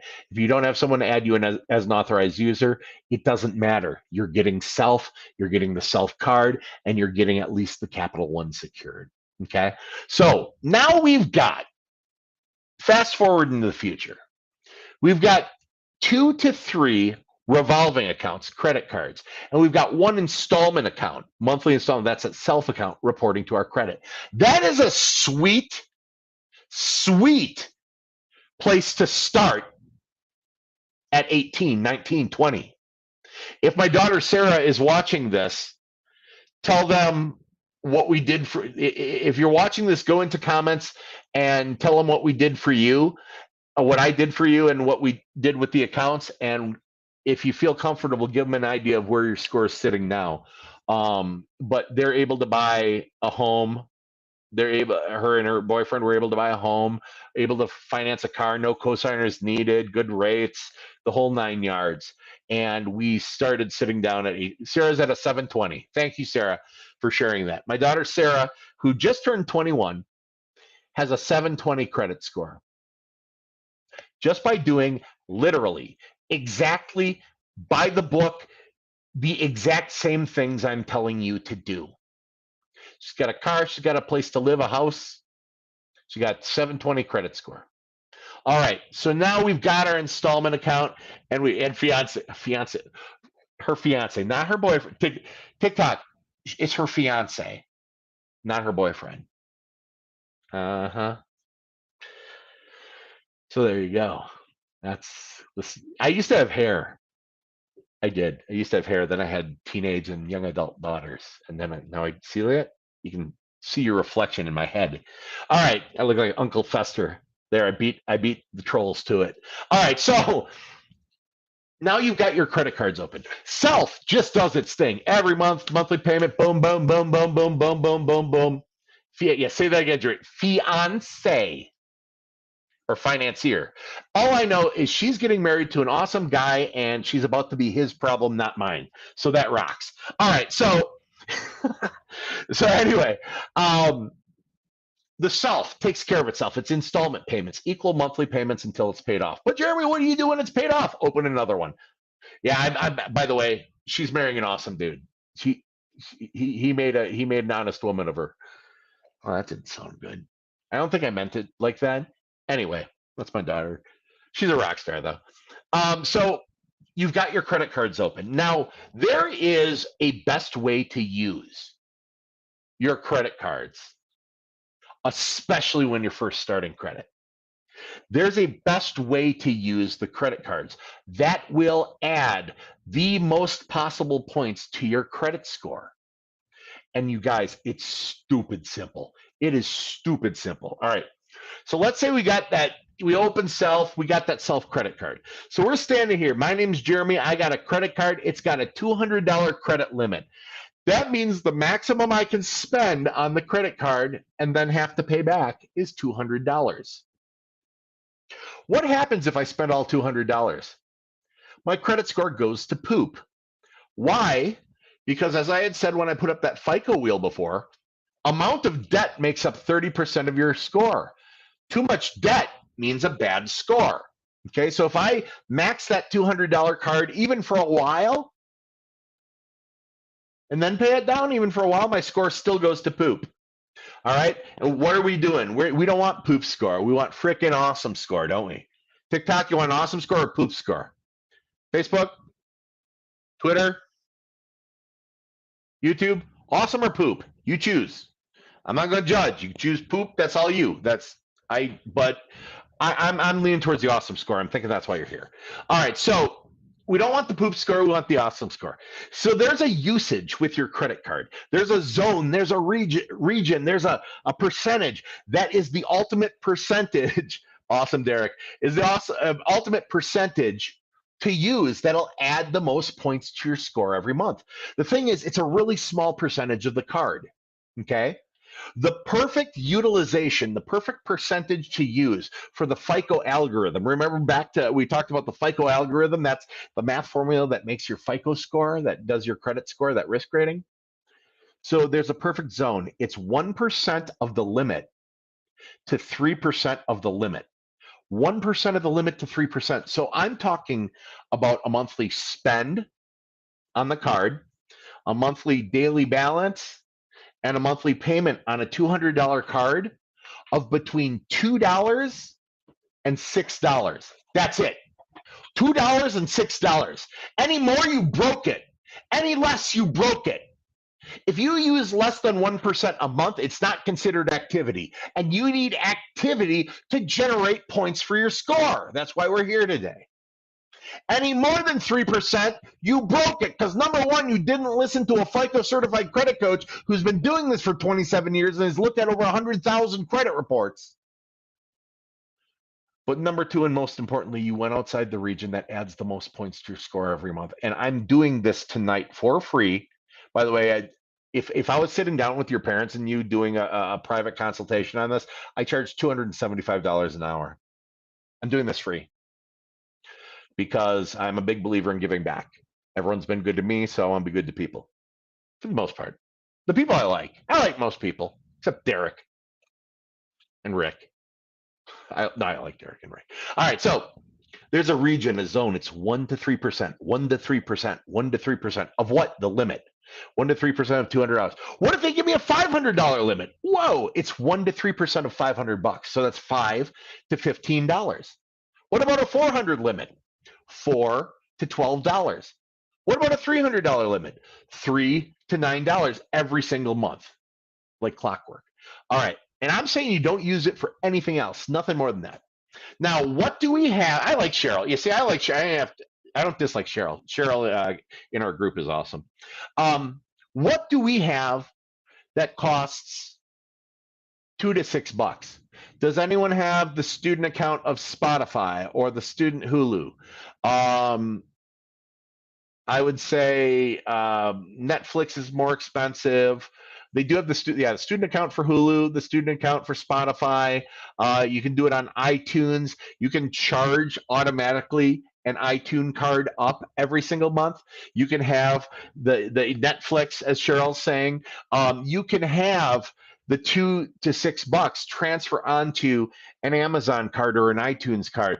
Sarah says mine loads on the Amazon account. Absolutely. Hers loads on a card on my Amazon account. And Sarah, I probably owe you some money. She does $6 a month, I think, on my Amazon account. Just boom, boom, boom. And then when the bill is due, she sets it up so her checking account, Amazon Prime student, Derek says, that's right. Sarah sets it up so her checking account pays the credit card when it's due. So the Amazon, her case, the Amazon thing goes on $6, gets charged on the card, bam. And then when it's due, her checking automatically has it set up to pay the card when it's due, bam. So money goes on, money gets paid, money goes on, money gets paid, money goes on, money gets paid. Here's what's happening. Month starts off, bam, that Amazon hits. That's activity. You get points for activity. How many points are you going to get? I don't know. How much was the activity? It was 1 to 3% of the limit. So you're going to get the maximum number of FICO points for that activity. Now that money stays on the card as money owed until the bill is due. That makes what's called a trended average daily balance. Okay, a trended, meaning it's over a period of time. Average, it's the average of your daily balance. Daily balance being how much you owe from day to day on the card.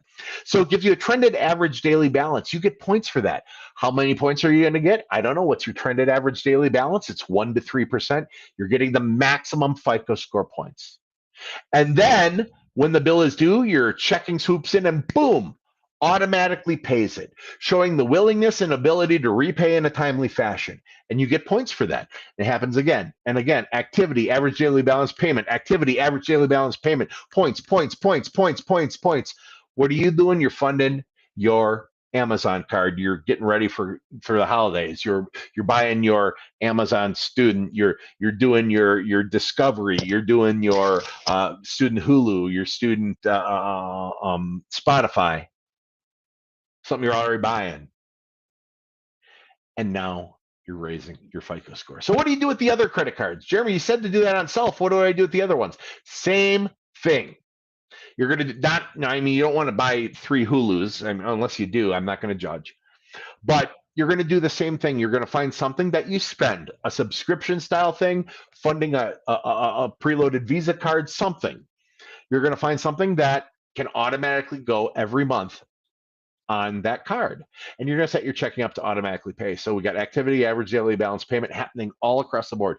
Now we have got the self account. So we've got an installment account making equal monthly payments until it's paid off, and when it's paid off, it's your money. But because you took a bank obligation, they report it to Equifax, Experian, and TransUnion as installment payments on a bank obligation, rounding out your profile, raising your score while you're tucking money away for that rainy day. We open up that self credit card. We set it up with our Amazon or Hulu weird points. We go and we open up that Capital One card I talked about. Points. The Discover IT card. Points. And mom and dad, if you can, this is the one time I'm giving you a blessing. Sister, brother, aunt, uncle, cousin, nephew, girlfriend, boyfriend, or I'm so bad with political correct. I'm not even going to try. Other people, everybody, them, they, us, we, everybody. If you can put someone on as an authorized user in the beginning as an introduction to credit, it will help. It will help obtain those cards. So, wow, we've gone through a lot. Let's recap some of this. Let's recap real quick. So, what's the first step? What's the first step in this thing? Well, you want to know what's going on. So you can't know what's going on your credit without taking a look at it. Well, how do we find out what's on our credit for free? We go to annualcreditreport.com and get your free credit report from Equifax, Experian, and TransUnion. That's 3 bureaus. We go to annualcredit.com. We see if we've got a profile and what's on there, and we take care of anything that's negative, and there'll be more directions forthcoming after this video on different videos on what to do about that. But we can check out how we're doing on annual credit. Mom and dad, aunt and uncle, anyone who can help. If you can add the child, your son, your daughter, your young adult as an authorized user, or your friend or your spouse as an authorized user, it will make it easier for them to obtain those first credit cards like that Capital One, that Discover. We're then going to open Self-Lender. We're going to go to tinyurl/getself, GETSELF, getself. I like that because tinyurl.com, getself. And we're going to open our self account. That's that installment payment where we're tucking money away for a rainy day, and it reports to credit as monthly installment payments on a bank obligation, rounding out the profile, building the score, tucking money away for a rainy day. That's so awesome. And then they're going to issue you a credit card later on. You're going to have to ask for it. They're going to send you something saying, hey, you qualify for this. And you're going to say, yeah, sounds good, I'll take it. And then we're going to put our Spotify, our Amazon Student, our Hulu, our whatever on there. We're going to start checking up to automatically pay that card when it's due. We're going to open up our Capital One secured, unless we're lucky enough to have someone who can add us as an authorized user, and we go ahead and we qualify for unsecured.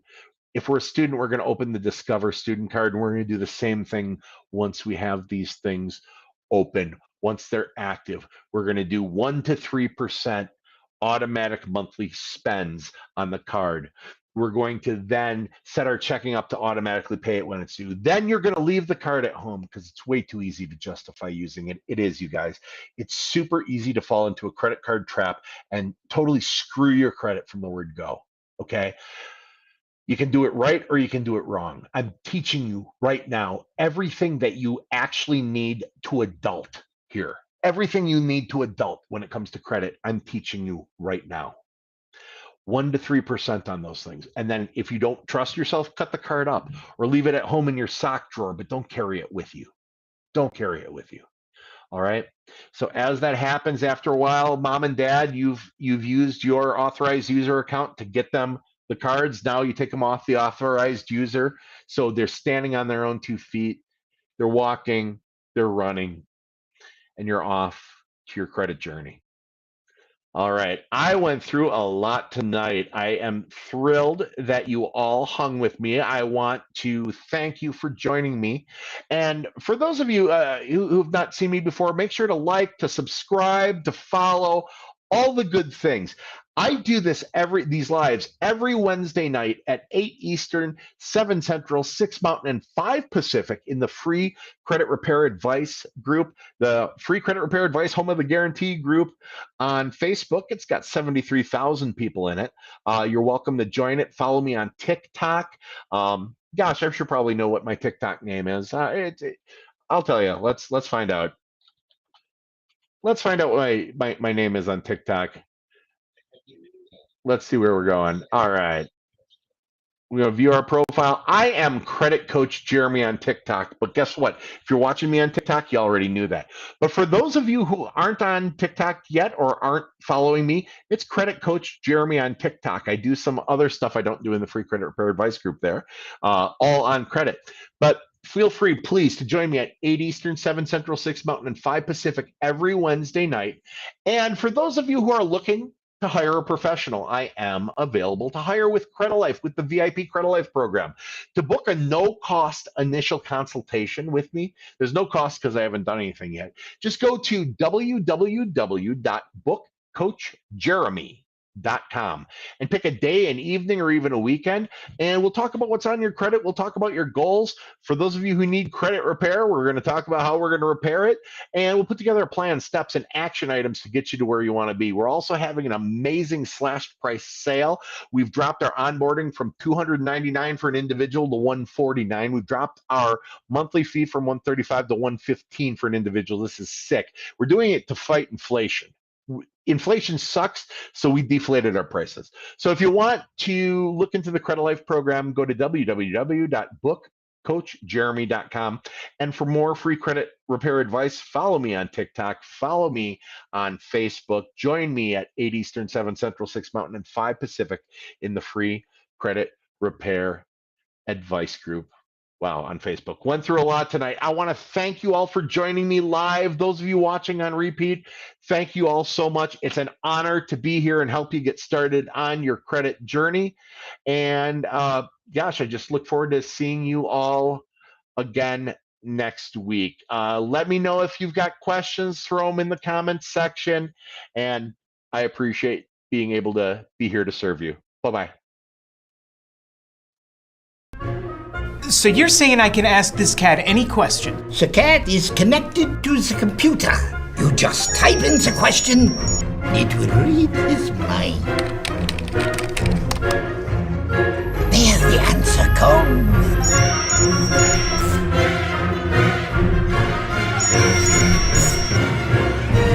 You're the man!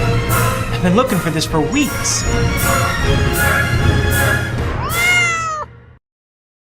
Today, everything is impacted by credit, so it's absolutely vital to understand how credit works in order to achieve financial freedom.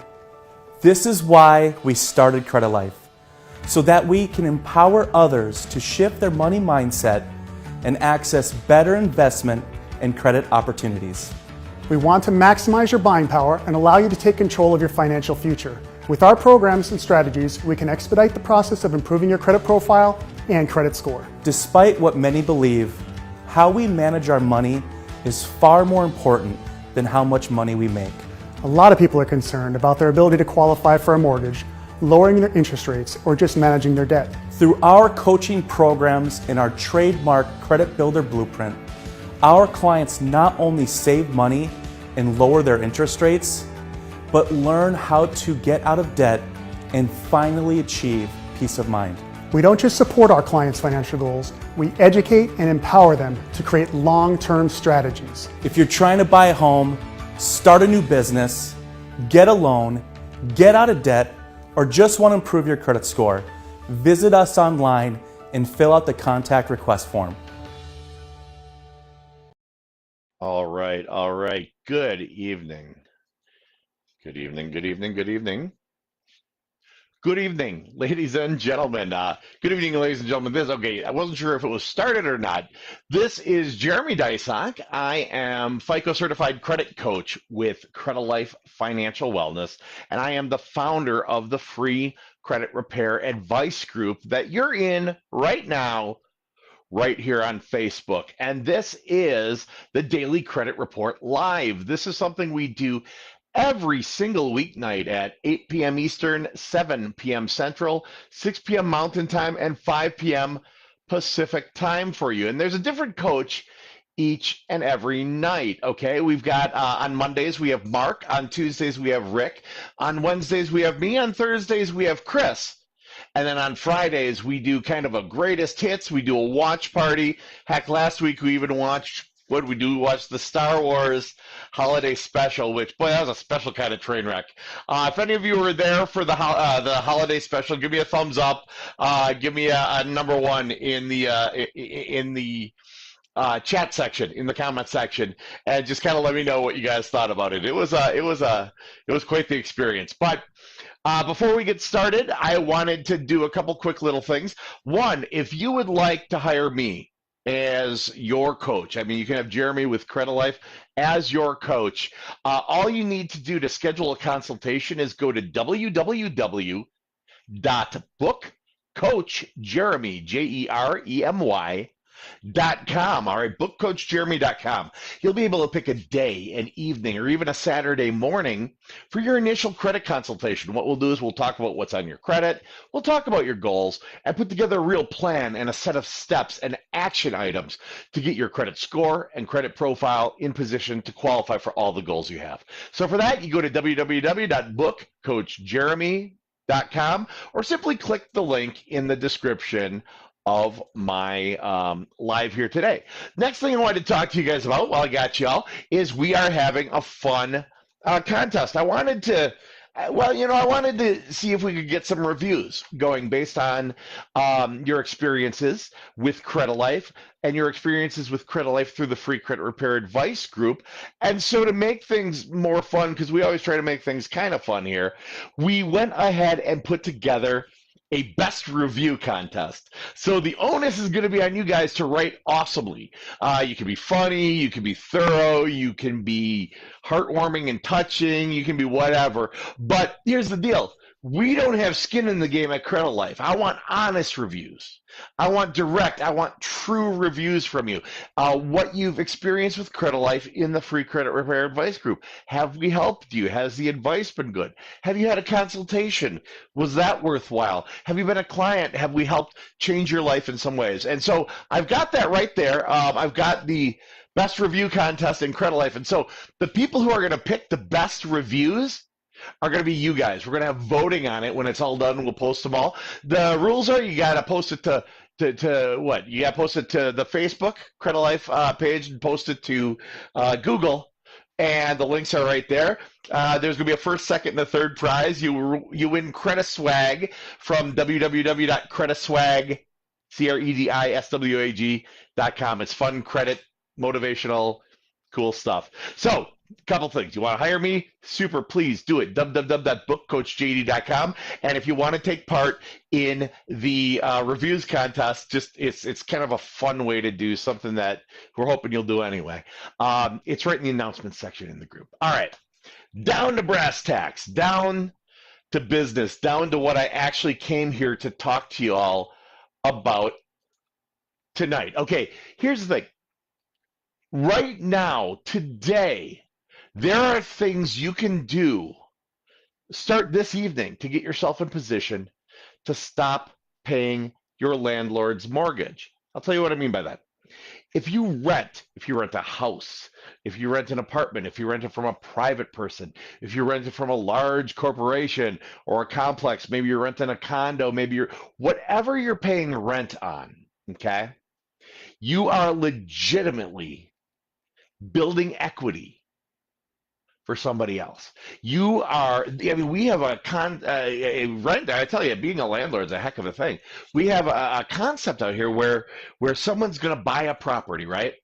And maybe they have to make a mortgage payment of $1,200 a month on that principal, interest, tax, insurance, PITI, P-I-T-I, principal, interest, tax, and insurance, $1,200 a month. They turn around, they charge you $1,500 a month for it, okay? Not only are you paying their mortgage, you're turning a profit for them.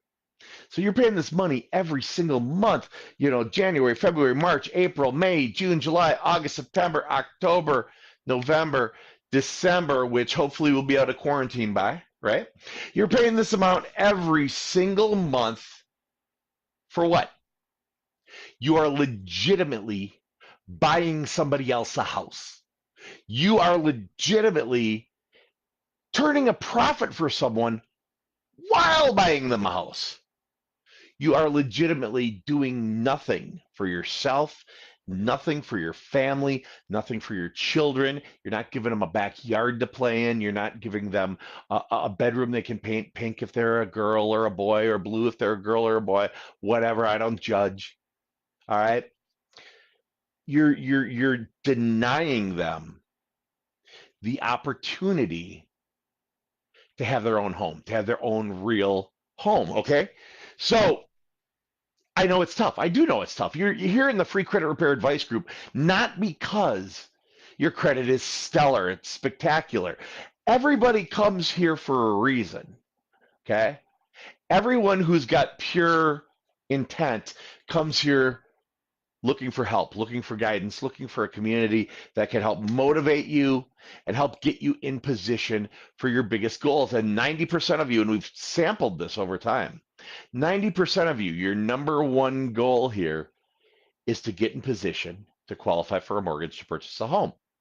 Give me some thumbs up. Give me some number ones in chat. Give me some thumbs up if that's your number one goal.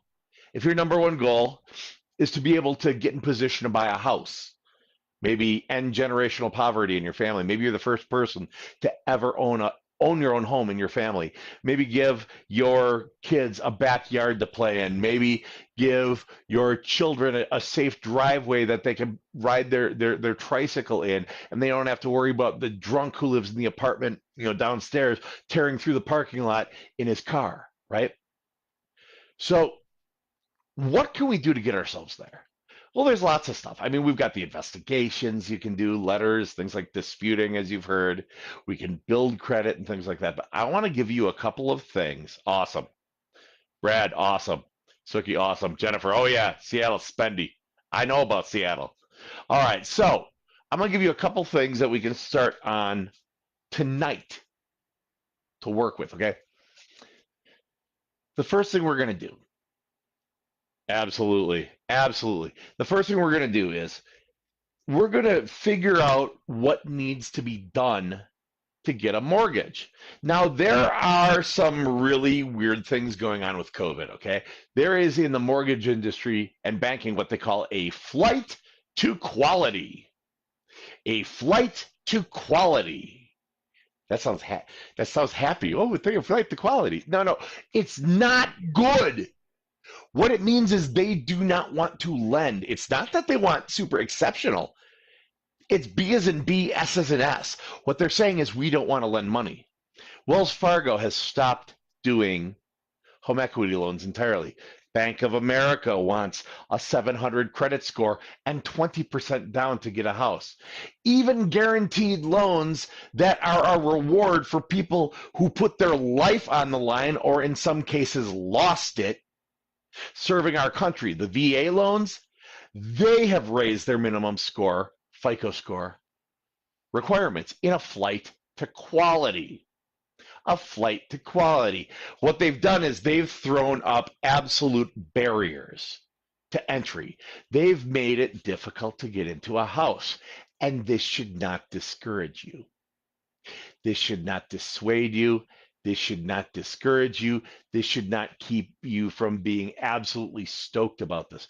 Because if you were going through and repairing your credit and aiming for the absolute minimum just to skate by, a D- in school, if that's what your goal was and that's what you wanted, you're not in the right group. Go join Credit Warriors or go join some other group full of people who aren't professionals and don't know what the hell they're doing. Because you don't belong here. But if your goal is to be exceptional, if your goal is to get your score, your credit score, and your profile in position to qualify for your goals, in position to get that home, in position to give your children a backyard to play in, if those types of things are your goals and you are not willing to accept mediocrity, you're not going to work as hard as you can to do the bare minimum, then you're in the right place. And things like a flight to quality should not bother you because you weren't looking for the bottom of the barrel anyway. You were looking to get good rates at the same time. You were looking not just to qualify for a home, but qualify for one with a good payment. Maybe you can buy more house that way, or maybe you can have a cheaper cost of ownership over the life of the loan. Okay, so this is what we're talking about. So this flight to quality, what's happening with COVID-19 and all these things. Basically, here's what it is. The banks are scared shitless that they're going to see a repeat of March 15th, 2007, where the entire mortgage industry imploded. Okay? They're scared that that's what's going to happen. And so they're trying to protect themselves with their flight to quality. I'm going to flight to quality. It sounds nice. It's kind of like when they changed the term risk rating into credit score. Ooh, I'm risky. That's about people don't want to be risky. Ooh, I'll give you credit. Yeah, that sounds fantastic. Ooh, look, I got credit. It's still a risk rating. That's all FICO score is. That's all a credit score is. So their flight to quality is their way of saying, man, we're scared. We're afraid to make loans. We're afraid we're going to get them back.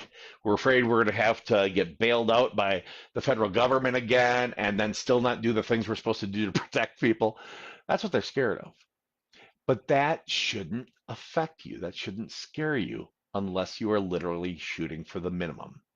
And since I'm going to trust that nobody who's smart enough to join the free credit repair advice group, no one who's smart enough to join a group that's run by FICO certified professional credit coaches, if you guys are smart enough to do that, you're not looking for the minimums.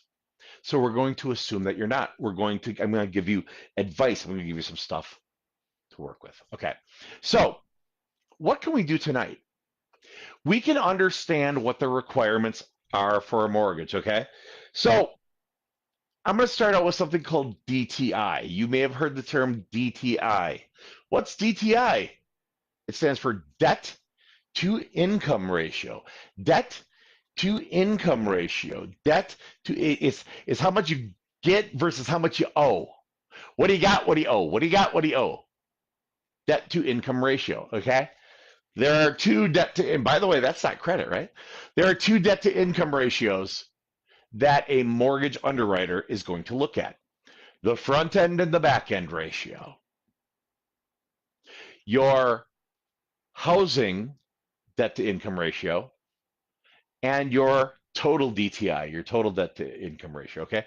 So the front end is how much of your total income before taxes and that weird things, before utility bills, before any of that junk, how much of your income, all right, is used for the house. That's the front end ratio.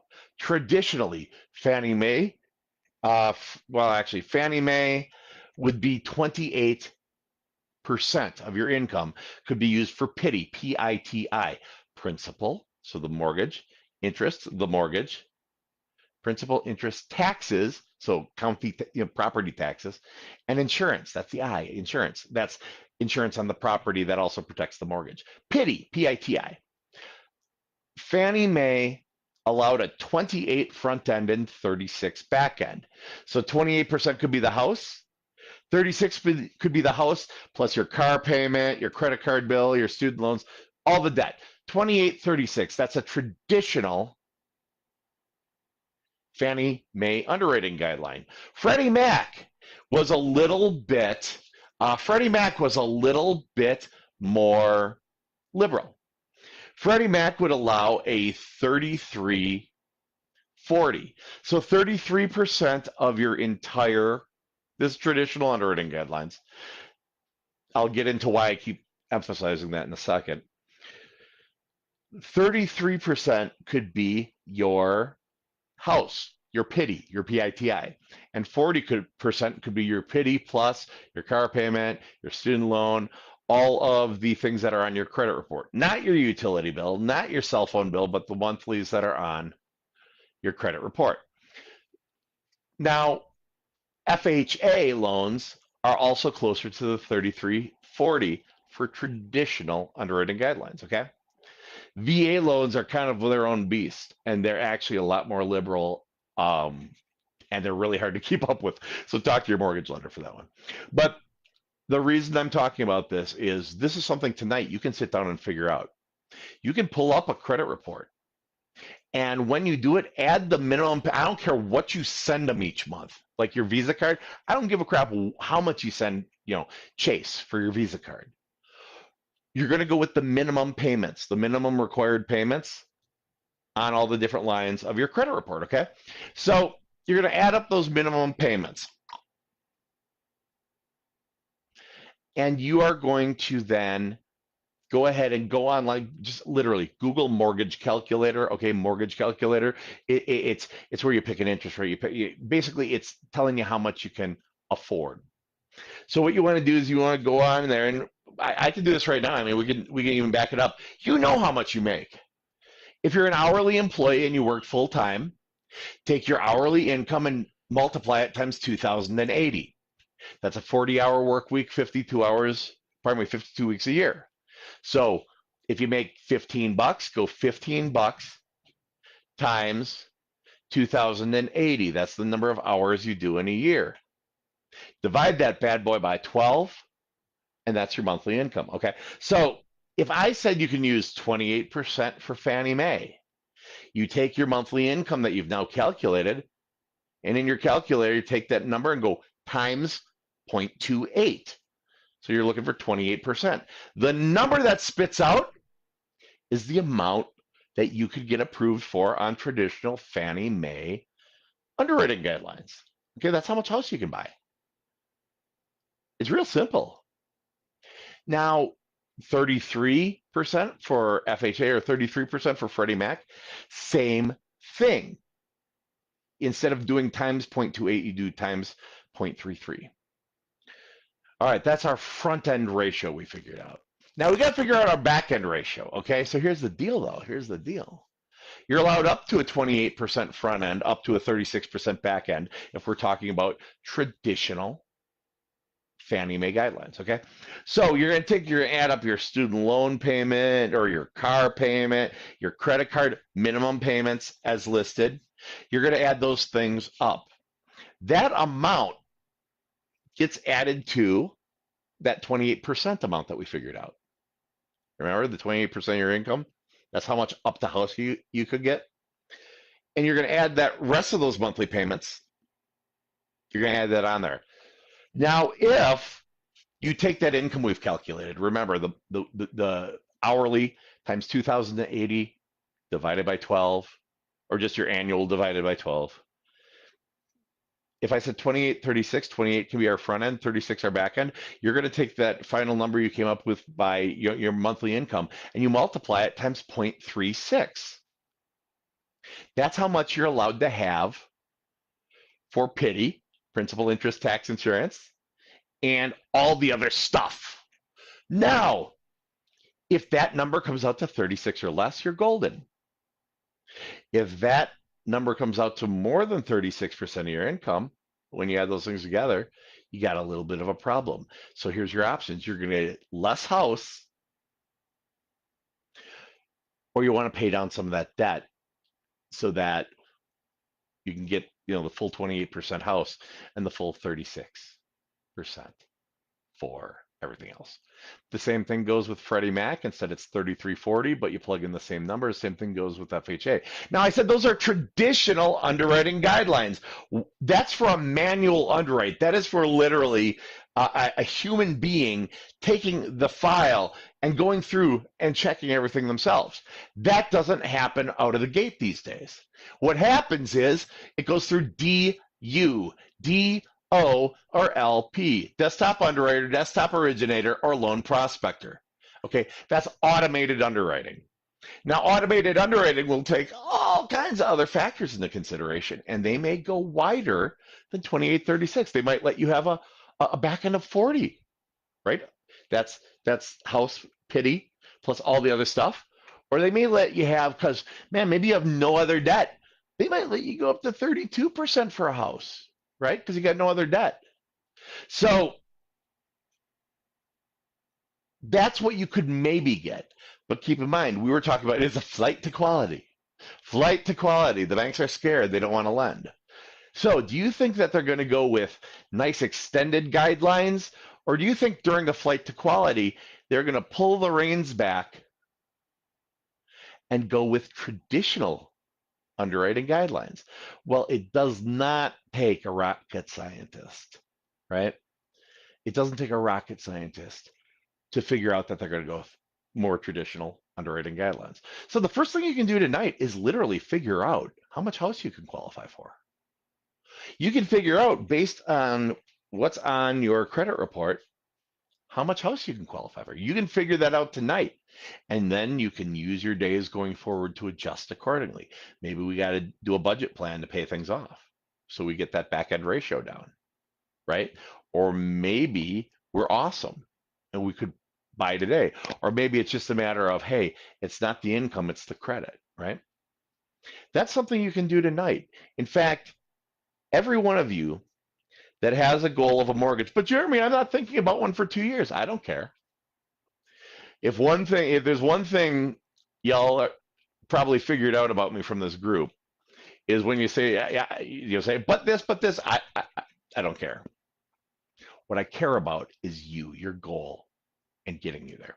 So the first thing I want you to do tonight, if your goal is a home in 1 day, in 100 days, or in 1,000 days, I want you to sit down and figure out, because you got to put those dollars in front of you to make them real, and to also help direct your actions when it comes to your credit. Okay. So now you've figured it out. I know how much I can afford. I know what I have to pay down. I know how much house I could get. There's some other things you're going to need when it comes to your credit for the underwriting guidelines, okay? There is something called a minimum trade line requirement. Trade lines, he said trade lines. Does that mean buy trade lines?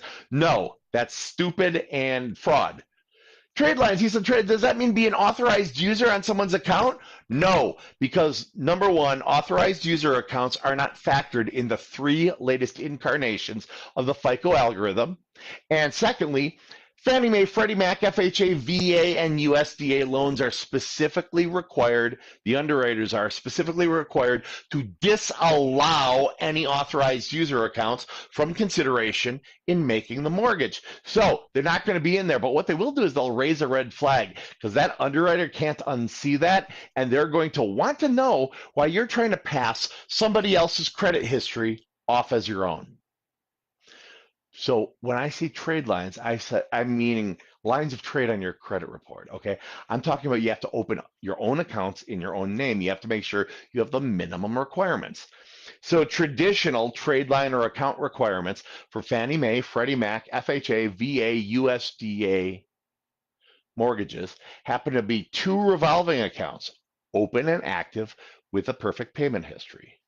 1 installment account, open and active with a perfect payment history, and at least 2 years credit depth. That's time. We can't affect time. The only way we can affect it is we can do something sooner rather than later. That is literally as much as we can affect time. But here's the deal. We know this now. We know it. We can work with this, okay? So, by the way, you'll see everyone at Credit Life is always going to recommend that we add one to it, that you have 1 retail account. There's a reason for that. In the FICO algorithm, 10% of your total FICO score is made up of blend of accounts, okay? So by opening a retail revolving account, could be something like Fingerhut, could be Walmart or Target, depending if you're Camp Walmart or Camp Target.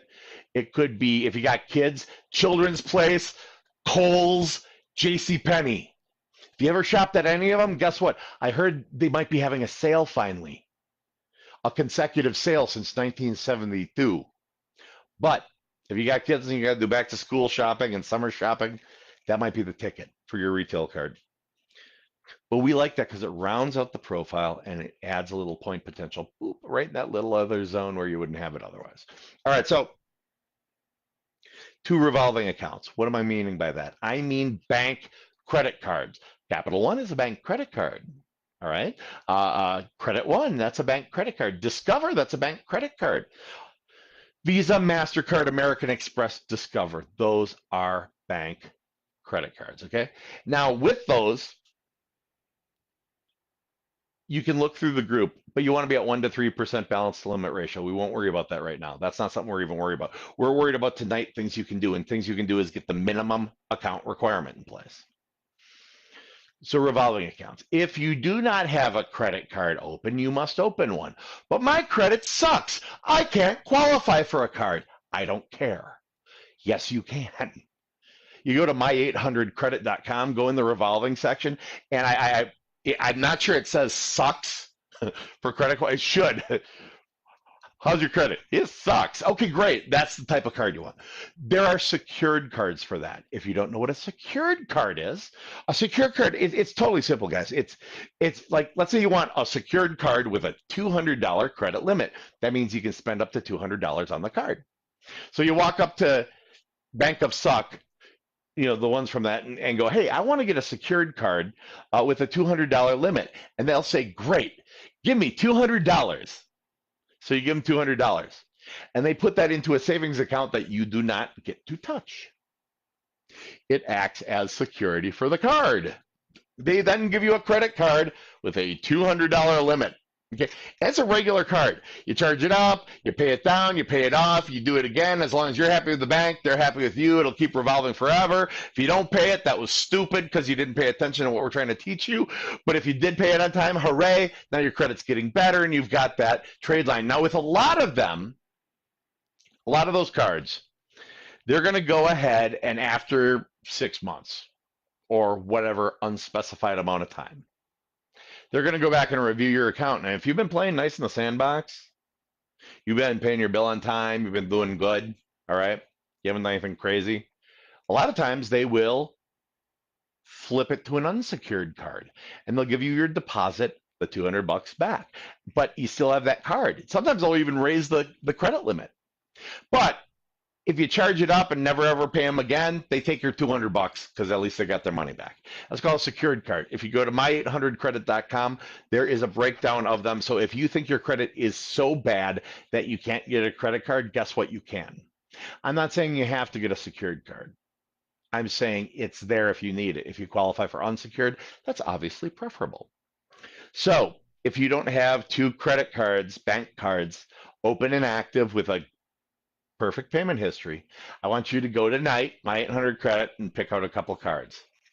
They go from better credit like Credit One, Capital One, Discover, down to poop credit like First Progress. First Progress, if you've got a pulse, they'll pretty much let you open a card. Okay, so that's 2 revolving accounts. I said 1 installment account. Installment accounts are student loans that are actively in repayment, auto loans, car loans, mortgages. You bought a boat, you bought a camper, you bought a motorcycle, something you're making even monthly payments, installment payments until it's paid off. And once it's paid off, that account's over. If you don't have one of them open, again, I'm sending you the same place. Go to my800credit.com. By the way, I'm not making money off that. It's because they host all our approved and vetted accounts for us. I'm sure they're making money for click-throughs and stuff, bless their hearts, whatever. They're hosting them for free for us. So that's what this is about. It's a place for you guys, if you're Credit Life clients or if you're in the free credit repair advice group, you're going to want to, you use that because we know it's safe.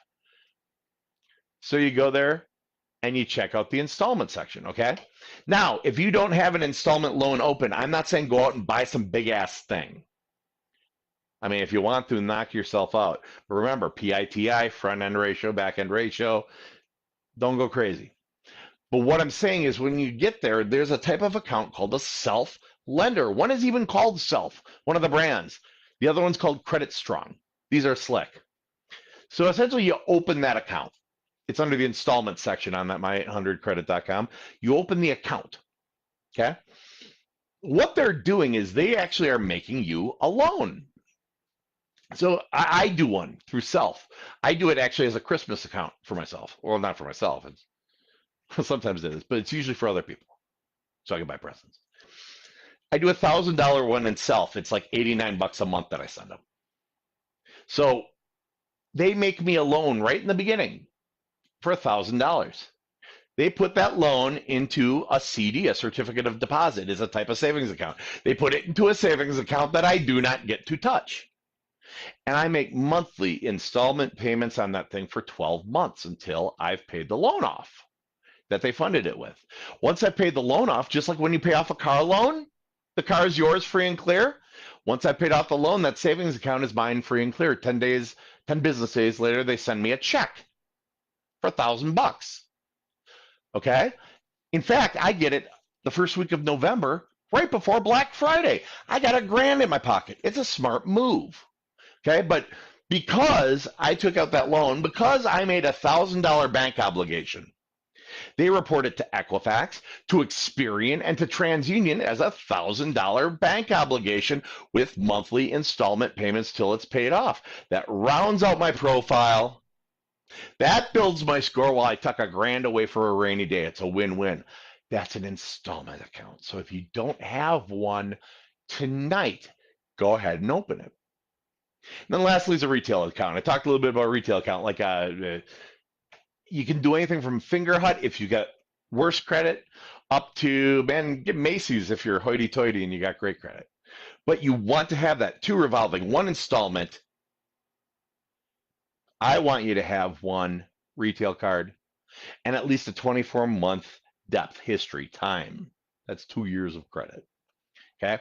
If you're missing a piece of the puzzle, I don't care what your score is, your approval odds are going to be better, and the programs you'll qualify for will be better if you've got the complete underwriting minimum trade line requirement for the profile. Now, if I've got a 790 credit score and I apply, but I only have 1 credit card, will I get approved? Yeah. Pretty damn sure I'll get approved for the mortgage, but it won't be as good as if I have everything in place. Also, if I need anything that's outside the norm, maybe I want that back end ratio a little higher. Maybe I'm buying a little bit bigger house. Maybe there's something that raises an eyebrow. The compensating factor that could get the thing approved or have them feel comfortable with it would be that I've got all the minimum trade line requirements. There is no reason that all of you can't look at your credit report and make sure you've got those things tonight. These are things, and this is what I promise you, stuff you can do today to help get yourself in position to qualify for home ownership so you can stop paying your landlord's mortgage.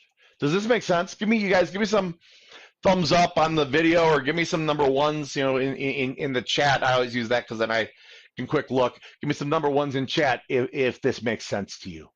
If this is something you feel confident that you can do and literally be in a much better credit position by midnight, by tomorrow morning. You think you can do that? Let me know. Let me know if this is valuable to you. My goodness. I just had an energy drink go in my nose. All right, I'm going to dive into the comments real quick. Cool. Got lots of, yeah, absolutely. Thumbs up, number ones. Samantha says, talked with Rick last week, chatting with him again tomorrow. Waiting on a call back from Smart Credit because the wrong email address was used. Need a single family home for my disabled husband and my 2 dogs. I got a son with disabilities. Things like 1 level are really important. So like a ranch style house thing. You don't even realize, like, a door jamb, like between, like where the carpet turns into the hardwood floor, or where there's just a little seam between things. You don't realize how big, my son's in a wheelchair often, so you don't realize how big of an obstacle some stupid little thing like that in a house can be. I totally can appreciate that. We've been paying rent for 6 years. This July, where we're at. Oh yeah, you do. Samantha, you came to the right place. We're gonna make sure you're on track. Jen, thumbs up, absolutely. Ben. Sure, I sent a message through the desk 4 days ago and still waiting. Thank you. Oh, yeah, I'll find out what's going on, Cheryl. Dylan says, hey, Jeremy, any advice on using VA? Finally hit 650. Boom. You can try again next year, or try to buy next year. Yeah, using VA, always use it if you can. It's the greatest loan program out there. If you're a vet, it's absolutely gorgeous. Right now, VA I've heard conflicting stories from 2 different places, and both of them are mortgage lenders whom I trust. So I always say go with the conservative, go with the worst case scenario, go with the flight to quality, right?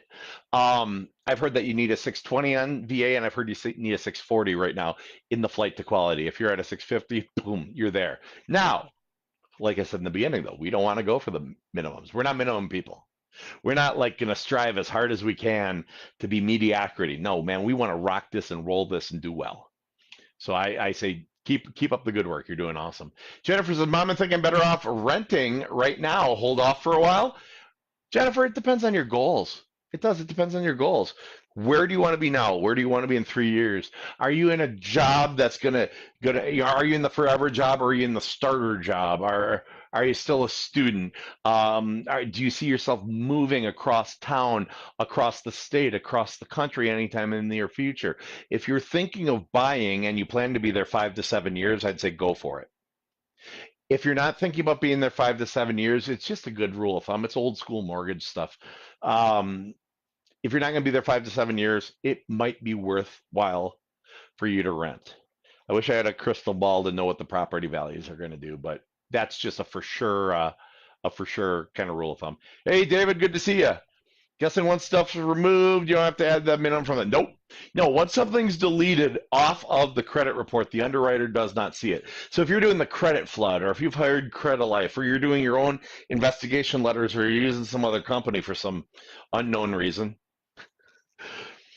if something's deleted from the credit report, it's no longer factored into consideration for your front end, your back end ratios. Obviously, it wouldn't be the front end because that's a house, but for the back end ratios, for your total debt to income ratio. All right. Great. Yeah, you were spot on. Ben says, I don't have debt. I make $56K a year. Someone do the math for me. Well, what's 28% of 56K? Take 56,000, multiply it times 0.28, divide that by 12, and that's what you can afford for a house payment. How can I get debt validation form to send my creditors? Well, James, couple ways. Number one, go to the files section or the unit section of the free credit repair advice group. Read the docs. There's a ton of stuff in files. Follow through that, and it'll lead you to a free 609 template, a free sample investigation dispute template, and stuff like that just to use. If you want to get a little bit more serious about it, go to www.creditflood.com. It's an amazing DIY package. It's $47. Great templates. Solid. It's a one-time cost, sunk, totally worth it. I spend way more. I spend more on DoorDash, like a lot more. Or if you want to get damn serious and have a professional FICO certified credit coach, go to www.bookcoachjeremy.com and set up a consultation with me. Day, evening, Saturday morning. We'll talk about what's on your credit. We'll talk about your goals. We'll put together a plan, a set of steps, and some real service options that we can provide to get your score and profile and position to qualify for your goals. Those are ways you can do it. Awesome. You're working on debt to income ratio now? Cool. So with debt to income ratio, what you want to focus on is paying down and reducing those minimum payments every month. I love how straightforward you are. Oh yeah, Mel, yeah, I don't sugarcoat it. A lot of people say I'm rude. A lot of people say I'm mean, and those are the nice things people say about me. It's not. I'm passionate and I care about you. I'm trying to take care of 65,000 people in the free credit repair advice group, and I want to make sure that everybody hits their goal. I am damn serious about what I do. By the way, hit the announcements section in the free credit repair advice group. There's an article in there with a picture with a couple little kids in a sandbox. Read that. You'll understand me. And Mel, if you want to book up a consultation, www.bookcoachjeremy.com, or just click on the link at the top in the description. Yeah, you might want to move out of Washington State. It's also a big volcano, isn't it? Like Mount St. Helens is there. 758, they say I need an installment loan to get to 8. Is that true? Yeah, it is. Because you're not maximizing that 10% of your FICO algorithm where it's credit blend. So yeah, you want to get that going, Jennifer. All right. Got some ones. Got it. Makes sense. Beautiful. James 1. Thumbs up from Nicole. Devonta. Awesome. I have all that already. Good. Then what you're going to want to do is work on your debt reduction strategies, James. You're going to want to work on getting those minimum payments down so you can buy the maximum amount of house with your debt to income ratio. Hey, Jenny, good to see you. Suki, thumbs up. Awesome. Debt to income ratio is too high. I'll tell you what, if you go, okay, James, here's what I want you to do. I want you to do some, you're going to start off with budgeting because I want you to free up some capital so you can pay down your debts to lower that debt to income ratio. So I need you to go on YouTube, okay? And I need you to type in Credit TV, CREDITV, or go to www.youtube.com/CREDITV. Credit TV, that's the official Credit Life channel. When you're there, you're going to see a video podcast. It's got the CEO of Credit Life, it's got the CFO of Credit Life, and it's got one of their coaches. And you're going to want to check out episodes 5, 6, 6.5, and 7. They're on mindful spending. That's the Credit Life approach to budgeting. It's like a painless way to budget. It's based in reality. It's not make a list of your needs, make a list of your wants, do your needs, and never enjoy your wants again because you have to work your ass off just to survive. No. We want you to have some happy while you're doing this. But get in there. That'll help you free up some capital each and every month that you can then put towards debt reduction strategy. All right, Jen says, I've got a car loan with 2 late payments recently. Would I have to start over for the perfect payment history? Well, Okay, couple things. You can do investigations where you demand as the result, if they can't verify, validate, and document with the bureaus that it's accurate, factual, current, correct, and verifiable today, that they remove any late references from the reporting of the account. Here's what you risk. You risk them at the bureaus being stupid, not understanding what you asked, and deleting the whole damn thing. And then you really are starting over. So what would I do? I would do both, personally. I would open up that installment, start getting beautiful history. And I'm a gambler, man. I'd do the investigations. You don't get if you don't ask. So I would verify, validate, but I'd be very explicit in what I want for a result. I wouldn't say delete it from my credit. I'd say remove any references to late payments from the reporting of this line of credit. I mean, be like you're trying to tell like a 7-year-old who somehow got in charge of your credit what you want them to do. You got my opinion of the bureaus then. All right, what else? Hey, man, all right. How do you get a consultation with me? All right, what you do, actually, I'm going to do a couple things. Here, you go to www.bookcoachjeremy.com.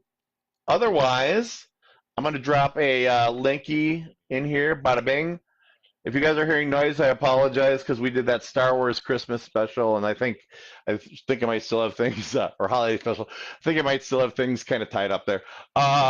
Nicole, you tagged Emmanuel. You have to add him to the group. Anyone who wants to tag people to see these videos, this is a private group, which is cool because then people on the outside can't see your working credit because it's like not your boss's, it's not your boss's freaking business knowing what you're doing there.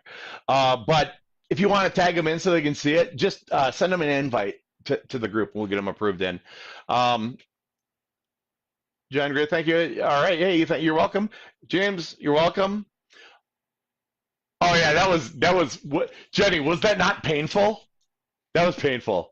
You guys, if you go in the video section of the Free Credit Repair Advice Group, we got all the coaches together because we haven't gotten to hang out in forever. In Minnesota, we've been locked down since March 17th. In our homes. And so we're like, we just want to hang out. So instead of talking only about credit or whatever, we showed the Star Wars Holiday Special, which was only ever aired once in 1978 on CBS. It is awful. It is so bad, but it's so bad it's amazing. It's so bad it's comical. Yeah, if you hop in the videos, maybe I'll even put it on for late night tonight. But hop in the video section. We still got that there. You guys can go back and watch it. It was painfully fun. That was exactly what that was, Jenny. It was a good time. Oh, you're welcome. All right, you guys. So I'm going to kind of wrap this down. So you know what you need to do. If you've just joined us, or if you didn't catch all of it, or if you forgot, this video will be, I'm going to put a watch party on. This video will be in the watch party. You guys know what you need to do, okay? You know what you need to do to get in shape. You got to figure out how much house can I get? Because if you're going to set a goal, you better get damn specific. I'll tell you what, if your goal is specific, the steps to achieve your goal can be specific, and it's remarkable. You'll get there. You will. So we want to figure out how much we can afford. Front end ratio, back end ratio, debt to income, right? We want to make sure we have the minimum trade line, minimum account requirements, 2 revolving, 1 installment. I like a retail, and at least 24-month history. We get those things in place. Those are literally both things you can accomplish tonight. Now, I didn't tell you all the specifics of investigating and stuff like that. That's fine. We'll talk about that tomorrow. These are things, though, you can actually be proactive with today, Wednesday, May 13th, 2020, the year of the virus and the murder hornet, right? Give it 5 more minutes. It'll rain honey badgers or some crap, and we're all, but you can do this tonight. We got videos on everything else. We got video. Tonight, I just want you to take those first steps. Brad says, hey, what if I never had a car payment or besides hospital bills? Is it easier to build your credit? Yeah, you want to do investigations, try to eliminate the negative. But yeah, it's easy because you're literally cookie cuttering. You're going, okay, I want 2 revolving, 1 installment, one retail, and I'm going to start building a history. It's beautiful. Okay, wrapping it up. If you would like to hire a professional, if you want to have me as your coach for coaching calls and a custom plan, we do the investigations for you. We take this thing on. We're aggressive. If you'd like that, set up a consultation with me. Go to www.bookcoachjeremy.com. And if you don't feel like spelling Jeremy, go to www.bookcoachjd.com, and the same damn thing will happen. You'll be right to my site. And you can book a day or an evening or even a Saturday morning. We're going to take 45 minutes together. We're going to talk on the phone. I mean, up to 45. If you're like, no, I just need to do it, well, then we'll do it. But we'll talk about what's on your credit. We'll talk about your goals. And we'll put together a real plan, a set of steps, and some action items, some services that we offer that'll get your score and profile in position to qualify for all the goals you've got. www.bookcoachjeremy.com, www.bookcoachjd.com, or simply click on the link here in the descriptions. All right. Once again, join us every night, Monday through Friday, 8 p.m. Eastern, 7 p.m. Central, 6 p.m. Mountain Time, and 5 p.m. Pacific Time for the Daily Credit Report, brought to you by Credit Life exclusively here in the Free Credit Repair Advice Group. And do not forget, we've got the review contest going. Check it out in the group. You leave reviews on your experience with Credit Life, either through the group or through hiring us or whatnot. And you can stand to win. And it's going to be all you guys judging and voting on. We were just basically going to say, there it is, look. And you can win swag, credit swag. You want to check it out, what you can win? You literally can win anything on the site. Go to www.crediswag, crediswag.com. All right. I am Jeremy Dysock, FICO certified Credit Life coach. Thank you all for coming out tonight. Social distance, be safe, be healthy. We'll talk to you soon. Bye-bye. Here we go. Good evening, everyone. Good evening. My name's Jeremy Dysock, and I am a FICO certified credit coach with Credit Life Financial Wellness. I'm also the founder of the Free Credit Repair Advice Group here on Facebook, if you're watching it here on Facebook. If you're watching us on LinkedIn, if you're watching on TikTok, or if you're also watching on YouTube, I want to welcome you and invite you to join the Free Credit Repair Advice Group on Facebook. It's the one with 70,000 members. It's Free Credit Repair Advice Group, home of the Dispute Wizard, which is our in-house AI-guided do-it-yourself credit repair program. It's kind of fun. But tonight's topic, I do a different topic every time I go live. Tonight's topic is going to be what to do about collections. Collections are something we talk about in the Free Credit Repair Advice Group all the time. And as a professional in credit restoration, financial wellness, credit development, and all that, this is something that we're dealing with on a fairly regular basis. I would say a good 2/3 of the questions that we get in the Free Credit Repair Advice Group on Facebook actually do center around collections. So I thought I would take this opportunity tonight to answer some questions that we commonly receive about collections, the collection process. And in fact, we're going to talk about how long people can collect for, the creditors. We're going to talk about pay for delete dangers, because there are some dangers lurking in doing a pay for delete. How to get collections off of your credit report, which is important.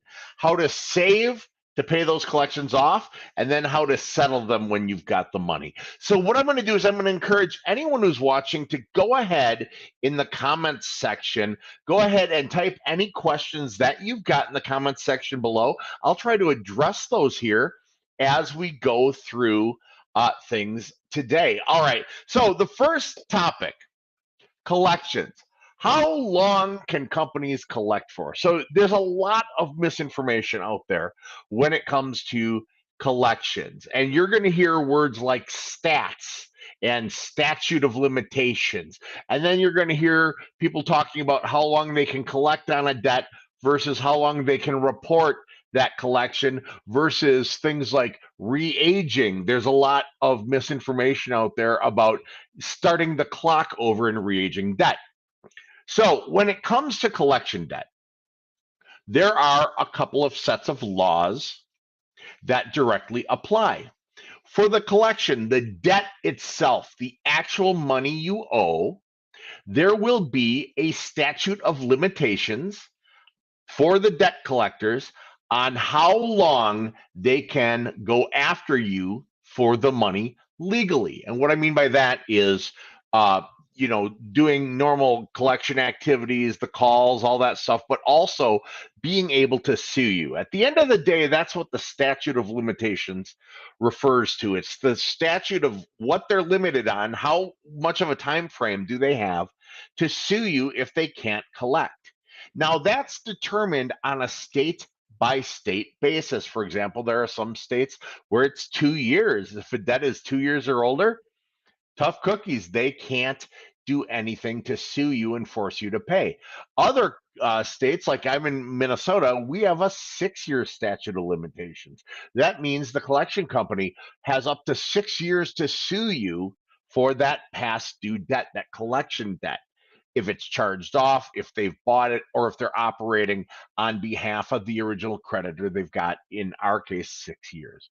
So the question becomes, when does that clock start? Jeremy, you said 6 years. They can collect for 6 years. From when? Okay. The clock for statute of limitations starts at the date of first delinquency. So this isn't when an account was charged off. This isn't when a collection company bought the account. This isn't any of that. This isn't when you were 180 days late. It's the first time into the sequence of the debt going bad that you missed a payment, okay? So it's the date of first delinquency, the date you were first delinquent on your debt there. So the date of first delinquency is when the statute of limitations starts, okay? So if I were delinquent on a debt and I didn't pay in June and now it's July, I went delinquent in June. In Minnesota, for example, because the statute of limitations to sue you is a state-by-state basis. You'll want to Google for your state. But in Minnesota, they would have 6 years from last month to pursue me for lawsuit, okay? Now, what happens after the statute of limitations to sue you is up? Can they still try to collect? Oh, yes, they can. They can call you. They can bug you. They can mail you. They can do all that. But at that point in time, it's what we call zombie debt. It's outside. It's the Walking Dead. It's outside the statute of limitations to collect. Okay, that's the statute of limitations to collect. But I said there were two different statutes of limitations in play here. The second statute of limitations, so the amount that they get to do a thing, is the statute of limitations to report to credit. Okay, so it's not the debt. It's not the, yes, exactly, when you were late and you never got current on the account again. Thank you, Chris. The statute of limitations for reporting to Equifax and Experian and TransUnion, to holding your credit hostage, they get longer than most of the states allow. Okay, so the states allow you anywhere between 2 years and up to 6 years, depending on the state, to sue you. To report to the credit reports, the creditors only get 7 years and up to 180 days from the date of first delinquency, the date you were first late and you never got good again, you never got current again. Okay, so could we have a debt that they can't sue me for because I live in a state where statute of limitations to sue me is 2 years, but they can stay on my credit for another 5? That's correct. That's how that works. So we have two things at play: statute of limitation for reporting, statute of limitation for suing you. So how long can they collect on a debt? Well, technically forever. How long can they do something nasty like maybe sue you, get a judgment, and then garnish you? That varies on the statute of limitations for debt collection on a state-by-state basis.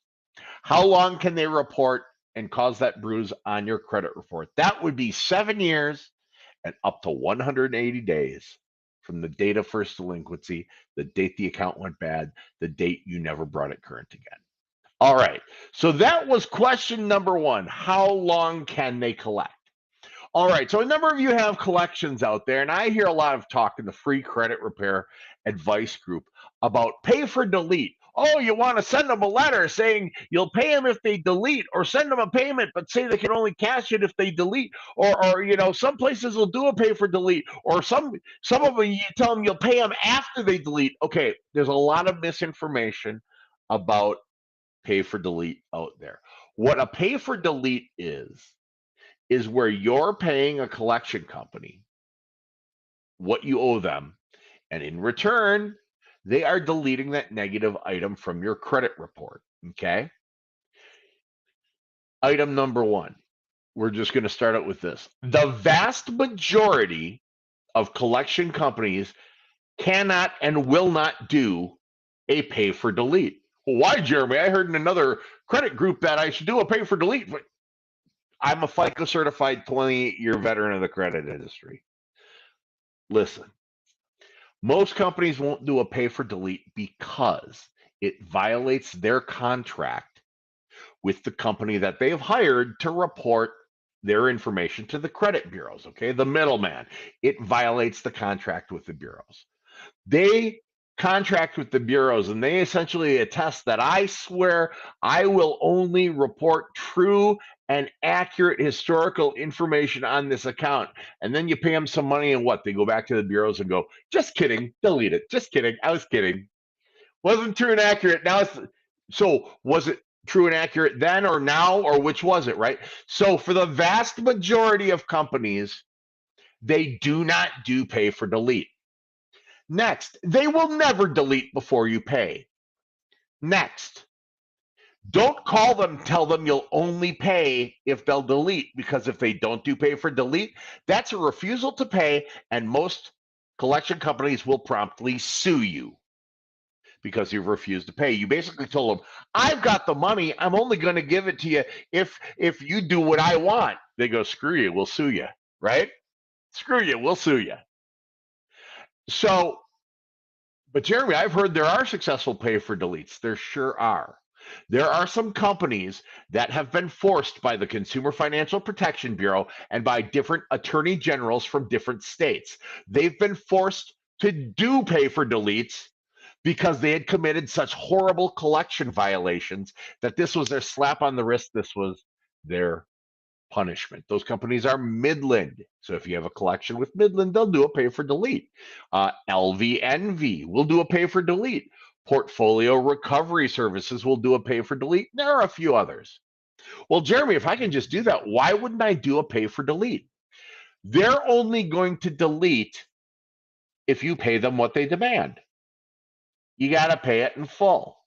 So they've still got all the power in the negotiation. You're calling them. They know that you want something, right? You're going, hey, I hear you do pay for delete. What do I owe you? The whole thing. You owe us the whole thing. Well, I can give you $500. Well, that's not paid in full to delete. You owe us the whole thing. So they're still holding the power. So a lot of people go, I'm just going to pay for delete and get rid of it. Now, I'll tell you this. While that's settling a debt, super.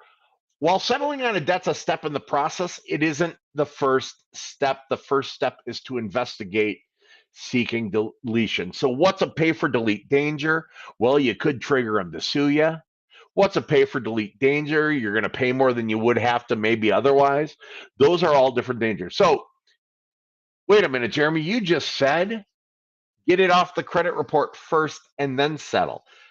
Yes, I did. Yes, indeedy do. I did. So the next question is, while we owe on these debts, can something be done to get them off of our credit report? The answer is yes. Yes, you can.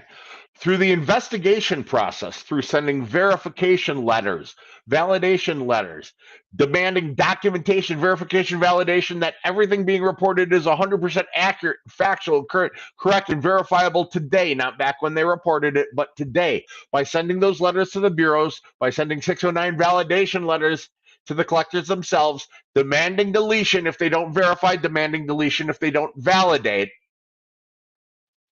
you can have those things deleted prior to paying them.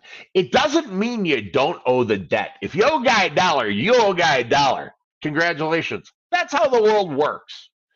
But if you do the investigation process, you get it deleted through the investigation process. If they fail to verify and validate, if they can't, or if they just don't even do it. Sometimes they don't do it in time. Then by law, it's permanently deleted. Gone, like it never happened from your credit report. Well, Jeremy, can't I go on Credit Karma and dispute? Can't I go on my Experian app and dispute, my FICO and dispute? Oh, you can. Just because you can doesn't mean you should. Again, just because you can doesn't mean you should. Just because you can dispute electronically, just because you can dispute online, it does not mean you should dispute online. If you dispute online, you give up a significant number of your consumer rights, your consumer protections. For example, you give up the right to written results. Without written results, it's really hard to sue the bureaus. They want you to give that right up for your convenience of doing it electronically. The other right you give up, though, is this. When something's removed electronically, when you dispute electronically, you do it online, it's not deleted, it's suppressed. There's a difference. Deleted means it's gone, it's never going to happen again. Suppressed means they take it off the report, and the very next month, the very next time that creditor reports, bam, it's back on your credit. By doing it in writing to get rid of these things, they're gone. They are permanently deleted from your credit report. That same creditor cannot legally put it back on. So how do I get them off my report? You send verification, validation, documentation letters to the credit bureaus, to the third-party debt collectors. All right, so now we have realized how long these people can collect for.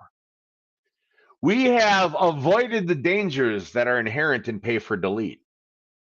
We've gone ahead and we've challenged the bureaus and challenged those third-party debt collectors, saying, prove it or remove it.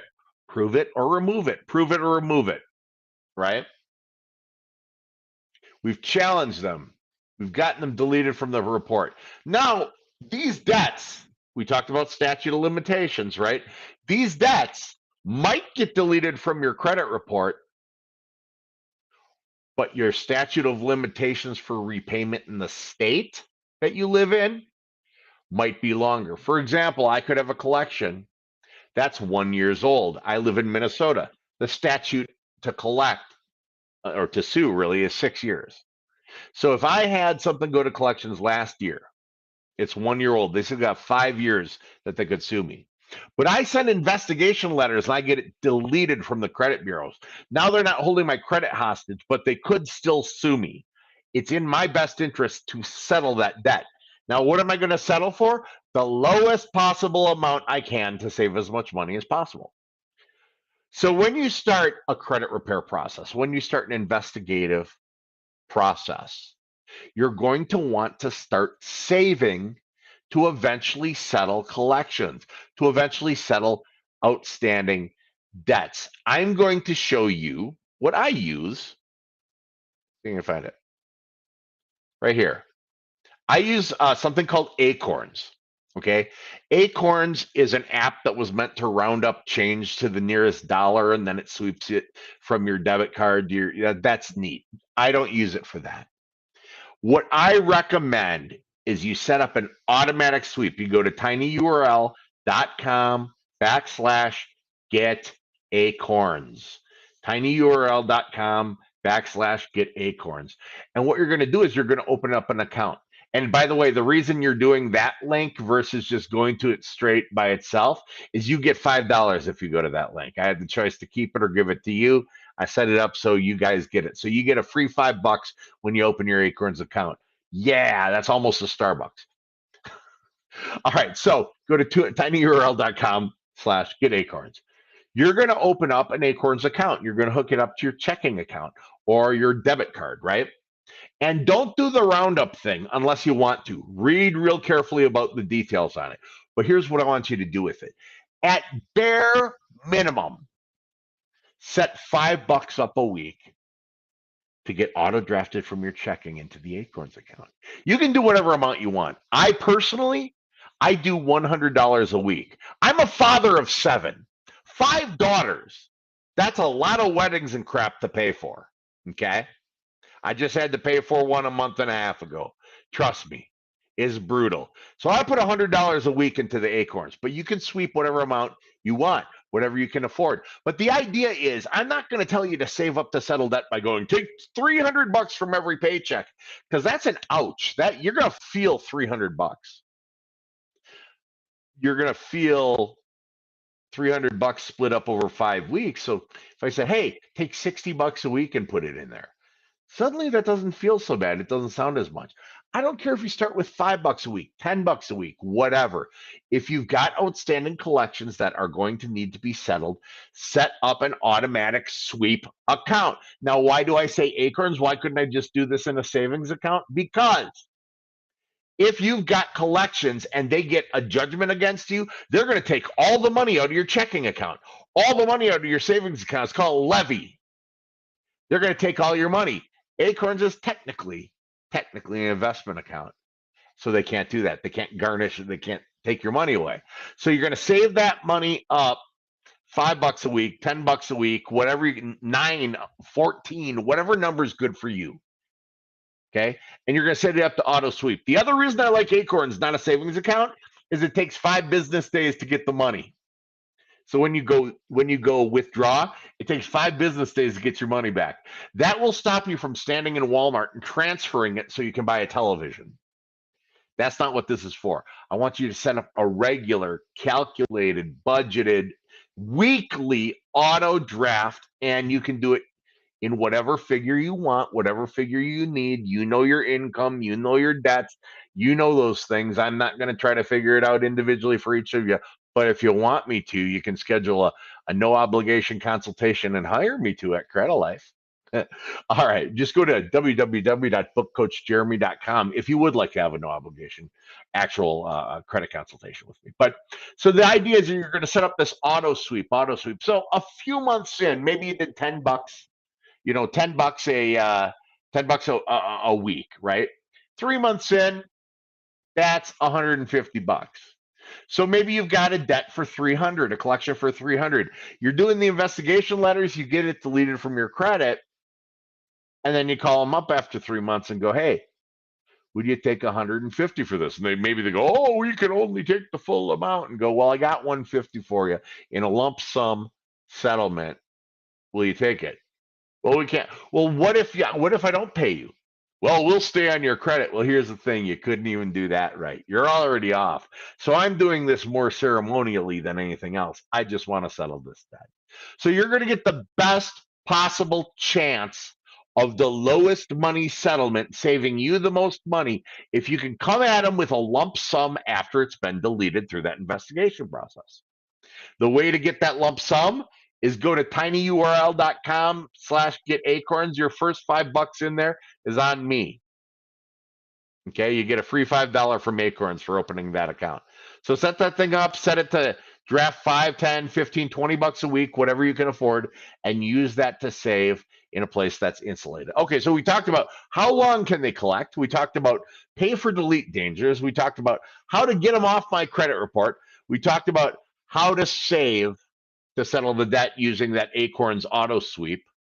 And then I'm gonna put my name back on here. There we go. There we are. Okay, so the last thing, how to settle the debt. Here's the perfect world. The perfect world is you've done your investigations and you've sought deletion and you've gotten it deleted. The perfect world is you've gone ahead and opened your Acorns at tinyurl.com/getacorns. You opened your Acorns account and put a tiny little whatever you can afford or a bigger or whatever, you're sweeping money into that. Now the debt's deleted, you've got a lump sum, you're prepared to settle the debt with. Let's say you've got $500, the debt's $1,000.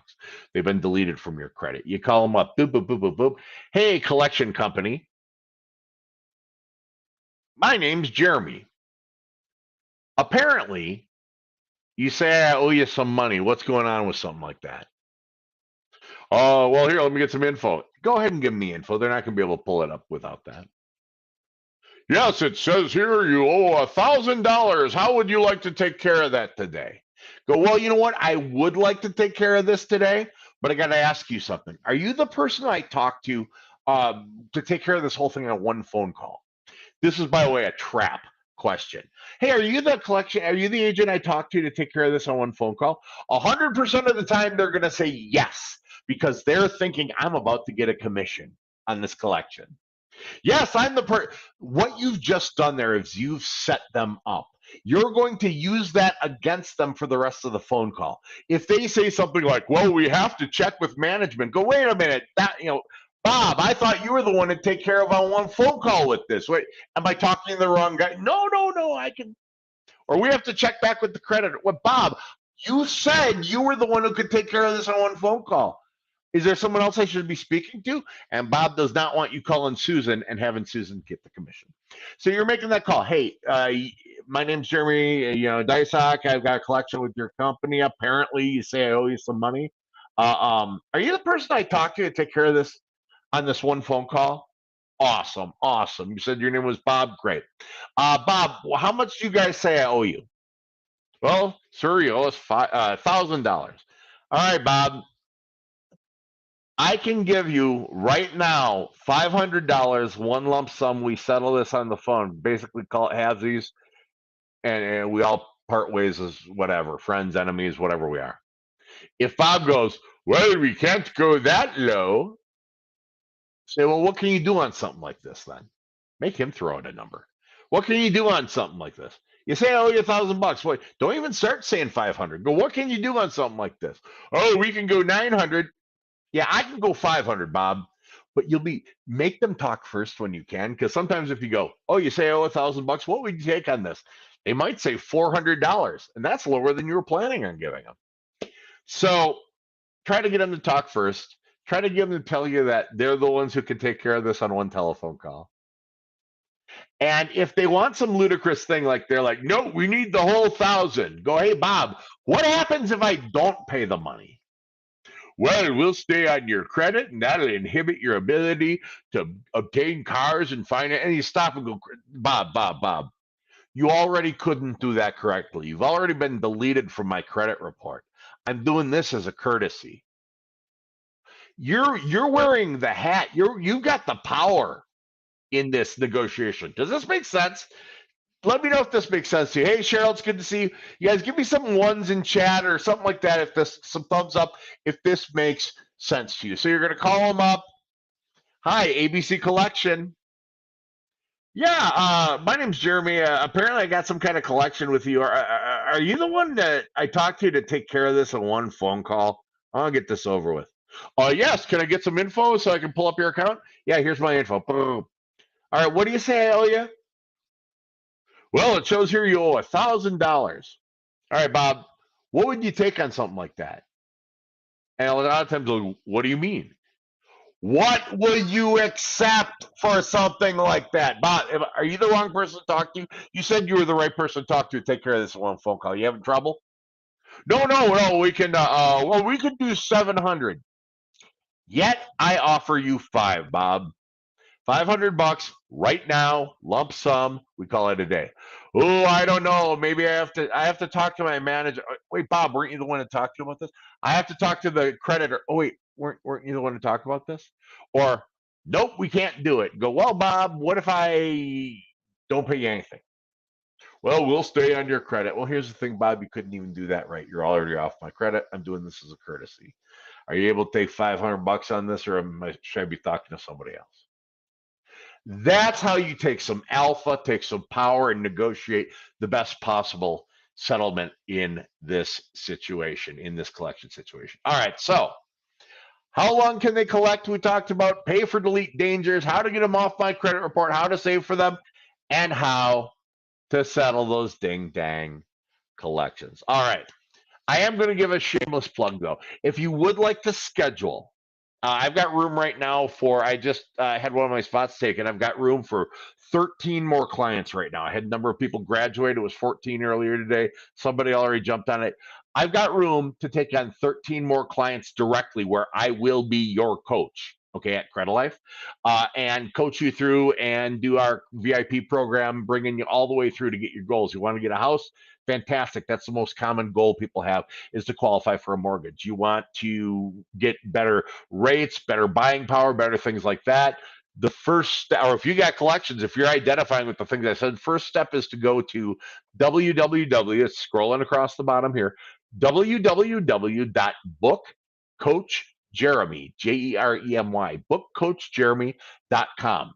That accesses my calendar directly, and you're going to get to select a time, a day, an evening, even a weekend that I've got available for a no cost, no obligation consultation call. Okay. During the call, we'll talk about what's going on with your credit, your situation. We'll talk about your goals, and we'll put together a plan, steps, action items you can take to get your credit score and credit profile in position to qualify for all your goals. And then if services are appropriate, I can go over what the different services are. If it looks good, we'll get you enrolled in them right away. Sometimes I just give you good advice and send you on your way if there's nothing you need.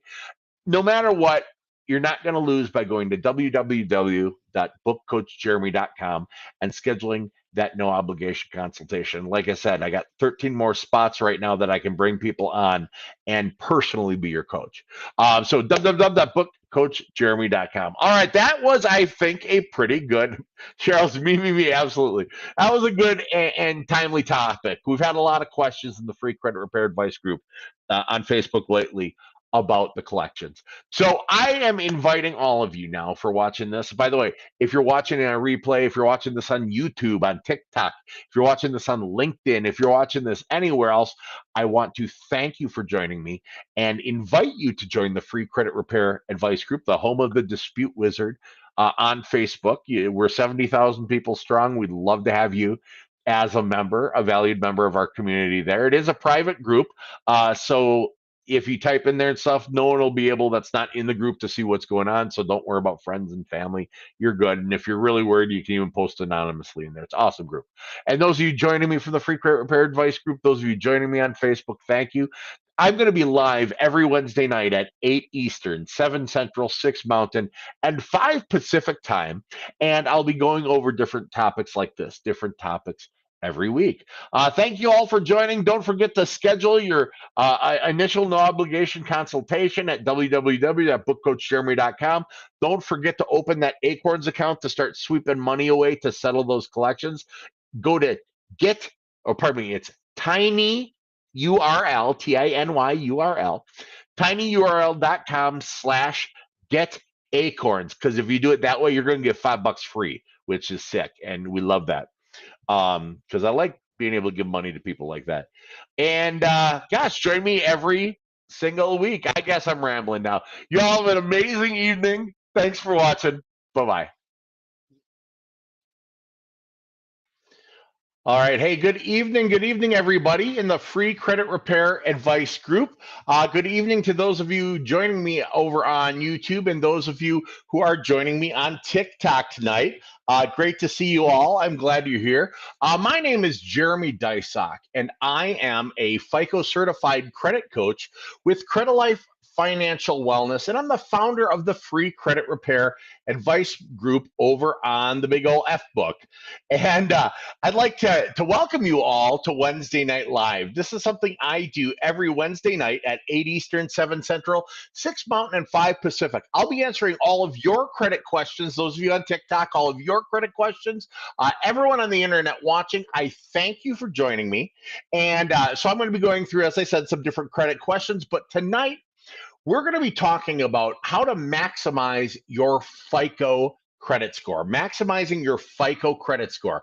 Now, how many of you, show of hands or show of, if you're watching on TikTok, tap the screen a bunch of times, give some hearts. How many of you have heard the term FICO score before? And if you want to add down in the comments, just give me a yes or, give me a love, thumbs up, whatever. How many of you have heard of a FICO score? Anyone? All right, now, those of you who've heard of FICO scores before, how many of you know what they really are? I saw some hearts there on TikTok. Thank you for that. So how many of you know what a FICO score is actually for, what it's used for? Again, give some thumbs up, give some hearts if you think you know what it's for. I'm gonna give you a second to reply, second to answer. All right, so FICO scores. It's a type of credit score, okay? It's essentially a risk rating. It is to determine how risky it is for a bank or a credit card company or anyone like that to lend you money, how risky it is to open an account. Now, there's a lot of different types of credit scores out there. There are Vantage scores, and there are Beacon scores, and there are FICO scores. But the big one, the one that you want to focus on if you're looking to improve your credit, repair your credit, get in position to buy a house, get a car, get some good opportunities, you're looking for the F word, the great big F word. And I'm talking about FICO. FICO, F-I-C-O. You're worried about the FICO score. And why are you worried about the FICO score? Let me tell you. FICO scores, that scoring model, the big F word, FICO score, that's used by 95% of all lending institutions in the United States and even in Canada, okay? Where they go to judge you, where they go to determine if you are a good credit risk, if you're someone that's, it's a good idea to lend money, to, the place they go and check you out is through the credit bureaus, and they pull up something called a FICO score. Now, what a FICO score really is, that's a risk rating. It's to determine how dangerous it is or how much of a good idea it is to lend you money.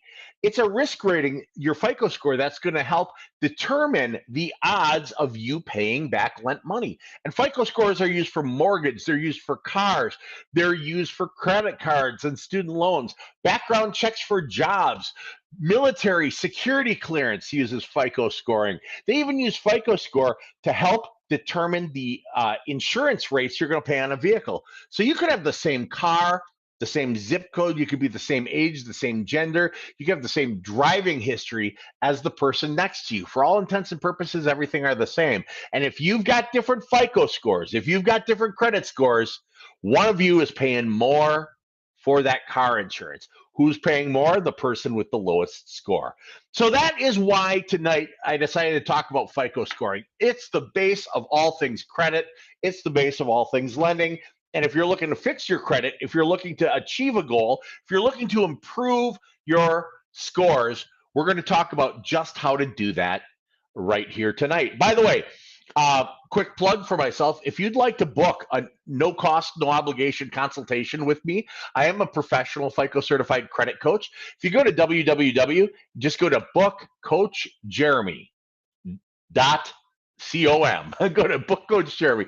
You can pick a day, an evening, or even a weekend, book a no obligation consultation with me. We'll talk about your credit, talk about your goals, and put together a plan, steps, and action items to get you to your goals. All right. So go ahead and do that. But also, don't forget to follow me here on TikTok, follow me here, and subscribe on YouTube. Follow here in the free credit repair advice group on the Big F Book. Awesome. Kay Wiley, awesome to see you. Excellent. 580 to a 760 is a gorgeous jump in credit. That's from not being able to really qualify for anything, paying credit card rates on cars, and being in position where you can walk in and get good financing on a house, qualify for 0% interest. That's awesome news. I love to hear these types of stories. All right, so tonight, as I promised, we're talking about FICO scores.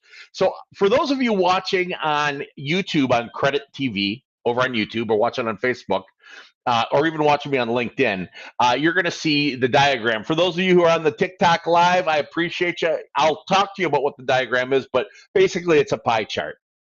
This is what makes your FICO score. A full 35%.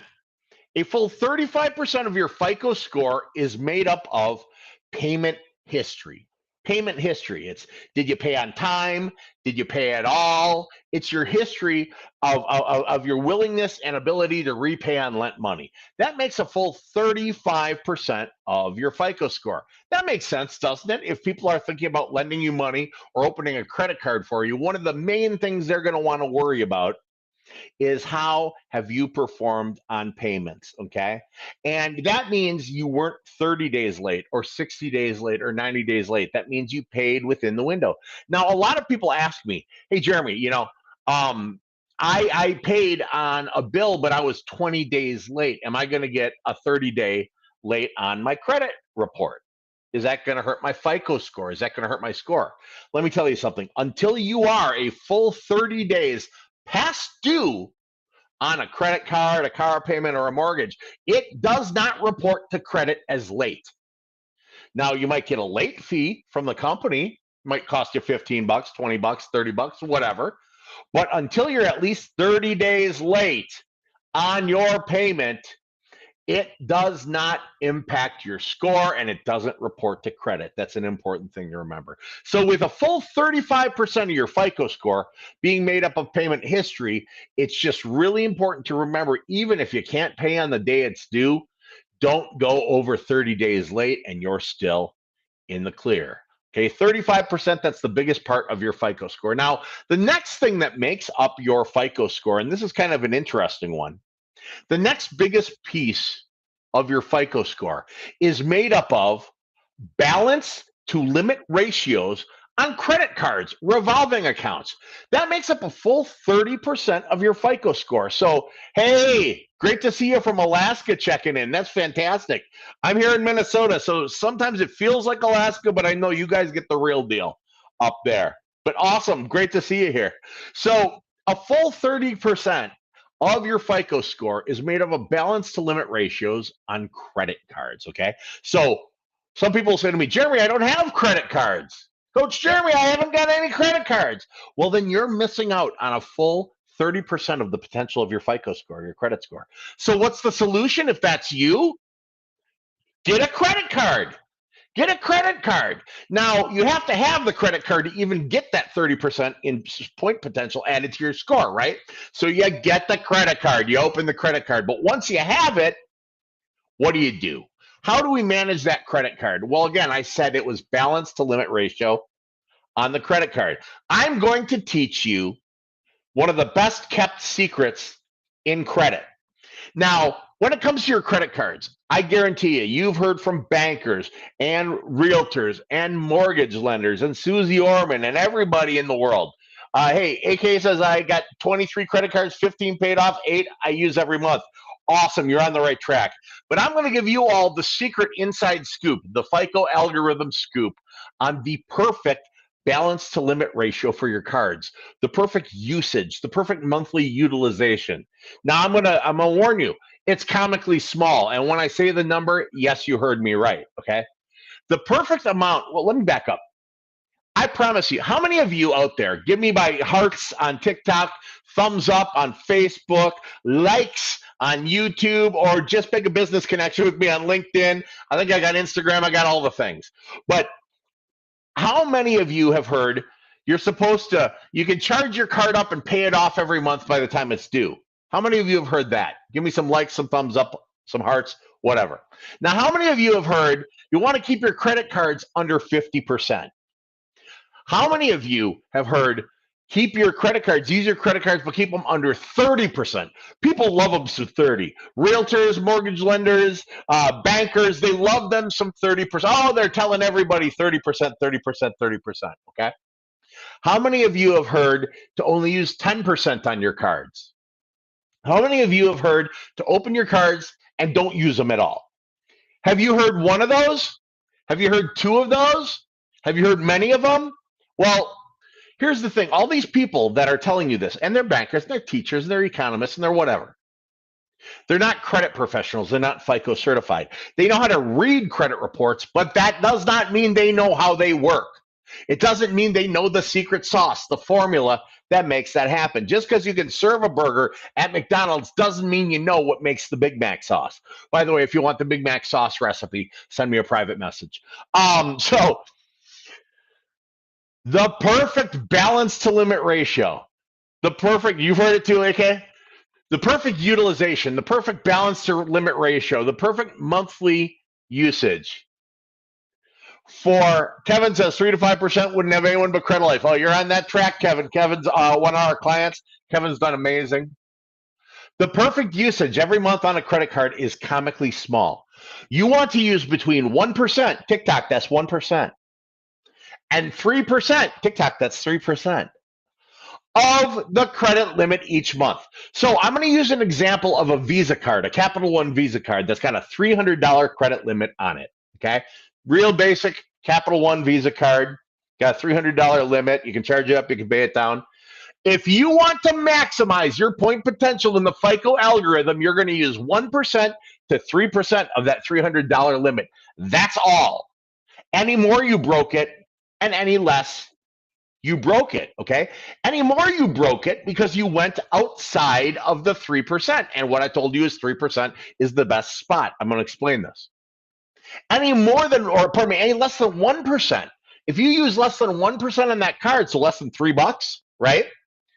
Less than 1% in the FICO algorithm is not considered activity. And you need activity to generate points, just like you need an engine to make the boat go forward or some sort of, propelling type of thing. Without that, you're just set adrift. So is your FICO score. So we know this knowledge now. We can use this to affect 30% of our whole FICO score. On that $300 limit credit card, you're going to find something you buy every month. Maybe it's roses or stars, or I'm going for hot peppers on my live on TikTok. Maybe you buy those. Maybe you subscribe to Spotify or Hulu or Disney Plus or Amazon something or another. Find something that you pay for each and every month. I like to use Dollar Shave Club. Dollar Shave Club, my Dollar Shave Club is $9 a month. Okay. And trust me, always trust the bald guys on where to get the best razors. Because if you cut yourself shaving on your head, it hurts like you probably can't imagine. So I put my Dollar Shave Club on my $300 credit card there. Okay. And then I set my checking account up to automatically pay the credit card when it's due. Okay. So that Dollar Shave Club's $9. 1 to 3% of that Capital One $300 limit card is between $3 and $9. Dollar Shave Club is $9. That fits 1 to 3% to maximize my point potential. So you're going to put Dollar Shave Club on the Capital One card. You're then going to turn around and set your checking account to pay the Capital One card when it's due. You don't have to do it early, late, or billing cycle close date. Don't overcomplicate this. Don't get fancy.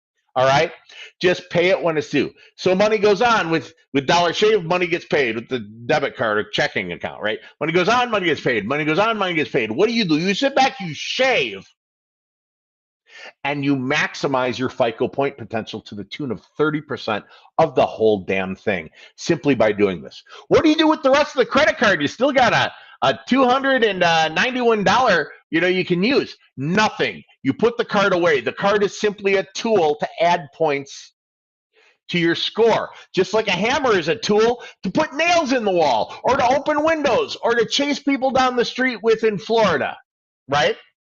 This is simply a tool. You're creating a credit machine. Money goes on, money gets paid. Money goes on, money gets paid. But you're sitting back, you're enjoying, if you put your Netflix on there, you're sitting back, you're enjoying Stranger Things, you're watching it, you're watching Orange is the New Black, and you're maximizing your point potential. So 30% of your whole FICO score is made up of balance to limit ratios on credit cards. If you don't have credit cards, you're not getting any of those points. The best utilization to max your point potential in the FICO algorithm is 1 to 3%. So for example, on a $300 card, that's a $3 to $9 per month spend. But whoops, hey, TikTok, y'all fell over on your face. Sorry about that. I'm using a car mount, but it's on a serrated monitor stand, so I don't think it's holding as well as it should. So 3 to 9%, or pardon me, 1 to 3%, that's $3 to $9, right? On that $300 limit card. But Jeremy, my card's $1,000. This is math, ladies and gentlemen. This is math. So you're going to go, what's 3% of $1,000? Anyone? That's $30. Up to what's 9% of $1,000? That's $90. So you're going to set something that's between $30 and $90 a month on that credit card. And again, set it up to auto pay when it's due. So money goes on, money gets paid. It's all mathematical. You do this for every single credit card you have. Now, do you have to do it? No. Do you have to do it if you want to maximize your points and get the highest possible FICO score? Yep. That's exactly what you do. Y'all, my FICO score is off the hook. It's off the charts. And I do the same thing. But Jeremy, do you use a credit card when the water heater breaks and you got to hire a plumber? Sure I do. I just pay it off as quickly as I can. Obviously, these things are for use, right? Otherwise, what's the point of any of it? But to maximize your point potential, especially if you got a goal. If you got a goal, you want to buy a house, you want to buy a car, you want to get a backyard for your kids to play in, right? If you've got a goal, during your attempt to achieve that goal, 1 to 3%, no more, no less. Okay, so we said 35% of 35% of your FICO score, we're going to reiterate, is made up of payment history. Did you pay on time? Did you pay at all, right? 30% is balance to limit ratio on your credit cards. It's how much you're allowed to use, the limit, versus how much you used, the balance. Now, 15% of your FICO score, age of credit. Age of credit. This is time. Without a time machine, we can't do much about age of credit. But what we can do is this. We can do things sooner rather than later. So if you're sitting out there and you're going, what Jeremy is saying sounds good. Coach Jeremy is clearly a genius. You can tell just by his haircut, right? And you're thinking, dang, I don't have a credit card. I should really get a credit card. Jeremy's saying get a credit card. You do it right away. Now I'm going to give you some advice for different credit levels here in this video on what credit cards I would recommend professionally as a credit coach for you to utilize in some different accounts. But 15% is age of credit, is how long you've had credit for. The only way to impact that is time. Now, 10% of credit, 10% of your FICO score. That's the blend. It's what types of accounts you've got. Do you have revolving accounts, credit cards? Do you have a store account? That's a revolving account, like a retail account. Do you have a student loan? Do you have a car loan, an installment loan, a mortgage? Those are all different types of credit. That's a blend. One kind is good, 2 is better, 3 is better. 10% of your FICO score is made up of the blend of credit. So if you've got a number of different types of accounts, it's going to positively impact your FICO score because you've demonstrated the ability to manage all these different types of credit accounts. Does that make sense? Give me some thumbs up. Give me some likes. Tap the heck out of that screen on TikTok there, you guys. Tap, tap, tap, tap, tap, tap, tap. And then tap, tap, tap, tap, tap. Give me some hearts. Let me know if this makes sense to you. All right, the final 10% of your FICO score. The last 10% of your FICO score is recent history. So the last 12 months history, that's getting a little extra emphasis. So if you paid on time in the last 12 months, you get a little extra something. If you had a late in the last 12 months, you get a little extra penalty. But that other 10% also factors in inquiries. How many of you out there watching this right now, whether you're watching me on YouTube, on TikTok, on the Facebook, if you're watching me on anywhere, how many of you have ever heard that inquiries hurt your score? That if you let too many people pull your credit, that's a hard hit. That's going to hurt your score. Have you ever heard that? Give me likes, give me love if you've heard that. Here's the thing, that is true. By the way, if you're watching me on TikTok and you haven't followed yet, follow. I do this stuff every week. If you're watching me on YouTube, on the Facebook, make sure you subscribe, all the good things. So how many of you, show of hands or show of likes or show of loves or show of comments, have heard that inquiries hurt your credit score? Anyone ever hear that before? Yes? Here's the dirty truth about it. Every inquiry that you have into your credit, if you apply for Kohl's to try to get the discount, the Kohl's card, if you go out for a mortgage, if you go out for whatever, that inquiry costs you between 5 and 15 points off your FICO score per inquiry, okay? Per bureau. So if someone pulls from Equifax and Experian and TransUnion, that's 5 to 15 points off Equifax, 5 to 15 points off Experian, 5 to 15 points off TransUnion. So every inquiry hurts you between 5 and 15 points. They stay on your credit report for 24 months, 2 years, right? But they only impact your score. They only affect your score in the FICO algorithm for 12 months. So the last 12 months, a lot of importance to. Remember, the last 12-month recent history and inquiries makes up 10% of your FICO score. Now, there is, since I'm talking about inquiries, I might as well, who wants a knowledge bomb? Anyone want me to drop a little knowledge bomb on you? There are shopping windows for 3 different types of inquiries, for 3 different types of financing. All right. There's a name for what the shopping window is called. It's anti-duo duping. Anti-duo duping. There's something you're never going to need to know.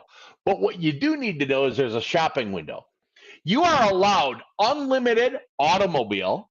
So if the car dealership shot your info out to 50 different people, You're allowed unlimited auto inquiries or unlimited mortgage inquiries. So if you shopped around for the best rate and you called 20 different mortgage companies, you're allowed unlimited auto inquiries or unlimited mortgage inquiries or unlimited student loan inquiries. So if you shopped around for the best student loan, so you're allowed unlimited auto or mortgage or student loan as long as they happen within a 30-day window of time. 30 days from the first one to the last one. Anything that operates in that 30-day window is only going to count as one inquiry on Equifax, one inquiry on TransUnion, and one inquiry on Experian in the FICO algorithm. So if you go to a car dealership and they shotgun you out to 50 people to try to get you the best thing, and you look and Credit Karma goes, hey, you had some inquiries and your score dropped 300 points or 110 points or whatever. Take a deep breath, relax, and know that in the FICO algorithm for your FICO score, the only one that counts, the lending score, after that 30-day period is up, it's only going to count as one Equifax, one Experian, and one TransUnion as far as your score goes. You'll still see all those inquiries. You'll still see all 50 of them, but they won't impact your score, which at the end of the day impacts your lending and your borrowing ability. All right. So to recap, 35% of your FICO score, your lending score. Payment history. Did you pay on time? Did you pay at all? It's your history. 30% is balance to limit ratio on your revolving accounts, credit cards, lines of credit, things that have a limit that you can charge up to and a balance that you owe.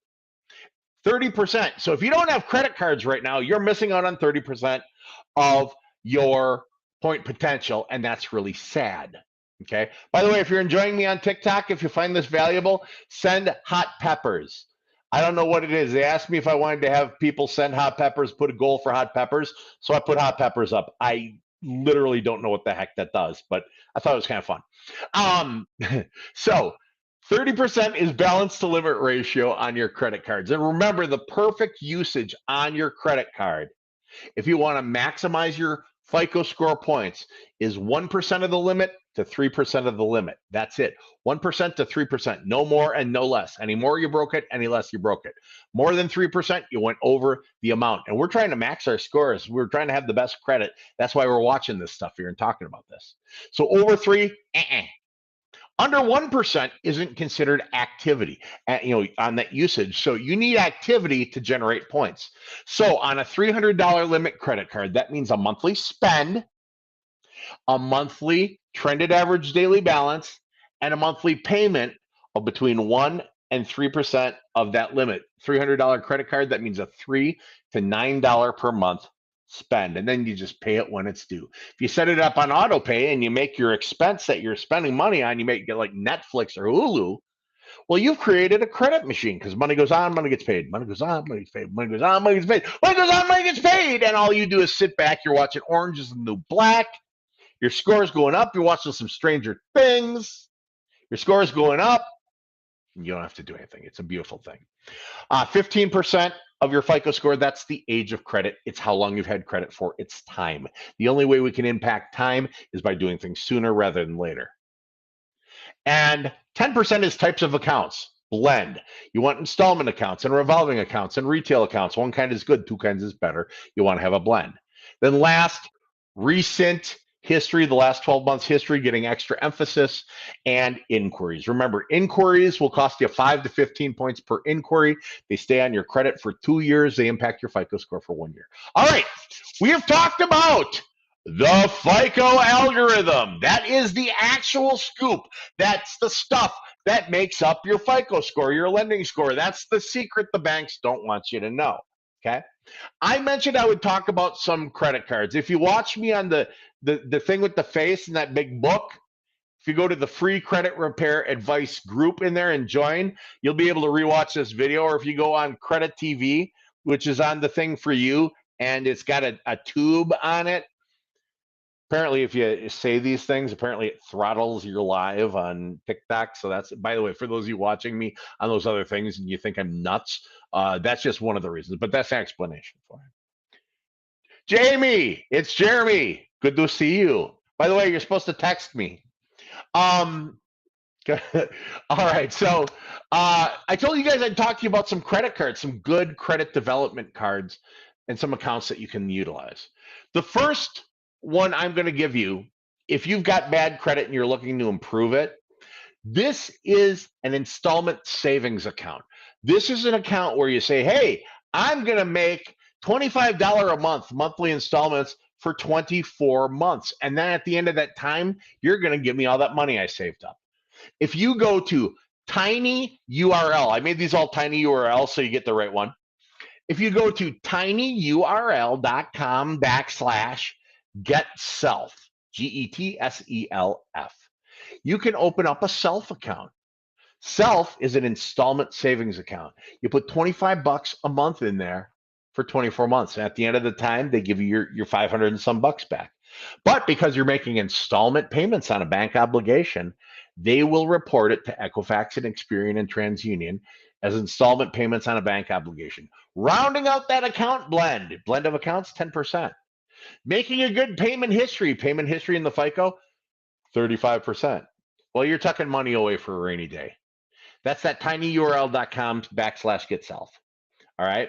By the way, if you use that link in particular, you're also going to get $5 for free. You're welcome when you sign up. If they've still got the incentive going. If not, well, and you're watching it too late, you missed it. All right. A credit card that I recommend that's really easy to get. But Jeremy, I have a horrible credit score. Jeremy, I have no credit score. Okay, you're going to be opening up, if you got bad dog credit, you're going to be opening up a secured card. What's a secured card? A secured card is where you go to the credit card company and you say, hey, I want to open a secured card with a $200 limit. And they go, great, give me $200. So you give them $200 and they put it into a small savings account that you do not get to touch. And they send you a credit card. And it's a regular credit card with a $200 limit. And it's regular. It's got an interest rate on it. You charge it up, you pay it down, you pay it off, you use it again as long as you're happy with the bank and the bank's happy with you. That keeps going and revolving forever. And by doing good balance to limit ratio, you're impacting that 30% of your FICO score. But here's the deal. If you charge it up to the $200 and never pay them off, at least they got their money back, right? So it's secure. But Jeremy, what if I close the card? Well, then you get your money back. It's a deposit. So the reason I'm going to recommend this one, it's called Open Sky. tinyurl.com/OpenSky or get Open Sky card. Get Open Sky card. If you go to it, the one I recommend there, they don't do a credit check at all. All you have to be able to do, Kevin Bland, good to see you. All you have to be able to do to get a self card is fog a mirror. You got to have a pulse. You got to be able to breathe. That's it. Okay.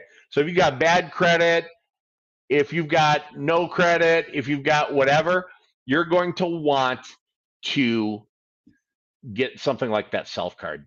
tinyurl.com/get Open Sky card. Pardon me, that's Open Sky card. Here's another good one I like. I just updated, looked at some of their stuff recently and was really impressed. It's the Merrick Bank secured card. Okay. It's another secured card, but it graduates into a card that you can keep forever. What does graduation mean? It means you do that secured card, you put the deposit in there, and then eventually they go, okay, you've done good. And they send you the deposit back, but you get to keep the card and it's open. Now it's unsecured. That one is the tinyurl.com again. And then it's it's get Merrick, MERRICK. That's another one if you're looking to rebuild. All right. I've gone over a lot. Let me just check the comment section. Tasha says, Discover Secured is great. Tasha, I agree. I love the Discover Secured card. Truthfully, it is one of my favorites out there. They're a little pickier on the credit requirements, but don't let that scare you off. It's pretty darn good. Tasha also asks, is it true to leave balances on your credit card? No, it is not, Tasha. What you want to do is you want to charge it up and then you want to pay it off when it's due. How much do you charge it up? You're only going to want to use, if you want to maximize your point potential, we talked about this, you're only going to want to use 1 to 3% of the balance to limit ratio. So if you've got $1,000 credit card, Tasha, that means a monthly spend, a monthly trended average daily balance, and a monthly payment of between $10 and $30. That's it. No more, no less. Any less, you broke it, because less than 1%, that's not considered activity. You need activity to generate points. Any more, you broke it because you went outside what I told you to do, and you're not maximizing your point potential anymore. Great question. I pay it off on the statement date. Don't worry about the statement date, Tasha. Pay it off when it's due. They actually report to credit on the statement date. So if you pay it off by then, it's not going to report the utilization. Just keep it super simple. Just pay that sucker when it's due. You will be a happy camper. All right, let's see what else we got going on. I've got lots of good comments out there here. I want to make sure I'm not missing anybody. Kevin said, call Credit Life. For sure, Kevin. I am a client and wouldn't use anyone else. Brittany says, I need to fix my credit score. This is a beautiful time for a plug. If you would like to hire a professional, if you'd like to utilize Credit Life, we are an A+ rated Better Business Bureau company. We've been in business for a decade. I've personally, as a coach, been a credit coach for, I've been in banking credit. I've been a CEO of a mortgage corporation. I've been in credit banking for 28 years, okay? I'm FICO certified. I'm certified in the algorithm that creates your FICO score, your lending score. So if you are wanting to get with a coach, or at least find out what it takes to have a professional take this on, coach you through the process, even do the investigations, seeking to eliminate and delete negatives that are unverifiable from your credit. If you go to book Coach Jeremy, JEREMY.com, bookcoachjeremy.com. You can pick a time for a no obligation consultation at bookcoachjeremy.com, and you can pick a day, an evening, or even a weekend. You'll get right into my calendar at bookcoachjeremy.com. And what's going to happen is we're gonna do a no cost, no obligation initial consultation call. No cost, because I haven't done anything. What would we be charging you for? But during your call, we're going to talk about your credit. We'll talk about your goals. We'll put together a plan and steps and action items to get your score and profile in position for all your goals. And then at Credit Life, we got a variety of services. If some of the services are appropriate, I'll recommend them then. And if you're like, yeah, let's do it, we'll get you going on them then. But sometimes I just give people good advice and send them on their way. You're never going to know if you don't go to Book Coach Jeremy. That's bookcoachjeremy.com, a no obligation initial consultation call. No obligation. All you're doing is spending some time. I'm willing to commit some time to y'all because I'm confident in what we do, what I can do for you, and confident you'll see the value in it. bookcoachjeremy.com. All right, that was my shameless plug. So the reason I brought that up, Brittany, that's what I want you to do. Candace said good about those inquiries. My dealership hit me 20 different places. That's what's so beautiful about that shopping window when it comes to credit. You're allowed unlimited automotive or unlimited mortgage or unlimited student loan payments, all within a 30-day period. And thanks to something called anti-duo duping, which is a weird name for a shopping window, thanks to that shopping window, all of them that happened in that 30-day period are only going to count as one on Equifax, one on Experian, one on TransUnion. So when you're shopping for a car, let that finance person blast it out to 50 places and get you the best deal possible. Awesome. Kevin said, I wouldn't have anyone but Credit Life. I love it. Cap One's the only negative left, so I'm coming back. Oh, yeah, will it? Tasha says, I had to leave early. Hey, life happens. I am telling you, life happens, Tasha. We will be happy to have you back. Book a consult call anytime with me. All right, those of you on LinkedIn, I want you to know that you can join me, and you can even join the free credit repair advice group on the place that your grandmother uses, that book with face. I think I tricked TikTok so they don't ban me. But I do this every Wednesday night, by the way, 8 p.m. Eastern, 7 Central, 6 p.m. Mountain Time, 5 p.m. Pacific Time. I'm live. Give me a follow, subscribe if you like what you're seeing, if you like this information. If you're watching this on a rerun, thanks for joining me. Leave a comment. I do respond to all my comments later on down the road, even in the days and weeks to come. And if you think anyone else could use this kind of knowledge or even my services, turn them on to this. Invite them to my page. Invite them to Credit TV. That's our site over on YouTube where you can see this stuff. Invite them to the free credit repair advice group. It's got 70,000 people in it. It's on the book with the faces. Join me on TikTok, Credit Coach Jeremy. But more importantly, again, just watch Wednesday evenings, 8 Eastern, 7 Central, 6 Mountain, and 5 o'clock Pacific Time. All right, I thank you all so much for joining me tonight. This one was a lot of fun. And let me know if you got any questions and comments. Send me some love, send me some hearts, thumbs ups, likes, subscribes, and follows, and all the good things that come with it. Thank you all for joining me. For those of you on some of the different sites, I'm going to put this back on replay, so anyone who missed anything, you can go ahead and watch it, but these will be saved to all my channel. Appreciate you all. Have a great evening and have a fantastic rest of your week. I'll see you next week at 8 Eastern, 7 Central. Bye-bye. Hey there. Good evening, everybody. Good evening. My name is Jeremy Dysock, and I am a senior FICO certified Credit Life executive coach with Credit Life Financial Wellness Company out of Minneapolis, Minnesota. And I want to welcome you to Facebook Live, something I do every single Wednesday night at 8 Eastern, 7 Central, 6 Mountain, 5 o'clock Pacific time in the Free Credit Repair Advice Group on Facebook. If you have not joined the Free Credit Repair Advice group yet, I definitely encourage you to join it. It's called the Free Credit Repair Advice Group, fighting the credit bureaus since 2016. We've been doing this for going on, what are we, 7 years now? And we've got 72,000 members strong, and we have executive coaches, FICO certified coaches like myself, who are professional credit coaches, to give you free credit repair advice. So if you haven't joined the group, hop on Facebook and go to the Free Credit Repair Advice Group, fighting the credit bureaus since 2016. Now, I myself, I'm a 28-year veteran of the banking, the mortgage, and the credit industry. I'm FICO certified, and like I said, I do this every single Wednesday night with a different topic. So if you're joining me for the first time, I welcome you. If you are an old hat and you're used to coming to my lives, thanks for coming. It's great to see you again. And if you're watching this on a replay, I'm really glad that you found us. And if you're enjoying what you see, throw a like, follow, subscribe on all the different formats that we do this on. Now, I'm going to give the room just 1 second to fill up here so that we don't miss anyone. I'm going to go ahead and pin this to featured in the Free Credit Repair Advice Group too for everybody. And so tonight's topic, okay?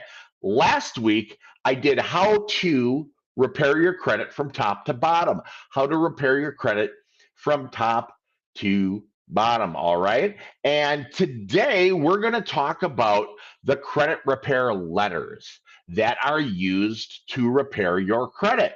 Now, some of you out there have probably heard this the term credit dispute. How many of you, give me some likes, give me some thumbs up, and if you're watching this on rerun, go ahead and do it. I'll be back answering questions in the comments and stuff like that, but give me some likes, give me some thumbs up if you have ever heard the term dispute letter or credit dispute. Other people call them investigations, okay? There are credit repair letters, credit improvement letters, credit dispute letters. Sometimes you've heard things like 609 letter or 613 letter, or all these different types of letters. What everybody is talking about is written correspondence that is used for you to exercise your consumer rights with the credit bureaus. I'm going to do a super fast recap on what I taught last week. There are 3 credit bureaus: Equifax, Experian, and TransUnion. They get the info on me, all of you, 350 million people. They get it from 20 sources on average per person per month. That's 20 times 350 million times 3 bureaus. Look, they cannot and they do not verify any of it. And that sort of sucks because major life decisions are made about you with this unverified data in a credit report. So because that's not terribly fair, there were some laws put in place, consumer protection laws, to protect you. The main one being the Fair Credit Reporting Act, the FCRA. What the FCRA does is it allows you to say to the credit bureaus, hey guys, prove it or remove it. Prove it's mine, prove it's real, prove it's accurate and factual and current, correct, verifiable today, or I demand you delete it. So that's what I talked about last week. If you want to see the video, it is in the media section of the Free Credit Repair Advice Group, or you can find it on YouTube on our channel, Credit TV. So this will be a sequence. This is kind of step 2 in it. So tonight I'm talking about the letters. There are lots of ways to dispute items on your credit. You can do it online, you can call them, you can send them paper letters. You can even use an app like Credit Karma to do it. But there's only one way to do it right, and that is to do it in writing. There's a reason you want to send letters, old school snail mail paper letters. You're trying to paper trail this stuff to make your case that things should be deleted. So you're going to use paper. That makes sense. But also, if you use any sort of electronic format, digital format through an app, you're going to give up some of your consumer rights. So at the end of the day, no matter what you do, you want all your investigation letters, your dispute letters to be written. And that brings us to today. So we're going to talk about some different types of different letters. Okay, someone said, Cheryl said, the letters are fantastic, but why do people go for pay to delete right away? Cheryl, the answer is because they don't know better. They don't know that going for a pay to delete can do things like trigger a lawsuit. They don't know that 90% of collection companies do not do a pay for delete.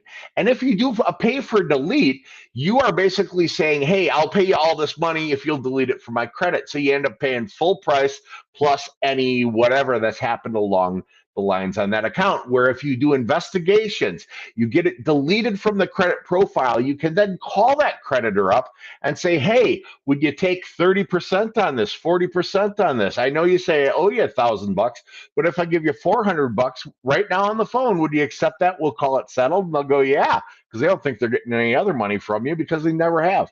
So pay for delete, while it can be good, it's never the first step. The first step's always to investigate. Good question, Cheryl. Okay, so we're going to go into some different types of letters. The most basic form of dispute letter, or the most basic form of investigation letter, and by the way, dispute and investigation can be used interchangeably here. I like to call it investigation because I'm not going to dispute that something that's yours that you recognize on there is yours. I'm not going to look at my credit if there's something negative, go, that's not mine, because it's mine. But what I'll say is, look, I'm not saying it's not mine, but I'm saying I have a right to investigate that, to verify, validate, and document that it's accurate, factual, current, correct, and verifiable as of today. So as we talked about in the last video, the first thing you need to do is get your hands on a credit report. I talked about two ways. One I'm going to show you right here. You want to look up annualcreditreport.com. You're allowed one free complete credit report. It doesn't have the scores, and it's a pretty tough read, but you're allowed one a year for free. The other place I like to recommend, and the service that I recommend to people, is a good credit monitoring service, because if you're repairing your credit, you want to see what progress you're making and what changes have happened. I recommend Smart Credit at smartcreditvip.com. But whichever way you go, you got to get your hands on a credit report before you do your first investigation letter. Now you've gone through, you got your credit report, you've printed it out like I've told you in the past to do, old school snail mail, right? Snail or old paper. I'm old, I'm not that old, but I'm old enough to know the difference between doing this digitally and doing it on paper.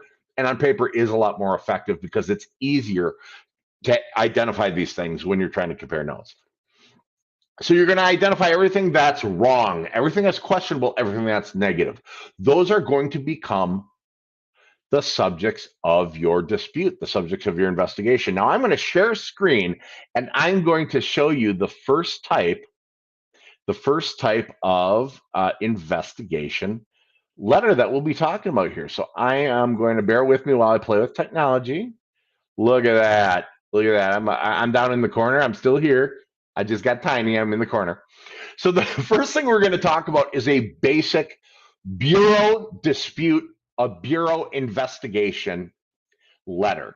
This is a bureau one, meaning you're going to send it to Equifax. You're going to send it to Experian. Equifax, Experian, you send it to TransUnion. Are you going to send this to Midland Collection because they've got your collection? No, that's a different type of letter.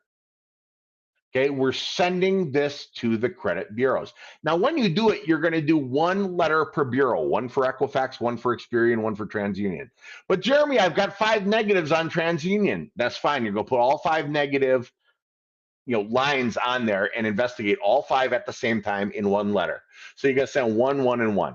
Now, looking at this thing, at the very top, obviously, you can take out what, the title. You don't have to tell them what the title is. But you go ahead, the things in red, these are what are customized, right? And you're going to put your date, the date you're making the letter. You're going to put your name, your full name, legal name. You're going to put your address, your current mailing address, city, state, and zip code. You're going to put the name of the credit bureau, Equifax, Experian, or TransUnion. You're going to put the bureau address, city, state, and zip. And if you need the addresses, you can find them in the files section on the Free Credit Repair Advice group on Facebook. Now, this is as simple as this letter is going to be. This is a good first round letter. To whom it may concern, I've just reviewed my credit report and have noticed there are several items on my report that I am requesting that you investigate per my legal rights under the FCRA, the Fair Credit Reporting Act. Now, have you noticed we didn't say, I'm disputing this. I'm saying it's not mine, because they have to come back with very little info to prove it's yours. And then it stays on there and you've wasted time. No, you're saying I'm exercising my rights. Now, the first thing you're going to put on there, the red, this is where you'll change it from what I've written. You'll put the first account name. Let's say the first account name is Capital One, okay? And the Capital One, you had a 30 and a 60 and 90-day late. It went to charge off and eventually became a collection. Or maybe it's still with them, but it was negative. So you would put the account name, Capital One. You're then going to put the account number. Now, on most credit reports, they will only give you the last 4 digits of the account number and some X's. Go ahead and put as much account number as has been provided to you on the credit report. And then we're going to put something that we want to investigate, right? So in this example, we're saying, please verify that the account number and the date of last activity are accurate as you report, or I demand that you, and we're going to pick one. Maybe you've got a Capital One or a First Progress, or maybe you've got an Open Sky credit card, a self credit card, and you had a few 30-day lates, but the rest of it's good. So maybe you're going to say, I demand that you delete all late payments from the account. Or if it went to charge off, there's no way to making that good, right? If it went to collection, or if it is a collection, there's no way to making that good. So you might say, demand that you delete the account. So you're going to pick one of these two things, and then you're going to say, from the report. So that's your first item. That's your first negative thing. So you're going to go through and identify the negative accounts. Now, you're going to repeat this action in this letter with up to 10 different accounts. But Jeremy, why can't I do 11? If you do more than 10 accounts on one letter, the Bureau will deem your letter as frivolous, and they will send you back a response saying, you've made a frivolous inquiry, we don't have to do it, and they won't do it. And you've just wasted time and a stamp and all that, and you've got nothing going on. So you're going to do that. First one might be Capital One. Next one might be Discover. The next one might be LVNV Collection Agency. The next might be my bankruptcy or my foreclosure or my whatever you've got on there. But you're going to do up to 10 things. Now, Jeremy, do I need to ask account number and date of last activity? No. But you're only going to want to ask about a maximum of 2 aspects of the account per account. Because if you go, I need the date of last activity, prove it was 30 days late, prove the account number's real, prove it's mine, prove it's this. If you do that all for one, they're going to deem you frivolous and not do your round of investigations. And they are well within their legal rights to do so. So you're going to do no more than 2 aspects. Jeremy, what's an aspect? Account number is an aspect. Date of last activity is an aspect. Balance is an aspect. The correct address for the account is an aspect. The correct name on the account is an aspect. Was I 30 days late or not was an aspect. Date of opening was an aspect. If the account status is opened, closed, in collection, charge off, or whatnot, that's an aspect. So you're going to pick 2 aspects of the account. Which one should I use first? Use the ones I gave you. You can use any of them, but pro tip, use the ones I gave you first. So you'll pick any 2 on up to 10 different accounts. You're going to put that on there. You're going to repeat it with 10 different accounts on each letter. Now you'll see It says, I have enclosed a copy of my driver's license, social security card, and utility bill as proof of identity, social security number, and residence. If you do not include those, you might get a letter saying, hey, we think this might not have been filled out by you, and so we're not going to proceed. It's a stall letter.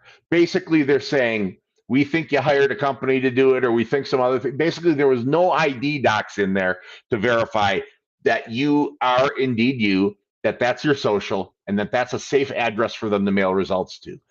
What do I really want to give them that? Yes. Is it safe to give them that? Yes, they already have your social. They had it before you ever had a conversation with them. They knew your address before you had a conversation with them. Okay, these are data brokers. Equifax, Experian, and TransUnion, they're credit bureaus, but they're private companies. It's like Nike, Reebok, and Adidas.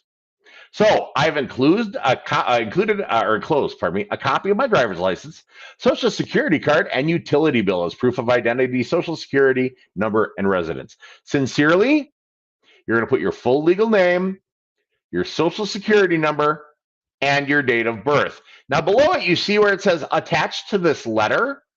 You're going to attach 3 things: a copy of your driver's license or your state ID, your photo ID, a copy of your social security card. And if you do not have your social security card, use the front page of last year's taxes, because it's a federal document with your social security number on it. And then a copy of a utility bill, or a bank statement, or a voided check, or a cell phone bill, something that is showing the current mailing address on it. Now, you are going to take these things, these 4 pieces of paper, this beautiful dispute letter, this investigation letter that you typed up. You're going to put it with those 3 copies. You're going to fold it up. You're going to put it in an envelope. You're going to put a stamp on it. You're going to address it, put your return address on it, and you're going to send it in the mail. But Jeremy, I heard that I have to send it certified. I got to send it certified with a signature. Okay, you're sending it to a P.O. box. When you find me, the post office box that'll jump up, grow some frickin' arms, become sentient, and sign its name, you let me know, because I've got to run to my bug out spot out in the woods for my survival cabin, because the robot invasion has started and Skynet has become self-aware, right? You don't have to send it certified. The only time to send it certified is when you're building a court case. And currently, this is not what that's for. We're doing investigation letters. Currently, that's not what you're doing. So I like to use a stamp so you don't waste money and you don't, aggravate the sentient post office boxes. I don't know. All right.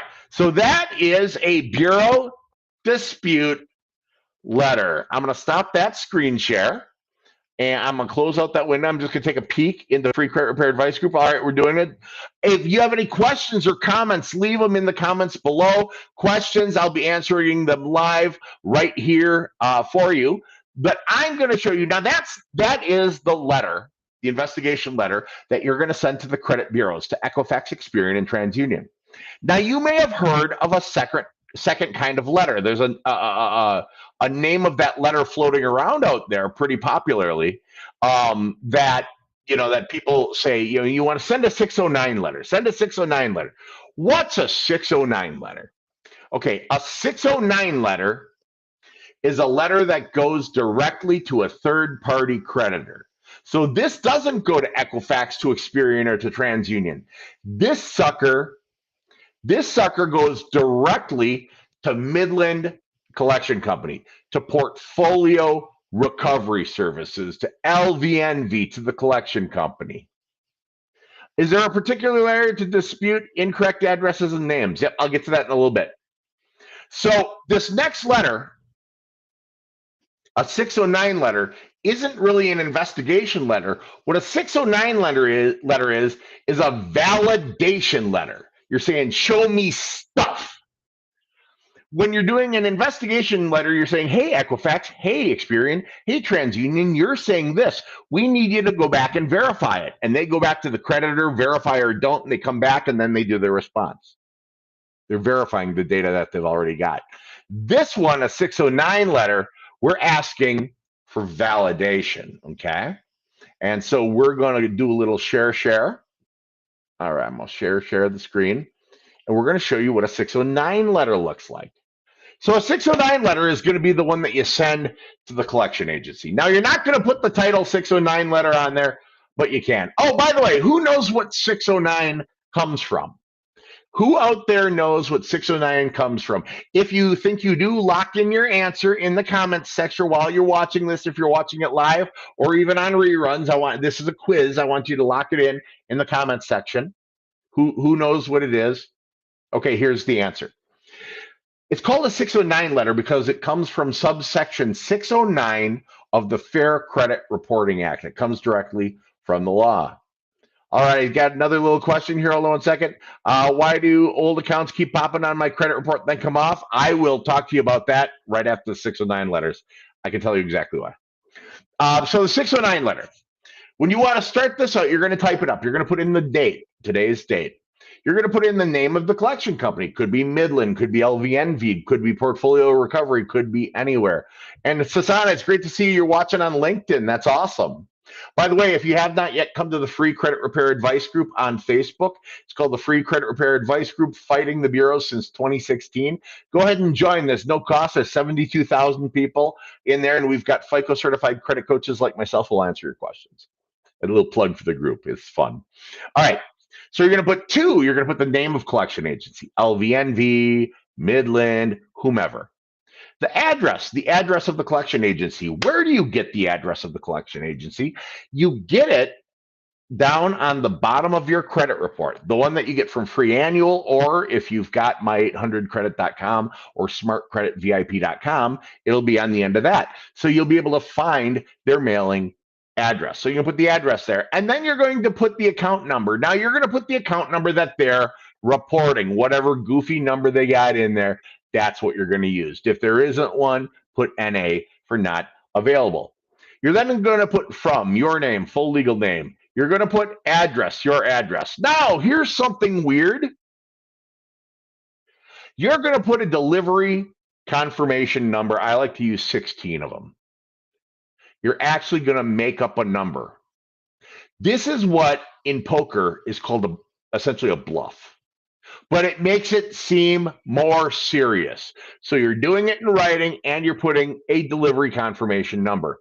Basically, that in an origami class lets them make a swan out of your letter. But for some reason, we have found over time, it's a pro tip, that putting a delivery confirmation, I like to put numbers of old girlfriends in there, but putting a delivery confirmation number, for some reason, scares them. So let's be scary.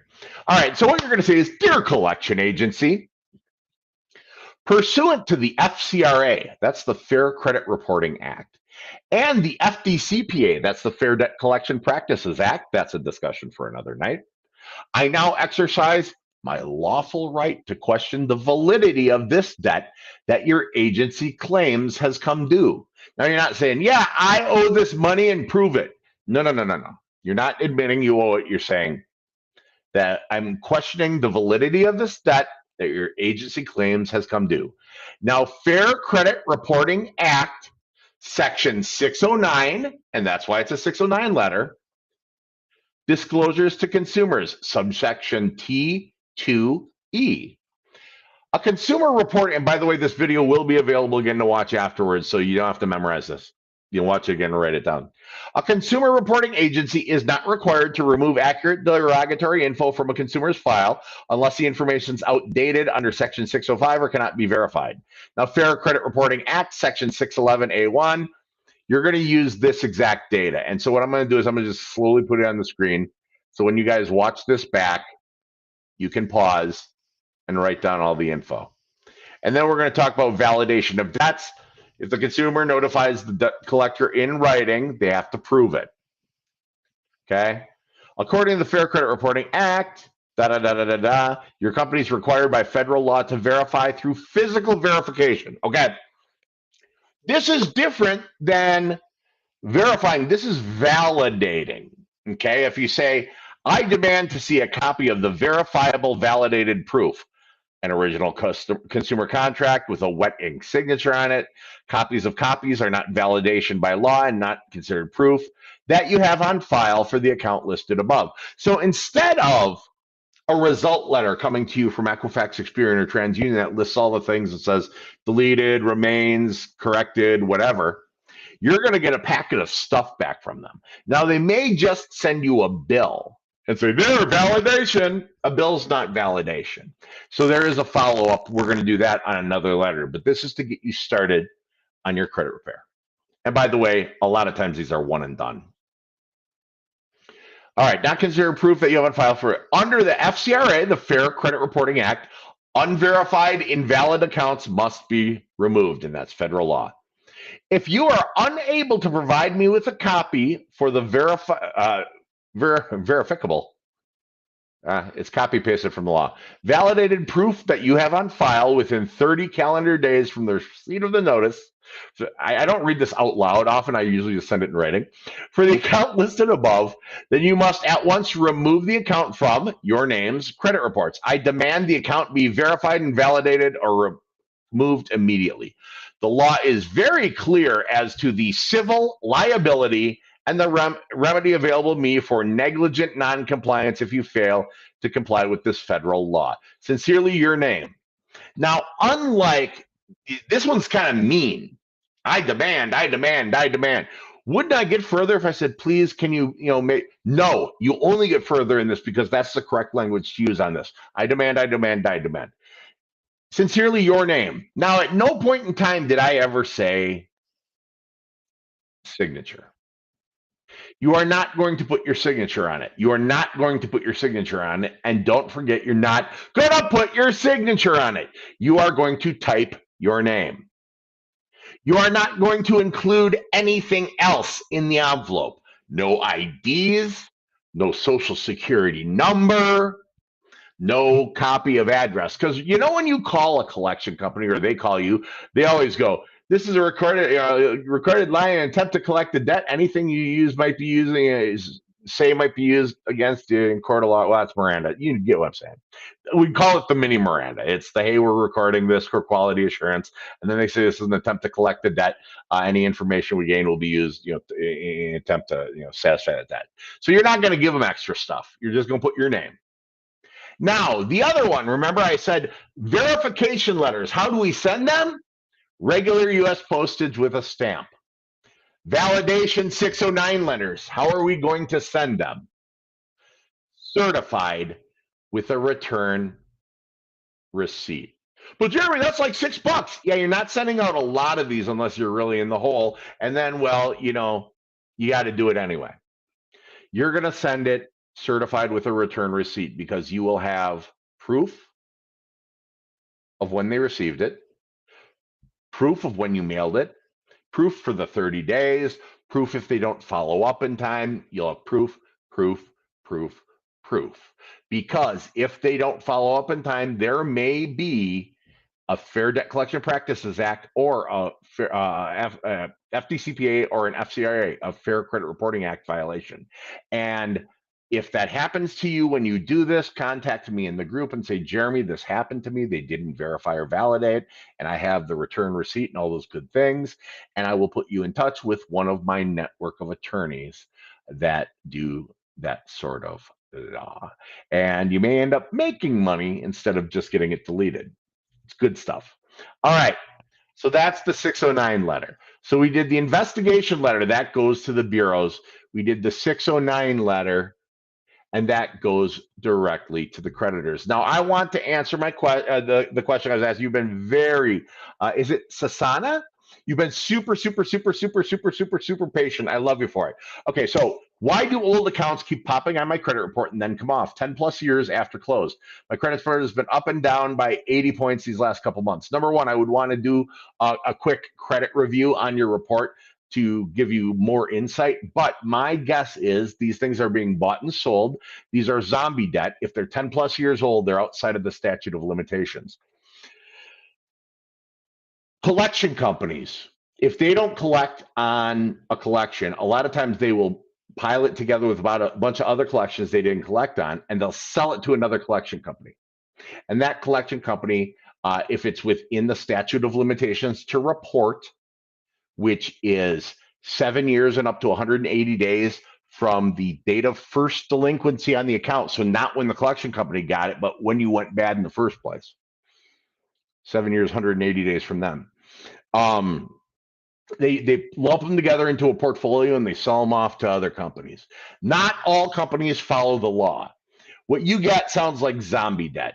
They may have illegally re-aged the debt, which not only is more than enough reason for it to be off your credit, but it's actionable. Okay. There's a lot of things that could happen. Also, if you've ever disputed online or investigated online, I say you got to do this in writing, got to do it with letters, got to do it in writing. Here's one of the reasons why. If you do it on Credit Karma, or if you do it right through, Experian app or whatever, if you do the investigations disputes online, you give up a number of your consumer rights. One of the nastiest ones you give up is permanent deletion. So instead of getting deleted from the report, it'll say removed. You may have seen that happen if you've disputed online report. It comes back, it's been removed. That's not deleted. Removed is suppressed. They just removed the mark, but they didn't stop the floodgates, right? And so the very next time that company reports, like let's say it's Midland. Midland's one of the biggest collection companies in the United States. Midland, they report in January, then February, then March, then April. And let's say in April you disputed it, right? And you got it online and you got it removed. Oh, we've removed it. Well, when they do it in May, again, when they report in May, it's going to come right back because you gave up the rights to that permanent deletion. When you do it in writing, you haven't done that. So nothing's actionable if you've done that. I don't know the situation. Like I said, I'd love to take a peep at your credit report with you. But if you've done that, you gave up those rights. You can kind of reset things by starting to do it in writing after that, okay?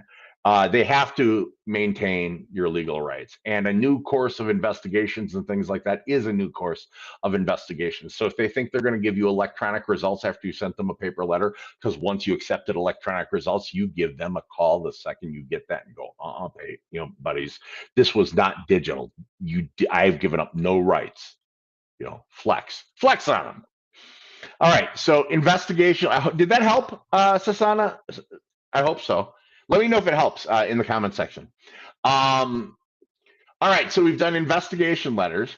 We've done 609 letters. I'm going to show you this one just because everyone always asks about it. I keep inquiry letters as a separate letter. One reason being, remember I said you don't want to put more than 10 things on a letter. You might have 11 inquiries, or you might have 5 inquiries and 6 accounts. What's more important, those inquiries or those accounts? The answer is those accounts.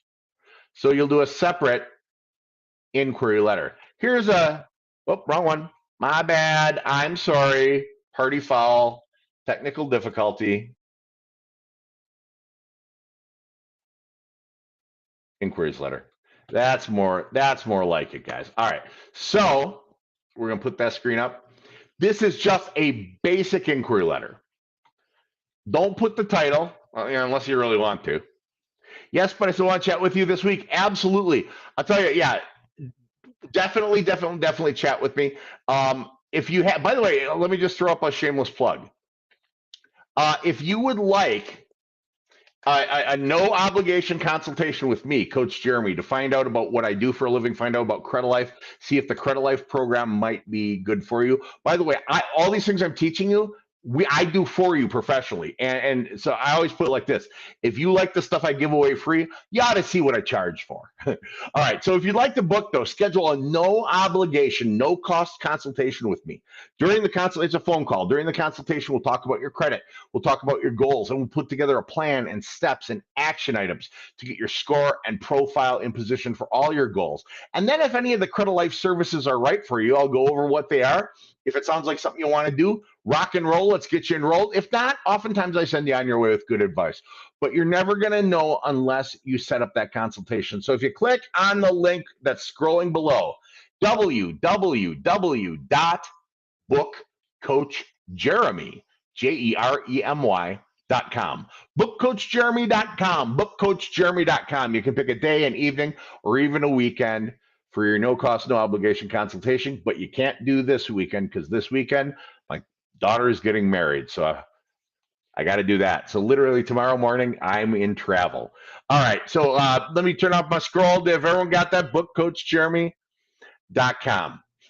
All right. So back to the inquiries letter. Okay. So you're going to put the date. You're going to put your name, your address, the credit bureau name, Equifax, Experian, or TransUnion, their address, city, state, and zip. And you're going to say request to remove unauthorized credit inquiry.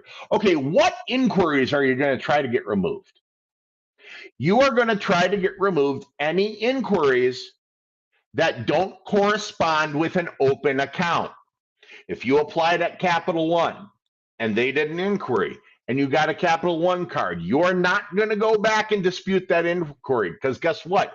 Oftentimes, Capital One will close your brand new account on you. Yeah, because you're saying essentially, I didn't do this. So any inquiries you don't recognize, any inquiries that are not connected to an open account on your credit are going to be the inquiries that you are asking about. So you say, request to remove unauthorized credit inquiry. Dear Equifax or Experian or TransUnion, I recently received a copy of my Equifax or Experian or TransUnion credit report, and I noticed there's an unauthorized credit inquiry made by insert name of creditor or creditors. Sears, Kmart. Let's see what else is out of business. Anyway, it could be all other kinds of companies. It could be Credit One. It could be some auto company, whatever. Unauthorized credit inquiry made by boop, boop, boop, boop. I do not recall authorizing this credit inquiry, and I understand you shouldn't be allowed to put an inquiry on my file unless I have authorized it. I am requesting you investigate an investigation into, and then you put the list of inquiries or whatever. Don't go more than 10. It'll be tagged as frivolous. Investigation into their names, inquiry to determine who requested it. If you find I was not the one who authorized this inquiry, I ask that it be removed immediately. Please be so kind as to forward me documentation that you had the unauthorized inquiry removed. If you find that I'm in error, then send me proof of that. So they'd like literally have to send you your signature on an application for credit. They're not going to get that. Thank you in advance. Your signature. You're going to sign this. Social Security number and date of birth. You're going to attach to this letter, just like you did the investigation one, a copy of your driver's license or state ID, a copy of your Social Security card or the front page of last year's taxes, because it's a federal form that's got your social on it, and a copy of a utility bill or a bank statement or a cell phone bill, cable bill, voided check showing your current address. You're going to put them into an envelope and you're going to mail them with a stamp to Equifax, to Experian, to TransUnion. Obviously, you're not going to write one letter that says the same things and send it to all three if all three don't have the same things on it. These are going to be custom. That is an inquiries letter. Now, I want to show you all something. I want to show everybody. Now, that's three of the most common letters, and those are the three letters that will get you started on a credit repair. But I want to show you all something, okay? There is a tool out there that was created by a bunch of geniuses. Those geniuses are people at Credit Life. It is called the Dispute Wizard. The Dispute Wizard, okay? This is artificial intelligence guided credit repair. Again, this is AI guided credit repair. Now, but Jeremy, you said don't do it online, don't do it online, don't do it online. This creates the letter via AI online, writes the entire letter, it analyzes your credit report, it does it all, and then it makes three little buttons, one for Equifax, one for Experian, one for TransUnion, for you to print your letter to each, fold it up, and put it in the mail. It's got a countdown timer. It takes care of everything. You can go on, here, let me put this, you can go on FCRA.thedisputewizard.com, FCRA.thedisputewizard.com. You can do it right now, and create a free profile. You don't have to open the credit monitoring there to access the free profile. If you go in there and you click not right now, it'll let you get to some letter templates for free. What I highly recommend, here's what it looks like.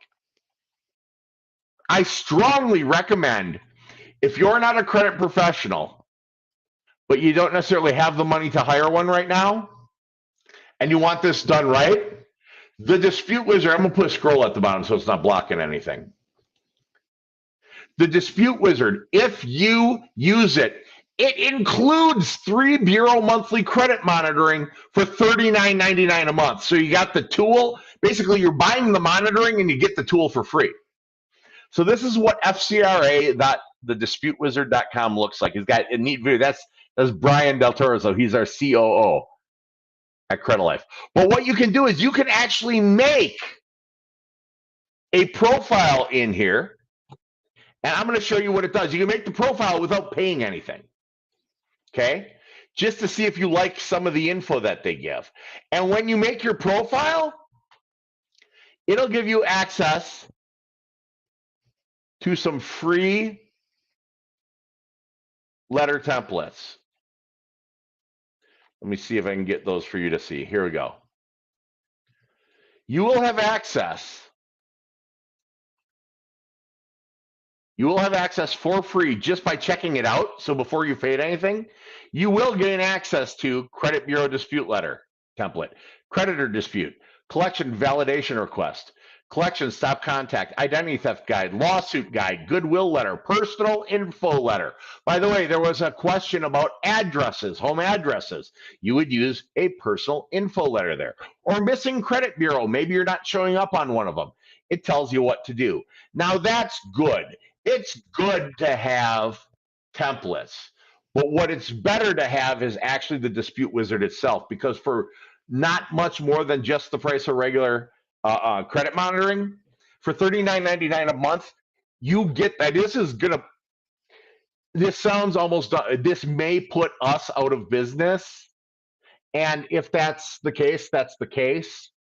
At the end of the day, you don't get all the coaching. Obviously, that's why we're not going anywhere, because you don't get me, the most attractive FICO certified credit coach you're ever going to see.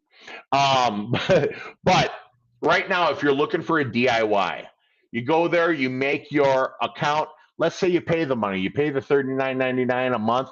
It's going to give you my800credit.com. It's going to give you a 3-bureau credit report, Equifax, Experian, TransUnion, every single month, updated every month without a negative hit, without that negative inquiry. And it's a super easy read. It's got all 27 aspects that you'd investigate there. It's got all the things you need in there. But the Dispute Wizard is going to scrub through and look at all the data on your credit report, okay? It's going to look at all the data on your credit report. It's going to determine what needs to be investigated. The AI is going to create the letters. I mean, it's freaking crazy. And then you're literally going to press print, print, and print. And it's going to remind you when the next ones are due, and it's going to remind you all that. So I'm going to show you some screenshots from it because it's sick. This is state-of-the-art stuff. Like, no one was talking about AI on this level before December. That's how new this all is. So let me share this to you. So if you do decide to do the Dispute Wizard and go all in, $39.99 a month, it gives you, this is what a homepage looks like. Yeah, home, credit items, dispute letters, my history, tutorials. It'll give you a history of what's positive, repaired, deleted, disputing, your credit monitoring, if it's active, what your scores are, and all that stuff. And with one click, it creates you all the dispute letters that you need. Okay, we're going to go on to this next screen. This is how the Dispute Wizard breaks everything down. It tells you what's going on with all of your accounts, and then you can expand them, and it gives you the analysis. It then tracks your rounds. This person who had this, they've only had 1 round completed right now. It's completed, and they haven't updated their new month. It tracks, going back even before you started the credit monitoring, it tracks the trend of your credit scores. So they've had their first round, so things hasn't been updated yet. There are quick start videos, introduction, getting started, your dashboard, creating the dispute letters, results and follow-ups. You don't have to know how to do any of this. You don't have to write it. You don't have to know the language. You don't have to worry about the timing and stuff. And then there's videos. Welcome to your credit coaching. Rules and strategies. There's coaching in here, videos. Your credit report tells a story, formula for achieving great credit. Here's why you have so many scores, credit card, all this stuff. You get all this stuff. It's $39.99 a month. You stay with it just for as long as you find it valuable. It's at FCRA.com. FCRA.thedisputewizard.com. FCRA.thedisputewizard.com. Okay, these are the things I promised I'd talk to you about. So we went over and I showed you what to write on an investigation letter. Went over and showed you what to do on a direct validation letter, direct to creditor. Went through and showed you how to do an inquiry letter because everyone, I don't know, those are sexy. Everyone gets excited about inquiries. And then I showed you how to utilize that dispute, FCRA.thedisputewizard.com. FCRA, Fair Credit Reporting Act, right? FCRA.thedisputewizard.com. It's artificial intelligence guided do-it-yourself credit repair, including 3 bureau credit monitoring, so no additional cost. Is $39.99 a month.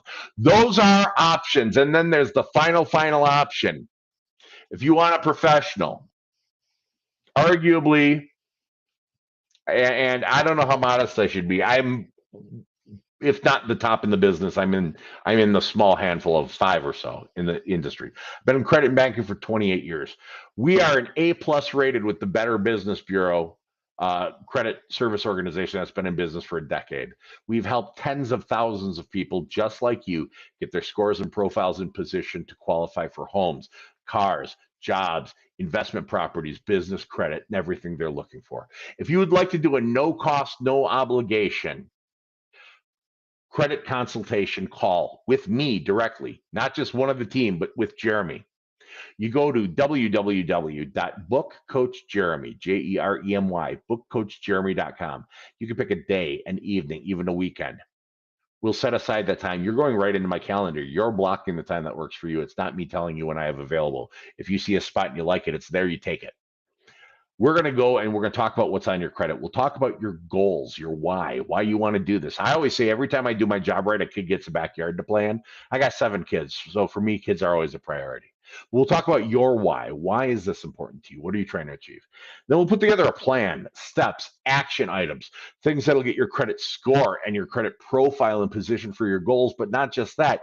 We want to get you to a position of financial wellness. If it's debt reduction strategies, budgeting, if it's debt settlement techniques, whatever we need to do, we'll talk about that. Then if I've got services at Credit Life that are appropriate, we have a range of services that range in price.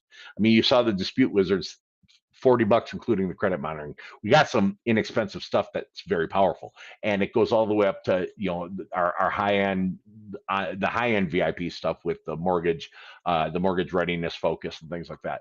Whatever you want to talk about, if there are services that are good, I'll tell you about them, and you can pick or choose at that point in time. But there is no obligation. Go to www.bookcoachjeremy.com, pick a day, evening, weekend. We'll do a consultation call. Don't put it off. Stop procrastinating. But Jeremy, it's 11 o'clock at night. I'll do it tomorrow. I'll sign up tomorrow. I'll give a call tomorrow. No, you won't. No, you won't. Do it now. But Jeremy, it's 2 a.m. Check it out now. You know if you work or not. You know when you're up. You know when you're not. Book that consult. www.bookcoachjeremy.com. Let me hop back in the chat, see if there's any other things. All right. So this is, I think, a good time to wrap up. This has been a 45-minute. Wow, I'm amazed that y'all stuck with me. It's been a 45-minute video. Hopefully you find this valuable. So last week, we talked about the investigation process kind of top to bottom. This week, we talked about letters. Next week, I'm going to talk about credit development, what we can do to maximize our FICO score potential, raise our maximum FICO score, our point score, how to maximize our credit card point potential, our installment point potential. We'll talk about all that next Wednesday night at 8 Eastern, 7 Central, 6 Mountain, and 5 Pacific. If you have not joined the free credit repair advice group on Facebook, it's the free credit repair advice group battling the credit bureau since 2016. Join it. There's 72,000 of us in here. I'd love you to join. It's absolutely free, and it's a private group. Your friends and family will not know that you're in it, so you can talk candidly and openly in a safe environment for that. If you're watching me somewhere you can give me a thumbs up, give me a like, give me a comment. If you're watching where you can follow or subscribe, do that, and I'll see you all next Wednesday night. Again, I'm Jeremy Dysock, FICO Certified Credit Life Coach. Thanks a lot. Have an awesome evening. Bye-bye. All right, ladies and gentlemen, we're going to see if this is working. I seem to be flying solo tonight, so in honor of that, I decided to do tonight's Facebook Live here from the Horror Bar down in the basement of my own house. So I am right now logging into the page to see if hopefully I am coming through okay live. We've got an interesting topic tonight. There we go.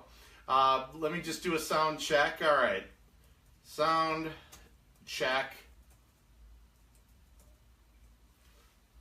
All right, if someone will be nice enough to comment and tell me if we've got audio, which I'm sure, hopefully we've got. Gotcha. Thanks a lot, Brian. All right, so this is, for those of you who've maybe never seen this before, this is the Horror Bar. When you've got a wife who collects horror movies, like I do, and you want to keep her happy, this is what the bar in your basement gets themed. We've got things from all kinds of different horror movies. We've got thousands of horror movie DVD and Blu-ray titles. We've got signed posters. We've got all kinds of murder implements, fun stuff like that. But that's not what I'm here to talk to you about today. Oh, thanks, Tiff. You like my studio. I actually put up some white lights for the occasion. Normally it's all red LED in here. But what we're talking about tonight is what to do post-bankruptcy. What do you do after your bankruptcy has been done? You're done with your Chapter 13. You've gone through your payments. Full discharges happened, or you've gone through your Chapter 7 bankruptcy and discharges happened, or if you've backed out of a Chapter 13, or you've backed out of a Chapter 7, or had them dismissed instead of discharged. These are all ways to terminate, to end the bankruptcy process. Now, there are a few different things you're going to want to consider when you are post-bankruptcy. The very first thing is, wow, now I don't owe money to anybody anymore. You basically hit the great big red reset button, and that gave you the opportunity going forward to be debt-free. So you're starting out, you've got essentially a clean slate according to your attorneys and according to the courts. Here's the thing, your slate's not necessarily clean, because we go back and we look at your credit report with Equifax, with Experian, and with TransUnion, and we're going to see some things on there. We're going to see comments on the accounts that had gone into the bankruptcy itself. They'll say included in bankruptcy or discharged in bankruptcy. We'll see some of the negative marks that led up to that bankruptcy itself. We will see down in the public records section, bankruptcy, either discharged, at least filed and listed. You'll see some different dates because Equifax, Experian, and TransUnion, they don't all put the exact date of the bankruptcy posting, filing, or discharge. They'll put, some will put the exact date, some will put the month.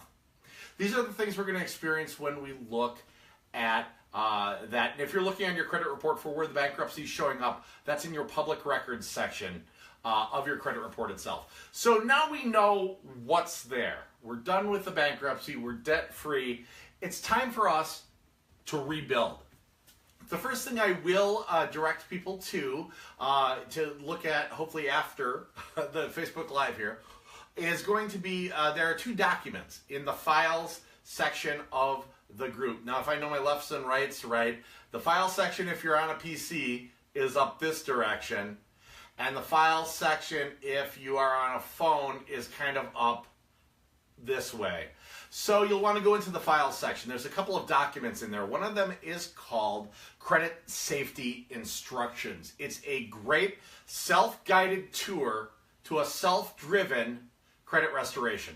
The other is written by Rick Wenner, one of our other FICO certified credit coaches at the Credit Life program with Prosper Law Group, and that's called Credit IQ. I recommend you download them, you give them a read, pick whichever one seems to flow better for you, and think of that as your guide to this this process, this rebuild that you're going to be doing. Now, what you are looking to have on your credit as far as a rebuild after the bankruptcy will vary a little bit depending on your goals. Some people may have a goal of, I want to be able to obtain a car. Some people may have the goal of, I want to be able to obtain a house, or I want to pass a background check that I won't pass now for my job, or if I have a background check for licensing or security clearance in the military, I know I want to be able to pass that, and I won't with my credit currently in a shambles following the bankruptcy. So one of the first things we want to address after that bankruptcy, even before looking at the nasties, the derogatory items that are on the account, I tend to recommend that we dive right into credit redevelopment and credit building. Credit redevelopment, there's one aspect in the entirety of credit that is difficult for a credit coach or even yourselves working on your own credit. There's one aspect that is impossible for us to work with, and that's time.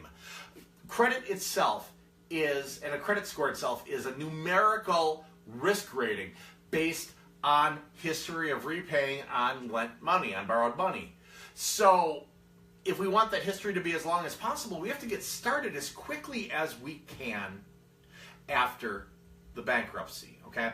So one of the first things that you will want to do and will be able to do is to get yourself what's known as a secured credit card. Credit cards, they are, you're familiar with them. They're known as, though, in credit, revolving accounts. You can charge them up, you can pay them down, you can pay them off, and you can use them again. As long as you're happy with the bank and the bank is happy with you, those can revolve forever. Now, as far as credit cards after a bankruptcy, I oftentimes will recommend Capital One for a secured credit card. The reasons being, Capital One has a $200 limit. They will require either a $49, a $99, or a $200 deposit, depending upon your creditworthiness. And after a time, Capital One will review your credit. And if you've played nice in the sandbox, done what you're supposed to do, they will convert your card to an unsecured credit card. You get your deposit back credited to you. You get a larger credit amount. It becomes a forever card. So we want to open that credit card. The reason that's important, history of repayment in the FICO algorithm, the math that makes your credit score. History of repayment, payment history is 35% of your score. Okay, so that's on any type of lending. But a full 30% of your FICO score is based entirely on balance to limit ratio, otherwise known as utilization, on revolving accounts, otherwise known as credit cards. So we have to get that open. I mean, because with that credit card alone, if we utilize it right and we pay on time, we're in control of 65% of our entire FICO score. So that is our starting point. So what do we do when we get this credit card? Getting it's easy. You go on the website, see if you're pre-qualified, find out you're pre-qualified, say yes, apply, pay your deposit, get your card, then you're going to want to spend with it. So the spend that you'll want to do on this brand new secured card is going to be a responsible one. It's going to be one that will add the most points to your credit score within the FICO algorithm. Now, Chaz Earthrum, one of our Credit Life coaches, just recently made a video, and you'll be able to find it on our Credit TV channel on YouTube. It's CREDI TV, Credit TV on YouTube, and it's called Your Credit Machine. It is a video that will explain the perfect utilization and how to turn that credit card essentially into a credit machine, adding points to your score. But I'm going to tell you just a basic version of what you'll do here anyway. So we've got our new credit card in our hand, that Capital One card. It's got a $200 limit. Now, you've been told things your entire life on how you're supposed to best handle a credit card. You've been told it by parents and teachers and bankers and realtors and mortgage lenders and car dealers and Dave freaking Ramsey and Susie freaking Orman on TV. You've been told all different ways to handle these cards. People have told you keep them under half. Or keep your credit cards at 30%. People love them some 30%. Other people will say, charge them up and pay them off every month. Other people say, open and don't use them. I don't know if any of you have ever heard those suggestions, but those are literally the most common things that I hear as far as how to best handle your credit cards. Okay, hold on one second. I'm just opening this window up so I can get at the comments a little bit better and get some real-time stuff. Real side note, Brian Kurzweil asks what's in the cup. For professional purposes, it's Coca-Cola. It's just Coke. So, we've got this card open and we need to know what to do with it to best utilize it. We're going to want to set up what's known as a controlled spend. We want this controlled spend to be within this magic zone in the FICO algorithm. By the way, there is a magic zone. I call it a magic zone. There's nothing magic about it. It's just the region, the zone, the segment of utilization that will add the most points to your score every month. The thing is, that utilization percentage is insanely low. The perfect balance to limit ratio within the FICO algorithm to add the most points to your score every month happens to be 1% to 3%. 1% to 3%. No more and no less. No more because if you went more than 3%, well, quite frankly, you didn't listen to the most professional credit coach and by far the most attractive credit coach you're ever going to see. If you go less than 1%, it's not considered activity, and you need activity to generate points. So now we know this. We can work with this. So we've got this $200 limit credit card, this Capital One card. What we're going to do is we're going to take and put what's known as a controlled spend. A controlled spend onto the card. What I mean by that is something that charges automatically every month to the card. It's the same amount of money every month on the card, and it's within the zone of that perfect balance to limit ratio. It's in roughly the 1% to 3%. All right, so good examples: Hulu, Netflix, Spotify. If you got kids, ABC Mouse. These are recurring things. Dollar Shave Club. Always trust the bald guys where to get the best razors. Dollar Shave Club, you can sign up for the $6 one. It'll send you razors every single month automatically. Saves you a ton of money, and it will be exactly 3% balance to limit ratio. So you set that up to go automatically on the credit card. Then you're going to set your checking account up to automatically pay the credit card when it's due. So money goes on, money gets paid. Money goes on, money gets paid. What do you have to do? Nothing. Just watch Orange is the New Black or shave. And what's happening is every month the cyclical thing's going to happen without you doing anything. And it's going to utilize your credit card in the best way possible. And it's going to give you the maximum point rebuild after that bankruptcy. Okay? So think of it this way. Money goes on, money gets paid. Money goes on, money gets paid. That's all you have to do.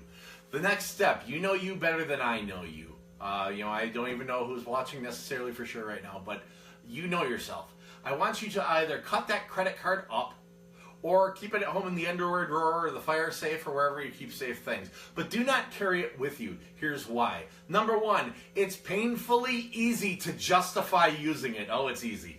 Here's what you're going to do. You're going to go, you know what, tell you what, I got my card. I'm just going to buy this thing. And I got a big paycheck coming next Friday, and I'm going to pay it off right away when it's due. No, you won't. Nobody ever has. You're going to have an oops. You're going to screw up. You're going to have a high balance again. You just got your butt out of a bankruptcy. This is not the way to start off on the right foot. The other reason I don't want you to carry it with you, though, is actually just a simple oops type of reason. I don't want you to accidentally put it in the gas pump instead of your debit card and oops your way out of your points. Because quite frankly, if we're going to piss our points away, at least have some fun doing it. Sticking it in the gas pump and saying, oops, that's not the way to do it.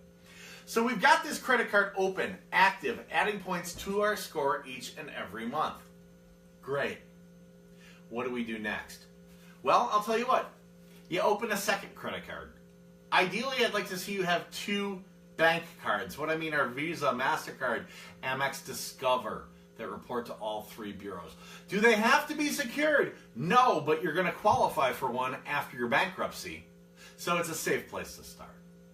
So now we've got our 2 bank accounts, 2 bank cards, open, active, adding points to our score every month. They're set up on those automatic utilizations. What else do we want to do? The next thing I would do is open up what's called a Fingerhut Fresh Start account. Fingerhut Fresh Start account. It's very unique. You open this thing up. They're going to charge you $30 to open it and give you a $30 credit towards your first purchase from the Fingerhut catalog. Now, Fingerhut has some great things in it, and it's got some crap. It's got some very nicely priced things, and it's got some crap. They've got a $30 bucket. Don't buy the $30 bucket. Buy yourself a pair of tennis shoes. Something name brand, something you need anyway. Something that's price protected, okay? So you're not going to get ripped off. Now, when you buy this, you might say, well, wait a minute, Jeremy, you just said 1% to 3% is the utilization. Now you're telling me to use half my Fingerhut card. That's right, I am. Here's what's unique about that Fresh Start program, okay? When it starts reporting to your credit, to Equifax, to Experian, and to TransUnion, for the first 5 to 6 months, it's going to report as an installment loan. An installment, not a revolving loan. So those installment payments you're making towards paying off the shoes or the $30 bucket are going to count as installment payments, meaning your balance to limit ratio will not matter. meaning you're not going to get penalized. After that time frame, it converts into a revolving account, like a credit card. Your utilization's lower, and all of a sudden, boom, boom, boom. You've got good balance to limit ratios, your score skyrockets.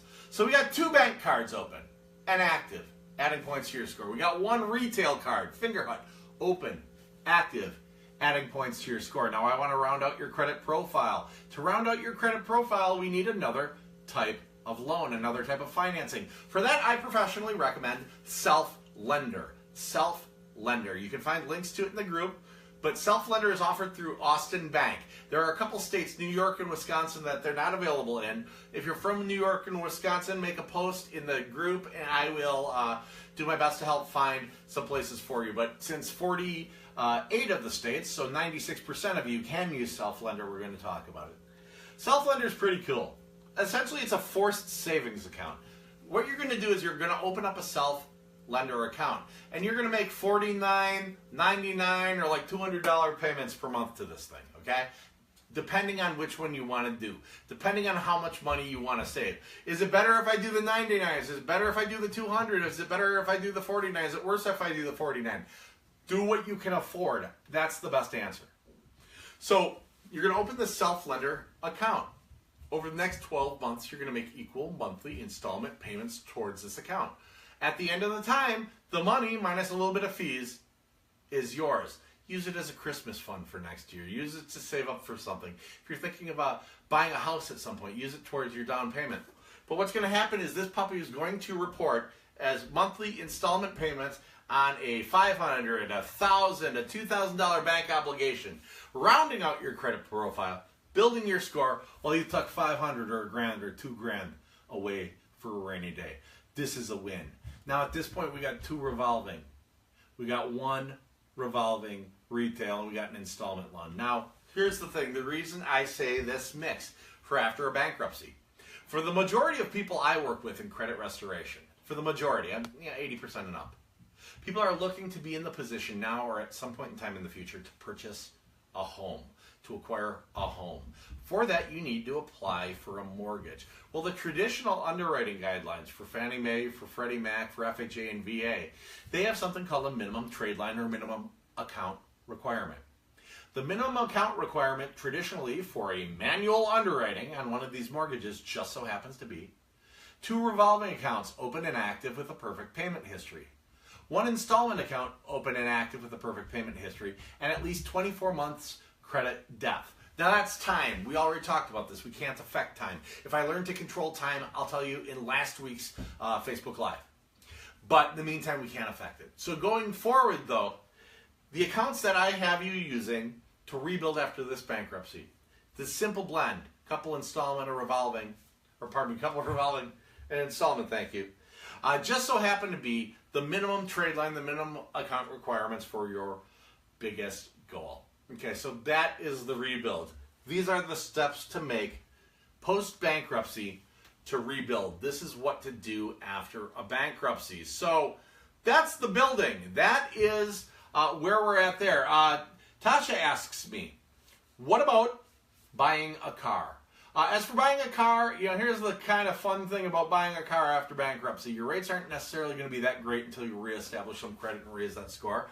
But I'll tell you what, everybody's going to give you a car loan. Oh, they are going to come out of the woodwork, and they're going to have their bankruptcy, the marketing you're going to get in the mail say bankruptcy development department or bankruptcy post-discharge department or some other damn thing like that. It's all marketing.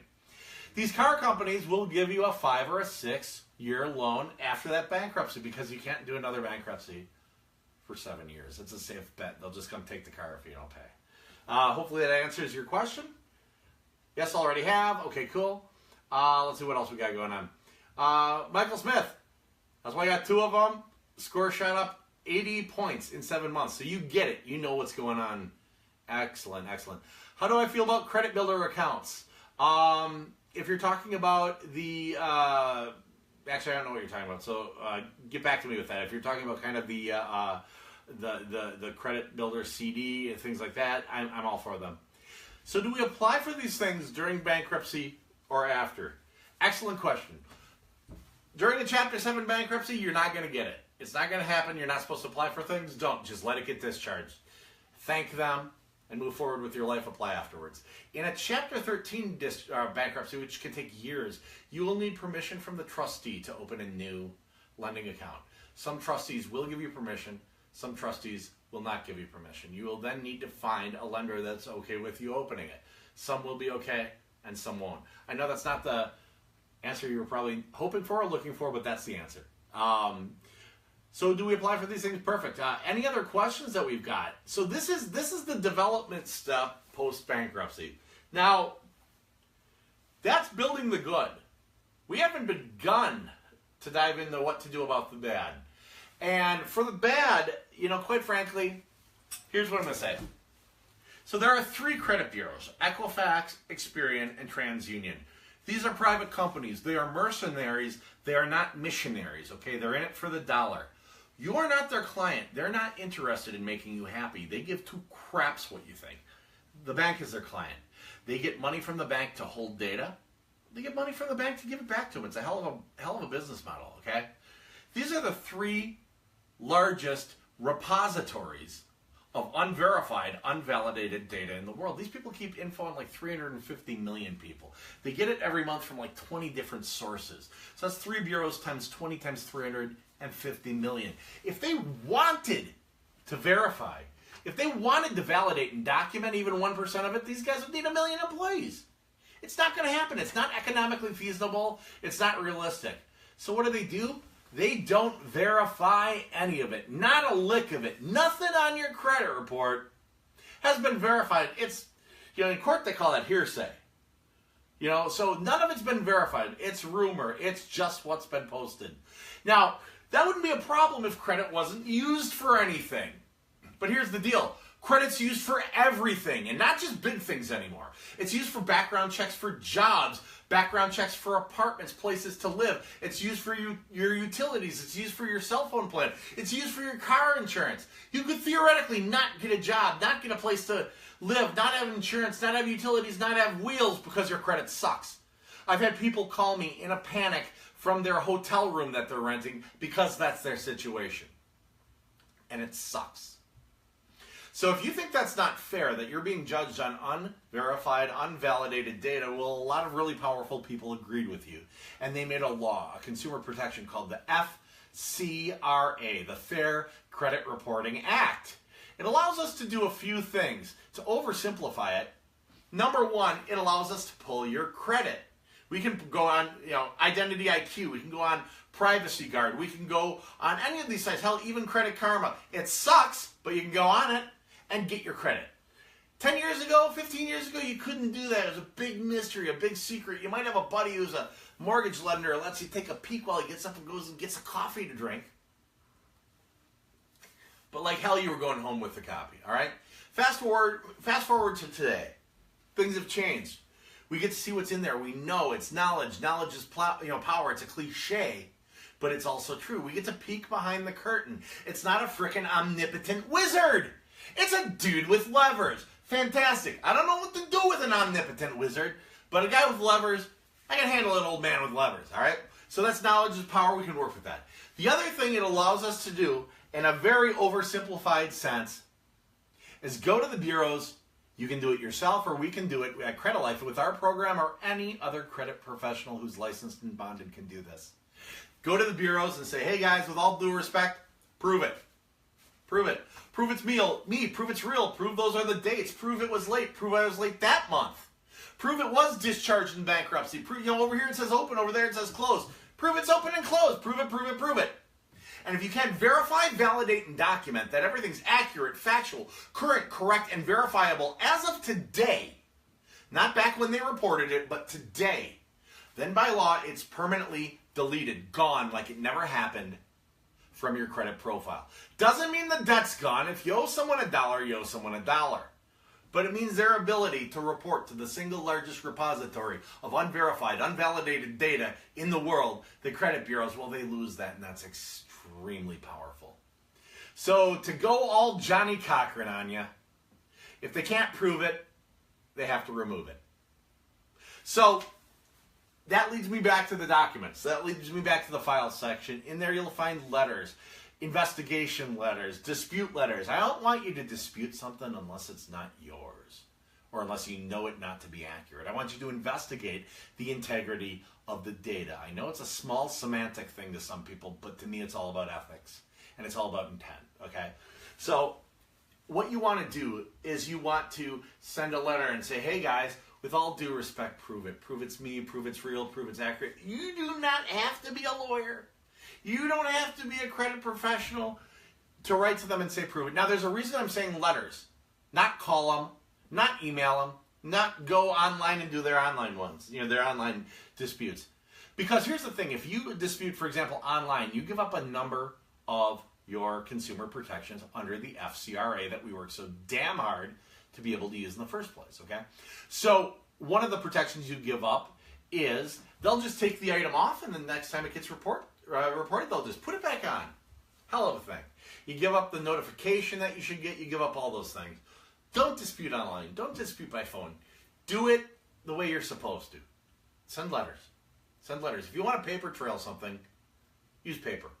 So if you go again to our file section, if you're on a PC, on a computer, the file section should be up here, if I'm doing this right. And if you are on a tablet or on a cell phone, you're going to want to look up this direction. In there, again, there are the documents that I'm talking about, sample letters, and the files, credit safety instructions, and credit IQ. That'll give you step-by-step guides to a self-driven credit repair. If you do want to hire a professional, I'm not going to lie, we're better than you at this. I call them how I see them. We are better than you at this because we do this for a living. We're backed by a law firm, and we can get into a little bit more specifics. For example, did you know there are 27 different aspects you can verify, validate, and investigate? They correspond with 27 dispute codes or 27 condition codes at the bureaus. We know what they are at Credit Life. We know how to write specifically, succinctly, directly, so we get the ones we're looking for that plays in your favor. We know what their weaknesses are, too. But what that means is, literally, you could do letters. You could send rounds of letters for 3.3 years and never ask the same question twice. By the way, we'll never do that for you. That's psychotic. But you get the idea. We're not doing the same thing over and over again, hoping for a different result. So if you are interested in hiring a professional, I just threw down the scheduling link for all of the FICO certified. That means they're like me. All the coaches at Credit Life are certified specifically by all regs, the licensing body for the mortgage industry, the licensing body for a lot of places. We're certified in the FICO algorithm, literally in the math, the formula that makes your credit score itself. So if we tell you something's a good idea, it's not because we heard it in the group or we think it's a good idea. It's because we legitimately know what the outcome's going to be if you do it. It's kind of like we're sitting down at a blackjack table and we know where the aces are in the deck. How do you think we're going to play? So that's up in there. Okay, we're going to go back to some of these questions here. All right. Bum, bum, bum, bum, bum, bum, bum. Whoa, all of a sudden I got a bunch of good stuff. All right. We went past the most important question, what's in the cup? Two of the credit builders. So do we apply these things during bankruptcy? Okay. How much of the about how much of will the bankruptcy affect a score of 713? Here's the thing. Here's what's neat about bankruptcy and shitty about bankruptcy simultaneously. Not as good. I'll edit that out in post. Here's what's bad about bankruptcies. And good.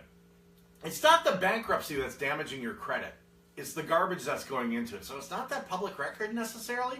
So the bankruptcy itself isn't really going to affect that 713 as much as what led you up there. So if you had late payments going in, you fell behind, you weren't making payments during the bankruptcy and they reported 30, 60, 90 days late, then that's what's actually going to impact your score itself, not the bankruptcy. Hope that helps for Kay. Michael, let's see what we got. If the credit builder account, a lot of people don't know about them. Huge fan. Okay, Michael asks, who gives accurate credit scores? Your lender. Here's the deal.